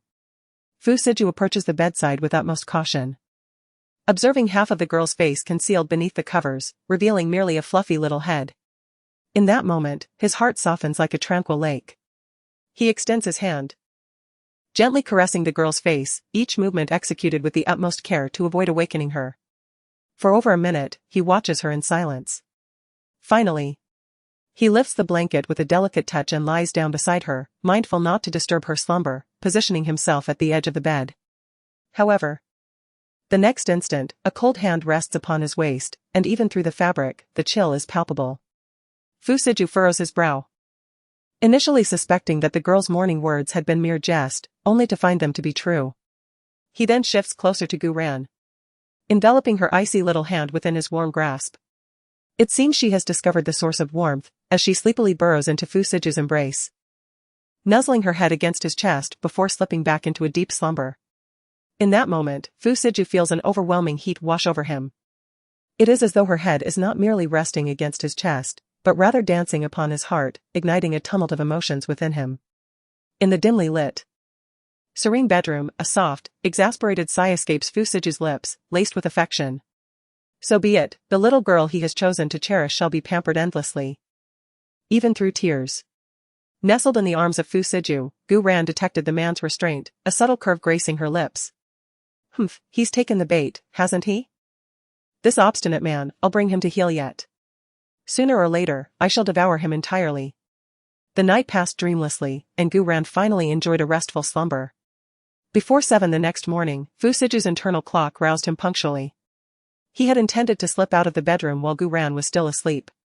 However, as if anticipating his move, Gu-ran's bright, impish eyes met his the moment he opened his own, their depths both profound and roguish. "Good morning, brother Ju," she chirped, her voice as light and melodious as a lark's. In a swift motion, she rolled over, straddling him. "Brother Ju, were you sneaking into my bed?" Fusiju was taken aback. He hadn't expected the habitually indolent girl to awaken so early, let alone catch him in the act, a truly awkward predicament. Especially in the early hours, when a man is at his most vulnerable, easily provoked.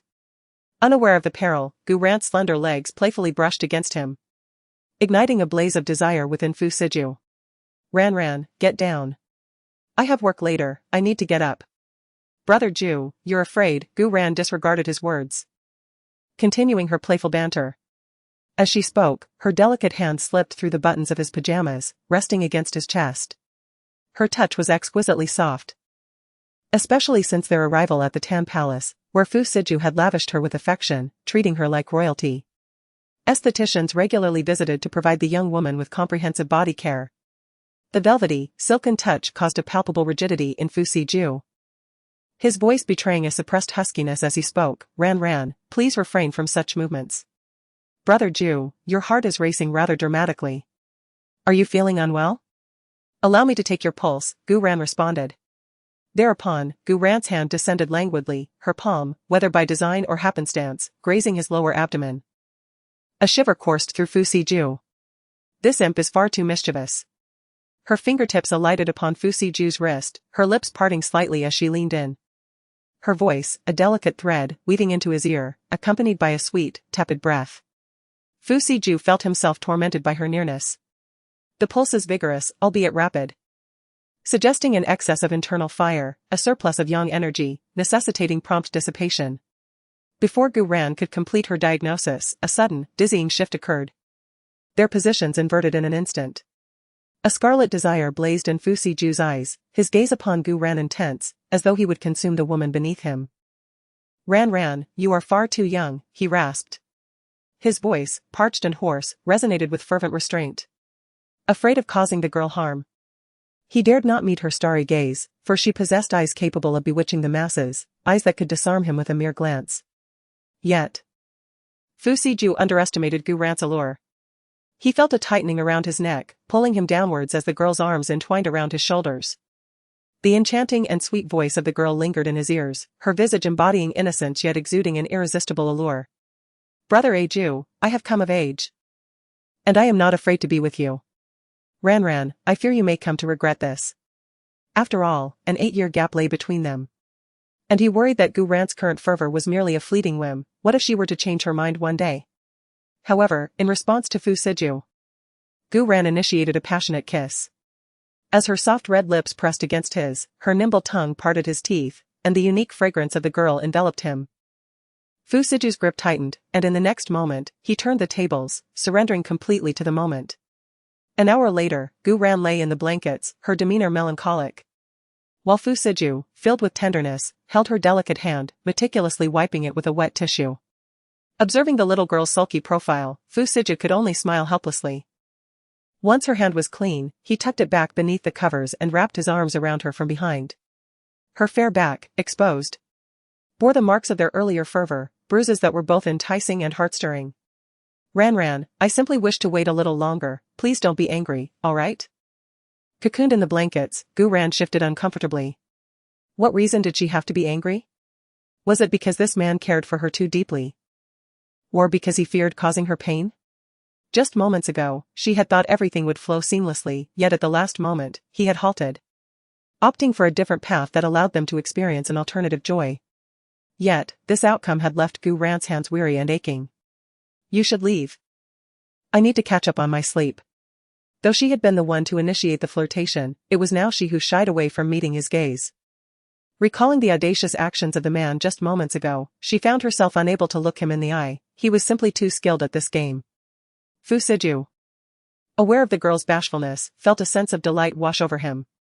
Although he had ultimately done nothing, her mere presence had provided him with an unexpected thrill. The softness of her delicate hand held a unique charm. With a tender affection, Fu Siju ruffled Gu Ran's hair and gently pulled the blanket down a bit, saying, "Do not keep everything bottled up, it is not good for your heart and lungs. I will head downstairs first, you should rest a little longer, alright?" After speaking, he pressed a kiss on her forehead. Feeling the warmth of his touch and recalling his previous actions, her ears flushed with embarrassment. Oh, how shy she felt. She regretted ever provoking this man. Throughout the day, Gu Ran remained awkward and uneasy. Before heading downstairs, she discreetly inquired with Xiaoyu to confirm that Fu Siju was indeed working in the Yuyuan area, after which she hastily descended. After breakfast, Gu Ran rushed to the back of the Zijie and instructed Xiaoyu to deliver lunch directly to her there. The staff at the estate observed this scene with alarm, wondering if Miss Gu would once again stir up trouble with their master. After a few days of tranquility, it seemed they were on the brink of disruption once more. That day, everyone in the estate remained on edge, fearful of inciting the wrath of this little ancestor, and such a tense atmosphere persisted until evening. When Fu Siju learned at midday that Gu Ran had chosen to have lunch in the Zijie, he refrained from disturbing her, fully aware that the girl was simply feeling shy. Until dusk, after a long day of labor, Fu Siju, upon hearing reports from his subordinates, grew somewhat concerned as he learned that Gu Ran had remained in the adjoining building all day. Thus, he made his way to Zijie. In truth, Gu Ran's initial shyness had faded as she became engrossed in her work, allowing her to forget the events of the morning. With only a few days left until the auction, she needed to complete the final batch of longevity pills, a task that could not be accomplished hastily. For 2 hours, Gu Ran had been seated before the medicinal furnace, and now she had reached the most critical moment in the pill-making process. The longevity pill she was crafting incorporated 12 additional herbal ingredients beyond her master's original formula, totaling 108 medicinal components. The sequence and timing of adding these herbs were pivotal, as were the heat and temperature during the refining process. Observing the 3 remaining essential herbs beside her, Gu Ran smiled knowingly, realizing that after nearly 10 hours of toil, success was finally within reach. Just then, the door to the medicinal chamber swung open, and Gu Ran turned her head to see a face that exuded an aura of cold restraint. At this moment, the man indeed appeared quite ascetic. Yet upon recalling the events of the morning, Gu Ran could only think of one phrase: a refined scoundrel. Given his behavior earlier, she would have doubted his intentions were it not for her memories from a previous life, which led her to suspect this man was a seasoned seducer, having ensnared countless hearts. Despite the passage of an entire day, Gu Ran felt her cheeks flush a delicate crimson upon seeing Fu Siju. "Haven't you finished yet?" "Dinner has been prepared in the main building," she remarked, glancing at the 3 most vital herbs, shaking her head in response. "I estimate it will take another 2 hours. Perhaps you should dine first, as I must remain here to oversee the process." "Could you not return after your meal?" Gu Ran immediately demurred, explaining, "This is the longevity elixir Dr. Li requires, no missteps can be afforded, lest this entire batch of pills be rendered useless." Upon hearing this, Fu Siju said nothing further. He was, of course, aware of the potency of this longevity elixir. Observing the fine perspiration on the young lady's brow, he surmised the difficulty in concocting such pills, which explained their exorbitant price. "How many pills can this batch yield?" Fu Siju had observed the young lady concocting other pills these past few days, though it seemed the quantity produced varied with each type. He had seen a batch yield approximately 50 pills at most, but the detoxification pills he received numbered only 7 or 8 per batch. Gu Ran held up 5 fingers, stating, at most, no more than 5 pills. Generally, I can guarantee 3 per batch. Hearing this, Fu Siju felt a pang of sympathy. Given that Li Junnan had requested 5 pills from the outset, and with an additional 10 seemingly required for the auction, the young lady would undoubtedly be toiling tirelessly these next few days. Perhaps we could postpone providing Li Junnan with his share. I shall inform him accordingly. And you can first produce what is needed for the auction. It is of no consequence. I shall complete it in one go, as I will not have ample time later. Very well, hasten to your meal, I cannot afford any distractions here. With these words, Gu Ran began to shoo him away. Fu Siju, aware of the mental exertion required in concocting such pills, did not linger to disturb her. However, a mere dozen minutes later, the door to the pharmacy was once again opened, and Fu Siju entered, bearing 2 food containers in his hands. Is that? Gu Ran remarked, noticing the insulated container in Fu Siju's hand. Fu Siju promptly placed the items on a nearby table, unveiling them one by one. Instantly, the dispensary, usually filled with the scent of medicinal herbs, was permeated with the aroma of a delectable meal, and Gu Ran suddenly felt a pang of hunger. These are matters in which I cannot assist you directly, however, I can keep you company while you dine. The kitchen staff prepared your favorite 4 joy meatballs and curry beef today. Do partake. As he spoke, Fu Siju began serving rice for Gu Ran. Gu Ran briefly checked the intensity of the flames beneath the stove before joining him at the table. On this winter evening, the wind howled outside the confines of the purple pavilion, yet inside, warmth prevailed. Since its transformation into a dispensary, the purple pavilion had been imbued with a subtle medicinal fragrance, not unpleasant, according to Gu Ran, who claimed that prolonged exposure could fortify one's health. After accompanying Gu Ran through her supper, Fu Siju remained, instructing Danzua to deliver the pending documents. He quietly stayed by her side. Gu Ran was indeed preoccupied, unable to devote time to Fu Siju. Thus, they busied themselves with their respective tasks, yet the atmosphere remained incredibly harmonious and comforting. Around 9:30 in the evening, Gu Ran seemed to experience a sudden surge of energy. Brother Ju, the first batch of longevity pills is about to be ready. Come and have a look. This marked her inaugural attempt at crafting longevity pills in half a year. Her previous endeavor had yielded a mere 5 pills. Fu Siju was also intrigued, eager to witness the appearance of the mythical pills, which were highly sought after but rarely available on the black market, fresh from the furnace. However, upon Gu Ran opening the stove, Fu Siju was left dumbfounded.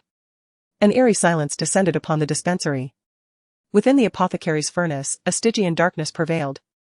The once brazen walls now coated in a viscous, ebony substance, with a mound of dross accumulated at the core.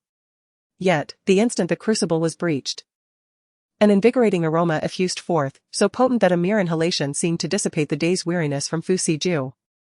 At long last, Fu Siju spoke, his tone laced with tentative inquiry. Ran, would you deem this a success or a failure? Hitherto preoccupied, Fu Siju had not witnessed the nascent form of the elixir. However, his memory conjured scenes from fantastical cinematic works, wherein such alchemical endeavors invariably culminated in discrete, spherical pills. Alas, within this vessel, naught but residue met his gaze. Yet, Gu Ran's countenance blossomed with mirth, for she had not anticipated such triumph. Gazing upon the diaphanous layer adhering to the crucible's interior, her lips nearly stretched to her oracles in glee. Success, utter success. Ah Ju, you are indeed my guiding star. I dare say we have yielded 5 perfect specimens. With these words, Gu Ran procured a porcelain bowl and a bamboo sliver. First, she meticulously extracted the detritus from the crucible, and then she commenced the delicate task of harvesting the gossamer, blackened film from the walls. This is the elixir of longevity? Fu Siju queried, a conjecture forming within him as he regarded the viscous, ebon matter nestled in the porcelain bowl. Indeed, Gu Ran affirmed, this is the very quintessence of the ingredients. Once cooled, it shall be fashioned into petite orbs. After toiling for nigh an hour, Gu Ran, her visage radiant with joy, beheld the diminutive porcelain vial in her grasp. Having succeeded, remarkably, there were 6 pills. In all my years of concocting elixirs, this marks the first instance of yielding 6 longevity pills in a single batch. If I dedicate just 2 more days to this, I'll be perfectly on schedule for the commencement of the academic term. Subsequently, Gu Ran deposited the residual dregs into a rectifier, followed by the introduction of additional medicinal ingredients. Does this still serve a purpose? Indeed. It's the essence of the tranquility aroma I personally developed. Gu Ran would never admit that when refining the longevity pills, the sheer volume of precious medicinal ingredients being discarded as dregs seemed too wasteful. Thus, she devised an alternative method, incorporating several ingredients known for their calming and focusing properties, ultimately resulting in this tranquility aroma. Initially, Gu Ran merely gifted these tranquility aromas to those around her. Little did she know that Olde recognized a commercial opportunity, introducing this fragrant essential oil to the black market. To everyone's surprise, it became an instant sensation, commanding exorbitant prices. As a self-proclaimed penny pincher, Gu Ran was, of course, overjoyed upon hearing this news. After all, those medicinal dregs were essentially cost-free, and with the addition of a few relatively inexpensive medicinal ingredients, this simple endeavor allowed her to amass tens of millions in revenue. It was an absolute win-win situation, a veritable windfall. Fu Siju had heard of the tranquility aroma. In previous years, his maternal grandfather frequently suffered from insomnia, prompting him to search far and wide. Eventually, he acquired a bottle of tranquility aroma, which effectively cured his grandfather's insomnia. Fu Siju recalled that the bottle of tranquility aroma, containing only 20 milliliters, had cost him 15 million. However, when he later attempted to purchase more, it was virtually impossible to find. It was said that the perfumer crafted scents entirely according to their whims, displaying remarkable capriciousness. Indeed, each time Gu Ran concocts the longevity pill, she invariably blends a calming incense. However, this incense is almost exclusively consumed internally, with only a rare vial or 2 finding its way into the black market. Astonished, Fu Siju gazed upon the busy young woman beside him, uttering, "Are you that Jiao Mu?" Gu Ran paused, then, recalling what Olde had mentioned to her some years prior, nodded, affirming, "Yes, it's derived from my name." Upon hearing this, Fu Siju understood, the character Ran indeed containing 9 and would. Yet, he surmised that few would realize the origin of this name was so straightforward. Fu Siju, his eyes gleaming, stared intently at the industrious figure. My Ran is truly full of surprises. The disciple of the ghost doctor is actually that enigmatic perfumer, Jiao Mu. Gu Ran, upon hearing this, faltered slightly. This misunderstanding seems difficult to clarify.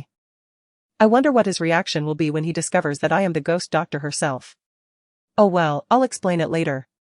In the ensuing 2 days, Gu Ran remained immersed in the Purple Pavilion's pharmacy, while Fu Siju busied himself with his own affairs. Nevertheless, he would join Gu Ran for every meal and wait for her at the Purple Pavilion each evening before returning to the main building. Finally, after 3 days, Gu Ran, gazing at the 3 porcelain vials in her hand, 1 large and 2 small, beamed with delight. 22 pills. This is the most successful batch yet, Brother Jiu. Gu Ran, as if seeking praise, turned to the man beside her, her eyes sparkling with joy. Although Fu Siju was not entirely aware of the significance of this achievement, he could not help but acknowledge, given the market value of the longevity pill, my Ran is the most exceptional.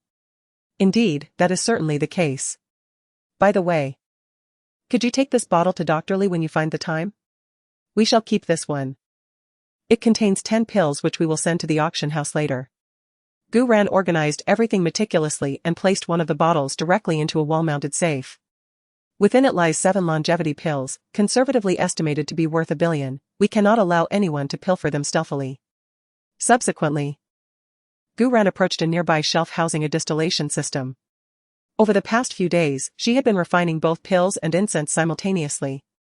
After nearly 4 days, the transparent bottle contained close to 200 milliliters of essential oil.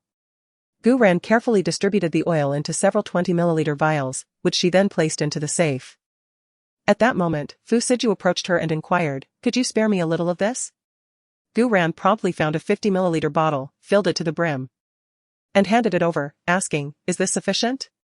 Fu Siju nodded and casually remarked, "Aren't you curious why I need this? For a gift?" Having shared the same bed for several nights, Gu Ran was well aware of the man's sleep quality. Fu Siju appreciated the girl's perceptiveness. affectionately ruffling her hair as he explained, I have a friend who, due to certain past circumstances, has suffered psychological trauma, resulting in frequent insomnia. I once came across a bottle of calming incense, which I gave to my grandfather. I had him try it, and it worked wonders. Unfortunately, I have been unable to find that particular incense in recent years. Upon hearing this, Gu Ran pondered for a moment before responding. If that is the case, I can prepare some calming sachets for your friend, which can be carried conveniently. Generally, the efficacy of such sachets lasts for about 6 months. One merely needs to come by periodically to replace the herbal contents. Essential oils are cumbersome to transport and somewhat troublesome to use.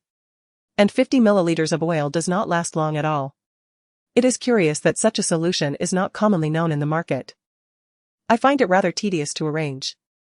With that, Gu Ran glanced at the residue in the distiller and remarked, I can make a few sachets by tomorrow. Once they are ready, I shall give them to you. No rush, that fellow has been in the capital. You may take your time. Enjoy a day off tomorrow, as you will need to register for school the day after. The thought of this filled Gu Ran with a sense of anticipation. She was eager to witness her dear cousin's reaction upon seeing her at school. As night deepened, Gu Ran had just settled into bed when her phone emitted a notification. Initially, she had no intention of responding, but upon hearing the distinctive alert tone, she instantly sat up to retrieve her phone. Before unlocking it, she glanced towards the door to ensure there was no commotion outside, and only then did she access a hidden application on her device. This was the secret communication system of the Silver Fox, typically reserved for messages of significant importance. Gu Ren, the Shadow Organization has an operation planned for tomorrow. They are equipped with heavy weaponry. Lao A, it would be wise to arrange for additional personnel to be present. Shuang, the Death Forest has nearly transformed into a hell on earth over the past few days. Those desperate for the mines have gone mad. And we have lost a few brothers in the process. Upon receiving these 2 messages, Gu Ran furrowed her brow, contemplating before sending a response. King, what is the current situation over there? Gu Ren, boss, you finally made an appearance. We have already penetrated the heart of the Death Forest. And we are less than a kilometer from the mining area. According to our detection system, there are currently 3 factions in this region. This means that in order to seize the mining area, we must conquer these 3 factions, one of which includes our old nemesis, Shadow. Shuang, the Qingtian society poses no threat, they are merely a group of sword-wielding dwarfs whom we can easily annihilate. Additionally, there is a mercenary group. According to our intelligence, they are here on behalf of the Banksy family from Europe. The most challenging adversary remains Shadow, who has dispatched over 100 men this time. Gu Ran typed another message. King, how many men do we have arranged for this operation? Gu Ren, boss, our personnel are currently executing tasks across various locations. We have only been able to mobilize 60 men for this mission, with approximately 50 of them combat ready. At this moment, Gu Ren sent another message. Gu Ren, boss? Shuang has a suggestion to unite the 3 factions against Shadow. King, and then what? Shall we divide the mining area into 3? Or will there be infighting and betrayal? That is not the style of our Silver Fox. Gu Ran felt increasingly agitated. She had not anticipated that Shadow would dispatch so many men. In terms of military strength, Shadow's overall capability actually surpassed that of Silver Fox. Given that Silver Fox initially specialized in intelligence. After some deliberation, Gu Ran typed another message. King, I will find a way to visit the Death Forest tomorrow. Gu Ren and Shuang, upon reading this message, nearly spun in circles with excitement. Ghost Blade, boss, are you going to take action personally? At that moment, another person emerged in the group. Flower Fairy, dear, I wish to accompany you to the Death Forest. Gu Ran did not anticipate that this madwoman would also appear. King, is your mission complete? Flower Fairy, can a desperate soul deter me? My dear, I implore you to take me along. Gu Ran helplessly shook her head. Even through the screen, she could envision the woman's current appearance. Although she was 4 or 5 years older than Gu Ran, each time they were together, Gu Ran felt like the elder sister. However, having the Flower Fairy along would indeed enhance their odds against the shadows. King, where are you now? Can you make it in time? Flower Fairy, I am setting off right now, my dear. Wait for me, moi. Gu Ran shivered at the thought of meeting this madwoman tomorrow. The woman was excessively enthusiastic.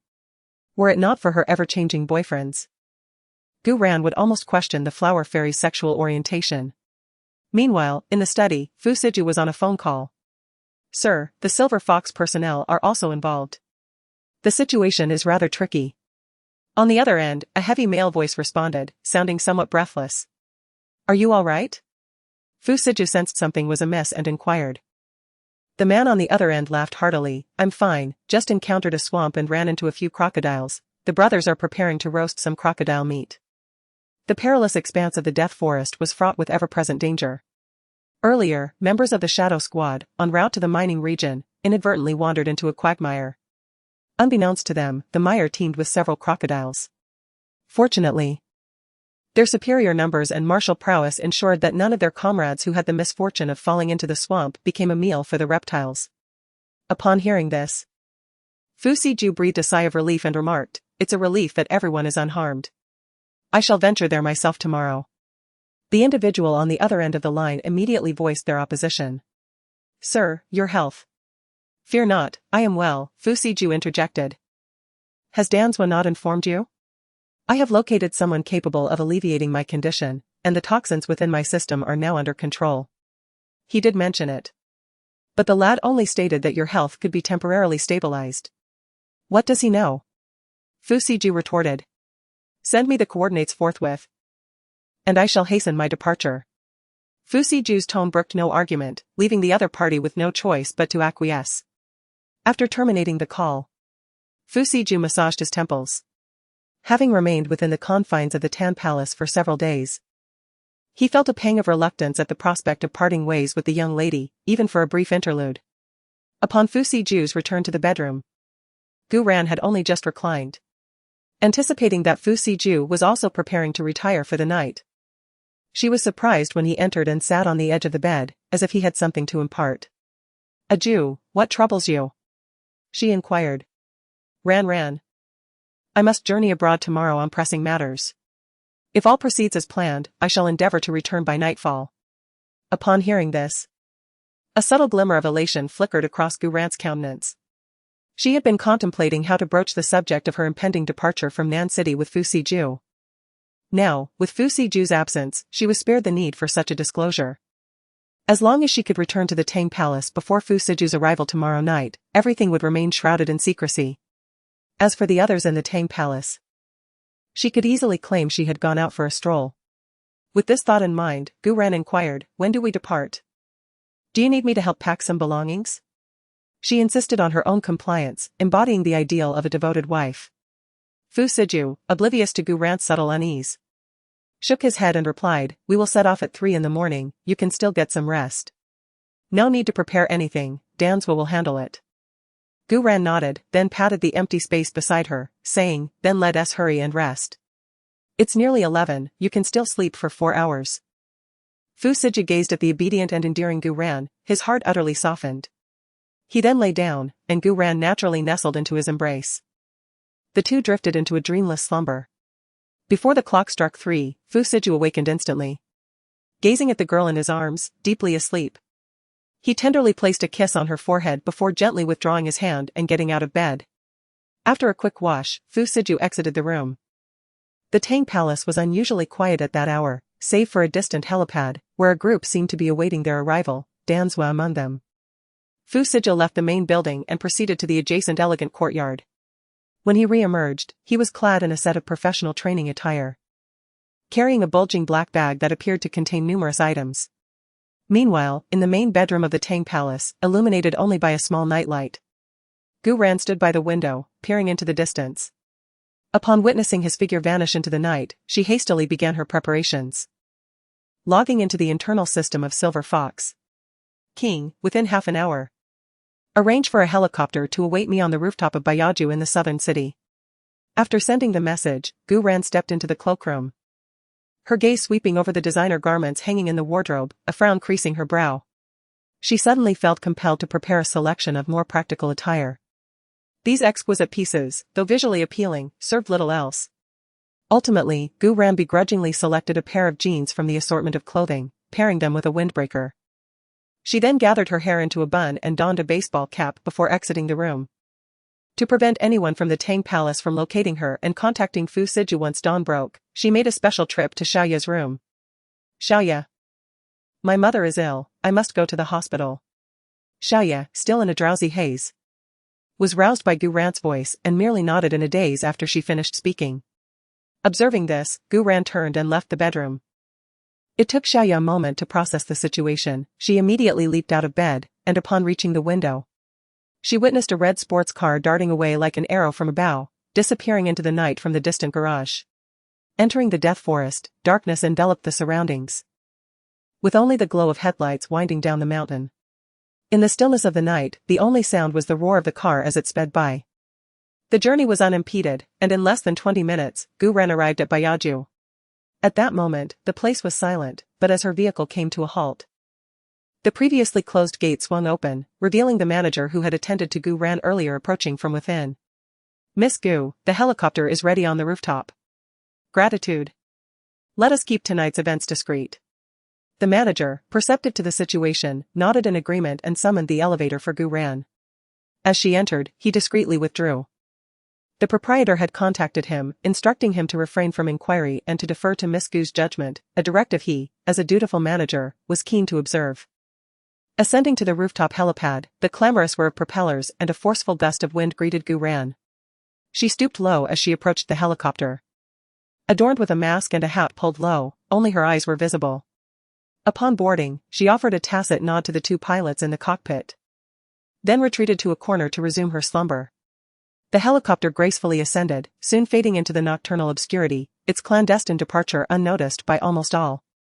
The Death Forest is situated near the southern frontier of Nation Z, within the borders of Nation L, an ungoverned territory. Adjacent to this forest lies a small town, a haven of carnage, demise, and iniquity, where every illicit act is conceivable. The authorities of Nation L had previously attempted to subdue and govern this area with military force, but each endeavor resulted in failure, leading to its abandonment as a sanctuary for criminals. Logically, the denizens of this town would be the most likely to exploit the rare metal or deposit within the Death Forest. However, the forest's ominous moniker stems from the grim reality that those who venture within rarely return. It is a ravenous forest, teeming with wild beasts, where even the most insignificant insect can claim a life. Certainly, the forest is not entirely impenetrable, otherwise organizations such as Shadow and Silver Fox would not have managed to infiltrate it so readily. Years ago, a group successfully traversed the entire expanse, subsequently leaving behind a map of the forest. However, that map was destroyed some years ago, and currently, no more than 10 individuals worldwide possess knowledge of the forest's layout. The Silver Fox's successful entry is entirely attributed to Gu Ran, as she, at the tender age of 14, was one of those who crossed the forest, and she was responsible for drafting half of that map. Within the Silver Fox's most secure archives lies a complete map of the Death Forest, even more comprehensive than the original. As for why the Shadow organization managed to penetrate the forest's heart this time, it is because they had acquired a copy of the aforementioned map. However, that map was incomplete, which explains their misadventure into the crocodile-infested swamp.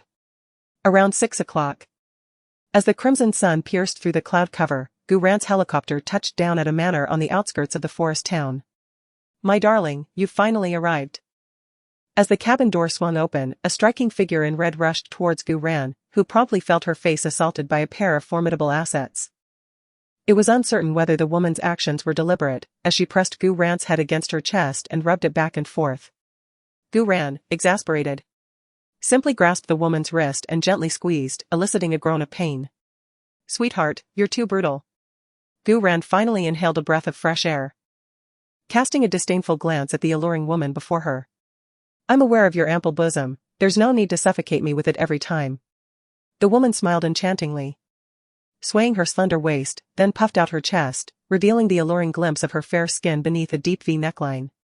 My dear, outside there are throngs yearning to experience the suffocating allure of a woman like me, enough to encircle the globe, yet, I reserve my affection solely for you. As she spoke, the woman deliberately shook her body.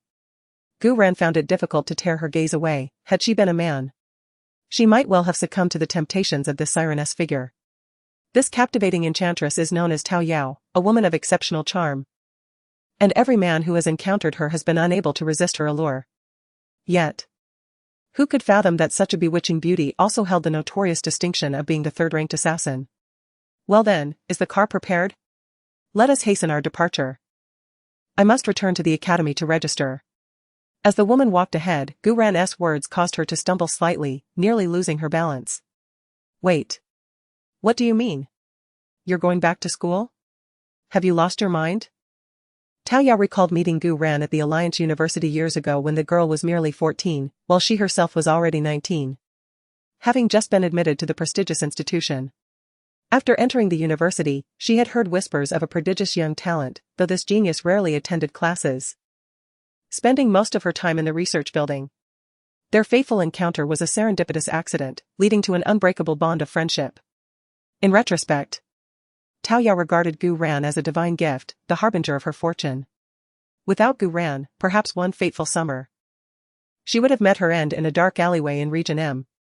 Without Gu Ran, Tao Yao would never have realized that one day she could personally avenge her mother. Without Gu Ran, the world would lack a female assassin known as the Flower Demon. In essence, after encountering Gu Ran, Tao Yao's life underwent a profound transformation, and she discovered her newfound affinity for this exhilarating existence. It can be said that the bond between Tao Yao and Gu Ran resembles that of both teacher and friend. Despite Tao Yao being older, she holds a deep respect for Gu Ran in her heart. Tao Yao is acutely aware of Gu Ran's remarkable abilities. There are few in this world who rival her excellence. Gu Ran embodies the essence of a chosen one. As if every challenge that arises before her can be effortlessly overcome. Yet now, this seemingly flawless and gifted young woman must return to the confines of academia, leaving Tao Yao feeling as though her hearing has faltered. Gu Ran shrugged, fully anticipating that once these individuals learned of her intention to attend school, such reactions would ensue. My master wishes for me to experience a life befitting my age, and my boyfriend believes I should focus on my studies. Of course. There is another reason. Life in Nan City has become rather mundane, and I thought I might take the opportunity to deal with some scoundrels. Upon hearing Gu Ran's explanation, Tao Yao understood that this spirited girl was not merely intent on studying. As for dealing with scoundrels, she harbored no concerns about Gu Ran facing any injustices. Those who might seek to outsmart Gu Ran had likely yet to be born. Well, you've always had your own ideas, so as long as you're happy, that's what matters. But who is your boyfriend? Olde mentioned that you were with Han Mius from the Han family in Nan City? Could it be that person? My dear? Your gaze seems rather unkind. When Gu Ran first returned to Nanqing, Lao Ai had conducted a brief inquiry into the Gu family's circumstances and was aware of the betrothal between the Gu and Han families. By that time, nearly all the senior members of Yin who were informed. However, Tao Yao had been preoccupied with missions, causing some information to be delayed. Furthermore, Lao Ai was not one to gossip, leading most of Yin Hu to believe that Gu Ran was still involved with Han Muze.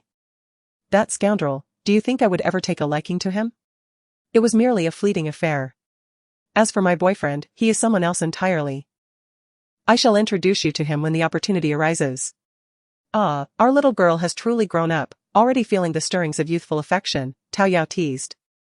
Gu Ran, however, disregarded the banter and, with a serious countenance, declared, "Let us set off. A fierce battle awaits us today." With that, Gu Ran made her way towards a small helicopter in the distance. To reach the heart of the Death Forest from here would require a 2-day trek on foot. And that is only under the condition of being well acquainted with the terrain, otherwise, entering would lead to certain doom. This forest possesses a peculiar characteristic: the deeper one ventures, the more one is affected by an unknown magnetic field. Previously, no one understood the reason for this phenomenon, but it now appears to be linked to the rare metal or deposits in the area. Fortunately, this magnetic interference poses little threat to Gu Ran's team. The Inhu organization boasts the most advanced laboratory in the world, and this time they have brought along the most powerful signal transmitter. As long as they can trace the signal source, they will be able to locate the current positions of Gue Ren and Shuiying. The aircraft glided slowly above the forest canopy, where only a dense blanket of green could be seen, enveloped in swirling white mist, rendering the terrain below indistinguishable. It was estimated that another 40 minutes remained until arrival. This morning, news had just emerged from the Ghost Blade. Members of the Shadow Organization were now approximately 3 kilometers away, by a lake near their encampment. Having perused the topographical maps, it appeared they were alarmingly close to the mining area. should they reach it first, our efforts would be in vain. Wouldn't it be ironic if we were the unwitting prey? After all, there are two other teams in this forest. One can only hope, however. That mercenary group possesses considerable prowess. I had previous encounters with them in the conflict zone, and their combat capabilities are formidable. Gu Ran, upon hearing this, raised an eyebrow and smirked playfully. Wouldn't it be ideal if they were to mutually annihilate each other, allowing us to reap the benefits?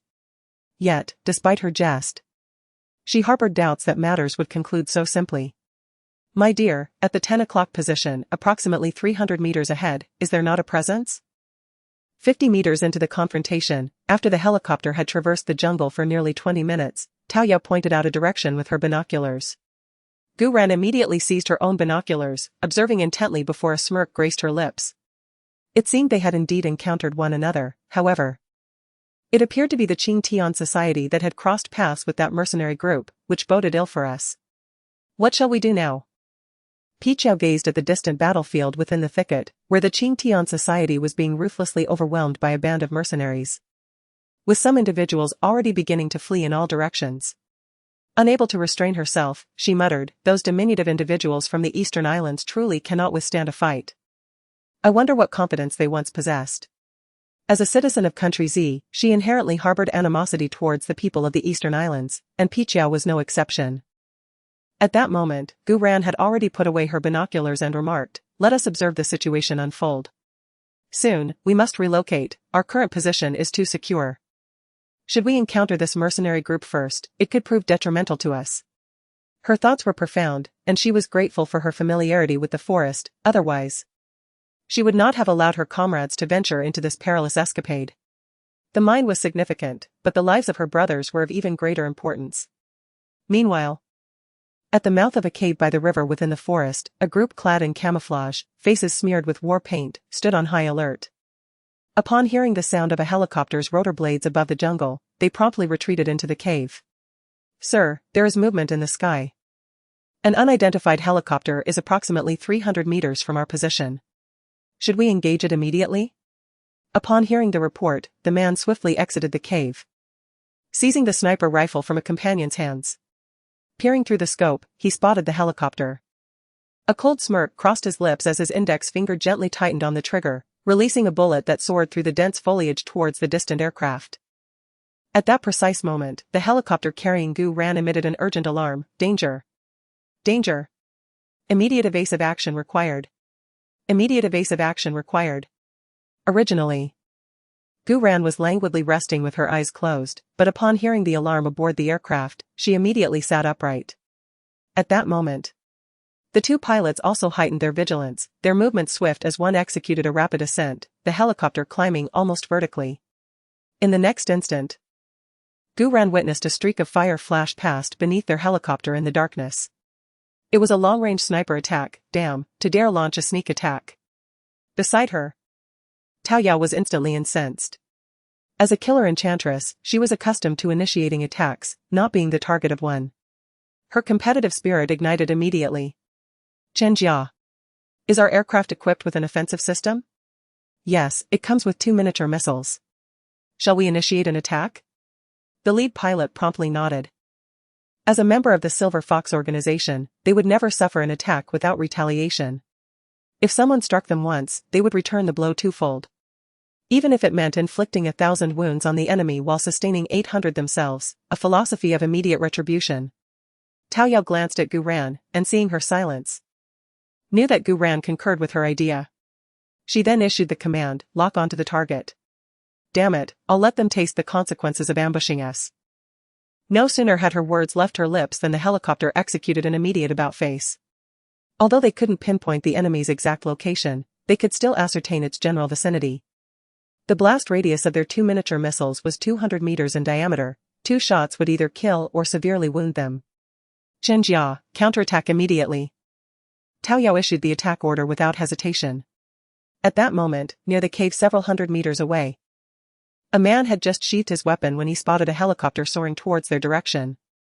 A surge of danger enveloped him, and honed by years of peril, he immediately issued a command to retreat. It was evident that the approaching aircraft belonged to the Silver Fox faction, their latest model of combat helicopter. The men around him exhibited no doubt or hesitation, they swiftly gathered their gear and evacuated with urgency. Mere seconds after their departure, a cataclysmic explosion resonated through the forest, shaking the very earth beneath them. Instantly, the depths of the dark jungle erupted in flames, illuminating the surroundings. Just as the group began to exhale in relief, a searing wave of heat accompanied by a formidable shockwave struck those closest to the epicenter of the blast. The scene devolved into chaos, filled with cries of anguish. Those who had narrowly escaped the disaster disregarded their own safety and promptly initiated rescue efforts. The leader, who had been relatively near the explosion, too felt the force of the shockwave, his clothing singed by the intense heat. Fortunately, his quick reflexes led him to find refuge behind a large tree, emerging with only a disheveled appearance and no serious injuries. As he surveyed the plight of his affected comrades, a chilling resolve flickered in his gaze.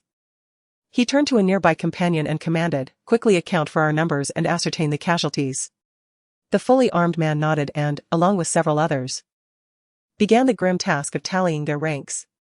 Minutes later, he returned to the grim-faced leader.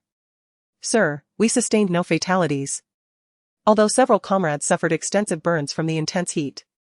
Upon hearing this, the man was visibly relieved that there were no deaths. He then retrieved a ceramic jar from his pack and handed it to the person beside him, instructing him to apply the contents to those who were burned, as it would aid in their recovery. The man paused, accepting the jar with a hint of hesitation as he opened it, releasing a potent medicinal aroma.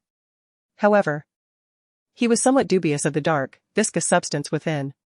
"Sir, what exactly is this?" Miss Rand concocted this during her recent leisure time, claiming it to be highly effective for burns and scalds. "Fortunately, I brought some along on this trip. Also, take this, if anyone has internal injuries, have them ingest it, it should alleviate their suffering." Upon hearing this, the man no longer hesitated, recognizing that it came from Miss Gu's own hands. Having witnessed her remarkable medical skills firsthand over the past period, he knew even Li Junnan held her in high regard. Indeed, these two were Zhuodan and Fu Siju, who had departed from Tangong in the early hours. The bullet that had struck the helicopter earlier had been fired by Fu Siju himself. By now, the helicopter had long since flown away.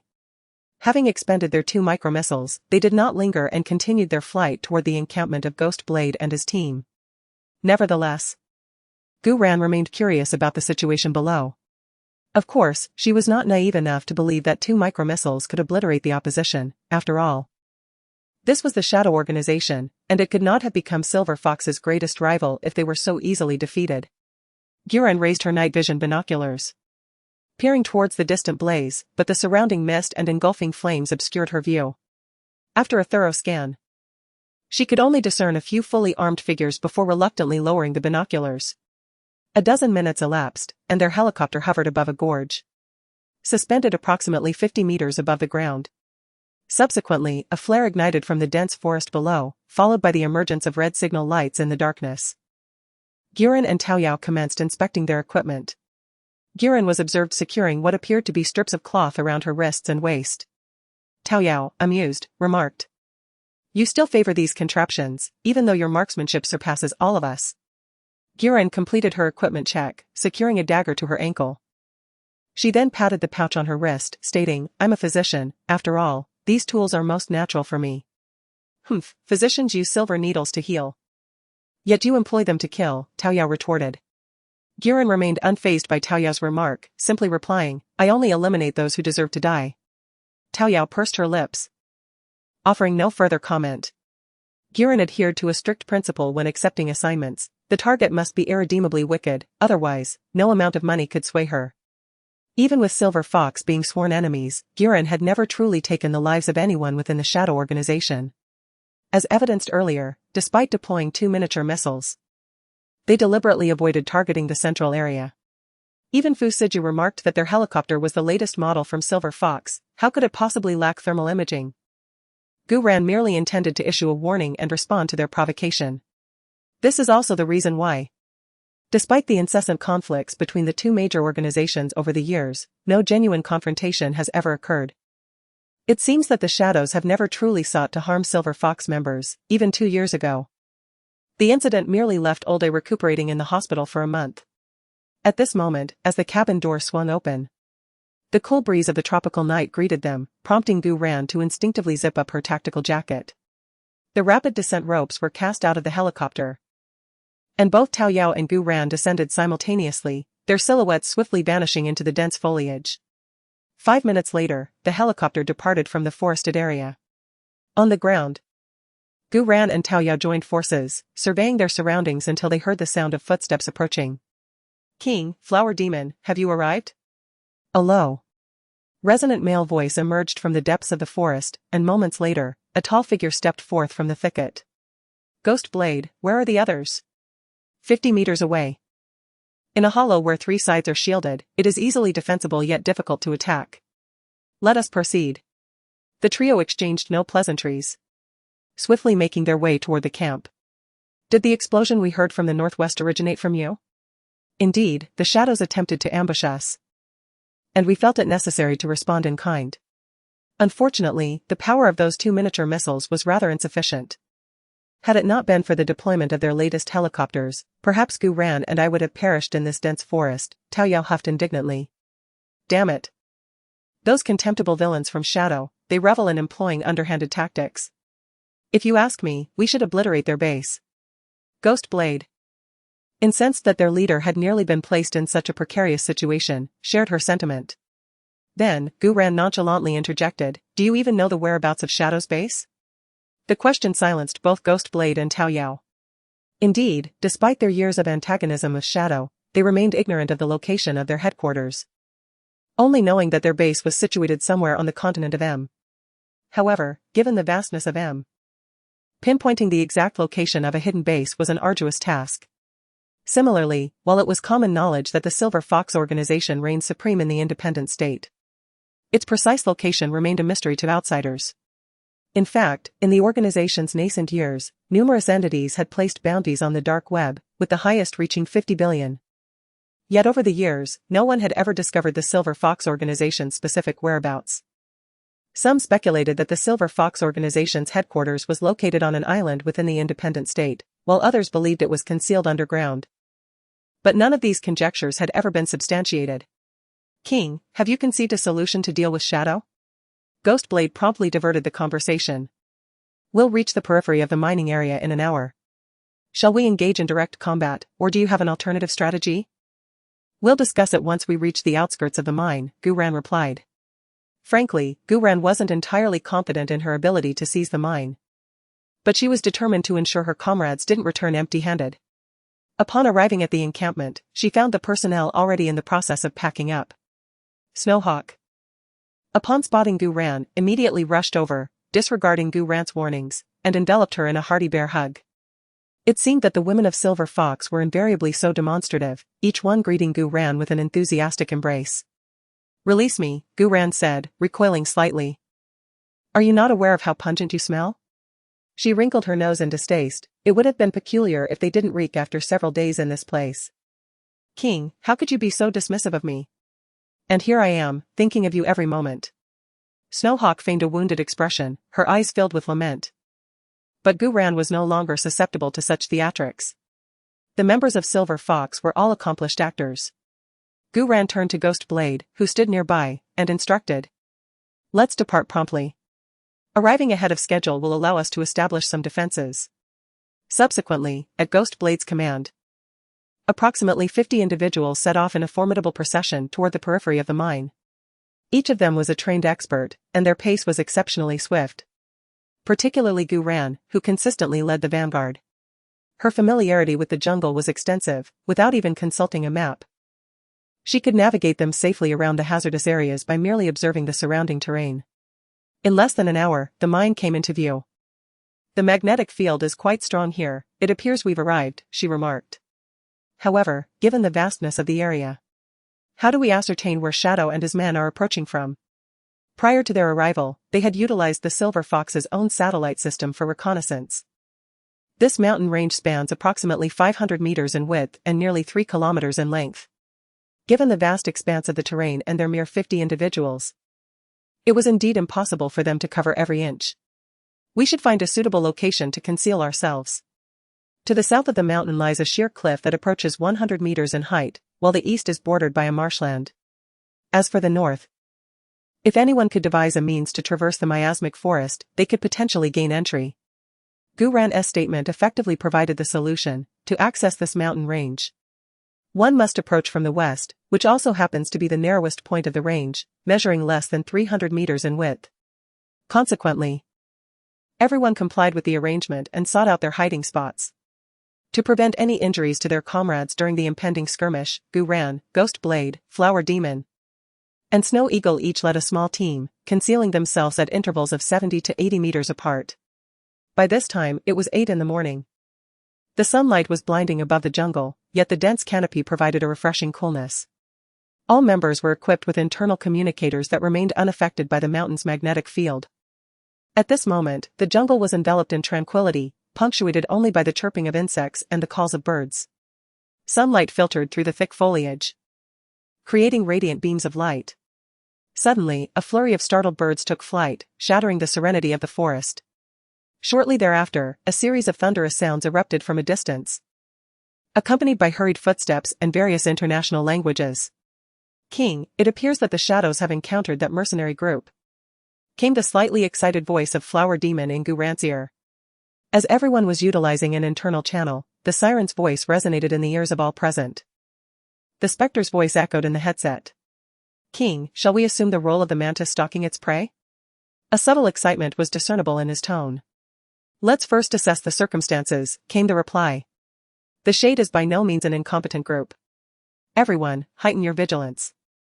In such moments, the greatest apprehension lies in one's own comrades becoming overly complacent and lowering their guard. The sounds of footsteps and commotion grew increasingly proximate. Before long, Gu Ran discerned figures traversing the forest. Judging by their equipment, they appeared to be members of the mercenary corps, though their formation suggested they had been scattered by the Shade's forces. However, this did not imply that the mercenary corps lacked combat prowess. These mercenaries were all adept at individual combat. King, they're advancing in my direction. My position may be compromised. The falcon's voice transmitted. Gu Ran, observing a concealed hillside in the distance, furrowed his brow slightly. Falcon, can you withdraw for the time being? Affirmative. Very well, withdraw temporarily. Spectre, can you lock onto the Shade's communication channel? I need to converse with their personnel. Scarcely had Gu Ran uttered these words when 3 distinct voices emanated from the headset. King, you wouldn't contemplate collaborating with the Shade, would you? Let's establish contact first and gauge their disposition. Otherwise, we shall seek an accord with Vampfarer. Gu Ran articulated his decision. The Spectre on the other end did not hesitate, immediately seizing his portable computer to commence the search. Within a mere minute or two, the Spectre divulged a channel. Subsequently, Gu Ran switched to that channel, and the individuals there were immediately alerted, realizing that someone had infiltrated their internal channel. Sir, our communication channel has been breached. However, just as the man finished speaking, an eerie voice, clearly altered by a modulator, emanated from their headsets. I seek the one who holds authority among you. Without preamble, she cut straight to the point. Who are you? Cease this charade. On the other end, it was the same man speaking, his tone exceedingly hostile. Upon hearing this voice, Gu Ran furrowed her brow slightly, a sense of familiarity tugging at her memory. She couldn't quite place where she had heard it before. However, with the urgency of the situation, Gu Ran wasted no time in identifying herself. Silver Fox. I propose a collaboration. A moment of silence ensued in the earpiece, before a voice, similarly distorted by a modulator, responded. It was a grating, gravelly croak, as if the speaker's throat had been scrubbed with steel wool, causing Gu Ran's ears to ache. While her own voice was disguised, it was at least a bright, clear tone, the kind that could be described as euphonious. What collaboration? What possibility exists for cooperation between Shadow and Silver Fox? Why shouldn't there be cooperation? This mine is vast, are you certain Shadow can consume it all? You have 10 seconds to consider, otherwise, I shall contact Vampfarer. I believe they would be delighted to collaborate with Silver Fox. Gu Ran's words were not an idle threat.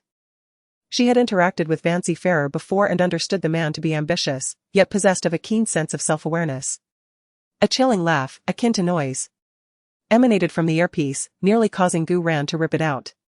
If you can collaborate with the Vance family, why shouldn't we, the Shadow? Choose to align with them instead of someone who has always been our adversary? Do you believe the Vance family would associate with an organization of killers? Gu Ran retorted. Oh, my apologies, I inadvertently captured some photos and videos. I'm certain Farrier Vance would be delighted to see them. Gu Ran's face, devoid of the docile charm she displayed at Tan Palace, now mirrored that of a cunning fox. On the other end of the line, the man with the modulator clenched his fist. He wasn't particularly concerned about the Vance family, given their geographical distance and lack of interaction. However, if the Vance family were to create problems for the Shadow, it would be a nuisance, much like Silver Fox's intermittent annoyances. Alright, what are your terms for cooperation? Upon hearing the Shadow's agreement, a triumphant smile graced Gu Ran's lips.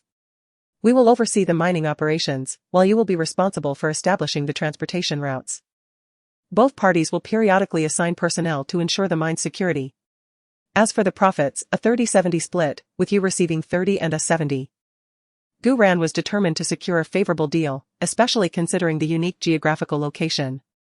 However, the Shadow was not easily deceived, as evidenced by the unpleasant chuckle that echoed through the earpiece. U3, we 7, Silver Fox believes that the Shadow faction is rather easy to manipulate. However, such a statement cannot be made lightly, for the costs incurred in mining far exceed those of establishing a transport route. Why not propose a trade instead? Shadow could handle the extraction, while you Silver Fox could take charge of transportation? Gu Ran seemed to anticipate this response, and with a bright smile, she retorted. That is certainly feasible, but are you confident that you can maintain the purity of the rare metals at over 95%? Without some hidden trump card. How could Gu Ran possibly consider a partnership with Shadow? Moreover, she had assessed that, in terms of logistics, Shadow possessed a distinct advantage, boasting the most sophisticated global transportation network. However, the extracted rare metals cannot be utilized immediately, they require a complex refining process. And Gu Ran was certain that no organization or governmental body could rival Silver Fox's expertise in purification techniques. Indeed, there was a momentary silence on the other end of the headset, followed by what appeared to be a concession. 3 to 7 is unacceptable. 4 to 6 is Shadow's bottom line. Additionally, I demand the right to utilize 40% of the rare metals extracted from this mining area annually. Is Shadow being excessively greedy? If you require 40% of the output, then a 3 to 7 split is the only option, otherwise, this collaboration shall be terminated. With mining rights being determined by merit. Even if Shadow ultimately secures this mine, with the refining technology currently at your disposal, you would not achieve the profit margins I have proposed. In terms of calculation, Gu Ran has never been one to be outdone. Currently, globally, apart from Silver Fox, the achievable purity level is only around 88%. Do not underestimate these mere 7 percentage points. The market value of such rare metals differs vastly with varying degrees of purity. Currently, on the black market, the price per gram of this rare metal with 88% purity is around 110 M coins. However, if the purity reaches around 95%, the price per gram could conservatively be estimated at 200 M coins. This is Gu Ran's trump card. Gu Ran did not allow the other party much time to deliberate, and continued, although the stealth fighter Shadow, released previously possesses a world-class long-range attack system. Its market price is not as high as our Silver Fox's Y5 fighter. I believe you are aware of the reason. So are you still going to argue with me about this? As Gu Ran spoke, she glanced at the two groups of people approaching them from a distance, and added, You have 20 seconds to consider. After 20 seconds, I will contact Fancy Farer. As soon as Gu Ran finished speaking, a rough voice came through the earpiece, this time tinged with a hint of unwillingness. However, Gu Ran did not care. She had to support so many people and had no compassion to consider the other party's feelings. Especially since the relationship between Shadow and Silver Fox could hardly be described as amicable. Alright, a 30-70 split. But you must guarantee to provide 40% of rare metals with a purity of 95% or higher annually. It's a deal. Then, we'll see you in a moment. Having concluded her statement, Gu Ran swiftly terminated the communication, diverting to her private channel to issue commands to the lurking ghost blades, snow falcons, and flower demons. All units, commence the encirclement of the mercenaries. A ghost blade expressed skepticism. King, are we truly going to collaborate with Shadow? Aren't you concerned they might renege on the agreement later? Gu Ran, however, exhibited no apprehension. Have you forgotten my area of expertise? The flower demon, second in command at the Celestial Dragon Research Center, interjected, old ghost. Only our king possesses the capability to elevate the purity of rare metals to over 95%. Shadow's losses would be immeasurable should they decline our partnership. A ghost blade exclaimed, how could I have forgotten our leader's capabilities? Though, it's not entirely my fault, considering the multitude of skills our leader possesses. Enough, Gu Ran interjected, her tone laced with amiable authority. This is not the time for idle chatter. Attend to your duties. Subsequently, the forest descended into utter pandemonium. The mercenaries, who had anticipated a seamless retreat, found themselves ambushed from all sides. The confrontation lasted a mere 20 minutes. Owing to Silver Fox's deployment of 4 elite assassins from the top 10, including 2 from the top 5. Coupled with Shadow's earlier attrition, the mercenaries were already struggling to survive. However, the Silver Fox's people did not pursue a complete annihilation, for these mercenaries were merely hired hands, and in truth, they had not committed any truly heinous acts. Particularly, one of the mercenaries, upon encountering the flower demon, immediately abandoned any thoughts of resistance and contacted his associates to initiate a retreat. Flower demon, you are becoming increasingly soft-hearted, just now. You could have easily delivered a fatal blow. Gu Ran emerged from the dense forest, weapon slung over his shoulder, adopting an air of indifference. The flower demon, squatting beside a patch of grass, was meticulously polishing her silver mini-weapon. Upon hearing Gu Ran's words, she did not even spare him a glance, merely retorting, what's the matter? Feeling restless lately and in need of someone to loosen your bones? Despite Gu Ran's towering height of nearly 6 feet 3 inches, he stood no chance against the flower demon, who was 5 feet 6 inches tall. She had undergone rigorous training in the martial arts of Country Z. And to quote Gu Ran himself, the martial arts of Country Z are the best in the world. Indeed, upon hearing the flower demon's words, Gu Ran promptly surrendered, adopting a contrite expression. Can you envision a towering man of 6 feet 3 inches playfully pouting at a girl under 5 feet 7 inches? The scene is rather comical. At that moment, Gu Ran spoke up, prepare yourselves, guests are arriving. As she spoke, Gu Ran retrieved a silver fox mask from her backpack, symbolizing the leader of the Silver Fox. Although her face was smeared with paint and she wore a tactical mask, Gu Ran was accustomed to presenting herself with the Silver Fox mask when dealing with outsiders. As for the others, they too made subtle efforts to disguise themselves. In their current state, even without any disguise, their appearances would be unrecognizable to anyone. However, prudence is the mother of safety. In no time, the members of the Silver Fox transformed their appearances, some donned masks, others wore hoods, and even in the depths of this dense forest, a pair of sunglasses adorned a few faces. This was not merely for the sake of appearing fashionable, but rather to prevent any skilled adversary from identifying them through their eyes. At this moment, the sound of footsteps in the woods grew increasingly nearer. Ghostblade had miraculously procured several wooden stumps, serving as makeshift seats for the group. However, Gu Ran glanced at the moss-covered stumps and opted not to sit down. Instead, it was Shuang, the quietest among the women, who offered Gu Ran a folding chair. Thank you, Gu Ran acknowledged. Shuang, though reserved, was the most attentive of them all. With just a glance, she could discern Gu Ran's desires. Shuang responded with a knowing look, lowered the brim of her hat, and made her way to a nearby tree, where she placed her backpack on the ground and took a seat. When the shadows arrived, they beheld the Silver Fox members lounging or seated without a hint of vigilance, while the intruders were fully armed and appeared somewhat petty in comparison. Observing this display, Gu Ran's lips curled into a subtle smile, her gaze settling on the man encircled by the others. Ah, a white wolf mask, indeed reminiscent of her own features. No wonder he was a formidable rival of the Silver Fox. Gu Ran casually glanced at the individuals seated opposite her. There were 8 of them, and it was evident that additional members of their team were concealed nearby, with countless gun barrels likely trained upon her and her companions. Gu Ran observed their movements and quietly attuned herself to the aura emanating from these individuals. Indeed, they were all skilled fighters, and the few at the center exhibited commendable prowess. Against these formidable opponents, even the flower demons would find it challenging to gain an advantage. Particularly striking was the man donning a white wolf mask. Gu Ran sensed a kinship in his presence, as if he too had emerged from a sea of corpses and blood. She even entertained the notion that facing him might not yield favorable outcomes for her. Yet it would be equally difficult for him to subdue her. While Gu Ran scrutinized them, the opposing group was equally engaged in observing her entourage. The nonchalance displayed by the silver fox was unexpected to them. Fu Siju had long harbored curiosity regarding the leader of the silver fox. Despite years of conflict between their two organizations, the heads had never once crossed paths. At that moment, Fu Siju beheld the figure seated on a military chair across from him. Beneath the mask, a glimmer flickered in his eyes. Gradually, his gaze descended, pausing momentarily at the nape of the silver fox's masked figure, before the thin lips beneath the mask curled into a slight smile. So that was the case. Fu Siju felt a surge of astonishment. The leader of the Silver Fox, an organization he had contended with over the years, was in fact a woman. Indeed.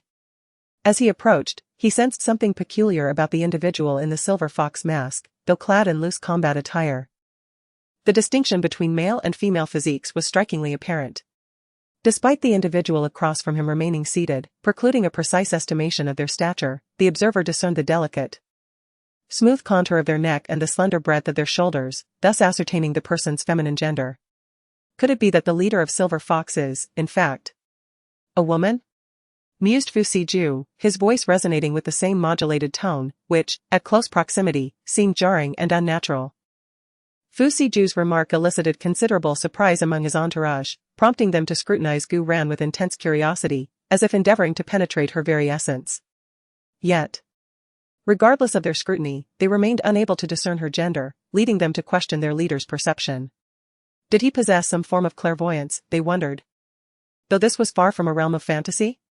Conversely, those affiliated with Silver Fox displayed no astonishment, given the hasty nature of their arrival and the less than impeccable nature of their disguise. A keen observer, possessing a modicum of knowledge regarding human anatomy, could readily discern the deception. Gu Ran, however, refrained from directly addressing the matter, instead seeking to expedite the resolution of the present affair, cognizant of her impending transformation into a docile, diligent, and academically ambitious high school senior commencing the following day. Wolf King, she began, I propose we proceed directly to the substance of our discussion. According to our intelligence, current extraction technologies permit the annual yield of approximately 50 metric tons of rare metals with a purity exceeding 95%. I trust one need not elaborate on the profit margins. In the spirit of collaboration, I implore both parties to demonstrate genuine commitment. Silver Fox shall initially invest 10 billion M currency, in addition to providing technological support and establishing a dedicated technical team. Gu Ran directly articulated the sincerity of Yin Hu, leaving it to the Shadow faction to respond.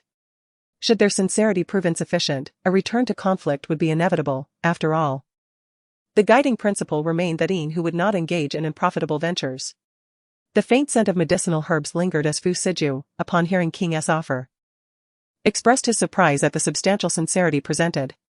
However, this very sincerity instilled a sense of unease within him, for there exists no free lunch in this world, especially not from their longtime adversaries. After a moment of contemplation, Fu Siju spoke. In light of this, the Shadow faction shall also contribute 10 billion M coins and establish a comprehensive maritime and land transportation network. According to your earlier statement, we require an annual provision of 40 tons of rare metals, with a purity guaranteed to exceed 95%. Agreed. But the 30 tons of rare metal ore will not be provided free of charge. Upon uttering these words, Gu Ran immediately sensed a shift in the demeanor of the Shadow representatives. What do you mean? Are you attempting to backtrack? The inquiry came from a man beside Fu Siju, his face obscured by a mask, revealing only his eyes. Gu Ran had initially overlooked him due to his deliberate effort to diminish his presence.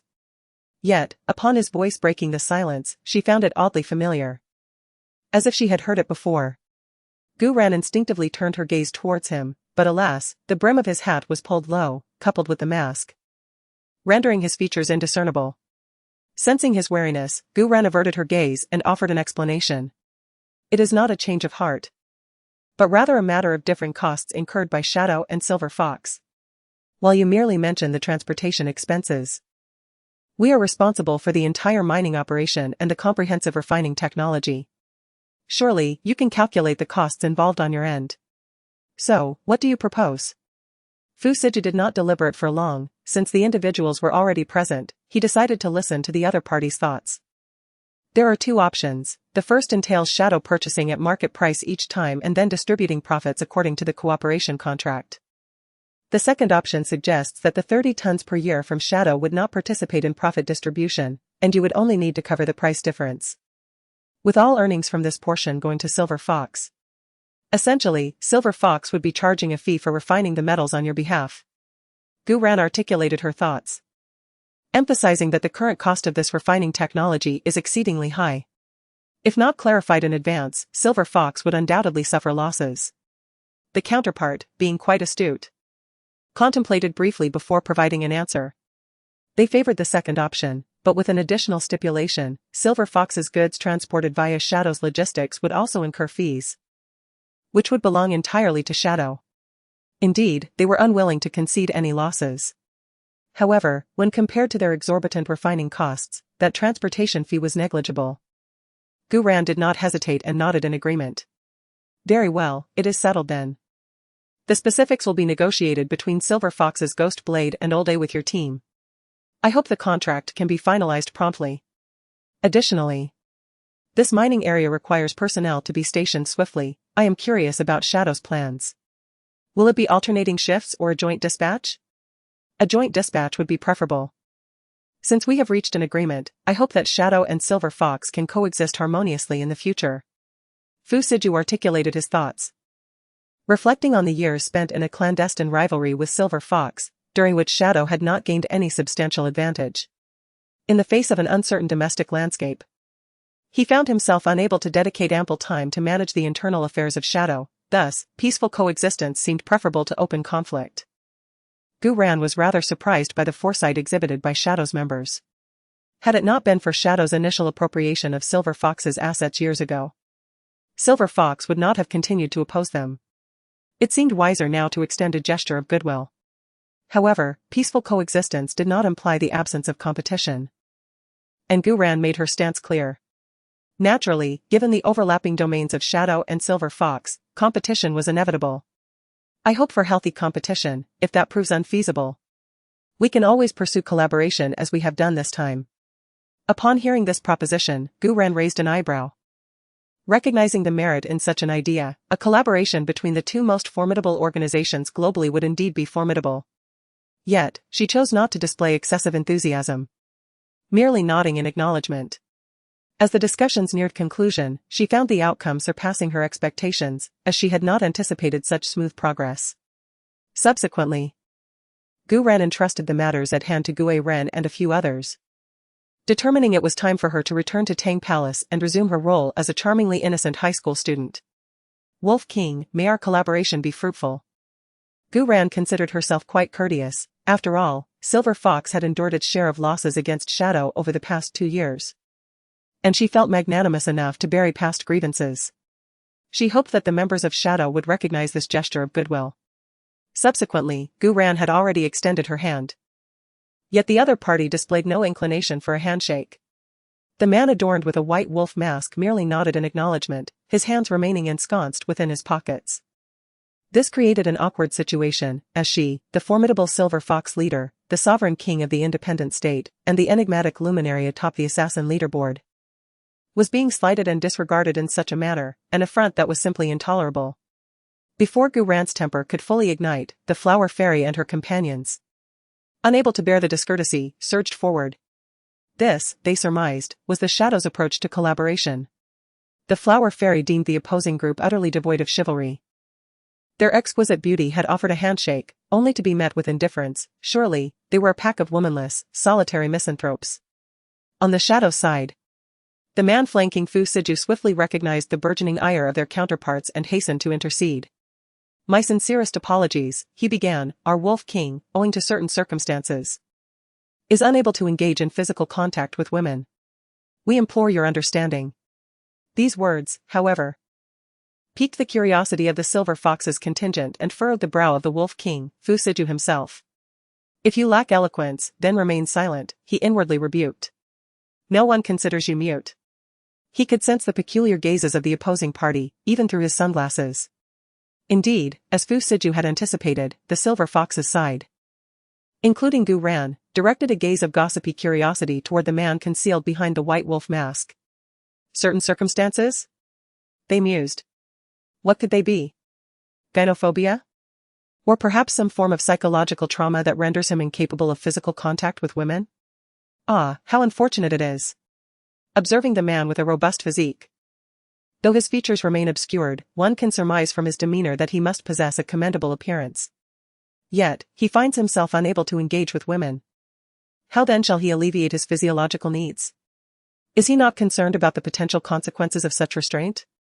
Ah, but wait. It matters little since interaction with the opposite sex is futile. Perhaps, engaging with the same sex might prove feasible. Indeed, as expected of the silver fox individuals, their imaginations run wild, all converging towards a singular notion. Particularly evident is the typically uninhibited flower spirit, whose gaze flits between Fu Siju and the men surrounding him. Had it not been for the mask obscuring her face, her expression would surely be captivating. The man beside Fu Siju seems to sense that his words have led to a misunderstanding, clearing his throat awkwardly, poised to rectify his statement. Only to be enveloped by an icy chill. He turns to the individual beside him, locking eyes with those cold, deep pools reminiscent of a frigid pond, causing him to shiver and silencing him entirely. From now on, this individual beside me will liaise with you. If convenient, we may exchange contact information, Fu Siju declares, directing his attention to the quiet man on the other side. This man, adorned with face paint and possessing striking azure eyes, appears to be foreign. Black Panther. Stepping forward. The man addressed as Black Panther speaks with a cool tone, fluently articulating in the universally accepted language.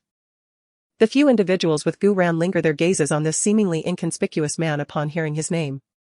Black Panther, a representative of the Shadow Base's Wolf King, often signifies the highest authority of Shadow with his presence. At present, his identity, like that of the Wolf King, remains shrouded in enigma. Nobody is privy to his true visage, nor do they know the extent of his martial prowess. He is, without a doubt, a formidable weapon in the Shadow's arsenal. While this information is known to individuals like Gu Ran, the reality is that Black Panther holds the esteemed position of chieftain over both the Enforcement Hall and the Azure Dragon Hall, two of the most vital divisions within the Shadows. He is also the sole chieftain entrusted with overseeing both of these divisions, a testament to the trust and recognition that Fu Siju places in him. Upon witnessing Black Panther's initiative to speak, Ghostblade stepped forward and produced a small card from his backpack. Upon closer inspection, it was revealed to be a business card. However, the content printed on the card was rather amusing. It read, Independent State First Trade Import and Export Company, Limited, Salesman, Mr. Ghost, followed by a mobile phone number and an email address. Black Panther accepted the business card, his eyelids twitching slightly. The content of this card was indeed unique. However, upon reflection, his own business card was hardly conventional. He retrieved a card from his backpack compartment.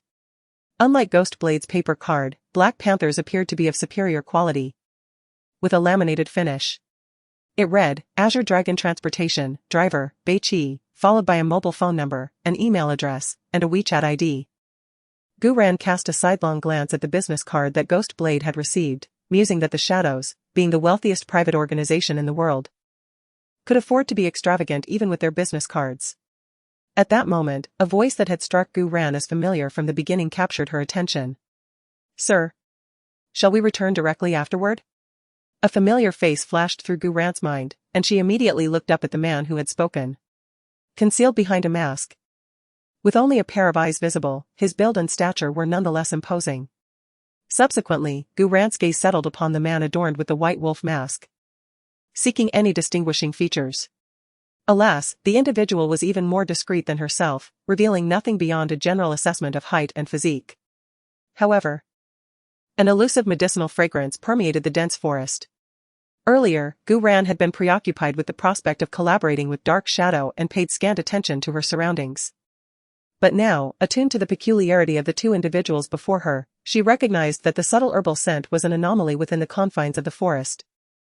Unless she was mistaken, it was the aroma of her own exclusively formulated burn ointment. Consequently, Gu Ran scrutinized the group, paying particular attention to any exposed skin. Indeed, she made a novel discovery. One of the individuals at the rear, his face painted with camouflage, had his hands swathed in thick bandages. However, their treatment was evidently somewhat careless, as a patch of ointment remained uncovered by the gauze. Without a doubt, it was her unique burn remedy. With this revelation, Gu Ran's eyes sparkled with amusement as she regarded the man in the white wolf mask. Could it truly be her dear brother Ju? Her brother Ju. The very head of Dark Shadow, the most formidable organization beyond their borders?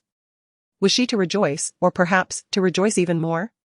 Yet, considering the years of rivalry between Dark Shadow and Silver Fox, and the losses that Silver Fox had sustained at the hands of Dark Shadow, Gu Ran began to formulate other plans. Dark Shadow possessed considerable wealth, did it not? Surely, they could spare some for Silver Fox? As for whether to expose Fu Siju's true identity, Gu Ran currently has no intention of doing so. The thrill of knowing who he is while he remains oblivious to her identity is rather exhilarating. The only downside might be that, in the future, Silver Fox and Shadow cannot engage in their playful rivalry, as it is, after all, her partner's organization. If things were to escalate, it would be difficult to explain once her identity is revealed. Gu Ran feels fortunate to have conceived the idea of cooperation. She truly is a clever little darling and deserves a round of applause for herself. To avoid revealing her identity, she resolves to leave before her counterpart does. With that thought, Gu Ran takes a couple of steps back and addresses Hua Yao, who is chatting with Shuiying about manicure styles. Sister Yao Yao, please contact the helicopter and have them come to pick me up directly. Ah, are you in such a hurry? It's only just past 10 in the morning. Hua Yao remarks, glancing at the time. Gu Ran finds it difficult to explain her urgency and believes it is not the right moment to mention Fu Siju's identity.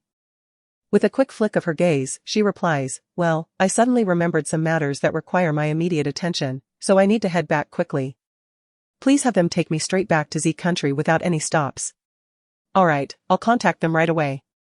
With that, Hua Yao pulls out a satellite phone, dials an internal communication number, speaks a few words, and then hangs up. Meanwhile, on Shadow's side, Fu Siju senses that the person wearing the Silver Fox mask opposite him seems to be observing him intently. Yet the gaze does not evoke any discomfort or hostility in him. Upon heeding Danzua's words, Fu Siju glanced at his multifunctional wristwatch and addressed Danzua. Let us first return to town to orchestrate the subsequent arrangements. For the foreseeable future, I may be unable to attend to matters concerning Shadow. Unbeknownst to others, Shadow maintains a concealed base in this locale, its existence known only to a select few within the organization. Approximately an hour later, the dense forest regained its tranquility.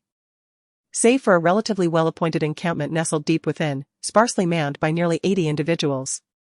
Meanwhile, Gu Ran had already boarded a helicopter bound for Nanchang. To avert unnecessary complications arising from the helicopter's sudden appearance in the city center, Gu Ran judiciously selected a park in the outskirts of Nanchang. At approximately 3 o'clock in the afternoon local time, Gu Ran's aircraft touched down atop a 5-story building within the park. Where have you been gallivanting off to?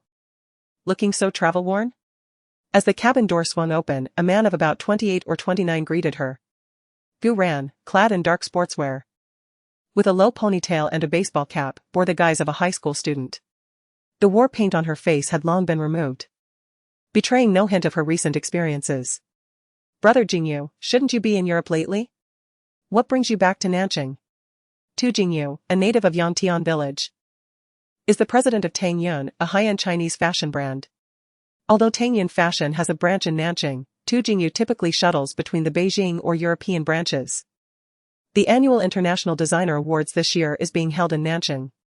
My visit is primarily to meet with the organizers, and coincidentally, I stumbled upon this news. It occurred to me that aside from you, no one else would dare to land a helicopter at the Tangyun Fashion Factory. Upon hearing this familiar event, Gu Ran raised an eyebrow and inquired, is that old chap John here as well? Indeed, he just arrived today and is likely still adjusting to the time difference. He immediately inquired about Nizhang's whereabouts, seemingly eager to invite her to be a judge for this competition, though I have yet to respond directly, I replied. Gu Ran nodded thoughtfully and softly remarked, there's no rush.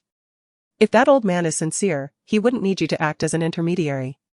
Hearing her words, Tu Jingyu smiled faintly and added, I suspect that old fellow is too proud to do so, especially since he suffered a crushing defeat last time. I heard he even lost the Rose Manor on Sturman Peninsula.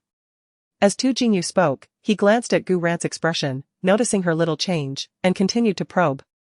I have always been curious about the Rose Manor. I wonder if I might have the privilege of witnessing its beauty. Gu Ran shot him a look of disdain and replied, the European branch is less than an hour's drive from Sturman Peninsula. You could visit any time without the need for pretense. Caught off guard in public, Tu Jingyu sheepishly touched his nose, feeling a bit embarrassed, and offered an explanation. Ah, yes. I heard that the Rose Manor has a vineyard. Very well, if you desire it, who could possibly object? That manor was practically forced upon me by the old man, I couldn't be bothered with it. Gu Ran remarked flippantly. Fortunately, Tu Jingyu understood the girl beside him. It wasn't a case of boasting, but rather that she had been indolent since childhood, never lifting a finger if someone else could do it for her. Tu Jingyu, having obtained the answer he sought, smiled contentedly. Haha, then your brother thanks you in advance, Ran. You know I have no other indulgences, I simply enjoy a nightly tipple. Gu Ran paid no further attention to Tu Jingyu. The two had arrived outside the factory, where a discreet black sedan awaited. Alright, I'm off. Contact me if you need anything. As she spoke, Gu Ran gestured to her ear. Tu Jingyu nearly choked upon hearing this. Contact me? The crux of the matter was that he couldn't get in touch with her. But who was he to argue with a magnate? He could only nod in agreement. But then, recalling something, he hastened after her. By the way, I was hoping to recruit some promising new talents for the company during this design competition. I'd appreciate it if you could offer your expertise then. We'll see about that. You know I have rather exacting standards, I may not find anyone to my liking. Very well, I merely wish to inform you of this matter. If you have the time, please pay attention to the newcomers. Gu Ran merely nodded. Then slipped into the car, quickly closing the door, lest the chatterbox try to detain her further. Last night, she dozed off for a mere 2 or 3 hours. And subsequently found herself engaged in a state of heightened tension. It had been quite some time since she had partaken in such vigorous activity. And now all she yearned for was a chance to rest peacefully. Miss Gu, may I inquire as to your destination? The driver, an associate of Tu Jingyu, was only aware of her amicable relationship with him. He remained oblivious to her other affiliations, thus referring to her as Miss Gu. Gu Ran had already closed her eyes, preparing to steal a moment of rest, when she heard the question. Initially, she intended to provide the address of Tangong, but then recalled that she had driven herself out the previous night, so she instead relayed the address of Bayaju, a private villa situated in Mada town. Adjacent to the Forest of Death, was where Fu Siju, accompanied by Shanzhua and several subordinates, had arrived half an hour prior. This villa was located at the confluence of Mada town and the Forest of Death, nestled within a remote mountainous area. Moreover, all the land in this vicinity was privately owned, rendering it inaccessible to outsiders. The villa itself was quite expansive, from an aerial perspective. One could discern a training ground the size of half a football field, surrounded by 4 3-story buildings. In the northwest corner of the villa, there existed an open area where 4 or 5 large metal shelters had been erected, their contents concealed beneath camouflage tarps, and patrolled by vigilant guards. Behind the 4 buildings, at the innermost part of the villa, a few modest 2-story detached houses had been constructed, and it was within one of these villas that Fu Siju now found himself. Before him, aside from Shanzhua who had been steadfastly at his side, stood a fair-featured young man, more accurately, a boy, who appeared to be around 18 or 19 years old. Perhaps even still a minor. Master, there has been some headway in the West District. Our operatives have scrutinized each of the 36 or more squad leaders in the West District. 12 of them are intimates of Han Mu's. And another 11 are confidants of Deputy Chief Qin Yang. The remainder are uncommitted for the moment, some remaining neutral while others are adopting a wait-and-see approach. Fu Siju gave a faint nod, signaling the man before him to proceed with his report. The man then presented a dossier, which Fu Siju opened to examine. It contained photographs, records of communications, and traces of clandestine itineraries. Since the ambush during the Tiger Squad mission at the Alliance base, I have been conducting a discreet investigation as per your instructions. The individuals in this dossier are all implicated in the leak. We have secured irrefutable evidence. Fu Siju perused it with discernible interest. The dossier was meticulously compiled. Each person appearing in the photographs was accompanied by a detailed profile, with their allegiance clearly indicated. As Fu Siju concluded his review, his countenance darkened, evidently incensed by the dossier's contents. It appears that Han Muse is inextricably linked to this affair. As Fu Siju spoke, he exerted pressure with his hand, crumpling the dossier along with its binder. The ambition of the Han family knows no bounds. At that moment, the man before him spoke again. Despite our extensive investigation, and although all evidence points to Han Mu's involvement, the Alliance base operates on concrete proof, which the evidence we currently possess is insufficient to convict Han Muse. As he spoke, the man warily observed Fu Siju's expression before continuing. Master. The individual surnamed Han is excessively cautious in his dealings, he leaves no trace whatsoever. During his time at the Western District camp, he remained confined to either the office building or his residential quarters, never venturing into other areas, nor does he engage in clandestine meetings with individuals from the Western District.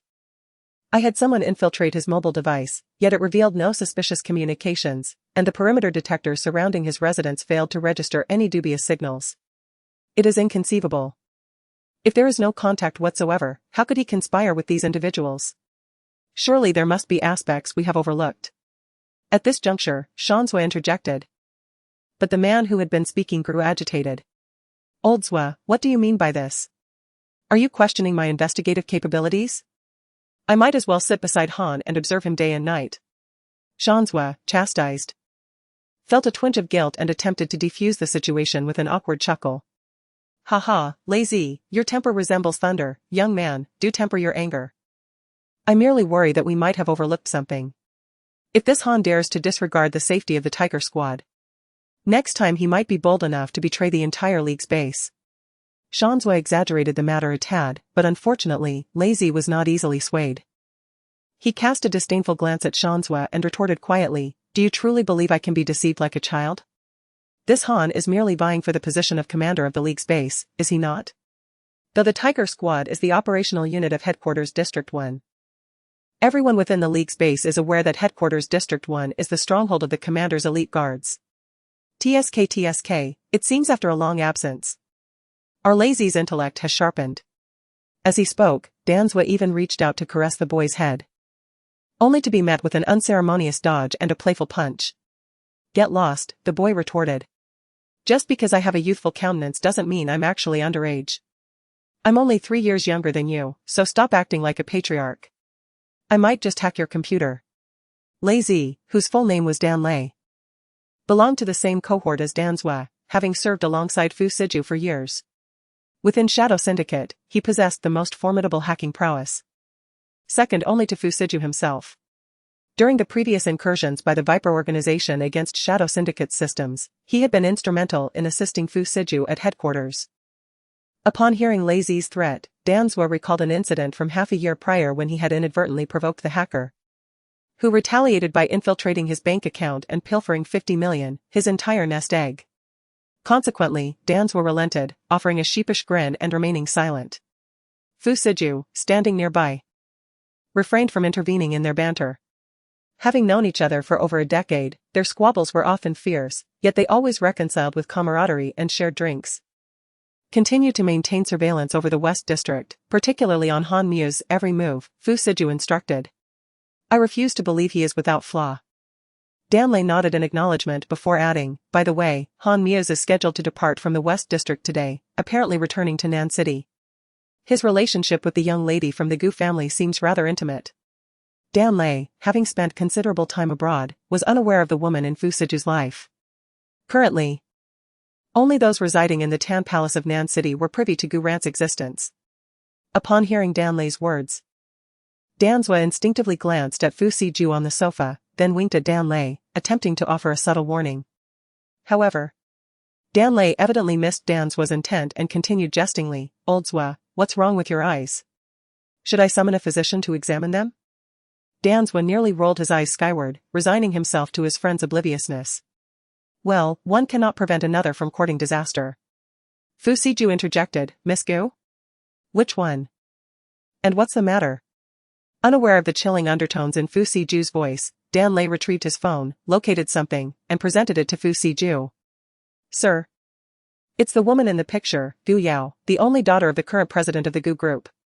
During our investigation of Han Muse, we uncovered photographs of them in rather compromising situations. Upon hearing the name Gu Yao, Fu Siju visibly relaxed, simultaneously experiencing a pang of remorse. What was he doubting? His Ran was clearly deceived by both the Gu and Han families, and she had only met Han Mia's twice. Yet, he had momentarily suspected her of secretly contacting Han Mia's behind his back. Fu Siju declined the phone, not even deigning to glance at it, and inquired nonchalantly. Have you discovered anything of note? The Han family's current strength is merely a facade. Han Corporation is experiencing a severe liquidity crisis. It is rumored that the Han family has been endeavoring to relocate to the capital for years. However, given their current financial standing, they would likely be relegated to the lowest echelons of society. Upon hearing this, Fu Siju suddenly let out a cold laugh. As he finally comprehended why the Han family had consented to the Gu family's feigned agreement to complete the engagement with his Ran. However, it now appeared that the Han family's ambitions extended beyond the mere 30% of shares held by Ran.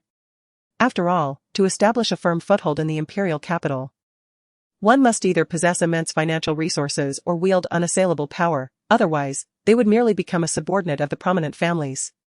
The Han family's aspirations were indeed substantial, as they sought to pursue a dual approach, coveting not only the authority in my hands but also aiming to seize the Gu family's assets. The Han family seemed unafraid of overreaching. With a chilling tone, Fu Siju spoke, while beside him, Shanzhua remarked, however, Gu Mingfei does not seem like someone who could be easily manipulated. Furthermore, how can a mere Gu group contend with the major conglomerates in the imperial capital? Even the smallest of mosquito legs still contains meat. Among the families in Nanching, only the Gu family could be under the thumb of the Han family. Considering it is a 100 billion group, coupled with the Han family's own conglomerate, if they were to unite, they would indeed possess some strength. Although Fu Siju expressed this, his tone was laced with undeniable disdain. At that moment, Shan Lei seemed perplexed. Realizing that the information he had just shared was already known to the esteemed gentleman before him. Sir, are you already aware of all this? Fu Siju nodded, replying, yes. Due to certain reasons, I have gathered some information. Shan Lei refrained from inquiring further about the reasons and instead asked, so, what shall we do next? Are we truly to watch the Han family take control of the Gu group? Just based on them, Shanzhua had a point, Gu Mingfei is no fool. However, it would be entertaining to stoke the flames between them, watching a dog-eat-dog scenario unfold. Shan Lei immediately understood what to do, nodding repeatedly. Fu Siju glanced at his watch and addressed Shanzhua, instructing him to make arrangements for their return to Nan City. Upon hearing this, Shan Lei expressed his discontent. Sir, you've only been here for 2 hours, are you really leaving? Why not stay the night? Fu Siju waved his hand dismissively, his heart was set on returning. Though he had been gone for less than a day, thoughts of that little girl occupied his mind. No, I must take my child to school for enrollment tomorrow. With that, Fu Siju left a bewildered Shan Lei behind and strode toward the exit. Moments later, Shan Lei hurried after him, unsure of how to directly inquire. He approached Shanzhua instead. Old Zhua, what's going on? Does the sir have a child, an illegitimate one? But wait. I've never heard of him being with a woman. Shanzhua merely smiled cryptically and replied, I wouldn't dare to speak of the sir's affairs. But you will learn in due time. We can discuss it next time. With that, Shanzhua caught up with Fu Siju. 20 minutes later, a helicopter ascended gently, gradually vanishing into the vast expanse of the sky. In the Tang Palace of Nan City, around 3:30 in the afternoon, Gu Ran returned in a sleek black sports car. Upon hearing reports from outside, Xiaoya rushed out to greet her. Miss, you're back. Would you like something to eat? How is Madame Gu? Would you like to rest upstairs for a while? Interjecting amidst Xiaoya's incessant questioning, Gu Ran promptly curtailed her. All right, attend to your duties. I shall ascend to cleanse myself and repose for a while. Refrain from disturbing me unless it is of utmost importance. Having uttered this, Gu Ran ascended the stairs directly. Xiaoya, observing this, dared not pursue her and silently proceeded to the kitchen, instructing the chefs to commence the preparation of dinner, comprising dishes that Gu Ran typically favored. Gu Ran, upon ascending to the bedroom, proceeded directly to the lavatory. Having labored continuously for over a dozen hours, she was thoroughly fatigued. She filled the bathtub to its capacity with tepid water, adding a self-prepared medicinal sachet designed to alleviate fatigue, and then reclined within. Her body thoroughly relaxed. She closed her eyes, and the images of the two figures she had observed in the dense forest flickered through her mind. A subtle smile graced her lips as she contemplated that her man possessed this additional identity. Yet, she pondered why she had been unaware of this facet of Fu Siju's persona in her previous existence. And it seemed that Han Muse was similarly ignorant of Fu Siju's affiliation. Suddenly, her thoughts gravitated towards the toxins within Fu Siju's system. And Gu Ran's gaze turned as frigid and malevolent as a deep, dark pool. Were it not for those toxins, who could have possibly harmed him? Given Fu Siju's identity as the alpha of the Shadow Organization? Recalling that assassination attempt, Gu Ran audibly struck herself across the face. The debilitating injury that resulted in Fu Siju's disability was inflicted by her own hand. Reflecting upon Fu Siju's gaze at that moment, she speculated that perhaps his actions were not solely influenced by the toxins, but rather that her dear Siju had already recognized her. As for herself, her thoughts were beyond her control. She was merely a puppet in Han Mu's hands, a lethal instrument of murder. How utterly ludicrous. A warm stream trickled down from the corner of her eye, as Gu Ran's mind echoed with the image of Fu Siju's eyes, filled with restrained anguish. How deeply disappointed and sorrowful he must have felt at that moment. Suddenly, Gu Ran clutched her heart, overwhelmed by a pain akin to being pierced by countless swords. She curled up, submerging herself in the warm water, embracing the suffocating ache. Gu Ran felt the oppressive weight of death enveloping her. A despair that made her long for breath yet find none. She wished to engrave this moment's sensation into her memory, aspiring to grow increasingly stronger. Powerful enough to ensure Fu Siju's safety for a lifetime. An hour later, when Gu Ran emerged from the bathroom, she wore only a nightgown, her hair only half-dried. This was a meager effort prompted by Fu Siju's gentle reminders, otherwise, she would have stepped out with her hair still dripping. Instead of lying on the bed, she settled into the chaise lounge by the window, already adorned with a soft woolen blanket, and felt no chill as she reclined. Drowsily, she drifted off to sleep on the chaise. It was not until a deep, tender voice reached her ears, accompanied by a familiar woody fragrance, that Gu Ran did not even open her eyes. She instinctively reached out to encircle the man's waist, tilting her head to nestle into his embrace. "You're back," she murmured, her voice soft and sleepy, causing Fu Siju's heart to soften. "Yes, I'm back. Why didn't you go to bed? The bed is too large. And without you, I cannot sleep." With playful endearment, Gu Ran purred, her every word a delicate caress upon Fu Siju's heart. "How can you still have this habit? What if I couldn't return today?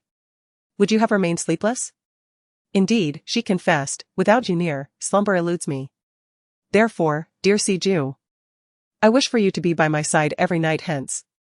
Though seemingly jesting, a thread of earnestness ran through Gu Ran's words. Even should Fu Siju venture out, she yearned to remain constantly at his side.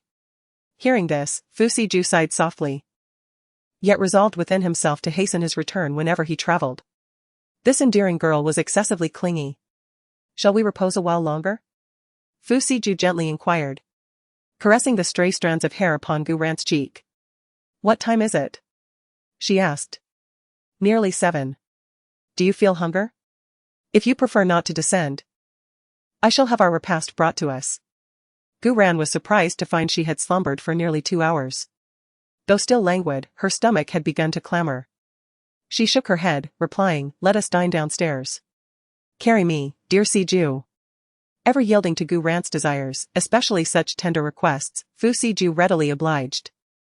Observing her attire, he deemed it fitting for their abode and merely draped a light coat over her before carrying her downstairs. As they neared the dining hall, Gu Ran recalled the familiar medicinal scent in the dense forest and casually inquired, "Did you take the unguents from the medicine chest?" Upon hearing this, Fu Siju paused momentarily, then feigned nonchalance as he replied, "Ah, a friend of his suffered a burn," and recalling the efficacy of her Ranran's burn ointment, he took some. Hearing Fu Siju's response, Gu Ran, nestled in his embrace, smiled impishly and inquired further, "Is your friend's burn severe? Should I perhaps take a look at it?" "No need," he replied, "he's a grown man, it's just a burn. A few scars are normal." "But my burn ointment prevents scarring," she countered. "So, your departure last night was for this friend?" Fu Siju hesitated momentarily before nodding in affirmation. "Yes. Ran is inquiring about my whereabouts." Fu Siju intended it as a jest, unaware that this very burn ointment would lead to the revelation of his grand secret. Gu Ran tilted her head haughtily, meeting Fu Siju's teasing gaze directly, even offering a provocative glance. "Indeed, you are mine, and I desire to know all your movements. Is that not permissible?" What if one day you secretly venture out in search of a temptress? Nonsense, he retorted, besides you, I desire no one. Moreover, you are my temptress, forever tormenting me. As he spoke, a hint of veiled desire flickered in Fu Siju's eyes, immediately detected by Gu Ran. A cunning glint sparkled in her eyes as she entwined her hands around the man's neck, drawing closer until she was near Fu Siju's ear.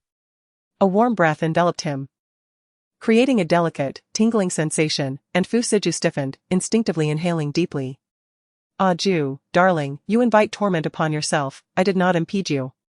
With a heavy sigh, he felt the growing boldness of the little girl in his arms, who continuously and unsuspectingly enticed him. Fu Siju marveled at his own restraint, having withstood her allure time and again. Yet, he pondered how long such self-control could endure, fearing that when the day inevitably arrived, he might frighten her. At dinner, Fu Siju deftly sidestepped the topic, placing Gu Ran on a chair with a voice that was low and tinged with warning. He then turned to occupy the adjacent seat, this time deliberately leaving a space between them. Gu Ran, noticing this, refrained from comment, however, when their gazes met, a hint of mischief flickered in her eyes. After dinner, the two ascended the stairs early. Is everything prepared? He inquired in the study. Tomorrow, I will take you to school for registration. Fu Siju glanced at the backpack that Gu Ran had carelessly discarded in the corner, shaking his head in resignation. He felt a twinge of concern for her future academic performance and remarked, after the school year begins, it will likely be review classes. Don't place too much pressure on yourself. If you find the coursework too challenging, we can hire a few private tutors. The main thing is to enjoy yourself. Your proficiency in traditional Chinese medicine is impressive. We could even explore special admissions to the Imperial Capital University's medical school. If you desire, I can make arrangements in advance. Gu Ran, seated on the sofa and engrossed in a popular game that had just entered a new season with several newly introduced characters, did not lift her head upon hearing Fu Siju's words. She merely responded, it is said that every new semester at South City High begins with an examination. Upon hearing this, Fu Siju furrowed his brow slightly, mistakenly believing that Gu Ran was concerned about not performing well on the test. How about we postpone our registration for a couple of days? He suggested. Gu Ran, at this moment, finally lifted her gaze from her phone to regard the man before her. With a playful arch of her brow and her thick lashes fluttering, she replied. What I mean is, I will secure the first place for you, brother Siju. Fu Siju was taken aback, his expression shifting to one of seriousness as he sought some insight from Gu Ran's face. However, the girl, having made her declaration, promptly returned to her game on her phone. Ran, there's no need to put too much pressure on yourself, he advised. No pressure at all, brother Siju. I am quite capable. When I say I will achieve first place, I will indeed claim it. I intend to prove the Gu family's portrayal of Gu Yao as a talented prodigy wrong, she stated confidently. Fu Siju remained skeptical. Yet upon reflection of his little one's impressive medical skills and her talent in perfumery, he pondered that perhaps it was merely his own lack of understanding of her capabilities. Well, let's first see what this girl is truly capable of, perhaps she will bring me an unexpected surprise. Afterward, Fu Siju became engrossed in his own tasks, while Gu Ran nestled on the sofa, a blanket draped over her, engrossed in her game. This particular game, Dark Knight Odyssey, was currently all the rage, featuring both team competitions and individual matches. Each victory would yield points, and the top 10 players by total points would advance to the final championship. The finals of each season would take place as a live competition, providing players with an opportunity for an offline gathering within team competitions to preclude mid-season roster alterations. The new season stipulates that once a team is assembled, dissolution is only permissible upon the season's conclusion. Gu Ran, a veteran of Dark Knight conquest, has traditionally confined herself to individual contests. Night Emperor is the moniker Gu Ran assumes within the game, as Gu Ran delves into the mechanics of a new character. The global announcements in Dark Knight Conquest are abuzz with fervent excitement. Ah, Night Emperor has graced us with their presence. My deity. Night Emperor, who vanished for nearly 2 years, have they resurfaced? Alas, Night Emperor has never participated in the grand finals. Night Emperor is the uncrowned sovereign of Dark Knight Conquest. Despite abstaining from the final showdown, none can dispute their position of dominance. I wonder which character Night Emperor will employ this season. I am particularly fond of their demonic celestial master. They imbued a mage with the essence of an assassin.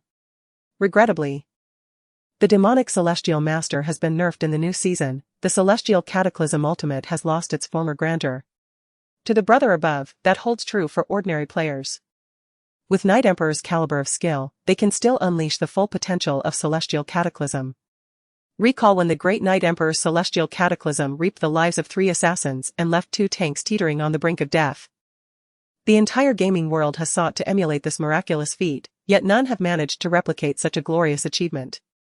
While the global announcements are rife with discussions surrounding Knight Emperor's return, Gu Ran has already commenced her exploration of a new character known as the Vulpine Enchantress. The in-game representation of the fox spirit is that of a pristine white snow fox, appearing gentle and endearing.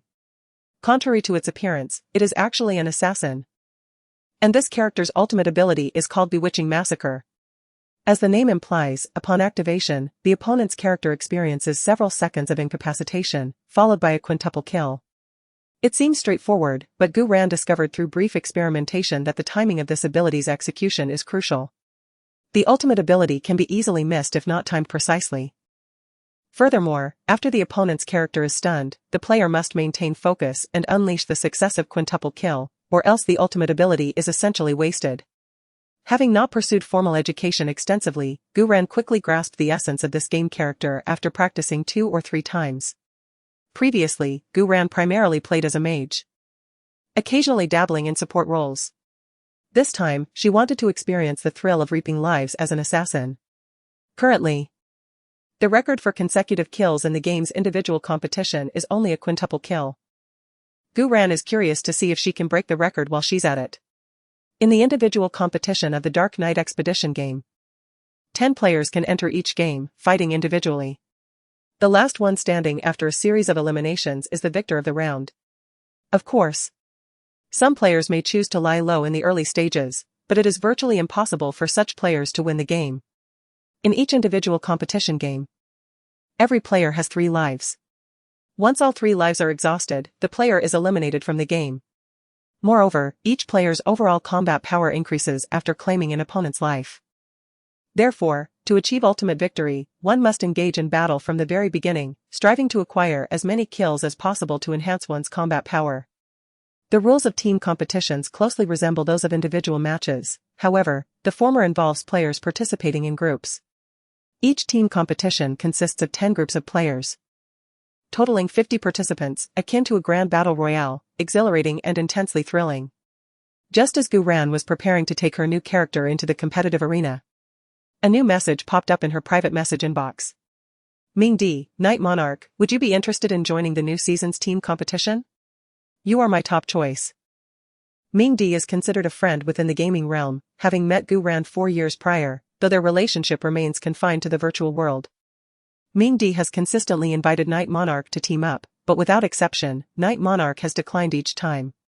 Gu Ran, as Knight Monarch, relishes the excitement that the game offers and has never contemplated participating in any finals or appearing outside the game in that persona. Thus, upon receiving yet another invitation from Ming Di, she promptly refused. I'm busy, please invite someone else. Gu Ran's demeanor was icy, not out of disdain for Ming Di, but rather a reflection of her reserved attitude towards those she was not closely acquainted with. It was evident that Ming Di was eager to persuade her further, responding, Knight Monarch, this new season culminates in a world championship. We are both from the Z region, perhaps we could bring glory to our country. Upon reading this message, Gu Ran could only perceive him as an impassioned youth. Bring glory to our country? With nearly 200 million players in the Z region alone, who could guarantee that they would secure the top position? Sorry, I don't have time, I'm preparing for the college entrance examination. Having proffered such a rationale, Gu Ran achieved a favorable outcome. The individual in question ceased broaching the subject of forming a team. Nevertheless, their curiosity regarding her identity was piqued. You are sitting for the National Higher Education Entrance Examination this year, which means you are only 17 or 18 years of age. Remarkable. To possess such adroitness in gaming at such a tender age. Pray tell, from which province are you a candidate? Might you harbor any inclination towards pursuing tertiary education in the capital in the future? It would appear that this netherworld emperor hails from the capital. However, Gu Ran harbored no desire to engage in such discourse with an unfamiliar individual. Thus, she simply responded, "I am logging off." Subsequently, Gu Ran promptly exited the game. She had initially intended to essay the feel of the new character, but thought better of it. As for the matter of which university to attend in the future, Gu Ran had not yet given it due consideration. There exist universities within South City, including one that ranks among the top 10 in the nation, boasting several highly esteemed departments. With this thought, Gu Ran abruptly raised her gaze towards Fu Siju, who was engrossed in attending to documents not far away. This man came to South City on her account. It is said that the Yun family of North City is his maternal family. One would surmise that, given the choice, he would not have elected to remain in South City. Furthermore, he holds the position of commander of the Alliance base, the headquarters of which is located in the capital. Should Fu Siju remain in South City indefinitely, it is conceivable that the handling of numerous affairs would become cumbersome. Reflecting upon the myriad trajectories of her previous existence, it would seem that, owing to her, this man remained in South City. "What is it? Why are you staring at me so intently?" Suddenly, the man's voice reached her ears, and Gu Ran realized that her thoughts had wandered. "It is nothing. I am merely deliberating which university to attend after the National Higher Education Entrance Examination." Upon hearing this, a surge of intrigue washed over Mr. Fu. For he could commence preparations promptly if the young lady were to articulate her aspirations for an ideal institution of learning without delay. "Have you considered a particular metropolis or a field of study that captivates your interest?" With a moment's contemplation, Mr. Fu inquired further. "Have you entertained the notion of pursuing studies at a medical academy? Given your exceptional medical prowess, I am confident that the academic rigors of university would pose considerably less of a challenge." The prospect of revisiting medical academia, given her existing medical doctorate from the M-Continent Alliance University, struck Gu Ran as utterly superfluous. Thus, she responded with a shake of her head. "The hallowed halls of academia hold not to impart to me, my expertise surpasses that of the professoriate." Ah, the very embodiment of the woman who has captured my heart. Mr. Fu mused, her pronouncements exude such audacious confidence. Yet, upon reflection of her esteemed mentors and fraternal colleagues, the possibility seemed not entirely unfounded. "What other predilections might you harbor? Perhaps the realm of artistic pursuits, where the demands on cultural knowledge are comparatively modest?" Gu Ran's brow furrowed ever so slightly at Mr. Fu's proposition, a subtle indication that the gentleman harbored doubts regarding her pronouncements.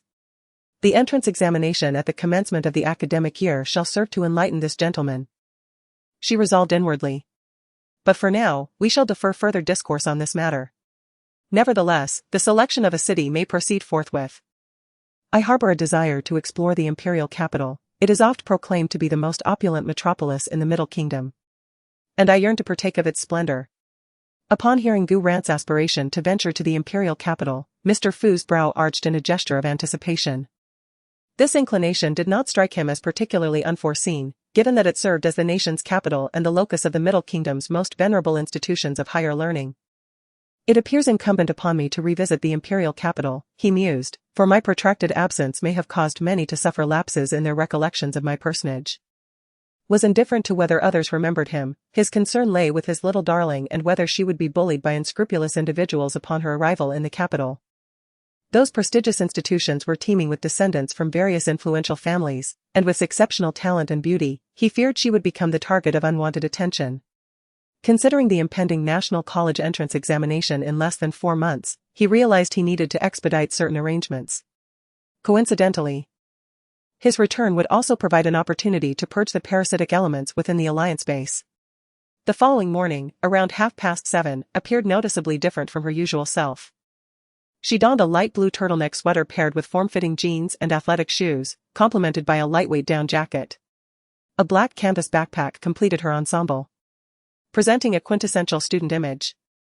Her unadorned face showcased delicate features, fair skin, and luminous eyes framed by thick lashes, exuding an aura of vivacity. Truthfully, was quite exhilarated, as she had never experienced formal schooling throughout her life. Descended the stairs, having changed into his travel attire. Noticing standing by the entrance, idly toying with the drawstrings of her hood, he approached her, gently caressing her head and uttering softly, "Let's go. I'll take you to school." Although the Sandalwood Palace was not situated in the city center, it was conveniently located a mere 20-minute drive from Nanching High School. The two embarked in the car, with personally driving away from the Sandalwood Palace. Traffic congestion prolonged their journey to over 20 minutes before they finally arrived at Nanching High School. Today marks the inaugural day of the new academic year, and the entrance of the school is bustling with vehicles dropping off children. Fu Siju found a suitable spot to park his car, then accompanied Gu Ran into Nanching No. 1 High School. The transfer procedures had been meticulously arranged by Dan Zhua a few days prior, and today Fu Siju took the opportunity to greet the principal of Nanching No. 1 High School, hoping to spare his little girl from any potential bullying in her new environment. Mr. Fu, we are immensely grateful for your assistance to our institution. On behalf of all the faculty and students, I extend our heartfelt appreciation to you. The principal of Nanching No. 1 High School, Du Jianya, a man nearing 50, displayed a countenance of gratitude upon seeing Fu Siju, yet he maintained a demeanor that was neither overly humble nor sycophantic, presenting himself as a pragmatic individual. In truth, Du Jianya harbored a curiosity regarding the esteemed identity of Mr. Fu. He was aware that this man was the proprietor of Huanyu International. However, someone who could command the attention of such high-ranking officials surely could not be merely an ordinary businessman. Now, standing before Fu Siju, Principal Du felt a twinge of anxiety, apprehensive that this distinguished guest might impose some difficult demands. Yet, Fu Siju's subsequent words instantly assuaged Principal Du's concerns. You are too kind. Nanching No. 1 High School is the finest in the region, consistently nurturing a plethora of exceptional talents for our nation. The donation from Huanyu International is intended to further support your noble endeavor in cultivating outstanding individuals, with the hope that one day these remarkable students will graduate and contribute significantly to Huanyu International. These are merely formalities. Fu Siju's words aim to prevent Principal Du from perceiving his donation as having ulterior motives. A mere 100,000 is but a trifling fraction of Huanyu International's annual charitable contributions. At this juncture, Fu Siju gestured towards Gu Ran, who had been quietly seated since her arrival. Today, Gu Ran appeared exceptionally obedient, embodying the essence of a diligent student. Principal Du, this is Gu Ran. I hope she can enjoy a conducive learning environment here over the next 3 months. Principal Du adjusted his glasses, having already noticed Gu Ran upon her entrance. Yet he was preoccupied with pleasantries exchanged with Fu Siju, leaving him little opportunity to converse with her. Called upon, Gu Ran rose from her seat, respectfully bowing slightly to Principal Du before introducing herself. Hello, Principal Du, I am Gu Ran. I have been living in Yangtian Village until now. Principal Du was favorably impressed by the young lady's politeness, though his knowledge of her was scant. The individual who assisted her with enrollment had only provided basic information. Thus, he pondered for a moment before inquiring, Gu Ran, may I ask where you previously attended school? At Nanching No. 1 High School. We require a transfer record to review your academic history, which will also aid our teachers in better understanding our new student. Upon hearing this, Fu Siju furrowed his brow slightly. He had requested Shanzhua to assist Gu Ran with her transfer precisely to circumvent such inquiries. The young girl's life in Yangtian Village has been arduous. If people were to discover that she had received minimal formal education, would they harbor prejudiced perceptions of her in the future? As Fu Siju contemplated how to extricate the young girl from this predicament, Gu Ran candidly responded, Director Du. My formal education is limited, I have primarily engaged in self-study at home. This revelation left Director Du speechless, unsure of how to proceed. In this day and age, it was astonishing to encounter someone who had slipped through the cracks of the 9-year compulsory education system. Yangtian Village, he had heard, was an impoverished hamlet in the southern region. However, with China's vigorous promotion of education, even remote areas ensured that children had access to schooling. Du Jianya was at a loss for words, his face etched with concern. Well, Miss Gu, he stammered. We could perhaps postpone your participation in the National Higher Education Entrance Examination. How about we solidify your foundation and take the exam next year or the year after? This might enable you to gain admission to a more prestigious university. I knew this would lead to misunderstandings, she thought. Should I perhaps contact that old codger? But in the next instant, Gu Ran dismissed the notion. If the old man were to discover her return, she would be deprived of any semblance of tranquility. After a moment's contemplation, Gu Ran proposed, Director Du, how about this? Does Nanching High School No. 1 not administer an entrance examination? Allow me to participate in this examination first to assess my academic performance. If it is deemed satisfactory, I shall remain in the 3rd year of senior high school. Rest assured, I am aware that you have annual admission quotas. I guarantee that I will not adversely affect your school's university admission rate. What do you say? Upon hearing this, Du Jianye perceived it as a propitious notion. It would be unseemly to spurn benefactors immediately after accepting their donations. A brief postponement would suffice. Du Jianye's countenance softened, a hint of a smile gracing his lips as he addressed Gu Ran. Esteemed student Gu. Let us defer the arrangements until the conclusion of these examinations. As for class placement, we adhere to a meritocratic system based on examination rankings. However, Mr. Fu's representatives have previously communicated with us. Thus, should your aggregate score surpass the school's mean average, you shall be directly admitted into the premier class of the senior year. Would this be agreeable? Gu Ran discerned that the headmaster was employing a tactic of strategic retreat, aiming to dissuade her. A mere school average was a trifling matter. Her ambition was to be the foremost in the entire grade. Very well, I shall accede to Headmaster Du's arrangements. Might I inquire as to when the entrance examinations commence? Seeing the matter settled, Headmaster Du glanced at his timepiece and stated, they commence today, at 9 o'clock. By the way, has esteemed student Gu contemplated whether to pursue liberal arts or sciences? Sciences, Gu Ran declared without hesitation. It was not that she was deficient in liberal arts, but rather that she possessed a predilection for indolence. The sheer volume of material to be memorized in liberal arts was daunting.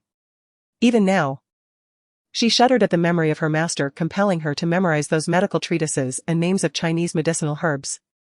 Although Gu Ran possessed extraordinary mnemonic capabilities, one must first peruse the texts, and those pharmacopoeias spanned hundreds of pages each. The act of turning each page was arduous indeed.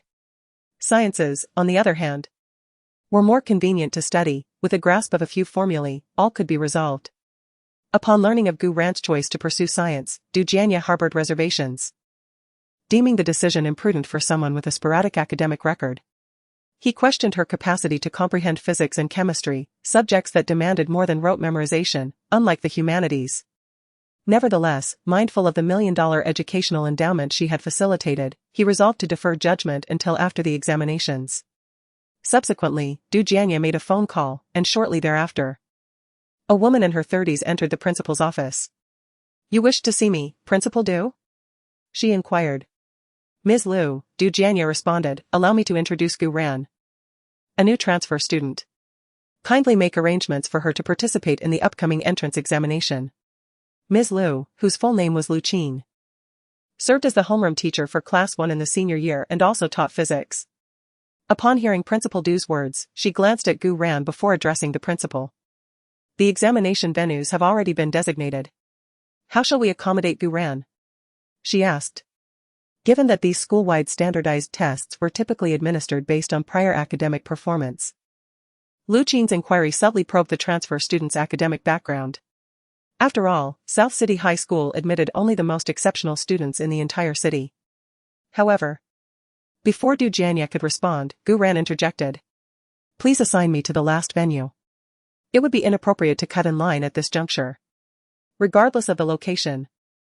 It's merely an examination, she stated. Gu Ran's response piqued Lu Qin's interest. The young woman's composed demeanor suggested a degree of confidence. Moreover, given Principal Du's personal involvement, Lu Qin surmised that Gu Ran might be another exceptional student recruited from elsewhere, prompting her to adopt a more affable tone. Gu, your words resonate with me. An exceptional student can excel in any examination. Allow me to assist you in acquiring your examination certificate, for the test is but half an hour away. By the way, have you chosen between the sciences and the humanities? The sciences, of course. Class 1 of the third year is a science class, is it not? Your aspirations are quite clear, Gu. Class 1 of the third year is indeed the finest in our institution, comprising 40 students who consistently rank among the top 100 in every examination. If you wish to join this esteemed class, it is imperative that you approach this upcoming test with utmost seriousness. Indeed, I shall. Lu Qin, witnessing Gu Ran's docility, found herself increasingly fond of this beautiful new student and prepared to escort her away. At that moment, Fu Siju also rose to his feet. Ran. I shall come to pick you up this evening. Lu Qin momentarily froze upon encountering the strikingly distinguished gentleman before her. His appearance was so remarkable that he could effortlessly outshine all in the entertainment industry. Given his tone, it was apparent he was the guardian of the new student. Gu. Is this gentleman a member of your family? Just as Fu Siju was about to introduce himself. Recognizing his new role as Gu Ran's guardian and the necessity of maintaining contact with this teacher, Gu Ran interjected, "He is my boyfriend." Upon hearing her declaration, the other three individuals in the office were rendered speechless, especially Fu Siju, who was taken aback by Gu Ran's candid revelation of their relationship, considering she was still a high school student. Meanwhile, Principal Du and Lu Qin exchanged concerned glances. In high school, romantic relationships are strictly prohibited. The primary mission of a high school student is to focus on their studies and strive for the gaokao. Romantic entanglements are merely stumbling blocks on the path to academic success. To prevent early relationships among their students, many high school teachers would intervene with ideological education whenever they noticed a boy and a girl becoming too close, nipping any budding romance in the bud. However, Gu Ran's candid revelation of their relationship left the two educators unsure of how to proceed with their counsel. Du Jianya, in particular, looked at Gu Ran with a puzzled expression before turning his gaze to Fu Siju. This enigmatic Mr. Fu appeared to be of considerable age. How could he pursue a young girl? Furthermore, Gu's records indicated that she had lived in a remote rural area since childhood, creating a seemingly insurmountable gap between their backgrounds. Lu Qin's thoughts were simpler. How could she counsel this student to focus all her attention on her studies and avoid such frivolous matters? The young lady was strikingly beautiful and would undoubtedly have no shortage of suitors once she entered university. As for the man before them, regardless of his identity, he was clearly much older, a blatant case of an older man taking advantage of a younger woman. Moreover, the girl seemed naive. And the man was clearly not an ordinary person. He might not be sincere, potentially causing her future heartbreak. At that moment, Fu Siju spoke. Realizing that if he did not clarify the situation, he would be regarded as a scoundrel playing with a young girl's emotions. The looks he was receiving were far too blatant. From a young age, both Ranyan and I were bound by a marriage pact. Due to the untimely demise of Ranyan's father and various other circumstances, I have taken on the role of her guardian. Henceforth, any matters related to Ranyan's school affairs can be directly addressed to me. Upon hearing this explanation, Du Jianya breathed a sigh of relief. He was somewhat familiar with the concept of familial alliances. It is not uncommon for affluent families to arrange engagements for their children at a tender age, all for the sake of mutual benefit. However, Lu Qin felt a twinge of concern, recognizing that this was a deeply personal matter, far removed from the innocent romances of two classmates. As an ordinary public school teacher, she felt powerless to intervene in such affairs. Ultimately, she turned to Gu Ranyan and said, "Well then, I will take you to obtain your examination permit. The exam is about to commence." Gu Ranyan nodded, casting a glance at Fu Siju and playfully winking at him before exiting the principal's office. After her departure, Fu Siju did not linger, promptly leaving Nanjing No. 1 High School. 10 minutes before the exam, Lu Qin personally escorted Gu Ranyan to the final examination room. Upon entering, Lu Qin furrowed her brow. The students in this room were among the lowest achievers in the school, exhibiting little regard for the impending test. The atmosphere was chaotic, lacking any semblance of pre-exam tension, with some students even engrossed in mobile games. "Quiet down. The examination is about to begin. Can't you all gather your focus? With merely over 100 days until the college entrance examination, don't you aspire to attend a better university?" Despite the absence of students from Lu Qin's class in this examination hall, Lu Qin, being an exceptionally dedicated educator, willingly extended her concern to all present, regardless of whether they were her direct pupils. Regrettably, the individuals within the hall seemed indifferent to Lu Qin's words. Following her address, a brief silence ensued, only to be superseded by the resumption of their individual activities, displaying a palpable disregard for the impending examination. Lu Qin, witnessing this, betrayed a countenance of disappointment. Oftentimes, it is not a teacher's unwillingness to care for their students, but rather the student's own self-destructive tendencies, perceiving the teacher's guidance as unwarranted interference. Lu Qin, glancing at the time, noted that the examination was to commence in mere minutes. She addressed Gu Ran, who was standing beside her. "Please take the vacant seat at the rear. Apply yourself diligently to the examination and give it your best effort." With these words, Lu Qin patted Gu Ran on the shoulder before departing the examination hall. Upon her exit, all eyes gravitated towards Gu Ran, whose resplendence was undeniable, possessing a radiance that would render her conspicuous even amidst a crowd. At that moment, a male student with gilded hair emitted a whistle in Gu Ran's direction. "Hey there, beauty. Which class do you belong to? I don't recall having seen you before." Gu Ran's gaze settled upon the countenance of the gilded-haired male. A face that, despite its inherent appeal, was marred by an affectation of unconventionality. Did he genuinely believe this to be attractive? Without offering a response, Gu Ran proceeded towards the vacant seat in the corner. Subsequently, the other occupants of the examination hall commenced their jeering. "Young master, it appears the beauty is not inclined to acknowledge you. Has she slighted your esteem?" The gilded-haired male, known as He Xiaojia, was a notorious figure among the senior students. As the youngest scion of the esteemed He family, one of the 4 prominent families in Nanqing, he exploited his family's influence and authority, reigning unchecked within the school, with none daring to provoke him. Subsequently, a young woman spoke, evidently an admirer of He Xiaojia. Witnessing He Xiaojia's enamored gaze upon Gu Ran, the girl harbored resentment towards her. Compounded by the natural animosity between females, the girl envied Gu Ran's beauty. Observing Gu Ran's indifference towards He Xiaojia, she sought to provoke him and instigate trouble for Gu Ran. Indeed, He Xiaojia heeded the woman's instigation and obstructed Gu Ran's path as she passed. "Hey! I'm talking to you." Gu Ran, without so much as a glance, coldly inquired, "And so?" He Xiaojia was taken aback. Immediately following, he slammed his phone onto the table with a resounding thud and stood up abruptly. Is this young man still developing?" The adolescent, barely taller than Gu Ran by a head, was unable to assert any dominance. The instant He Xiaojia rose, he met Gu Ran's limpid, frigid eyes. He Xiaojia's heart skipped a beat, the gaze was terrifying. Subconsciously, he felt apprehensive. However, noticing the gazes of those around him, He Xiaojia was consumed by rage. If he were intimidated by a mere girl, how could he maintain his standing in the school? He was He Xiaojia, the young tyrant of the He family. "Classmate, don't be insolent. I'm doing you a favor by speaking to you. Otherwise, you won't be able to remain in Nanqing High School." What a typically melodramatic statement. Is he unaware that school bullying can lead to criminal charges? A high school student lacking such basic knowledge is truly lamentable. Gu Ran found it beneath her dignity to engage with such a fool, feeling that conversing with such a person would only diminish her own intelligence. She intended to bypass He Xiaojia entirely, especially since the examination was imminent. However, just as she took a step forward, He Xiaojia's hand reached out towards her. In the next moment, a piercing scream echoed through the classroom. "Ah, let go of me, release me, it hurts." The onlookers were bewildered, having failed to comprehend the situation, as He Xiaojia suddenly let out a cry and collapsed onto the desk, veins standing out on his forehead.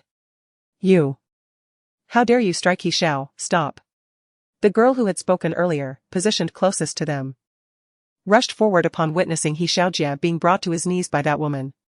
Yet, before she could finish her sentence, Gu Ran shot her a glare that rendered her silent.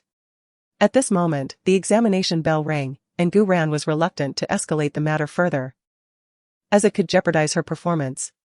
She addressed He Xiaojia, "I care not for your identity, remember this, do not provoke me, or you shall find your arm in jeopardy. Do you understand?" With that, she exerted a bit more pressure, eliciting a squeal of pain from He Xiaojia. I understand, please release me." All He Xiaojia desired was to distance himself from this woman, believing that a wise man does not seek trouble when it is unnecessary. He would find a way to deal with her later. Having received the response she sought, Gu Ran relinquished her grip, and He Xiaojia slumped onto his chair like a deflated balloon.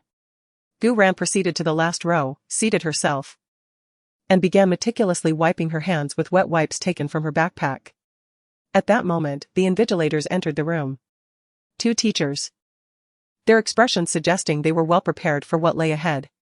As the duo entered, a palpable hush fell over the examination hall, eliciting a shared surprise. Over the years, invigilators assigned to the final examination venue invariably spent several minutes restoring order before commencing the proceedings. The reason for the profound silence was that everyone was still reeling from Gu Ran's earlier action, a few countenances even betraying a sense of bewilderment. Was such a swift, almost spectral, movement within human capability? Who was this enigmatic student, and why were they previously unaware of their existence? Subduing the school bully with a single move was nothing short of divine. Nevertheless, some began to fret over Gu Ran's well-being, given he Xiaojia's notoriety at Nanqing High School. Anyone who had crossed him had met an unfortunate end, with 4 students forced to withdraw from their studies over the past 3 years. At the podium, the invigilator disseminated the examination papers after reciting the rules of conduct. The first session of the morning was dedicated to language arts, with a duration of 2.5 hours. Gu Ran mused over how long it had been since they had last participated in an examination. Since university, they had primarily been engaged in laboratory experiments under the tutelage of professors, thereby obviating the need for examinations. Gu Ran perused the contents of the examination paper and deemed it facile, save for the 800-word composition, which threatened to cripple their hand. Suddenly, a smile played upon Gu Ran's lips as they conceived a solution. Approximately 45 minutes later, Gu Ran ceased writing and raised their hand. The invigilator, upon noticing the gesture, approached. "Is there a problem, student?" The invigilator inquired, a hint of astonishment flickering in their eyes upon beholding Gu Ran's countenance. "Teacher, may I submit my paper early?" Once again, she assumed a docile demeanor, a stark contrast to the ruthlessness and severity she displayed when confronting He Xiaojia earlier. Upon hearing this, the proctor furrowed her brow slightly. It had only been 45 minutes, yet she was already submitting her paper. Even if the Chinese exam was exceedingly challenging, one could still hazard a guess or scribble something down to earn some points. As she contemplated offering some words of encouragement, the proctor's gaze fell upon Gu Ran's exam paper. The handwriting was delicate and refined, and the paper itself was neat and tidy. The side of Gu Ran's paper facing upwards happened to be her composition. As a Chinese teacher, the proctor couldn't conceal the surprise in her eyes after just a single glance. It was a piece written entirely in classical Chinese. Although she hadn't examined it closely, the handwriting alone left her with a favorable impression of the young female student before her. "My dear, school regulations stipulate that you cannot submit your Chinese exam paper within the first 90 minutes. Why don't you take some time to carefully review your answers?" Upon hearing this, Gu Ran sighed inwardly, lamenting the abundance of rules at this school, which was precisely why she had initially resisted attending school. After the proctor finished speaking, she departed. Gu Ran shook her head as she observed her classmates in the examination hall, scratching their heads in frustration. Subsequently, she simply lay down on her desk and resumed her slumber. Indeed, she was sleep-deprived. Since moving into the Tankun mansion, Gu Ran had developed a habit of sleeping in late. In order to arrive at school on time today, she had set 5 alarms on her phone last night. Starting at 6 o'clock, with each alarm ringing every 5 minutes. Her eyes were still drowsy during breakfast.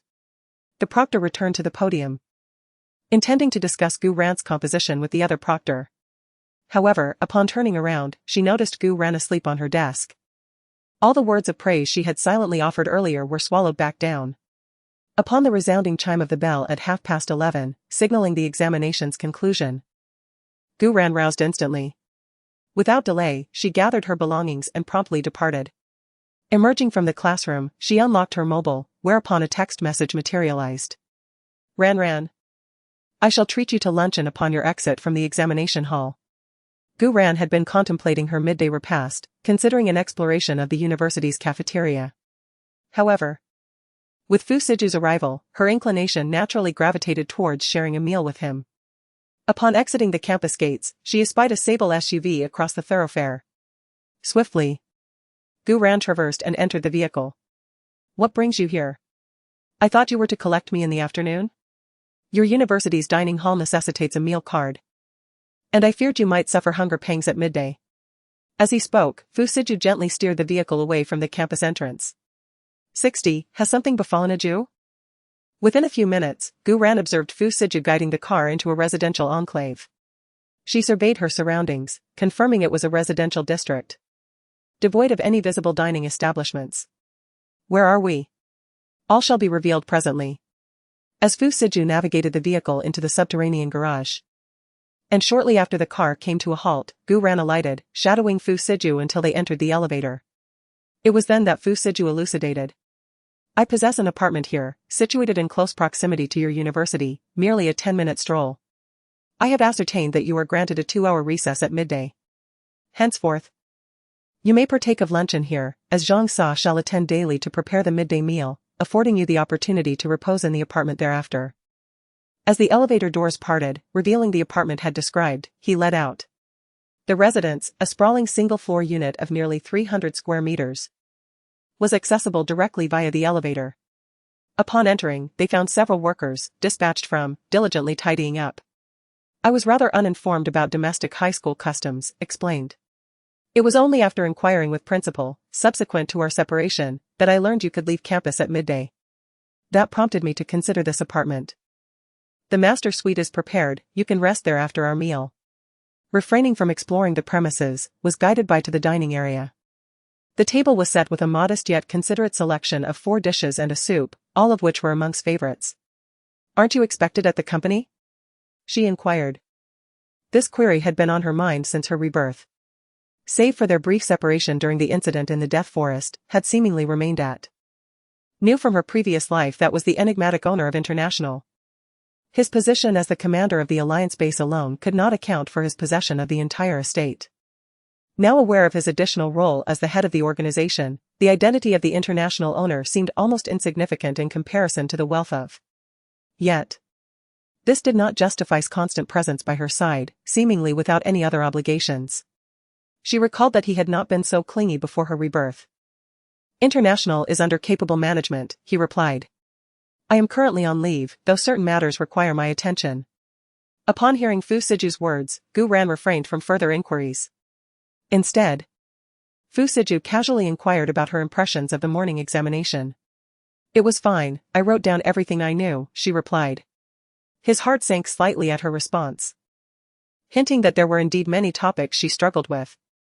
After a moment's contemplation, Fu Siju offered some words of comfort. Well, just do your best. There are still over 3 months left. If necessary, I can arrange for a few tutors for you. Gu Ran realized that this man had misunderstood her. Did he believe her countenance bore the inscription of ignorance, or did he merely regard her as a pretty face? She replied coolly. Let us discuss it after the results come out. In her heart, she thought, just wait until then, I shall astonish you and prove your doubts unfounded.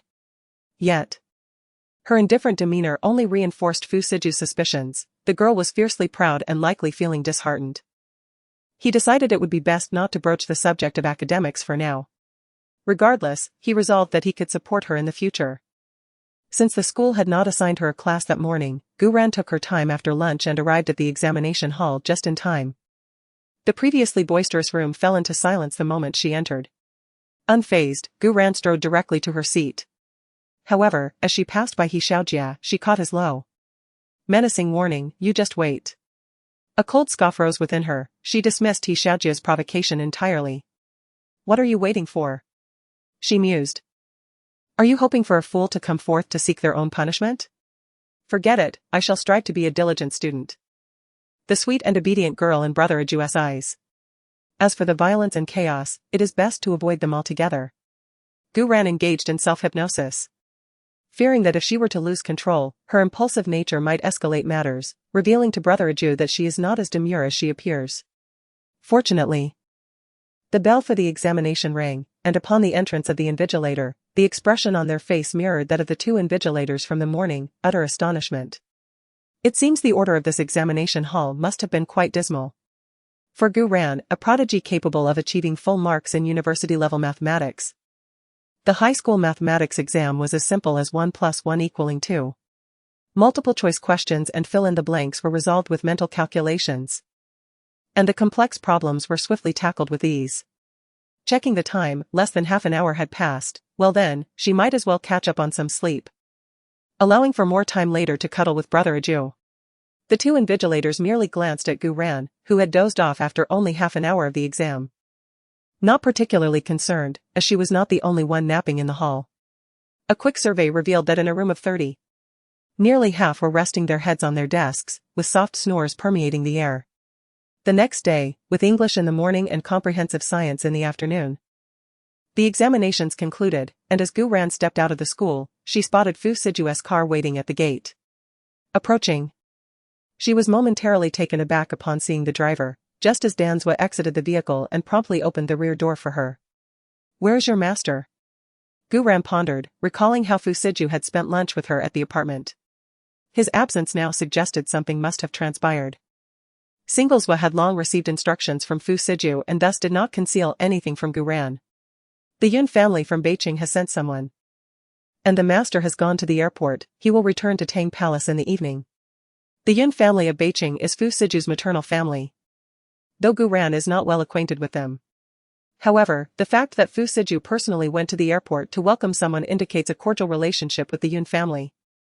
How is your master related to the Yun family? The master regards the members of the Yun family as kin. This time, it is his uncle visiting. The master's grandfather had 2 sons and 1 daughter.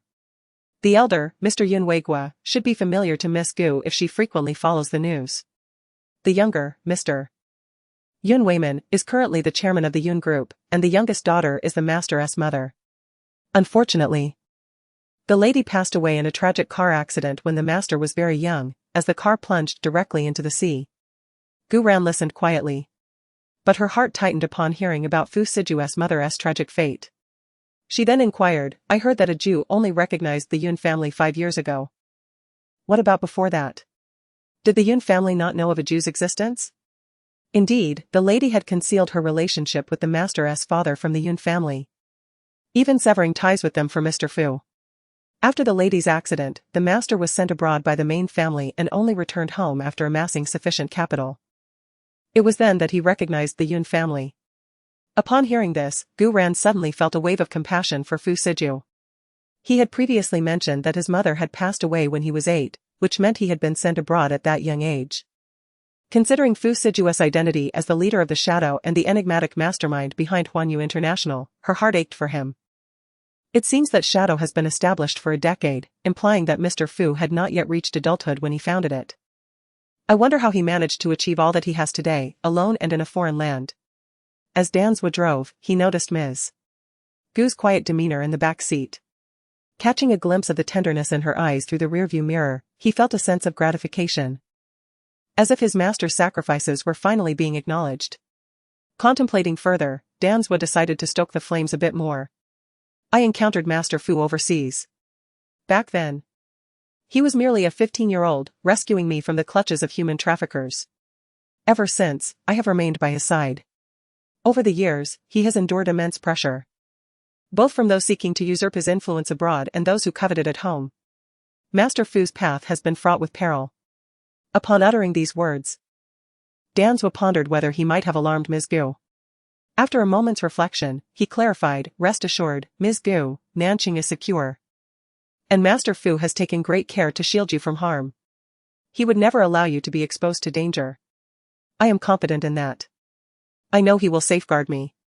By the way, which member of the Yun family is visiting this time? Will he also be going to the Tan Palace? Given that they are Mr. Fu's kin, this sudden visit has Ms. Gu feeling rather anxious about a potential meeting tonight. It is the eldest son of the Yun family. He is in Nanqing on business, with arrangements made by higher authorities. He will not be visiting the Tan Palace. Upon hearing this, Ms. Gu felt a sense of relief. While she knew that she would eventually have to meet her future in-laws, she hoped that such an encounter would occur when both parties were adequately prepared, rather than so abruptly. As the conversation flowed, the vehicle swiftly entered the Tang Palace. Upon alighting, Guran made her way directly to the Purple Pavilion. Nowadays, apart from the main building, Guran spent the majority of her time immersed in the activities of the Purple Pavilion. Even when she lacked the time to concoct elixirs, she would prepare some ordinary ointments, particularly those for bruises and injuries, which she believed would be frequently utilized by those around Fu Siju. At 8:30 in the evening, Guran dined alone, contemplating a brief stroll outside to aid her digestion. At that moment, Shanzwa rushed out from the adjacent elegant courtyard, his expression unmistakably indicating that something was amiss. Guran immediately pursued him, positioning herself in front of the car just as Shanzwa was about to drive away. Miss Gu? Shanzwa's tone was laced with urgency. Guran glanced at him and inquired, what has happened? Shanzwa hesitated visibly, and before he could respond, Guran pressed on, is it something concerning Aju?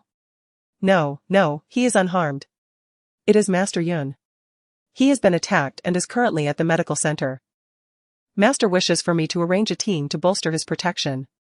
As soon as Shanzwa's words fell, Guran's voice cut through, wait for me. In an instant, She dashed into the main building, her movements swift and cat-like.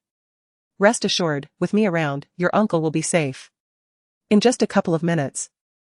Gu Ran emerged with a small cloth bag in hand. Without uttering a word, she opened the car door and entered. Miss Gu, you drive. Do not forget. I possess medical knowledge, I may be of assistance. Rest assured, I will explain everything upon meeting Ju. After a moment of contemplation, Shanswa concluded that having more knowledgeable individuals in the medical field would provide additional assistance. Consequently, the black vehicle sped away, vanishing into the vastness of the night. As their vehicle approached the Junnan Medical Research Center, 2 bodyguards clad in black obstructed their path. Concerned that Gu Ran might be frightened, Shanswa patiently offered reassurance.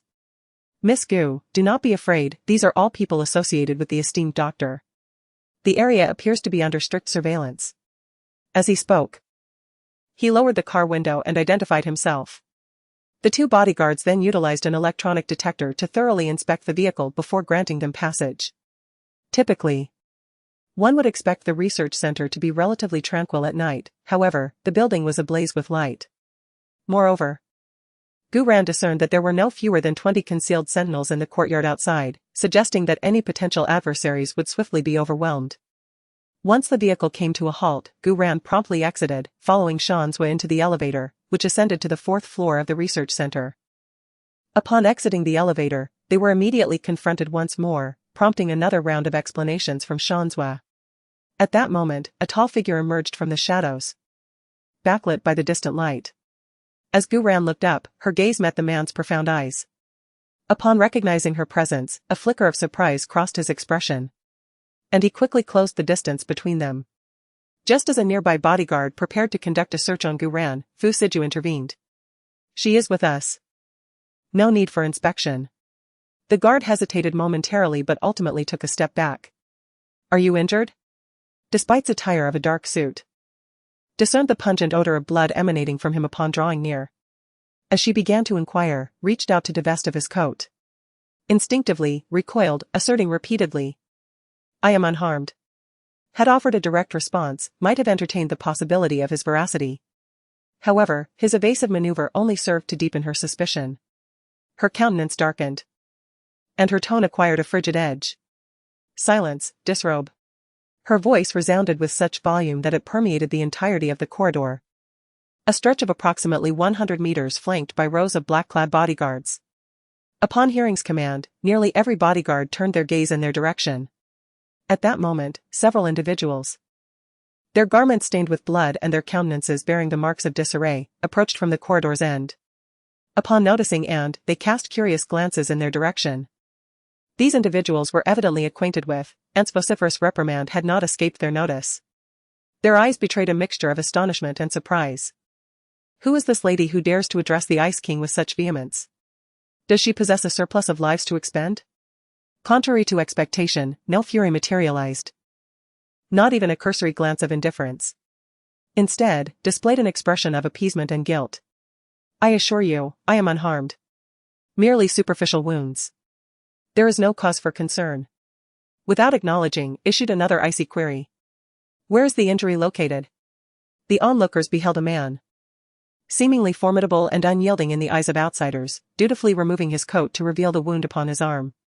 Yet, despite exposing his injury, he displayed a pitiable countenance. A far cry from the fearsome black-faced king of hell he was reputed to be. Look, Ruan, she remarked, it's merely a scratch, a bit of bandaging will suffice. The wound on Fu Siju's upper arm measured approximately 5 or 6 centimeters, likely inflicted by a sharp object. The sudden movement had caused the injury to ooze blood anew. Gu Ruan furrowed her brow, her irritation mounting at Fu Siju's obsequious demeanor. Did he not possess the foresight to attend to his own wound? Her vexation escalating, she reached out and firmly pinched the man's injury. Fu Siju immediately broke into a cold sweat, letting out a pained hiss, his expression morphing into one of exaggerated misery. Ruan, it hurts. Ah, so you do feel pain, she retorted. You deserve every bit of it. With so many around. Could you not find someone to assist you in bandaging this? At that moment, Shanswa stepped forward, having witnessed the severity of Gu Miss's earlier action, which had been rather harsh. Miss Gu, allow me to tend to the young master's wound. Gu Ran shot him a chilling glare, causing Shanzhua to feel an involuntary shiver run down his spine as he quickly retreated to his original position. Was he foolish enough to forget what Miss Gu was capable of? Gu Ran finally regarded Fu Siju directly, though her tone remained icy. "Where's the first aid kit?" Just as Fu Siju was about to respond, hurried footsteps echoed from the distant corridor. Without delay, Mr. Fu pivoted and hastened towards the location. Realizing the gravity of the situation, Ms. Gu followed suit. She observed a surgical suite, from which a physician emerged, visibly agitated.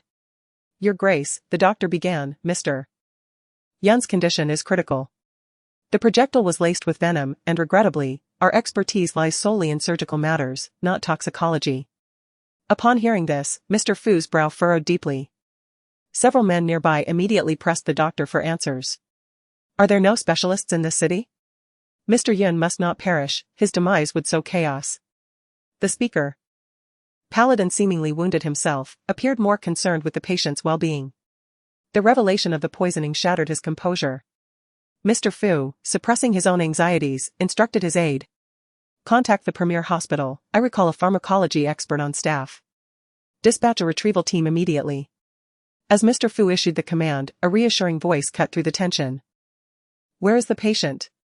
Allow me to assess the situation." All eyes turned to Ms. Gu. The ashen-faced man's gaze hardened with resentment. What disruption could this seemingly underage girl possibly offer? A flicker of suspicion ignited within him, and he subtly gestured to the surrounding guards, who edged closer to Ms. Gu, poised to restrain her at the slightest provocation. Instantly discerning the shift in atmosphere, Mr. Fu swiftly positioned Ms. Gu protectively beside him, addressing the pallid man with a stern voice. "Zhou Qiang, control your subordinate." Subsequently, his tone modulated, his gaze softening as he turned towards Ms. Gu, inquiring gently, "Ms. Gu, do you possess the ability to aid my uncle?" Ms. Gu, exuding confidence, completely disregarded the wariness and ire evident in Zhou Qiang's eyes, offering Mr. Fu a serene smile. "Rest assured, with me present, your uncle shall be unharmed." As she proceeded towards the operating theater, she was intercepted by both the exiting physician and the ashen-faced man, with the surrounding bodyguards converging as well. Observing this, Mr. Fu stepped forward, his gaze piercing as he fixed it upon the man named Zhou Qiang. "Cease the delay. She is capable of saving my uncle." "Esteemed sir, is this young lady a medical practitioner?" Zhou Qiang questioned. "Mr. Yun's status necessitates utmost caution. I cannot permit just anyone to administer treatment." The attending physician echoed the skepticism, his expression fraught with doubt. The rigorous path to becoming a physician typically demands over a decade of dedicated study and practice. Yet, gazing upon the young woman before him, he suspected she had not even reached adulthood. Mr. Fu, disinclined to engage in protracted discourse, retorted, "Zhou Qiang, I shall assume full responsibility. Should any untoward incident befall my uncle, I shall bear the entirety of the consequences. Dr. Cheng, escort her inside. Should you harbor any reservations, you may contact Li Junnan." Dr. Cheng, as Mr. Yunweigua's attending physician, wielded considerable influence by virtue of his position, despite not being the primary surgeon for the procedure. Fu Siju understood that such individuals found it arduous to trust others. However, Dr. Cheng and Li Jinan were of the same school, and with Li Jinan's assurance, matters could be somewhat facilitated. Dr. Cheng, without hesitation, was about to retrieve his phone to call Li Jinan when Gu Ran interjected, "Are you familiar with Lan Nua? I am his junior, and my knowledge of pharmacology surpasses his." Upon hearing Lan Nua's name, Dr. Cheng, who had just unearthed Li Junan's phone number, momentarily paused. He then glanced at Fu Siju, who nodded in affirmation. Without further hesitation, Dr. Cheng addressed her directly, "Miss, please follow me." Gu Ran nodded, clutching her small cloth bag, and accompanied Dr. Cheng toward the operating room. "May I inquire your name, miss?" he asked. "Gu Ran," she replied softly. Upon entering the operating room, Gu Ran needed to first disinfect and change into surgical attire. Concerned about time, she swiftly retrieved a small porcelain vial from her bag, poured out a pill, and handed it to him. "Dissolve this pill in water, then inject it into the patient." In truth, the detoxification pill was best taken whole. But considering the patient had likely been administered anesthesia, swallowing was not an option. Fortunately, Gu Ran had anticipated this when she formulated the detoxification pill, which could dissolve in water. Dr. Ching received the pill, his face a mask of skepticism, and was about to bring it to his nose for inspection when Gu Ran interjected, "It's a detoxification pill, rest assured. It will effectively control the toxins within the patient's body." Upon hearing this, Dr. Cheng's eyes brightened. It was no wonder the scent of the medicine seemed so familiar. Without further delay, he promptly took the pill and entered the operating room. When Gu Ran entered the operating room clad in surgical attire, all present had ceased their procedures, awaiting her arrival with bated breath. "The blood samples?" she inquired, her tone brisk, devoid of pleasantries.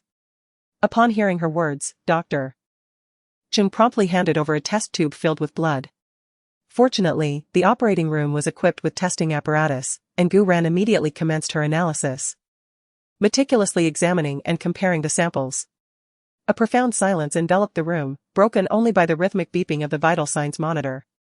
The 7 or 8 doctors stood by, their hands tied, for the shrapnel had already been removed, had it not been for the unexpected anomaly detected during the suturing process. They would have remained oblivious to the fact that the patient had been poisoned. "Dr. Liu, what is the patient's current condition?" Dr. Ching inquired, his gaze darting between Gu Ran's progress and the patient, Yun Weigua, on the operating table. "Dr. Ching, the patient's heart rate has increased," came the response. This revelation elicited a collective sigh of relief from everyone in the operating room, while also piquing their curiosity about the sudden arrival of this young woman. Among them were a few who recognized Gu Ran. They were researchers from the center who had often seen her accompanying Mr. Fu to consult Dr. Li. Yet they had been unaware of her knowledge in pharmacology. The atmosphere in the operating room shifted, the tension easing considerably compared to before, as several doctors from the research center stepped forward to assist Gu Ran. Approximately half an hour later, Gu Ran held a test tube containing a blue liquid in her hand. "Administer it via intravenous injection," she instructed. Ms. Gu handed the reagent to a man wearing glasses, whom she recognized as a researcher personally overseeing a project for Li Junnan. Subsequently, Ms. Gu retrieved the acupuncture kit she had brought and proceeded directly to the operating table. Dr. Ching approached, his previous wariness replaced by curious inquiry. "Ms. Gu, what are you doing? The reagent can only neutralize the toxin, but after such a prolonged period, the poison should have invaded the heart vessels. Acupuncture is necessary to force the toxin out." In response to his amiable demeanor, Ms. Gu patiently elucidated, believing that explaining a few points could enhance these individuals' understanding of traditional Chinese medicine, thereby promoting it. As her words faded, she initiated the golden needles. As Ms. Gu inserted the 8th golden needle, a hint of astonishment flickered in Dr. Cheng's eyes. "The 36 chasing souls needles, you are." Dr. Cheng was unable to utter the final words as he received a cautionary glance from Ms. Gu. He nearly choked himself, as abruptly ceasing his speech in such excitement was perilous. As for the other doctors, upon hearing Dr. Cheng mention the 36 chasing souls needles, their gazes toward Ms. Gu were filled with shock, perplexity, doubt, and a thirst for knowledge. Those in the medical field, even those practicing Western medicine, were generally aware of the 36 chasing souls needles, especially these experts who had made accomplishments in the medical world. For a moment, an eerie silence descended upon the operating room. Ms. Gu remained unfazed, as each execution of the 36 chasing souls needles demanded considerable energy, precluding any distraction. After approximately another hour, Gu Ran collected the last acupuncture needle, staggering as she collapsed into the chair. "Miss Gu, please rest for a moment, we can handle the rest," Dr. Cheng said, his tone imbued with palpable admiration, a testament to his respect and reverence for Gu Ran's medical expertise. Gu Ran was truly exhausted. Even speaking was a struggle. The toxins afflicting Yun Weigua were not inherently difficult to neutralize, but their rapid onset, compounded by Yun Weigua's grave injuries and weakened state, accelerated the poison's effects. Had Gu Ran not been present, even if someone had later managed to control the toxins within Yun Weigua's body, he would have likely been dependent on medication for the remainder of his life. The most immediate harm inflicted by this toxin was the rapid deterioration of the poisoned individual's organs. The toxins swiftly infiltrate the heart vessels and accumulate in the lungs. And even with an antidote, complete elimination would be unattainable. However, Gu Ran's 36 soul-chasing needles were the sole therapeutic intervention capable of completely purging the toxins from Yun Weigua's system. When Gu Ran previously assisted Fu Siju in controlling the toxins within his body, she only employed 21 acupuncture needles, with the remaining acupoints merely intended for bodily regulation. Only 21 acupoints were related to the 36 soul-chasing needles.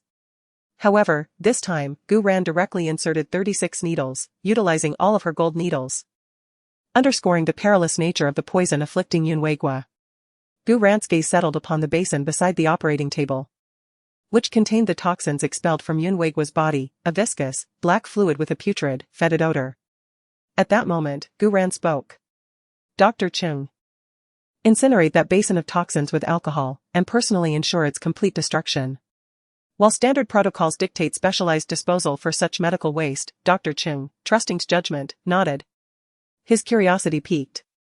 Is there something peculiar about this toxic blood? Affirmed, elucidating, this toxin serves as an optimal breeding ground for the R virus. Her words sent a shockwave through the operating theater. The R virus, a highly contagious pathogen that had spread rapidly through war zones in recent years, was transmitted through the air. Initial symptoms included persistent high fever, followed by the eruption of blisters. Upon rupture, the purulent fluid within would corrode the skin. However, the most insidious aspect of the virus was its potential to compromise the body's immune system, rendering individuals vulnerable to even minor ailments. During the outbreak in the war zone, the mortality rate reached 60%. An international team of nearly 1,000 experts was deployed to contain the virus. To this day, no specific cure exists. Intervention is limited to early-stage medical management, which has only reduced the mortality rate to approximately 30%. Survivors often bear lasting disabilities, particularly those with skin lesions caused by the corrosive pus. Profound understanding of the R virus stemmed from her involvement as a researcher during the outbreak, where she developed a traditional Chinese medicine that proved effective in the early stages of infection.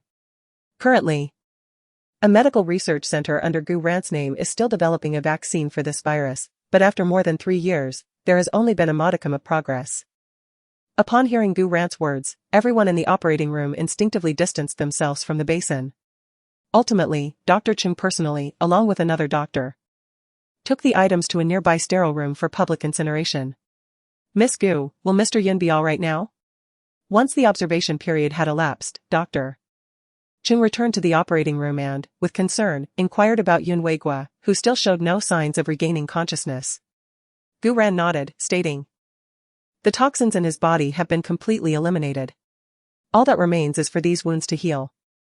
However, Mr. Yin experienced significant blood loss this time, so he must rest diligently for the next fortnight. Afterward, I will have my cousin, Mr. Fu, send some traditional Chinese medicine to Mr. Yun. And I will also devise a medicinal diet regimen. You should find a nutritionist to prepare Mr. Yun's 3 daily meals according to my medicinal diet regimen. Dr. Ching now held no reservations about Gu Ran's capabilities. Even if Gu Ran were to suggest that child urine would benefit Yun Weigua's wound recovery, Dr. Ching would likely proceed without hesitation. Transfer him to a regular ward. In addition to anti-inflammatory drugs, refrain from using any other medications for the next few days. I will prepare a separate prescription. Dr. Ching nodded repeatedly and promptly escorted the still unconscious Yun Weigua out of the operating room with several other doctors. Outside the operating room, everyone had received news half an hour prior that Yun Weigua was out of danger, but they still remained stationed outside the operating room. Dr. Ching emerged first, and Fu Siju and Zhou Qiang immediately stepped forward. Old Ching, how is Mr. Yun? Rest assured, everything is stable, she should awaken by tomorrow. With these words, he prepared to accompany the others to the general ward, surveyed the surroundings, and noticing that everyone had emerged from the operating theater except for. A flicker of concern crossed his eyes. Dr. Chung, where is? He inquired, intercepting. Paused, momentarily taken aback, realizing he had been so preoccupied with escorting Mr. Yun that he had overlooked the young woman. His gaze shifted toward the operating room behind him, followed by the other physicians. It was a researcher from the research center who spoke. Miss Gu appears to be resting inside, presumably exhausted. Before the words had fully left his lips, a dark figure darted into the operating room, leaving those present unable to react in time. Emerged, orchestrating the situation with composure. Dr. Ching, Mr. Zhou, please escort Mr. Yun to his room. We shall handle matters here. The others nodded in agreement. Soon, tranquility returned to the corridor. Inside the operating room, remained seated against the wall. Her eyes closed, her countenance bearing the marks of exhaustion. Her surgical gown was marred with grime, lending her an appearance of disarray. Suddenly, the sound of hurried footsteps echoed through the room, accompanied by a man's voice, laced with anxiety. "Where are you?" The familiar voice, filled with concern, prompted to open her eyes. Before she could utter a word, had already entered the operating room. Upon seeing seated in the corner, her face etched with weariness, a wave of heartache washed over him, quickening his pace. "Thank you for your arduous work." Guran smiled gently and shook her head. She relished the sensation of saving lives. The profound sense of accomplishment derived from pulling someone back from the brink of death made her feel valuable, rather than merely a child cast aside by the world. "Rest assured, your uncle is fine," Guran spoke softly. Upon hearing her words, Fu Siju felt an even deeper pang of concern. He was anxious about his uncle's condition, yet his heart ached more for the frail girl before him, her pale face betraying her distress. "I will carry you out," he declared, leaning down to lift Guran. She immediately raised her hand to stop him. "Please help me remove the surgical gown, it's so dirty." After speaking, Guran recalled the injury on Fu Siju's arm and inquired, "Have you treated your wound?" Fu Siju suddenly felt a twinge of guilt. Since Guran had entered the operating room, he had forgotten all about it, remaining anxiously outside. It was as if the girl, who had merely gone in to save a life, was the one in need of rescue.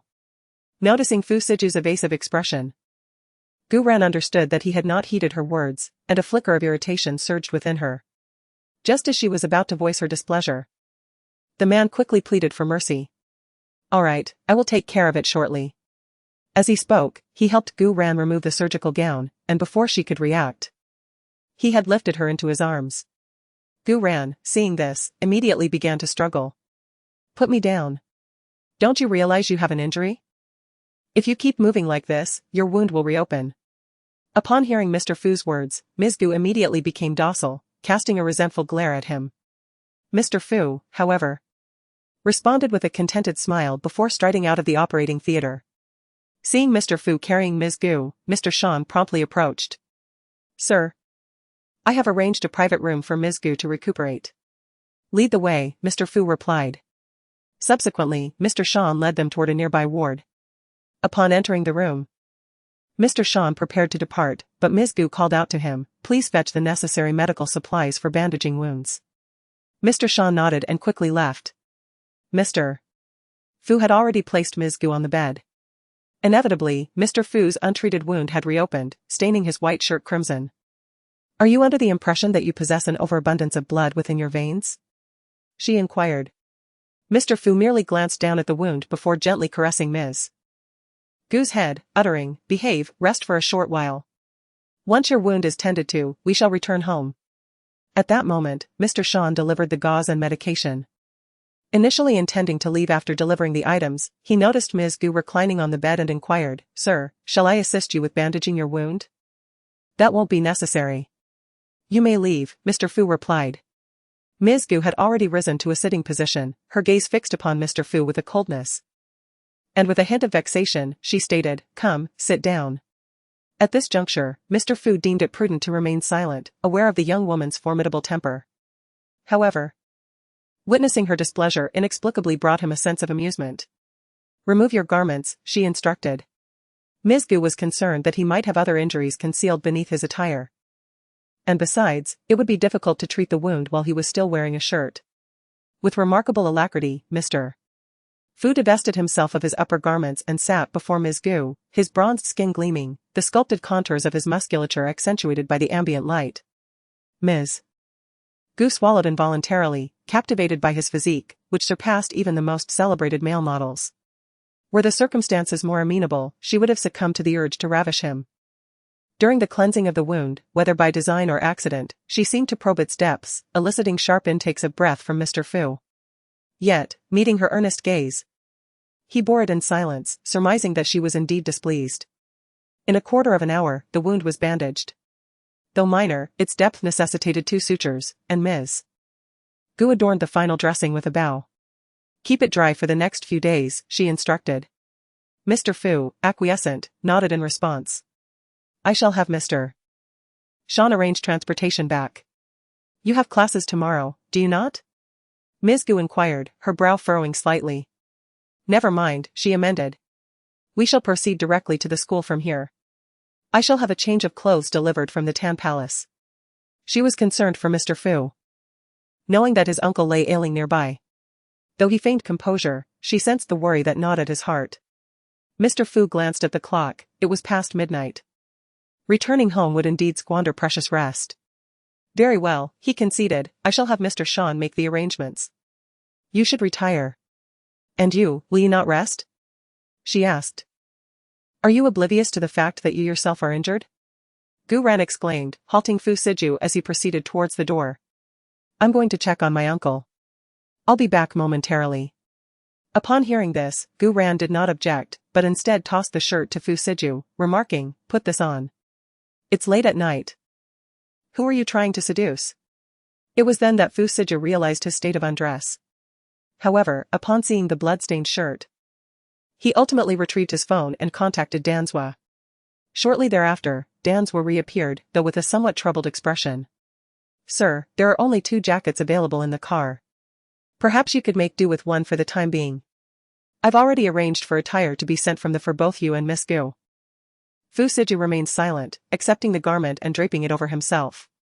Behold, what a vision of masculine allure. A bare chest, adorned only with a suit jacket.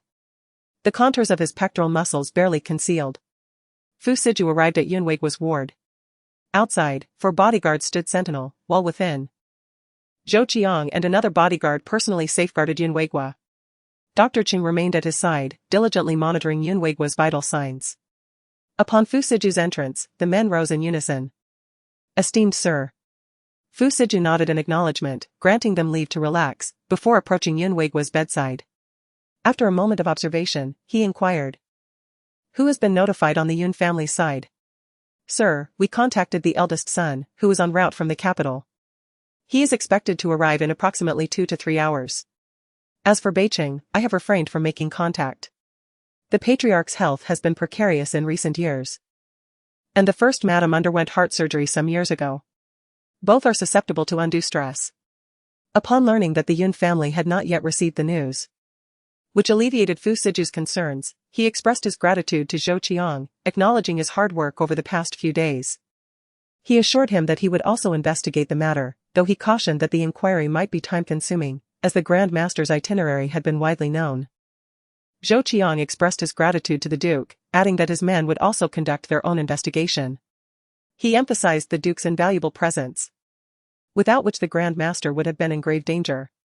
Zhou Qiang extended his appreciation to Miss Gu, whose timely intervention, according to Lao Qing, had been crucial in saving the Grand Master's life. Intrigued by Zhou Chong's mention of Gu Ran, Dr. Qing inquired whether she was the renowned poison doctor. Fu Siju paused before clarifying that Ran Ran was merely a disciple of the poison doctor and that he preferred to keep her identity discreet. Zhou Qiang, unfamiliar with the poison doctor, nodded respectfully. However, Dr. Qing muttered that he had never heard of the poison doctor taking on any disciples and that the acupuncture technique she had employed was so exquisite that only the poison doctor herself could have mastered it. Fu Siju's eyes darkened, and after meeting Dr. Cheng's gaze, he reminded him to maintain confidentiality regarding the events of the day. Dr. Cheng finally regained his composure. Although he was curious about Gu Ran's identity, he understood the gravity of the situation. Like Zhou Qiang, he promptly nodded and reassured, "Rest assured, Your Grace. I will remind those present in the operating room today. Besides the 3 individuals from the research center, the others are my students, and they will ensure discretion." "That's best. I shall take my leave now." With that, Fu Siju did not linger and exited the hospital room. At this moment, he was filled with a myriad of thoughts. "Sir, we have already spoken to everyone present at the restaurant today. Fortunately, the establishment is somewhat secluded, and given the sudden turn of events, few took notice." Danzwa walked alongside Fu Siju, succinctly recounting the events of the evening. Fu Siju nodded, "We must expedite our investigation. With my uncle's current movements, it seems audacious for anyone to attempt such a brazen assassination. The enemy lurks in the shadows while I remain exposed. This constant vigilance against thieves is rather unsettling. Rest assured, sir. We have already tracked the assassin's whereabouts, and results will come swiftly." As he spoke, Danswa looked up and noticed Fu Siju frowning, prompting him to inquire, "Sir, do you have further concerns?"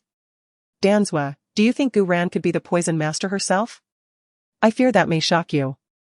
Danswa instinctively began to dismiss the notion, but upon meeting Fu Siju's serious expression, he swallowed his words. "Sir, have you uncovered something? How could Miss Gu, being so young, possibly be the poison master? Indeed, she is still so young, merely 18 years of age, yet upon reflection, there are indeed numerous aspects that seem illogical."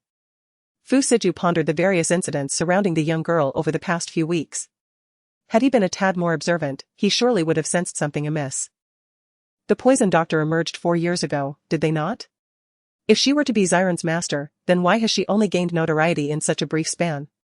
Every time Xiren refers to her master, it is always as the old man, indicating that he must be quite advanced in years. Danswa listened quietly, nodding in acknowledgement. Fu Siju continued, "Furthermore, not long ago, Xiren was engrossed in alchemy. Initially, I presumed she had inherited the poison doctor's skills in potion making. However, I forgot that the last time Dr. Lan visited Nanqing, he provided Xiren with an entire box of medicinal herbs, which included detoxification pills and longevity pills. Why, then, did Xiren not simply take those directly to the auction, but instead chose to reforge them herself? There have been persistent rumors in the black market that those pills are the poison doctor's exclusive formulas." At this juncture, Fu Siju had nearly reached the room where Gu Xiren was located, pausing in his steps to instruct Danswa, "Do not speak of this matter. Whether Xiren is indeed the poison doctor is merely conjecture on our part. Additionally, there are several individuals from the research center participating in today's surgery. Kindly remind them that tonight's events must remain confidential." Danswa comprehended Fu Siju's intent and recognized the peril associated with the identity of the poison doctor. In this world, there is no shortage of wealthy individuals who fear for their lives, otherwise, why would there be such a plethora of affluent merchants investing in various medical research centers each year? Are these individuals truly concerned for the well-being of humanity? Ultimately, it is merely a desire to attain longevity. For years ago, the emergence of the poison master ignited a frenzy. Countless individuals sought the poison master within the depths of the dark web and black market, with some even willing to spend hundreds of millions just to ascertain the master's whereabouts. Should these individuals secure the poison master, the benevolent ones might treat him with respect, yet the selfish among them would likely regard the master as their own possession. Consider the implications. If one were to control the poison master and acquire the secret elixirs he concocts, it would mean an unending stream of wealth. The upcoming auction in the northern city, rumored to feature the life-extending elixirs, has already seen bids reaching nearly 30 million per pill in the shadows. Fu Siju is acutely aware of the exorbitant costs associated with these pills. The profit margins are staggering, unparalleled by any other commodity in existence. Contemplating this, a profound sense of crisis suddenly envelopes Fu Siju. He must safeguard this young girl, regardless of whether she truly is the poison master. He cannot allow anyone to discover that the elixirs circulating in the black market are crafted by her. Danswa, too, recognizes the gravity of the situation. Nodding solemnly before departing, Fu Siju then enters the lounge, where a warm yellow light imbues the otherwise desolate room with a touch of warmth. The young girl is genuinely exhausted, curled up and asleep on the bed. Fu Siju approaches Gu Ran, observing her furrowed brow. She appears to be sleeping restlessly. His heart aches for her. At her tender age, she ought to be experiencing the utmost freedom and joy, yet his little girl seems so troubled even in slumber. Fu Siju remained seated for quite some time, long enough for his legs to grow numb, before finally rising. The room was equipped with a bathroom, and Fu Siju swiftly took a shower, carefully avoiding the wounds as per Gu Ran's admonitions. The room was devoid of any outsiders, and Fu Siju emerged clad only in a pair of shorts, lying down beside Gu Ran. Being a hospital room within a research center, it was not furnished with ordinary hospital beds, yet it was not as spacious as one would find at home, measuring approximately 1.3 meters in width. The two of them lying together felt a bit cramped, but Fu Siju paid it no mind. As soon as he reclined, the little girl nestled into Fu Siju's embrace like a kitten, inhaling his scent. "Good night, Ran Ran. Brother Aju, what happened tonight?" Gu Ran, unable to sleep, was alert the moment Fu Siju lay down. She had been cautious to avoid his wound as she nestled into his arms. "Did I wake you?" "No. The room is simply too cold, and I am somewhat unaccustomed to this bed." As she spoke, Gu-ran burrowed further into Fu Siju's warmth, indeed. His body felt like a portable heater in the chill of winter. Fu Siju wrapped his arms around the little girl, tenderly holding her hand to provide her with a bit more warmth. Were you frightened? Fu Siju did not respond immediately. Concern etched across his features as he pondered what troubles could have befallen the little girl. Especially since she was a doctor and surely comprehended the nature of the injuries he and his uncle had sustained. Gu-ran shook her head in reply, do not forget. I have spent time in war zones, my worry is solely for you. Rest assured, I shall be unharmed, those individuals are targeting my uncle. The adversaries appear to be professional assassins, and we are currently investigating this matter, with results expected shortly. Gu-ran has also surmised certain aspects. It seems that absolute safety is an illusion, as even with numerous bodyguards, harm has still befallen him. Is there someone seeking to usurp Mr. Yun's position? Gu-ran inquired casually. After encountering Yun Weigua today, she reflected on many matters. In her previous life, it seemed that Yun Weigua had met with an untimely demise. Subsequently, the Yun family in Beijing gradually fell into decline, and her brother Ju lost a formidable ally, leading to his dismal fate in the end. Fortunately, Yun Weigua is safe for now, yet given his stature, those who wish to confront him must also possess extraordinary credentials. Since the Yun family and her brother Ju are closely intertwined, she intends to safeguard the family's standing to the best of her abilities. However, Fu Siju appears reluctant for Gu-ran to be privy to such matters. Upon her inquiry, he did not respond but instead affectionately tousled her hair, saying, little girl. Your current task is to study diligently, these matters are beyond your purview. Rest assured, the Yun family's foundation is robust, and no one can easily threaten it. Your man is no pushover either, he is my uncle, and I shall not allow him to come to harm. Gu-ran pouted. Suddenly feeling that being a sweet and adorable child was not without its drawbacks, this man truly treats her as if she were a mere child. You should hurry to sleep, it's past 1 o'clock, and you have school tomorrow. Alright, if you choose not to speak, I shall indeed feel a bit weary. Before long, silence enveloped the room, and Gu-ran drifted into a deep slumber. The following day, at 6:30 in the morning, Gu-ran awoke in a haze. The bed was already devoid of Fu Siju's presence, though a set of clean clothes rested upon the nightstand, accompanied by a note. Ran, I am in my uncle's ward. Danzwa is stationed at the door.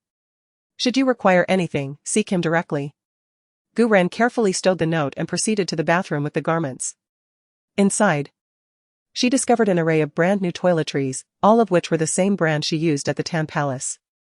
After a swift ablution and change of clothes, Gu-ran opened the door to her room, where Danzwa stood sentinel. Upon seeing her emerge, he immediately approached. Good morning, Miss Gu. Breakfast has been prepared. Would you like me to have it brought to you now? Perhaps due to Fu Siju's revelation the previous night that Gu-ran might be the elusive poison doctor, Danzwa's demeanor toward her now carried an added measure of deference. Gu-ran glanced in both directions before inquiring, is Mr. Yun awake? Has a Ju-gij had breakfast? Mr. Yun awoke shortly after 5 this morning. Both the young Master Yun and the Master are in the ward. They partook of breakfast there. Shall I escort you to them? Danzwa, ever mindful of Fu Siju's instructions, knew that he was to escort Miss Gu to Mr. Yun's ward should she so desire. Upon hearing this, Gu-ran shook her head without hesitation, thinking that it was, after all, a Ju-gij's uncle. And there was no way she was going to meet the family in the hospital. There's no need. Then I'll trouble Assistant Dan to have breakfast brought to me. Thank you.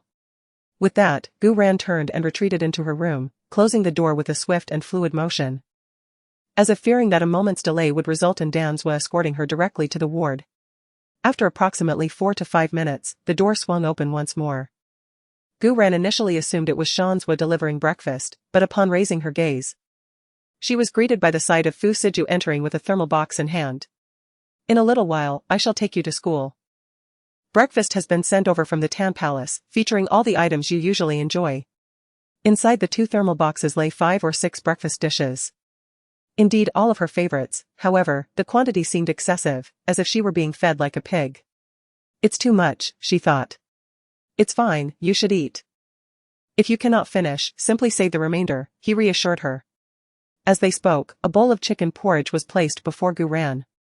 Your uncle has awakened and is recovering well. He is aware that you saved him last night and wishes to express his gratitude in person. Would you like to meet him? Fu Siju inquired, observing Gu Ran's reaction. After a moment of hesitation, she replied, "Am I allowed to refuse?" Her cautious demeanor softened Fu Siju's heart. "I anticipated you would respond this way. Do not worry. I informed your uncle that you are heading to school shortly and have no time." "Ah, is it truly that direct?" "A slight delay would not be an issue." Gu Ran pondered, wishing to make a good first impression on the Yun family. After all, it was an elder making the request. And it would be quite impolite for a junior to decline. However, Fu Siju remained unconcerned, placing a peeled egg into her hand. "It is of no consequence, after all. You are his savior." Gu Ran was momentarily at a loss for words.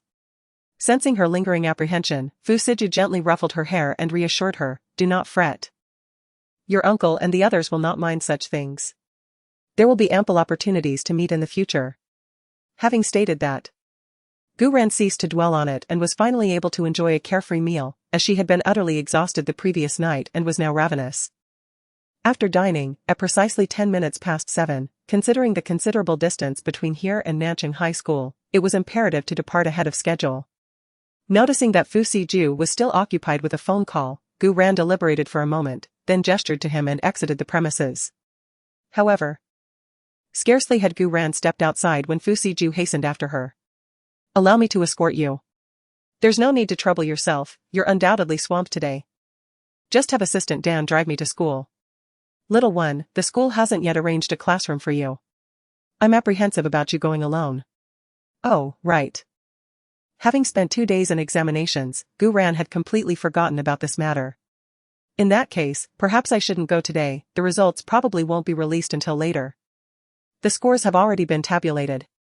Nowadays, with computerized grading, the process is expedited. Little one, do you have confidence in your performance?" Gu Ran arched an eyebrow and, with exceptional pride, declared, "Humph, I fear I might startle you."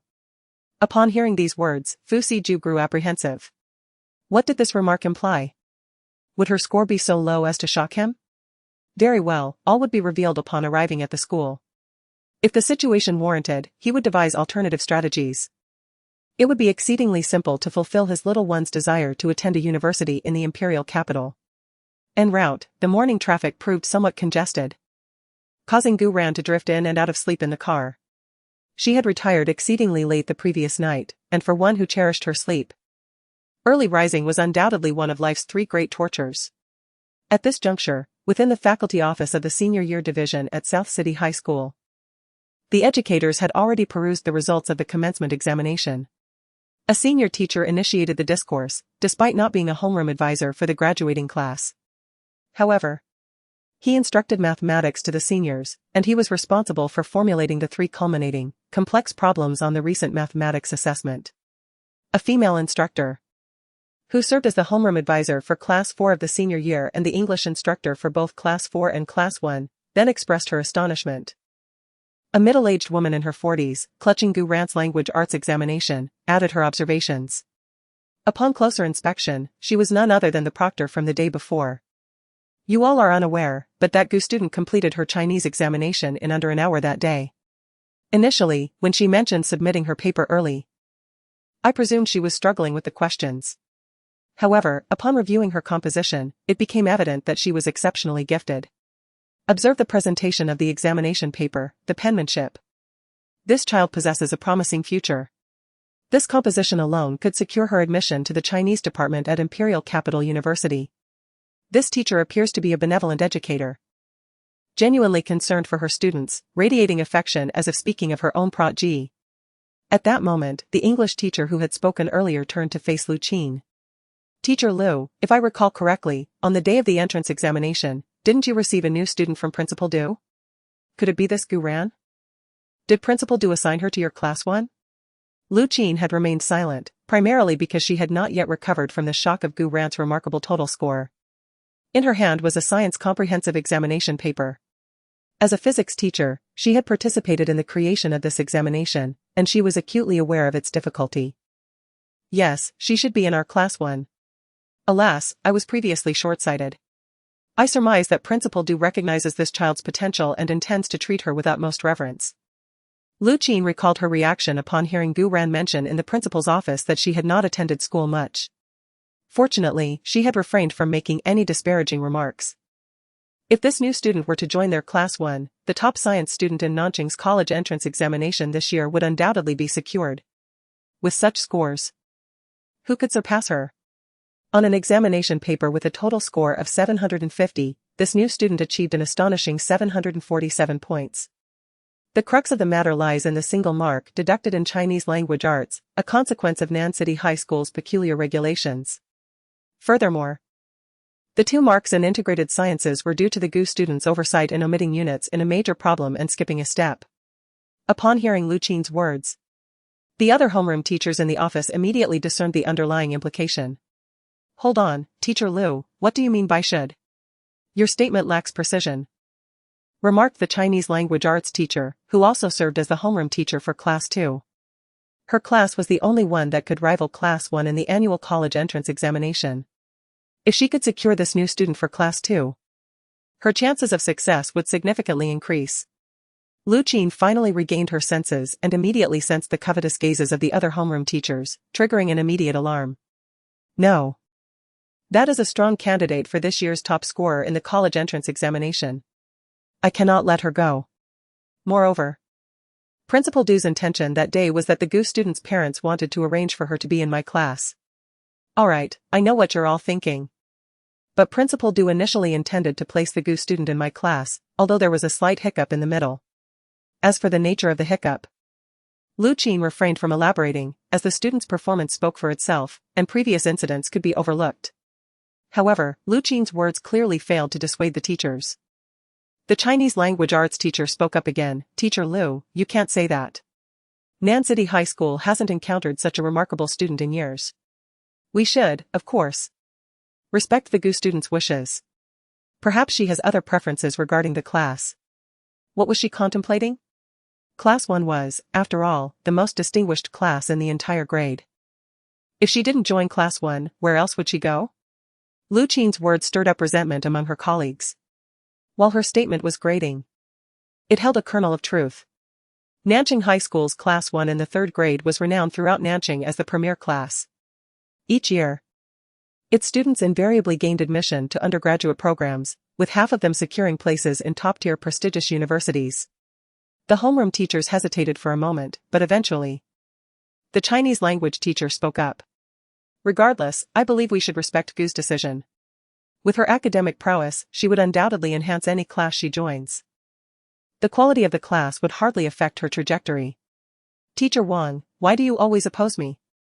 Lu Qin said, casting a helpless glance at the woman across from her, a hint of resentment in her eyes. Teacher Wang smiled and replied, how can you call it opposition? It's simply cherishing a talented student. I admire her proficiency in Chinese literature. Such a promising talent, if nurtured properly, could undoubtedly achieve great accomplishments in the literary field in the future. Teacher Wang, I can't quite agree with your assessment, Lu Qin countered. Gu is also exceptionally gifted in physics. The 15-point physics question in the comprehensive science exam was based on a question from the Olympiad.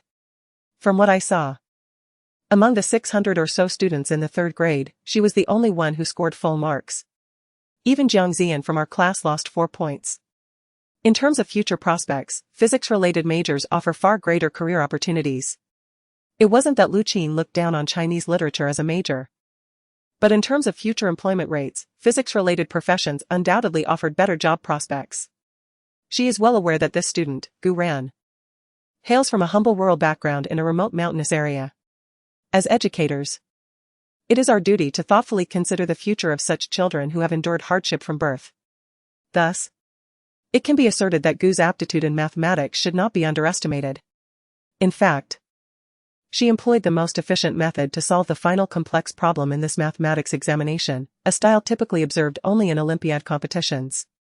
The fields related to mathematics are numerous, and in terms of employment prospects, they surpass even those of physics. Take, for instance, the most prestigious programs at prestigious universities in the capital. They are predominantly mathematics-related. The head teacher of Class 3 joined the conversation, prompting other teachers to take notice as well. Indeed, based on Gu Ran's performance in this examination, she exhibits no weaknesses. She is undoubtedly a versatile talent. Regardless of the direction in which she is nurtured, she is bound to become a leading figure in her chosen field. At that moment, a series of knocks echoed from the office door. Everyone turned their gaze toward the entrance, and in the next instant, Lu Qin and teacher Wang swiftly rose and approached the door. "Gu, you have arrived. Please come in and have a seat." Lu Qin's demeanor was brimming with enthusiasm. Lacking any semblance of a typical teacher-student relationship, and her eagerness suggested ulterior motives. And indeed, there were motives at play, while Class 1 is not devoid of outstanding students. Adding a prodigy like Gu Ran would undoubtedly enhance their standing. After all, who among the educators does not aspire to have a top scorer in the college entrance examination? "Gu, I wonder if you remember me? I was your invigilator during the Chinese exam the day before yesterday. Allow me to introduce myself. My name is Wang Mengfeng, the head teacher of Class 2 in the 3rd year, and I am also a Chinese language instructor. I have perused your composition, and I must admit, it leaves me in a state of humility. However, I sincerely hope you will give some thought to Class 2. Perhaps we could engage in discussions during our leisure time. Allow me to introduce myself. I am Wu Jianming from Class 3, your physics instructor. Your innovative approach to solving the final complex problem in our physics examination was truly remarkable. I believe you possess great potential for competitive pursuits. There is an upcoming Olympiad in mid-April, and should you secure a position among the top 10 nationwide, you would be awarded a guaranteed admission to the prestigious university of the capital, thereby exempting you from the arduous June college entrance examination. Indeed, I have noticed your exceptional prowess in mathematics. You might also contemplate participating in the mathematics Olympiad. Given the immense pressure of the college entrance examination, obtaining an early admission offer would certainly alleviate some of the burdens." At that moment, the mathematics teacher approached, who has long been responsible for the mathematics competitions at Nanjing No. 1 High School. Regrettably, none of his students have ever clinched the first place in the National Olympiad, and this has become an obsession throughout his teaching career. However, he now sees hope in Gu Ran. Gu Ran was taken aback by the fervent enthusiasm of the teachers. Had she truly been away from school for so long? Fortunately, at this juncture, Principal Du stepped in to alleviate the situation. "Please, everyone, give Gu Ran some space. It is unbecoming for teachers to swarm around a student in such a manner." As he spoke, Du Jianya turned to Lu Qin. "From now on, Gu Ran will attend classes in Class 1. Lu, please escort her to the classroom, and by the way, the results will be announced shortly. This is a citywide joint examination. Let other schools witness the prowess of Nanjing No. 1 High School." As he spoke, Du Jianya absent-mindedly stroked the non-existent beard on his face, a smile illuminating his expression. "Why is he allowed in our class? He must have struck gold this time. Thankfully, I wasn't too rigid that day, otherwise, I would surely be regretting it now. What remarkable talent this individual possesses, managing to achieve such commendable results through self-study at home. The notion of cheating is utterly unfounded. Over the years, the Ministry of Education in Z country has devised numerous strategies to prevent the leakage of examination papers. This academic examination is a unified assessment conducted among dozens of high schools in Nanjing. For this occasion, a team of over 30 was assembled to craft the questions, commencing merely 3 days before the start of the term. The volume of questions generated can produce a plethora of exam papers. Yet it remains a mystery which specific questions will ultimately appear on the final test.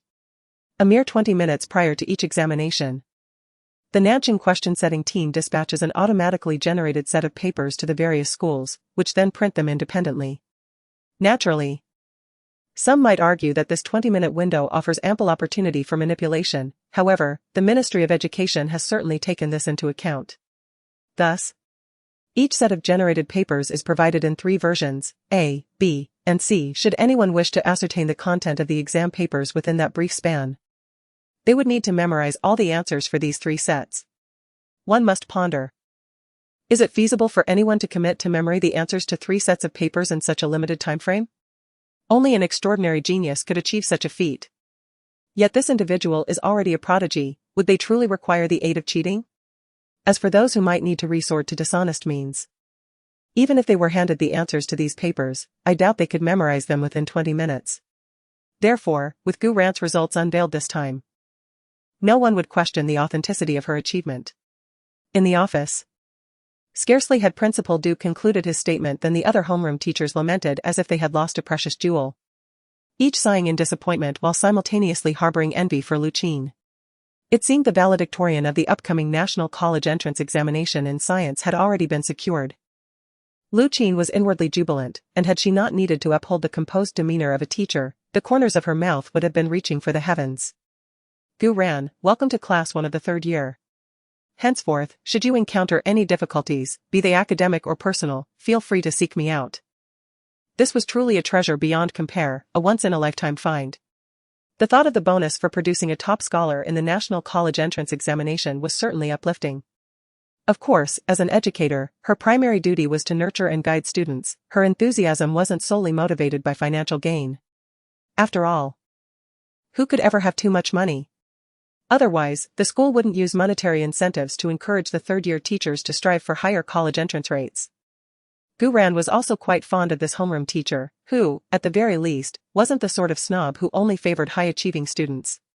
Today, Gu Ran maintained her facade of an obedient student, her eyes clear and bright, her features delicate, and her complexion fair. Gu Ran nodded demurely, her voice soft and sweet. Yes, it was all an act, for she aimed to cultivate the persona of a scholarly prodigy, one that teachers would adore. Thank you, Teacher Liu, she expressed, offering a slight bow. Lucine grew even more fond of the young girl before her. As for the matter of her early romantic involvement, well, given her outstanding academic performance, what harm could a little romance do? Moreover, that Mr. Fu appeared to be an exceptional individual, a veritable dragon among men. Such remarkable men should, of course, be seized at the earliest opportunity. Let us proceed. I shall first escort you to the classroom, for lessons will commence shortly. With that, Lucine led Gu Ran out of the office amidst the envious gazes of the other teachers. Gu Ran felt a surge of anticipation as she envisioned her entrance into the classroom. What expression would her cousin Gu Yao wear upon seeing her? Wasn't she the prodigy? Then, she would triumph over her in her own realm of expertise. One cannot help but notice the distinct atmosphere of Class 1 in the senior year. As they passed several classrooms, the noise was quite lively. Yet Class 1 was enveloped in a serene silence, with every student immersed in the ocean of knowledge. The ambience was delightful, tranquil, and perfectly conducive for a nap. This was Gu Ran's immediate thought. As for attentively listening to the lecture, that was inconceivable. The material was already etched in her mind. Such is the prowess of a sharp memory. Classmates, please pause your activities for a moment. This semester, our class will welcome a new student. So let us extend a warm welcome. Lucine announced, waving towards the door. Gu Ran, with her backpack slung over her shoulder, stepped inside. At the moment she appeared in the classroom, a murmur of astonishment rippled through the room, particularly from the male students, whose eyes sparkled with intrigue. Gu Ran could feel their gazes upon her. However, she was more acutely aware of the envious and astonished stares, alongside a pair of cold, piercing eyes filled with malice. As Gu Ran lifted her gaze, it met that of the owner of the formidable stare. Ah, dear cousin, how delightful to see you again, she thought.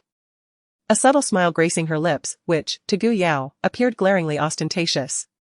Now, why don't you introduce yourself, new classmate? Greetings, everyone. My name is Gu Ran. And I am delighted to become your classmate. With that, Gu Ran flashed a radiant smile, captivating countless hearts and leaving a lasting impression on the male students. Not that Gu Ran was conceited, but she was quite confident in her appearance. However, she never intended to exploit her looks for any purpose. But if it could make her dear cousin uncomfortable, then so be it. Before arriving, Gu Ran had thoroughly investigated Gu Yao, the acknowledged school beauty of Nanjing High School, who possessed excellent grades and consistently ranked among the top 10 in her grade. She had represented the school in English speech contests. And during a cultural exchange jointly organized by a foreign school and Nanjing High School, Gu Yao served as the on-site translator throughout the event. These accomplishments would contribute to her college entrance examination scores and might even pave the way for direct admission. Furthermore, the Gu family had cultivated an image of Gu Yao as an all-around talented woman proficient in music, chess, calligraphy, and painting. She had previously represented Nanjing High School in the National High School Piano Competition, winning the championship with a piano piece, and was also a member of the Nanjing Weiqi Association. It was rumored that the Gu family was currently preparing an art exhibition for Gu Yao, which would likely be held in April. As for those paintings, Gu Ran had managed to view a few through her own channels. Well, it could only be said that the Gu family had gone to great lengths for this daughter, spending a lot of money and effort. The painting styles were so inconsistent that they hardly appeared to be the work of a single artist, capable of deceiving only those who lacked artistic knowledge. Gu Yao never anticipated that Gu Ran would enroll in South City No. 1 High School, the premier institution in South City. Admission here is not merely contingent on wealth.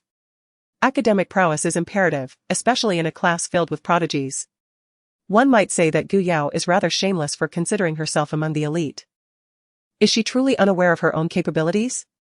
Her commendable rank within the top 10 of the entire grade was achieved only through exorbitant monthly tutoring fees. Gu Ran's introduction was succinct.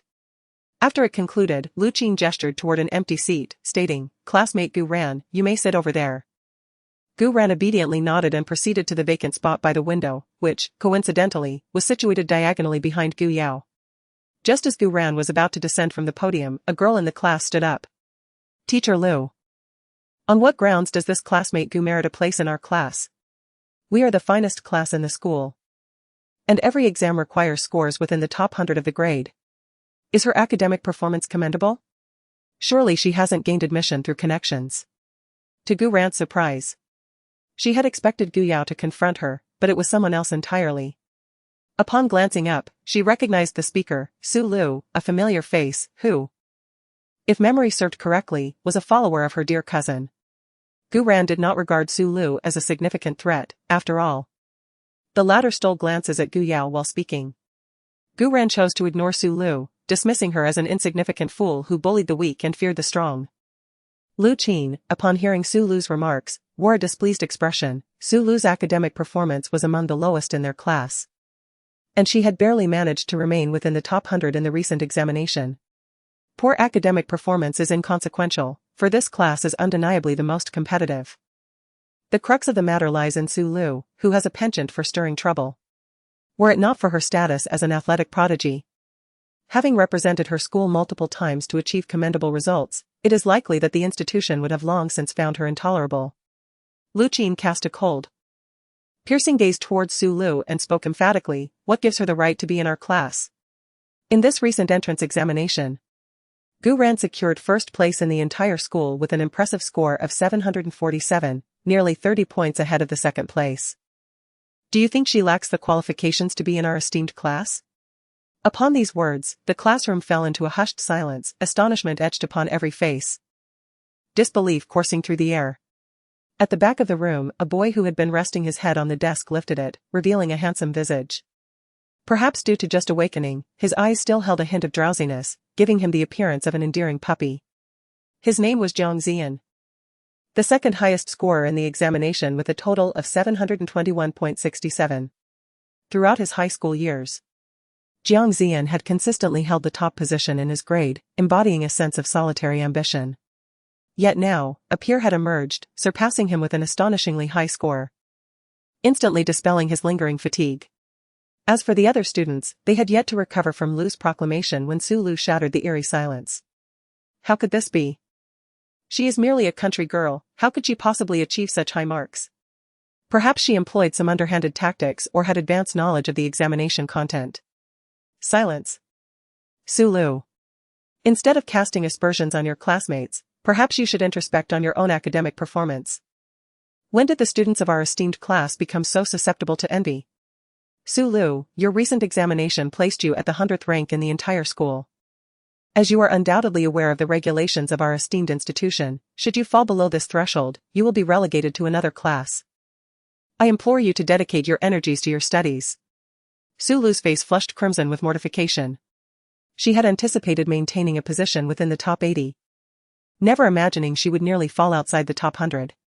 Perceiving that her intervention was unnecessary, proceeded directly to the vacant seat.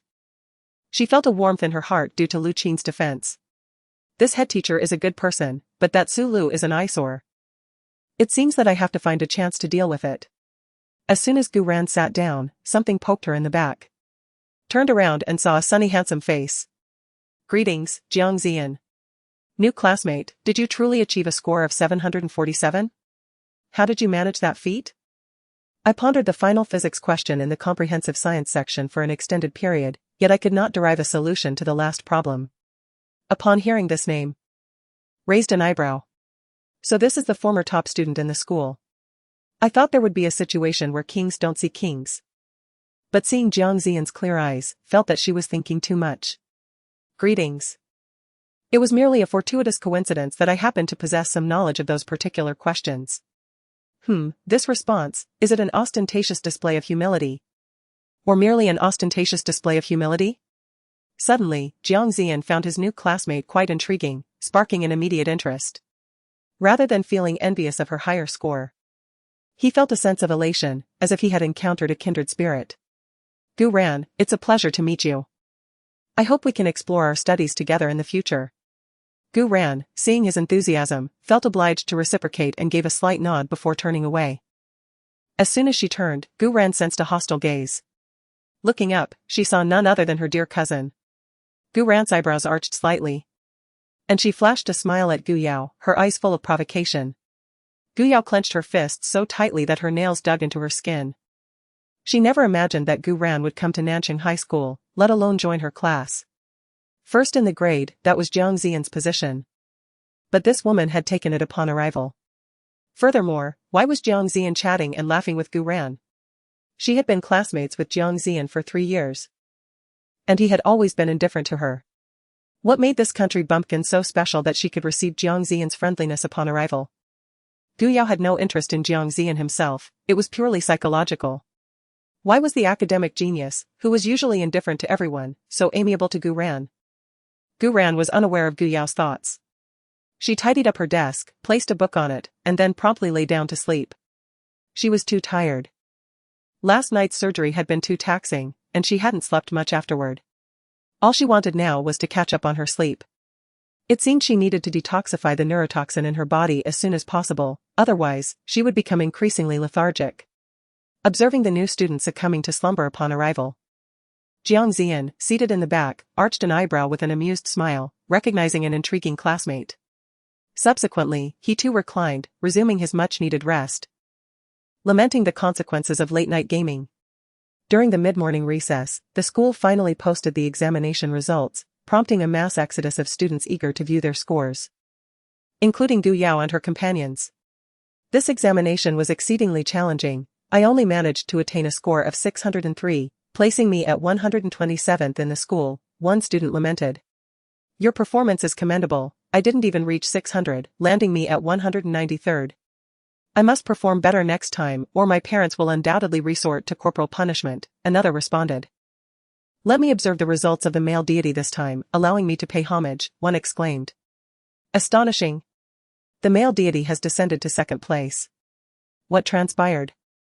Who is this Gu Ran? Her scores are unbelievable. 149 in Chinese, perfect scores in mathematics and English, and 298 in integrated sciences. Is she even from our school? I've never heard of her before. She has supplanted our school's male deity. The crowd buzzed with discussions, initially centered on individual scores, but ultimately converging on Gu Ran. Meanwhile, Gu Yao, Su Lu, and Chen Man quietly withdrew from the throng, their countenances displaying displeasure, particularly Gu Yao, who achieved a score of 683. Placing her at 39th in the grade, her lowest ranking in 3 years. Yao Yao, isn't your cousin from the countryside? Is her academic prowess truly this formidable? One inquired. The speaker is Chen Man, who is on par with Gu Yao in terms of academic performance, having even surpassed her by a few points this time.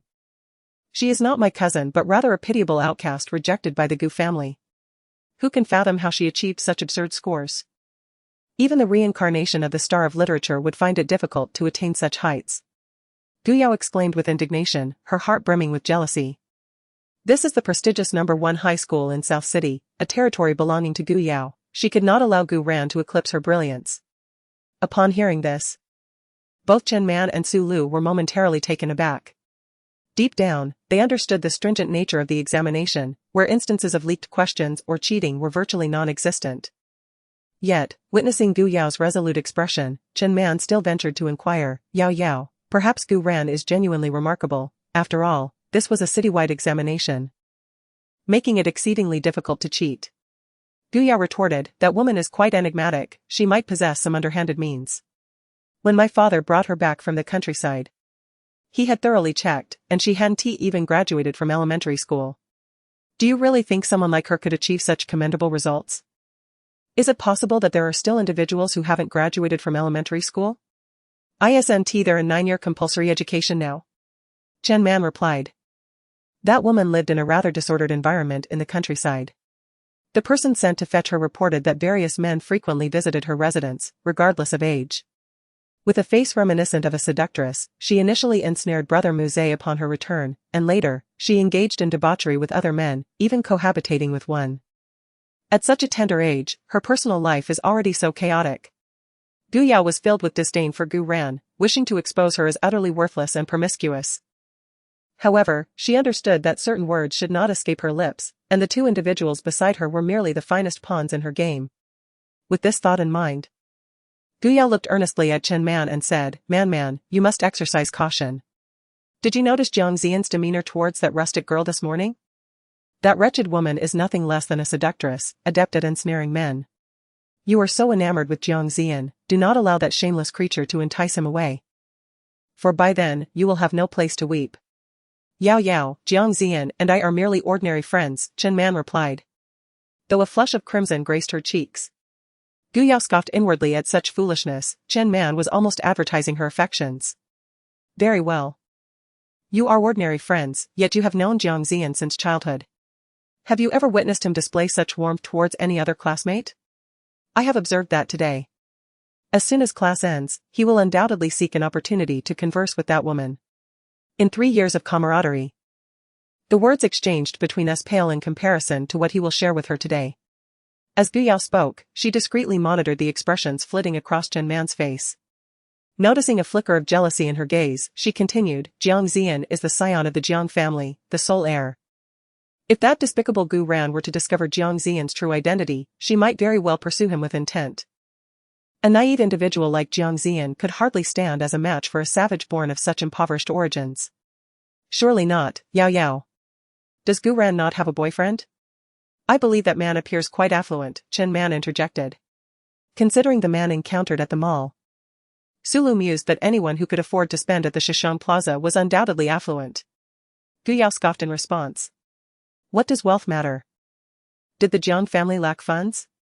Jiang Xian's family is one of the 4 prominent families in Nanjing. Her current partner is merely a nouveau riche. In this society, influence outweighs money. He Xiaojie? Who is that? Gu Yao would never disclose Fu Siju's connection to the Yun family of Beijing. In her view, her maternal family could not compare to her own. Thus, she regarded Fu Siju as simply wealthy. Gu Yao, noticing Lu Man's increasingly unpleasant expression, decided to add fuel to the fire. Besides, Jiang Xian is our school's heartthrob. You all have seen that man, he is handsome, but his age is a factor. He must be at least 10 years older than us. I doubt that rustic girl is genuinely fond of him, it is likely for the money. But now, things are different. With Jiang Xian, who is more outstanding and suitable, right before her eyes, how could she not be tempted? And I have noticed that Jiang Xian's attitude toward her is quite unique. Impossible. Xian would never be interested in a naive country girl. So what if she has good grades? She is just a bookworm. A family like the Jiangs would expect their future daughter-in-law to be a woman of talent. Skilled in music, chess, calligraphy, and painting. Lu Man finally reached her breaking point. Although she had always maintained that her relationship with Jiang Xian was only platonic, she had long harbored feelings for her childhood sweetheart. Particularly now, the Jiang family is flourishing, and Jiang Xian's father wields significant influence in Nanjing. If she were to marry Jiang Xian, the Lu family could ascend to new heights. Gu Yao, sensing the fulfillment of her intentions, allowed a flicker of triumph to dance in her eyes before feigning intimacy as she consoled, Man, do not be upset. I was merely speculating. It is simply that my cousin possesses an uncanny ability to ensnare men, and I worry that Jiang Xian might be deceived by that woman. Yao. What should I do? Just moments ago, during class, I saw Xian engaged in conversation with her, Lu Man expressed, a hint of distress in her voice. Upon hearing this, Gu Yao pretended to be troubled, hesitating before responding, Man, I truly do not know what to suggest. Consider that day at the mall. She managed to twist the truth and tarnish my parents' reputation so effortlessly. I, for one, would not dare provoke her. She is adept at masquerading her true self. Had you two not been my closest friends, you might have fallen prey to her deceit as well.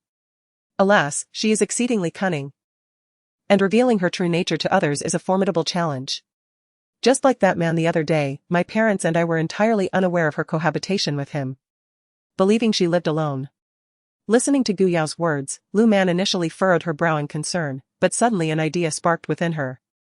And she grasped Gu Yao's wrist with excitement. Yao Yao, I believe I have a plan. Jiang Zian is currently charmed by her seemingly innocent and demure visage. What if everyone were to discover that she is cohabitating with an older man at such a tender age? Hush, man, this is hardly appropriate. Regardless, she is a young woman, and if this were to become public, her reputation at school would be irreparably damaged, Gu Yao remarked with feigned reluctance, though inwardly she was jubilant. Upon hearing Gu Yao's defense of Gu Ran's reputation, Lu Man felt an even greater sense of appreciation for her kind-hearted confidant. Yao Yao, you are simply too compassionate. She treated you so poorly that day. Man, you don't understand. She has spent years living in the countryside, enduring much hardship, which has undoubtedly fostered resentment towards me and my parents. Alas, in the end, we are the ones who wronged her. When our uncle passed away, she was unable to cope and fell gravely ill. My parents, not wanting her to remain in Nanjing and be constantly reminded of the deceased, decided to send her elsewhere to live, never anticipating that she would misinterpret our intentions so deeply. As Gu Yao spoke, she even managed to produce a few tears. A display of acting that successfully deceived the two simpletons before her. Lu Man, fueled by her feelings for Jiang Zian, already harbored animosity towards Gu Ran. As for Su Lu, she was merely a devoted follower of Gu Yao, readily agreeing with whatever Gu Yao said. Yao Yao, don't be disheartened. That country bumpkin from the rural areas is adept at nothing but scheming against others. If we expose her true nature to the students, I highly doubt that an academic achiever like Jiang Zian would continue to associate with that rustic girl. Su Lu declared with unwavering conviction, as if the matter were already settled. Indeed, for Zian's sake, I will unveil the true face of that country girl, consorting with men at such a tender age. What a charade of true love. In my estimation, she is likely being kept by that older man. Fu, the older man, is merely 8 years senior to Gu Ran. How has he come to be labeled as an old man? As Gu Yao witnessed her objective being fulfilled, she feigned wiping away tears, a sinister smile fleeting across her lips. Her intention is to ruin Gu Ran's reputation, rendering her a pariah despised by all. Meanwhile, in the 12th class of the 3rd year, known for having the poorest academic performance, the students therein have always shown indifference towards exam results. Their continued attendance merely a result of familial pressure. At this moment, several classmates hurriedly rushed in from outside, making their way to the farthest corner of the room, where a young man with tousled blonde hair was slumped over his desk in slumber. Boss, we've found the girl who confronted you during the exam. The blonde shot upright in his seat, a glint of malice flickering in his eyes. Who is she? Damn it, I've been searching for her for 2 days. And she is really adept at hiding. She is a new transfer student, currently in class 1 of the 3rd year, and she topped the recent exam. I suspect she is now the darling of the teachers, which may complicate our plans, replied the blonde's sidekick, concern evident in his gaze. These underperforming students were already looked down upon by the teachers. Their usual mischief was often overlooked, but touching a favored student could lead to serious repercussions. Yet, the blonde seemed unconcerned by such ramifications, angrily kicking the desk in front of him, the classroom echoing with a harsh sound. What is there to fear? Harboring a simmering resentment, the flaxen-haired youth massaged his still tender left hand, vowing retribution. Once beyond the confines of this school, opportunities will undoubtedly arise. She dared to lay hands on me that day, and she shall suffer the consequences. He then instructed his companion, Vermin. Inform the lads that there will be an excursion after classes conclude. The individual addressed as Vermin, whose full name was Song Yu, acknowledged the directive. The flaxen-haired youth was none other than He Xiaojia, the very individual who had been disciplined by Gu Ran in the examination hall. 4 days. He Xiaojia had been plotting to retaliate against Gu Ran. However, Gu Ran had been departing immediately after her examinations, and they had been unable to ascertain any information about her, thus thwarting their plans. as they eagerly deliberated their evening's activities. A female student from class 12 exited the classroom. Meanwhile, Gu Ran had not bothered to inspect the posted examination results. She possessed a comprehensive understanding of her scores. After class, she had been resting her head on her desk, attempting to catch up on lost sleep. Suddenly, a tap on her desk roused her. Gu Ran lifted her head to see a female classmate whom she did not recognize. Still somewhat groggy, Gu Ran gazed at the student with a bewildered expression. The female student gestured toward the doorway and announced, "Someone is seeking you." Gu Ran turned her gaze toward the entrance, where she beheld an unfamiliar face. Despite her unfamiliarity, Gu Ran ventured forth. "Were you seeking me?" she inquired. The girl appeared somewhat timid, with a slender frame and black-rimmed spectacles, indicative of a reserved and introverted nature. However, Gu Ran detected a glimmer of benevolence in the girl's eyes, prompting her to adopt a gentle tone. "Gu, you must exercise caution regarding He Xiaojie and his cohorts from class 12. They are plotting to confront you beyond the school's premises." The girl's voice was barely audible. Trembling as she spoke, clearly having mustered all her courage to approach Gu Ran. Upon hearing the name, Gu Ran displayed a look of confusion. Evidently unaware of who He Xiaojie was. "He Xiaojie? Who is that? What trouble could he possibly want from me?" Gu Ran's response took the girl by surprise. She pushed her thick glasses up her nose and leaned closer to Gu Ran, lowering her voice to caution. "He is the one you encountered in the examination room that day. You should be cautious, he is the bully of our school. And those who attract his attention rarely end up well." Gu Ran finally recalled the incident, reflecting that perhaps she had indeed been too lenient that day, failing to impart a lasting lesson to that young man. Turning her gaze to the girl before her, she felt a surge of kindness. For the girl had come to offer a warning out of goodwill. "What is your name, and which class are you in?" "My name is Tang Tian, from class 12. Could you please keep what I just told you confidential?" Upon hearing this, and noting the timid and anxious expression in Tang Tian's eyes, Gu Ran understood that this girl had likely suffered at the hands of He Xiaojie as well. Gu Ran nodded and replied, "Rest assured, no one will know." "Thank you. Do you have a mobile phone? Let us connect on WeChat, from now on, you shall be my friend." For reasons unknown, Gu Ran found herself quite fond of this girl. Perhaps it was that upon seeing Tang Tian, she was reminded of a dear friend from Yangtian village, who, regrettably, had fallen into depression several years ago due to an unfortunate incident and was still in a rehabilitation center. Despite her exceptional medical skills, she had been unable to save a soul so deeply closed off. Upon hearing Gu Ran's words, Tang Tian felt a warmth in her heart. Yet she responded with a touch of unease, "I do not possess a cellular phone." Gu Ran was taken aback by this revelation, finding it peculiar in this day and age that someone would be without a mobile device. However, refraining from further inquiry, she paused to consider, then stated, "Await my return momentarily." Subsequently, Gu Ran re-entered the classroom, procured a piece of paper, inscribed a telephone number upon it, and proceeded back outside. "Here," she said, extending the paper, "this is my mobile number. Should the need arise, you may contact me via this telephone line." Tang Tian accepted the slip of paper, hastily stowing it within her garment pocket, and nodded in acknowledgement. "In that case," she uttered, "I shall return to my classroom presently. Please exercise caution in these coming days. And it would be prudent to avoid returning home unaccompanied." Having spoken, Tang Tian hastened towards the direction of class 12. Gu Ran, with a raised eyebrow, mused that, as she had been experiencing a period of ennui, and someone had presented themselves seeking adversity, she would avail herself of a complimentary sparring partner. It had been an extended duration since she had engaged in physical exertion. Previously, when traversing perilous situations abroad, she had yearned for respite. Yet now that she had obtained leisure, she felt an itch and a sense of unease throughout her being. Thus, one ought not to become overly complacent. The arrival of a transfer student who immediately seized the top academic position in the grade became widely known throughout the senior year within a single extended break. During the brief interval that Gu Ran stood outside the classroom, she was met with countless gazes from onlookers. Gu Ran disregarded these, turning to enter the classroom. Immediately upon sitting down, Jiang Zian, seated behind her, tugged at her attire. "Are you acquainted with Tang Tian?" A glint of curiosity flickered in Gu Ran's eyes. Despite having attended only 2 classes, she had already gleaned some understanding of the classmate behind her. He seemed rather detached from the rest of the class. During both breaks, several groups had approached Jiang Ziyan for a chat, only to be ignored. It was rather peculiar that he now seemed interested in a girl from another class.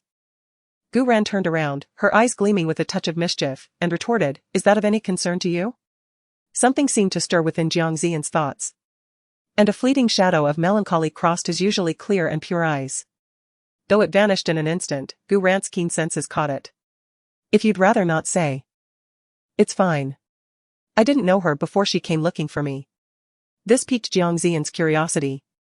After a moment's contemplation, he spoke, "She was in class 1 before. And you're sitting in her seat." Upon hearing this, Gu Ran's interest was immediately piqued. Those who made it into class 1 were typically the top performers. Even if they struggled later and their grade slipped, they shouldn't have fallen to the bottom of the grade. The best student in class 12 seemed to rank just over 400th in the grade. Such a drastic decline was quite astonishing. What happened? To drop from class 1 to class 12 is quite illogical. Jiang Ziyan offered a wry smile and shrugged. "I agree it's quite illogical, but that's the situation. She consistently scores around 500th in the grade now." Observing the evident disappointment in Jiang Ziyan's eyes as he spoke, Gu Ran concluded that there must be a special connection between him and Tang Tian. "Your expression suggests that there may be something amiss." "Humph. Although we are in a school where there are people, some unsavory matters are inevitable. Do you know how Tang Tian managed to enter Nanjing High School No. 1? "What do you mean?" "ISNT admission to Nanjing High School based on academic performance?" Jiang Ziyan nodded and replied, "Indeed, it is based on grades. However, Tang Tian is not from Nanjing. She secured a scholarship to Nanjing High School No. 1 during her second year by excelling in a mathematics competition. At that time, her academic performance was outstanding. I remember she ranked second in the grade for 2 consecutive monthly exams. Once, she was merely 2 points behind me, and I nearly lost my position as the top student." As he spoke, a fleeting glimmer of admiration appeared in Jiang Ziyan's eyes. But it was quickly replaced by a shadow of melancholy. "Are you curious why she suddenly transferred to class 12? Gu Ran nodded slightly. In truth, she had begun to form some suspicions. From her recent interaction with Tang Tian, she sensed that the girl was not enjoying her time at this school. The reasons for such discontent in an educational environment are typically few. One might struggle academically, but it was evident that Tang Tian did not. The other possibility is that she has been bullied or harassed. Jiang Ziyan continued, "I am not entirely clear on the specifics, but I believe it is closely related to certain individuals in our class. You must have noticed that my relationship with the people in this class is rather strained." Gu Ran nodded once more. Jiang Ziyan offered a bitter smile. "The students in this class are quite insular. Tang Tian's arrival has jeopardized the vested interests of many. Hence their aversion to her presence at this high school." Gu Ran surmised that it was likely due to the fear of being surpassed, harbored by those self-proclaimed exceptional students, leading them to employ underhanded tactics to suppress and humiliate others. Tang Tian, a less privileged student recruited from another city, relies on the school's scholarship for sustenance and is thus vulnerable to the oppression of these so-called outstanding students. Doesn't the school intervene in such matters? Given her special admission, the school must have recognized her merits. Intervene how? Our school has no shortage of offspring from powerful families. It's already a feat that Tang Tian has remained in school. At this juncture, Jiang Ziyan turned towards Gu Ran, a hint of concern flickering in her eyes. "Gu Ran, I've overheard them discussing that you also transferred from another region. You must be cautious." Upon hearing Jiang Ziyan's well-intentioned reminder, Gu Ran offered a faint smile and nonchalantly remarked, "I am not Tang Tian. Those who plot against me should be the ones exercising caution." She then inquired, "By the way, regarding He Xiaojie from class 12. Is he reputed to be the school bully?" Upon hearing this, a trace of astonishment crossed Jiang Ziyan's face, and she urgently whispered, "Have you offended him?" Gu Ran nodded, casually stating, "Indeed, I nearly fractured his hand during the Chinese exam that day." Upon hearing this, Jiang Ziyan nearly leaped from her chair. "It was you? So you're the student He Xiaojie has been seeking these past few days?" "As fate would have it, it is I." "Is he truly formidable?" Jiang Ziyan found himself at a loss for words. Truthfully, his impression of this new classmate was quite favorable, perhaps stemming from Tang Tiantian's plight. He earnestly hoped that Gu Ran would not have to endure similar hardships. With furrowed brows, Jiang Zian remained silent for a considerable time before finally speaking. Where do you reside? It would be best if your family could pick you up after school lately.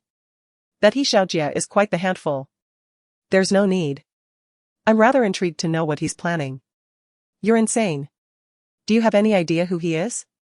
Isn't he just a student from class 12 in the third year? Is he truly that frightening? He's merely a person with 2 eyes and 2 legs, is he not? He Xiaojie is the young master of the He family. One of the 4 prominent families in Nanjing. Perhaps you're not well acquainted with the situation in Nanjing. To put it plainly, the He family previously had ties to the underworld. Only beginning to transition to legitimate businesses in the last decade or so. As Jiang Zian spoke, he kept his gaze fixed on Gu Ran's face, hoping that his words would elicit a sense of gravity. Regrettably, Gu Ran's countenance remained unperturbed. In truth, Gu Ran was indifferent to the He family's affairs. After all, her feud was solely with He Xiaojie. As the saying goes, one should not involve family in personal vendettas. Considering his background in the underworld, Gu Ran adhered to certain principles. However, Jiang Zian, misinterpreting Gu Ran's tranquil expression, assumed that she had not grasped the severity of the situation, and anxiously continued. Gu Ran. Do not take this lightly. Let me put it this way, during the 3 years of high school, anyone who has offended He Xiaojie has not remained in our institution. 2 individuals succumbed to the pressure and tragically took their own lives, while another is still undergoing psychological treatment. Therefore, I suggest you refrain from having your family escort you to and from school. Instead, you will accompany me. Gu Ran was taken aback by Jiang Zian's unexpected proposal. For it was a matter unrelated to him. Yet, she felt a surge of gratitude within her. Thank you, but there's no need for such trouble. Since I nearly incapacitated his hand, I might as well finish the job next time. Jiang Zian was momentarily struck dumb by Gu Ran's audacious declaration. Just as he was about to respond, the class bell rang. Gu Ran simply offered a faint smile before turning away. Jiang Zian found himself wide awake, gazing in astonishment at her retreating figure, suddenly intrigued by the true nature of this new classmate. When Gu Ran made her earlier statement, she exuded confidence. Upon learning about the He family's background, her eyes reflected nothing but disdain, devoid of fear or anxiety, a reaction entirely uncharacteristic of a student from a rural background. As for Gu Ran, she did not doze off during the lesson. Instead, she remained discreetly engaged with her phone beneath the desk. Of course, she was not genuinely playing. Since He Xiaojie had taken the initiative to approach her, it was prudent for her to gather more information. An uneducated bully like him is merely a drain on educational resources in this school. Should He Xiaojie dare to trouble her, she would ensure he is completely expelled from Nanjing First High School. With celerity, Gu Ran unearthed a litany of misdeeds perpetrated by He Xiaojie over the years. Revealing that Jiang Zian's account was a gross understatement. Ultimately, Gu Ran's gaze lingered upon He Xiaojie's birthdate, a wry smile gracing her lips. An adult, she mused. This simplifies matters considerably. Gu Ran's inaugural day at the new institution passed with serene ease. The faculty, cognizant of her academic prowess, extended to her the same privileges afforded to Jiang Zian, the liberty to attend classes at her discretion, provided it did not disrupt others. Gu Ran found this pedagogical approach remarkably accommodating. That midday, under the guise of acquainting herself with the school's environs, Gu Ran opted to dine at the school cafeteria rather than return to the apartment. It was then that Gu Yao, having endured a morning of restraint, finally succumbed to her impulses. Having slumbered through the morning, Gu Ran was yet unacquainted with her classmates. After procuring her meal, she sought a tranquil corner to dine in, only to encounter 3 figures approaching her: Gu Yao, Lu Man, and Su Lu, reputedly the 3 most beautiful girls of Nanjing High School. Gu Ran had no desire to engage with them, for pretense was taxing, and she was here to excel academically. However, her disinclination to instigate conflict did not imply that Gu Yao and her cohorts would reciprocate. Sister, Gu Yao began. Why did you not inform us of your arrival at Nanjing High School? Father could have made arrangements for you in advance. Gu Yao epitomized the archetype of a seemingly innocent and virtuous girl. Gu Ran now found Gu Yao's demeanor repulsive. Lamenting her own past blindness in being repeatedly deceived by such ostentatious theatrics. A chilling smile played upon Gu Ran's lips as she mirrored Gu Yao's countenance, adopting an air of delicate vulnerability. Cousin, are you blaming me for not discussing my schooling with Uncle Air? I too wish to express my thoughts. Yet I have been back for over 2 months, and neither Uncle Air nor Aunt Air has mentioned anything regarding my education. I can only devise my own solutions. And fortunately, my grades meet the required standards, otherwise, I would remain oblivious to which school I might attend. Just moments ago. Gu Yao spoke in a manner that only her close companions could hear, but Gu Ran is different, she might as well be proclaiming it with a loudspeaker. Surely. She understands that Gu Yao prefers to keep her identity as a member of the Gu family under wraps. However, Gu Ran, with her innate contrariness, seems to revel in revealing what others wish to conceal. Originally, Gu Yao was the center of attention, but now, with the arrival of the even more stunning Gu Ran, who has effortlessly claimed the top spot in the school, most gazes are drawn to them, irrespective of their silence. With Gu Ran's bold declaration, everyone is now aware of their connection, which only heightens their curiosity. The pressures of senior year are already formidable. It is a rare delight to indulge in such gossip, and everyone is keenly attentive. Yet, for Gu Yao, one of the key figures in this situation, her expression has grown somewhat distressed. She has long wished to keep her relationship with Gu Ran a secret. Perhaps not wanting others to know that there is another young lady from the Gu family. Or perhaps to shield them from the knowledge of the family's actions towards Gu Ran. Now, however, with Gu Ran so openly acknowledging their ties, Gu Yao finds herself at a loss for how to respond. As the eyes of the crowd converge upon them, her fair complexion flushes a deep crimson. Sister. You have misunderstood my parents, they are simply too occupied and thus forgot about this matter. Moreover, after your return, you did not express your desire to attend school. My parents were concerned that if they brought it up, you might not want to continue your studies, leading to an awkward situation for everyone.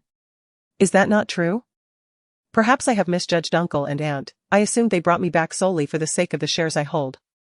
Gu Yao now regrets her impulsiveness, questioning why she could not wait a little longer, even until after school, to seek out Gu Ran. Instead of doing so at this very moment when the cafeteria is most crowded. The surrounding classmates, listening intently, wore expressions akin to witnessing a sensational revelation. As there were indeed several young heirs from prestigious families present, even if they were oblivious now, their families must have known something. However, Gu Ran did not wish to burden her classmates with unnecessary complications. If matters could be clarified here and now, why trouble them to inquire with their families later? Just then, observing Gu Yao's anxious demeanor as she prepared to explain, Gu Ran interrupted her. Cousin. I am aware that you all harbor disdain for me and do not wish for my return to the Gu family. If it were otherwise, you would not have sent me away after my father's passing, allowing me to fend for myself in the countryside all these years. Therefore, upon my return, I had no intention of troubling uncle and aunt. Since the company has already been taken by uncle, I do not seek to reclaim it. However, the shares left to me by my father are my last resort. Do you still wish to seize those as well? Gu Ran, what nonsense are you speaking? When did my father ever express a desire for the shares you possess? In her haste, Gu Yao blurted out words that played directly into Gu Ran's designs. As if startled, Gu Ran recoiled, her countenance betraying alarm as she spoke with trepidation. Forgive me, I misspoke. My uncles have never coveted my shares. Yao Yao. Please don't be so fierce, I'm frightened. With that, tears welled in Gu Ran's eyes. It must be said that Gu Ran possessed a face capable of deceiving the world. Her obedient and endearing appearance, with the slightest furrow of her brow, could stir the sympathies of others. All the more so now, as Gu Ran portrayed herself as a pitiable high school student, bereft of her father, stripped of her inheritance, and living in impoverished circumstances. In this campus, where the majority of individuals were innocent and kind-hearted, Gu Ran's performance was sufficient to deceive them and simultaneously garner their compassion. As soon as Gu Ran uttered those words, classmates began to voice their indignation. Of course, among them were those who already harbored animosity towards Gu Yao. The enemy of one's enemy is a friend. And at least in their eyes, Gu Ran stood with them. Witnessing the pointed remarks from those around her, Gu Yao nearly lost her composure. However, mindful of maintaining her image as the school's omnipotent goddess, she suppressed her anger and spoke with utmost restraint. Gu Ran, do not slander me. Gu's group rightfully belongs to my father as well. Had it not been for my father, Gu's group would not have achieved its present prosperity. Gu Yao's words were tantamount to an admission of Gu Ran's previous statements, eliciting a chorus of sighs from the crowd, with some even launching into condemnation. How eloquent your words are. Even if it is indeed a fact, why then send her away? I have heard that our new classmate has transferred from a remote mountainous region. What deep-seated grudge could warrant such a decision? To send one's own niece to such a desolate place? A female student spoke up from the crowd. Gu Ran turned to look at her. She was strikingly beautiful. Undoubtedly someone who bore animosity towards Gu Yao. Chu Xinyu, what nonsense are you spouting? If you don't understand, it's better to remain silent. My father merely thought of sending my sister away because she has been dwelling in memories of the past since she stayed in Nanching, Gu Yao retorted, her voice dripping with disdain. Humph, Gu Yao, do you take us all for fools? Even if it were true that she was sent away for that reason. With so many places in our country, why send her to such a remote area? The Gu family is affluent, she could have been sent to the capital or Beijing. Even a second-tier city would suffice. Your words might deceive those who are naive and uninformed. Gu Ran found herself quite fond of the girl named Chu Xinyu. She was perceptive and appeared to possess intelligence. However, since someone was advocating for her, Gu Ran felt it only just to step forward and feign an explanation for Gu Yao.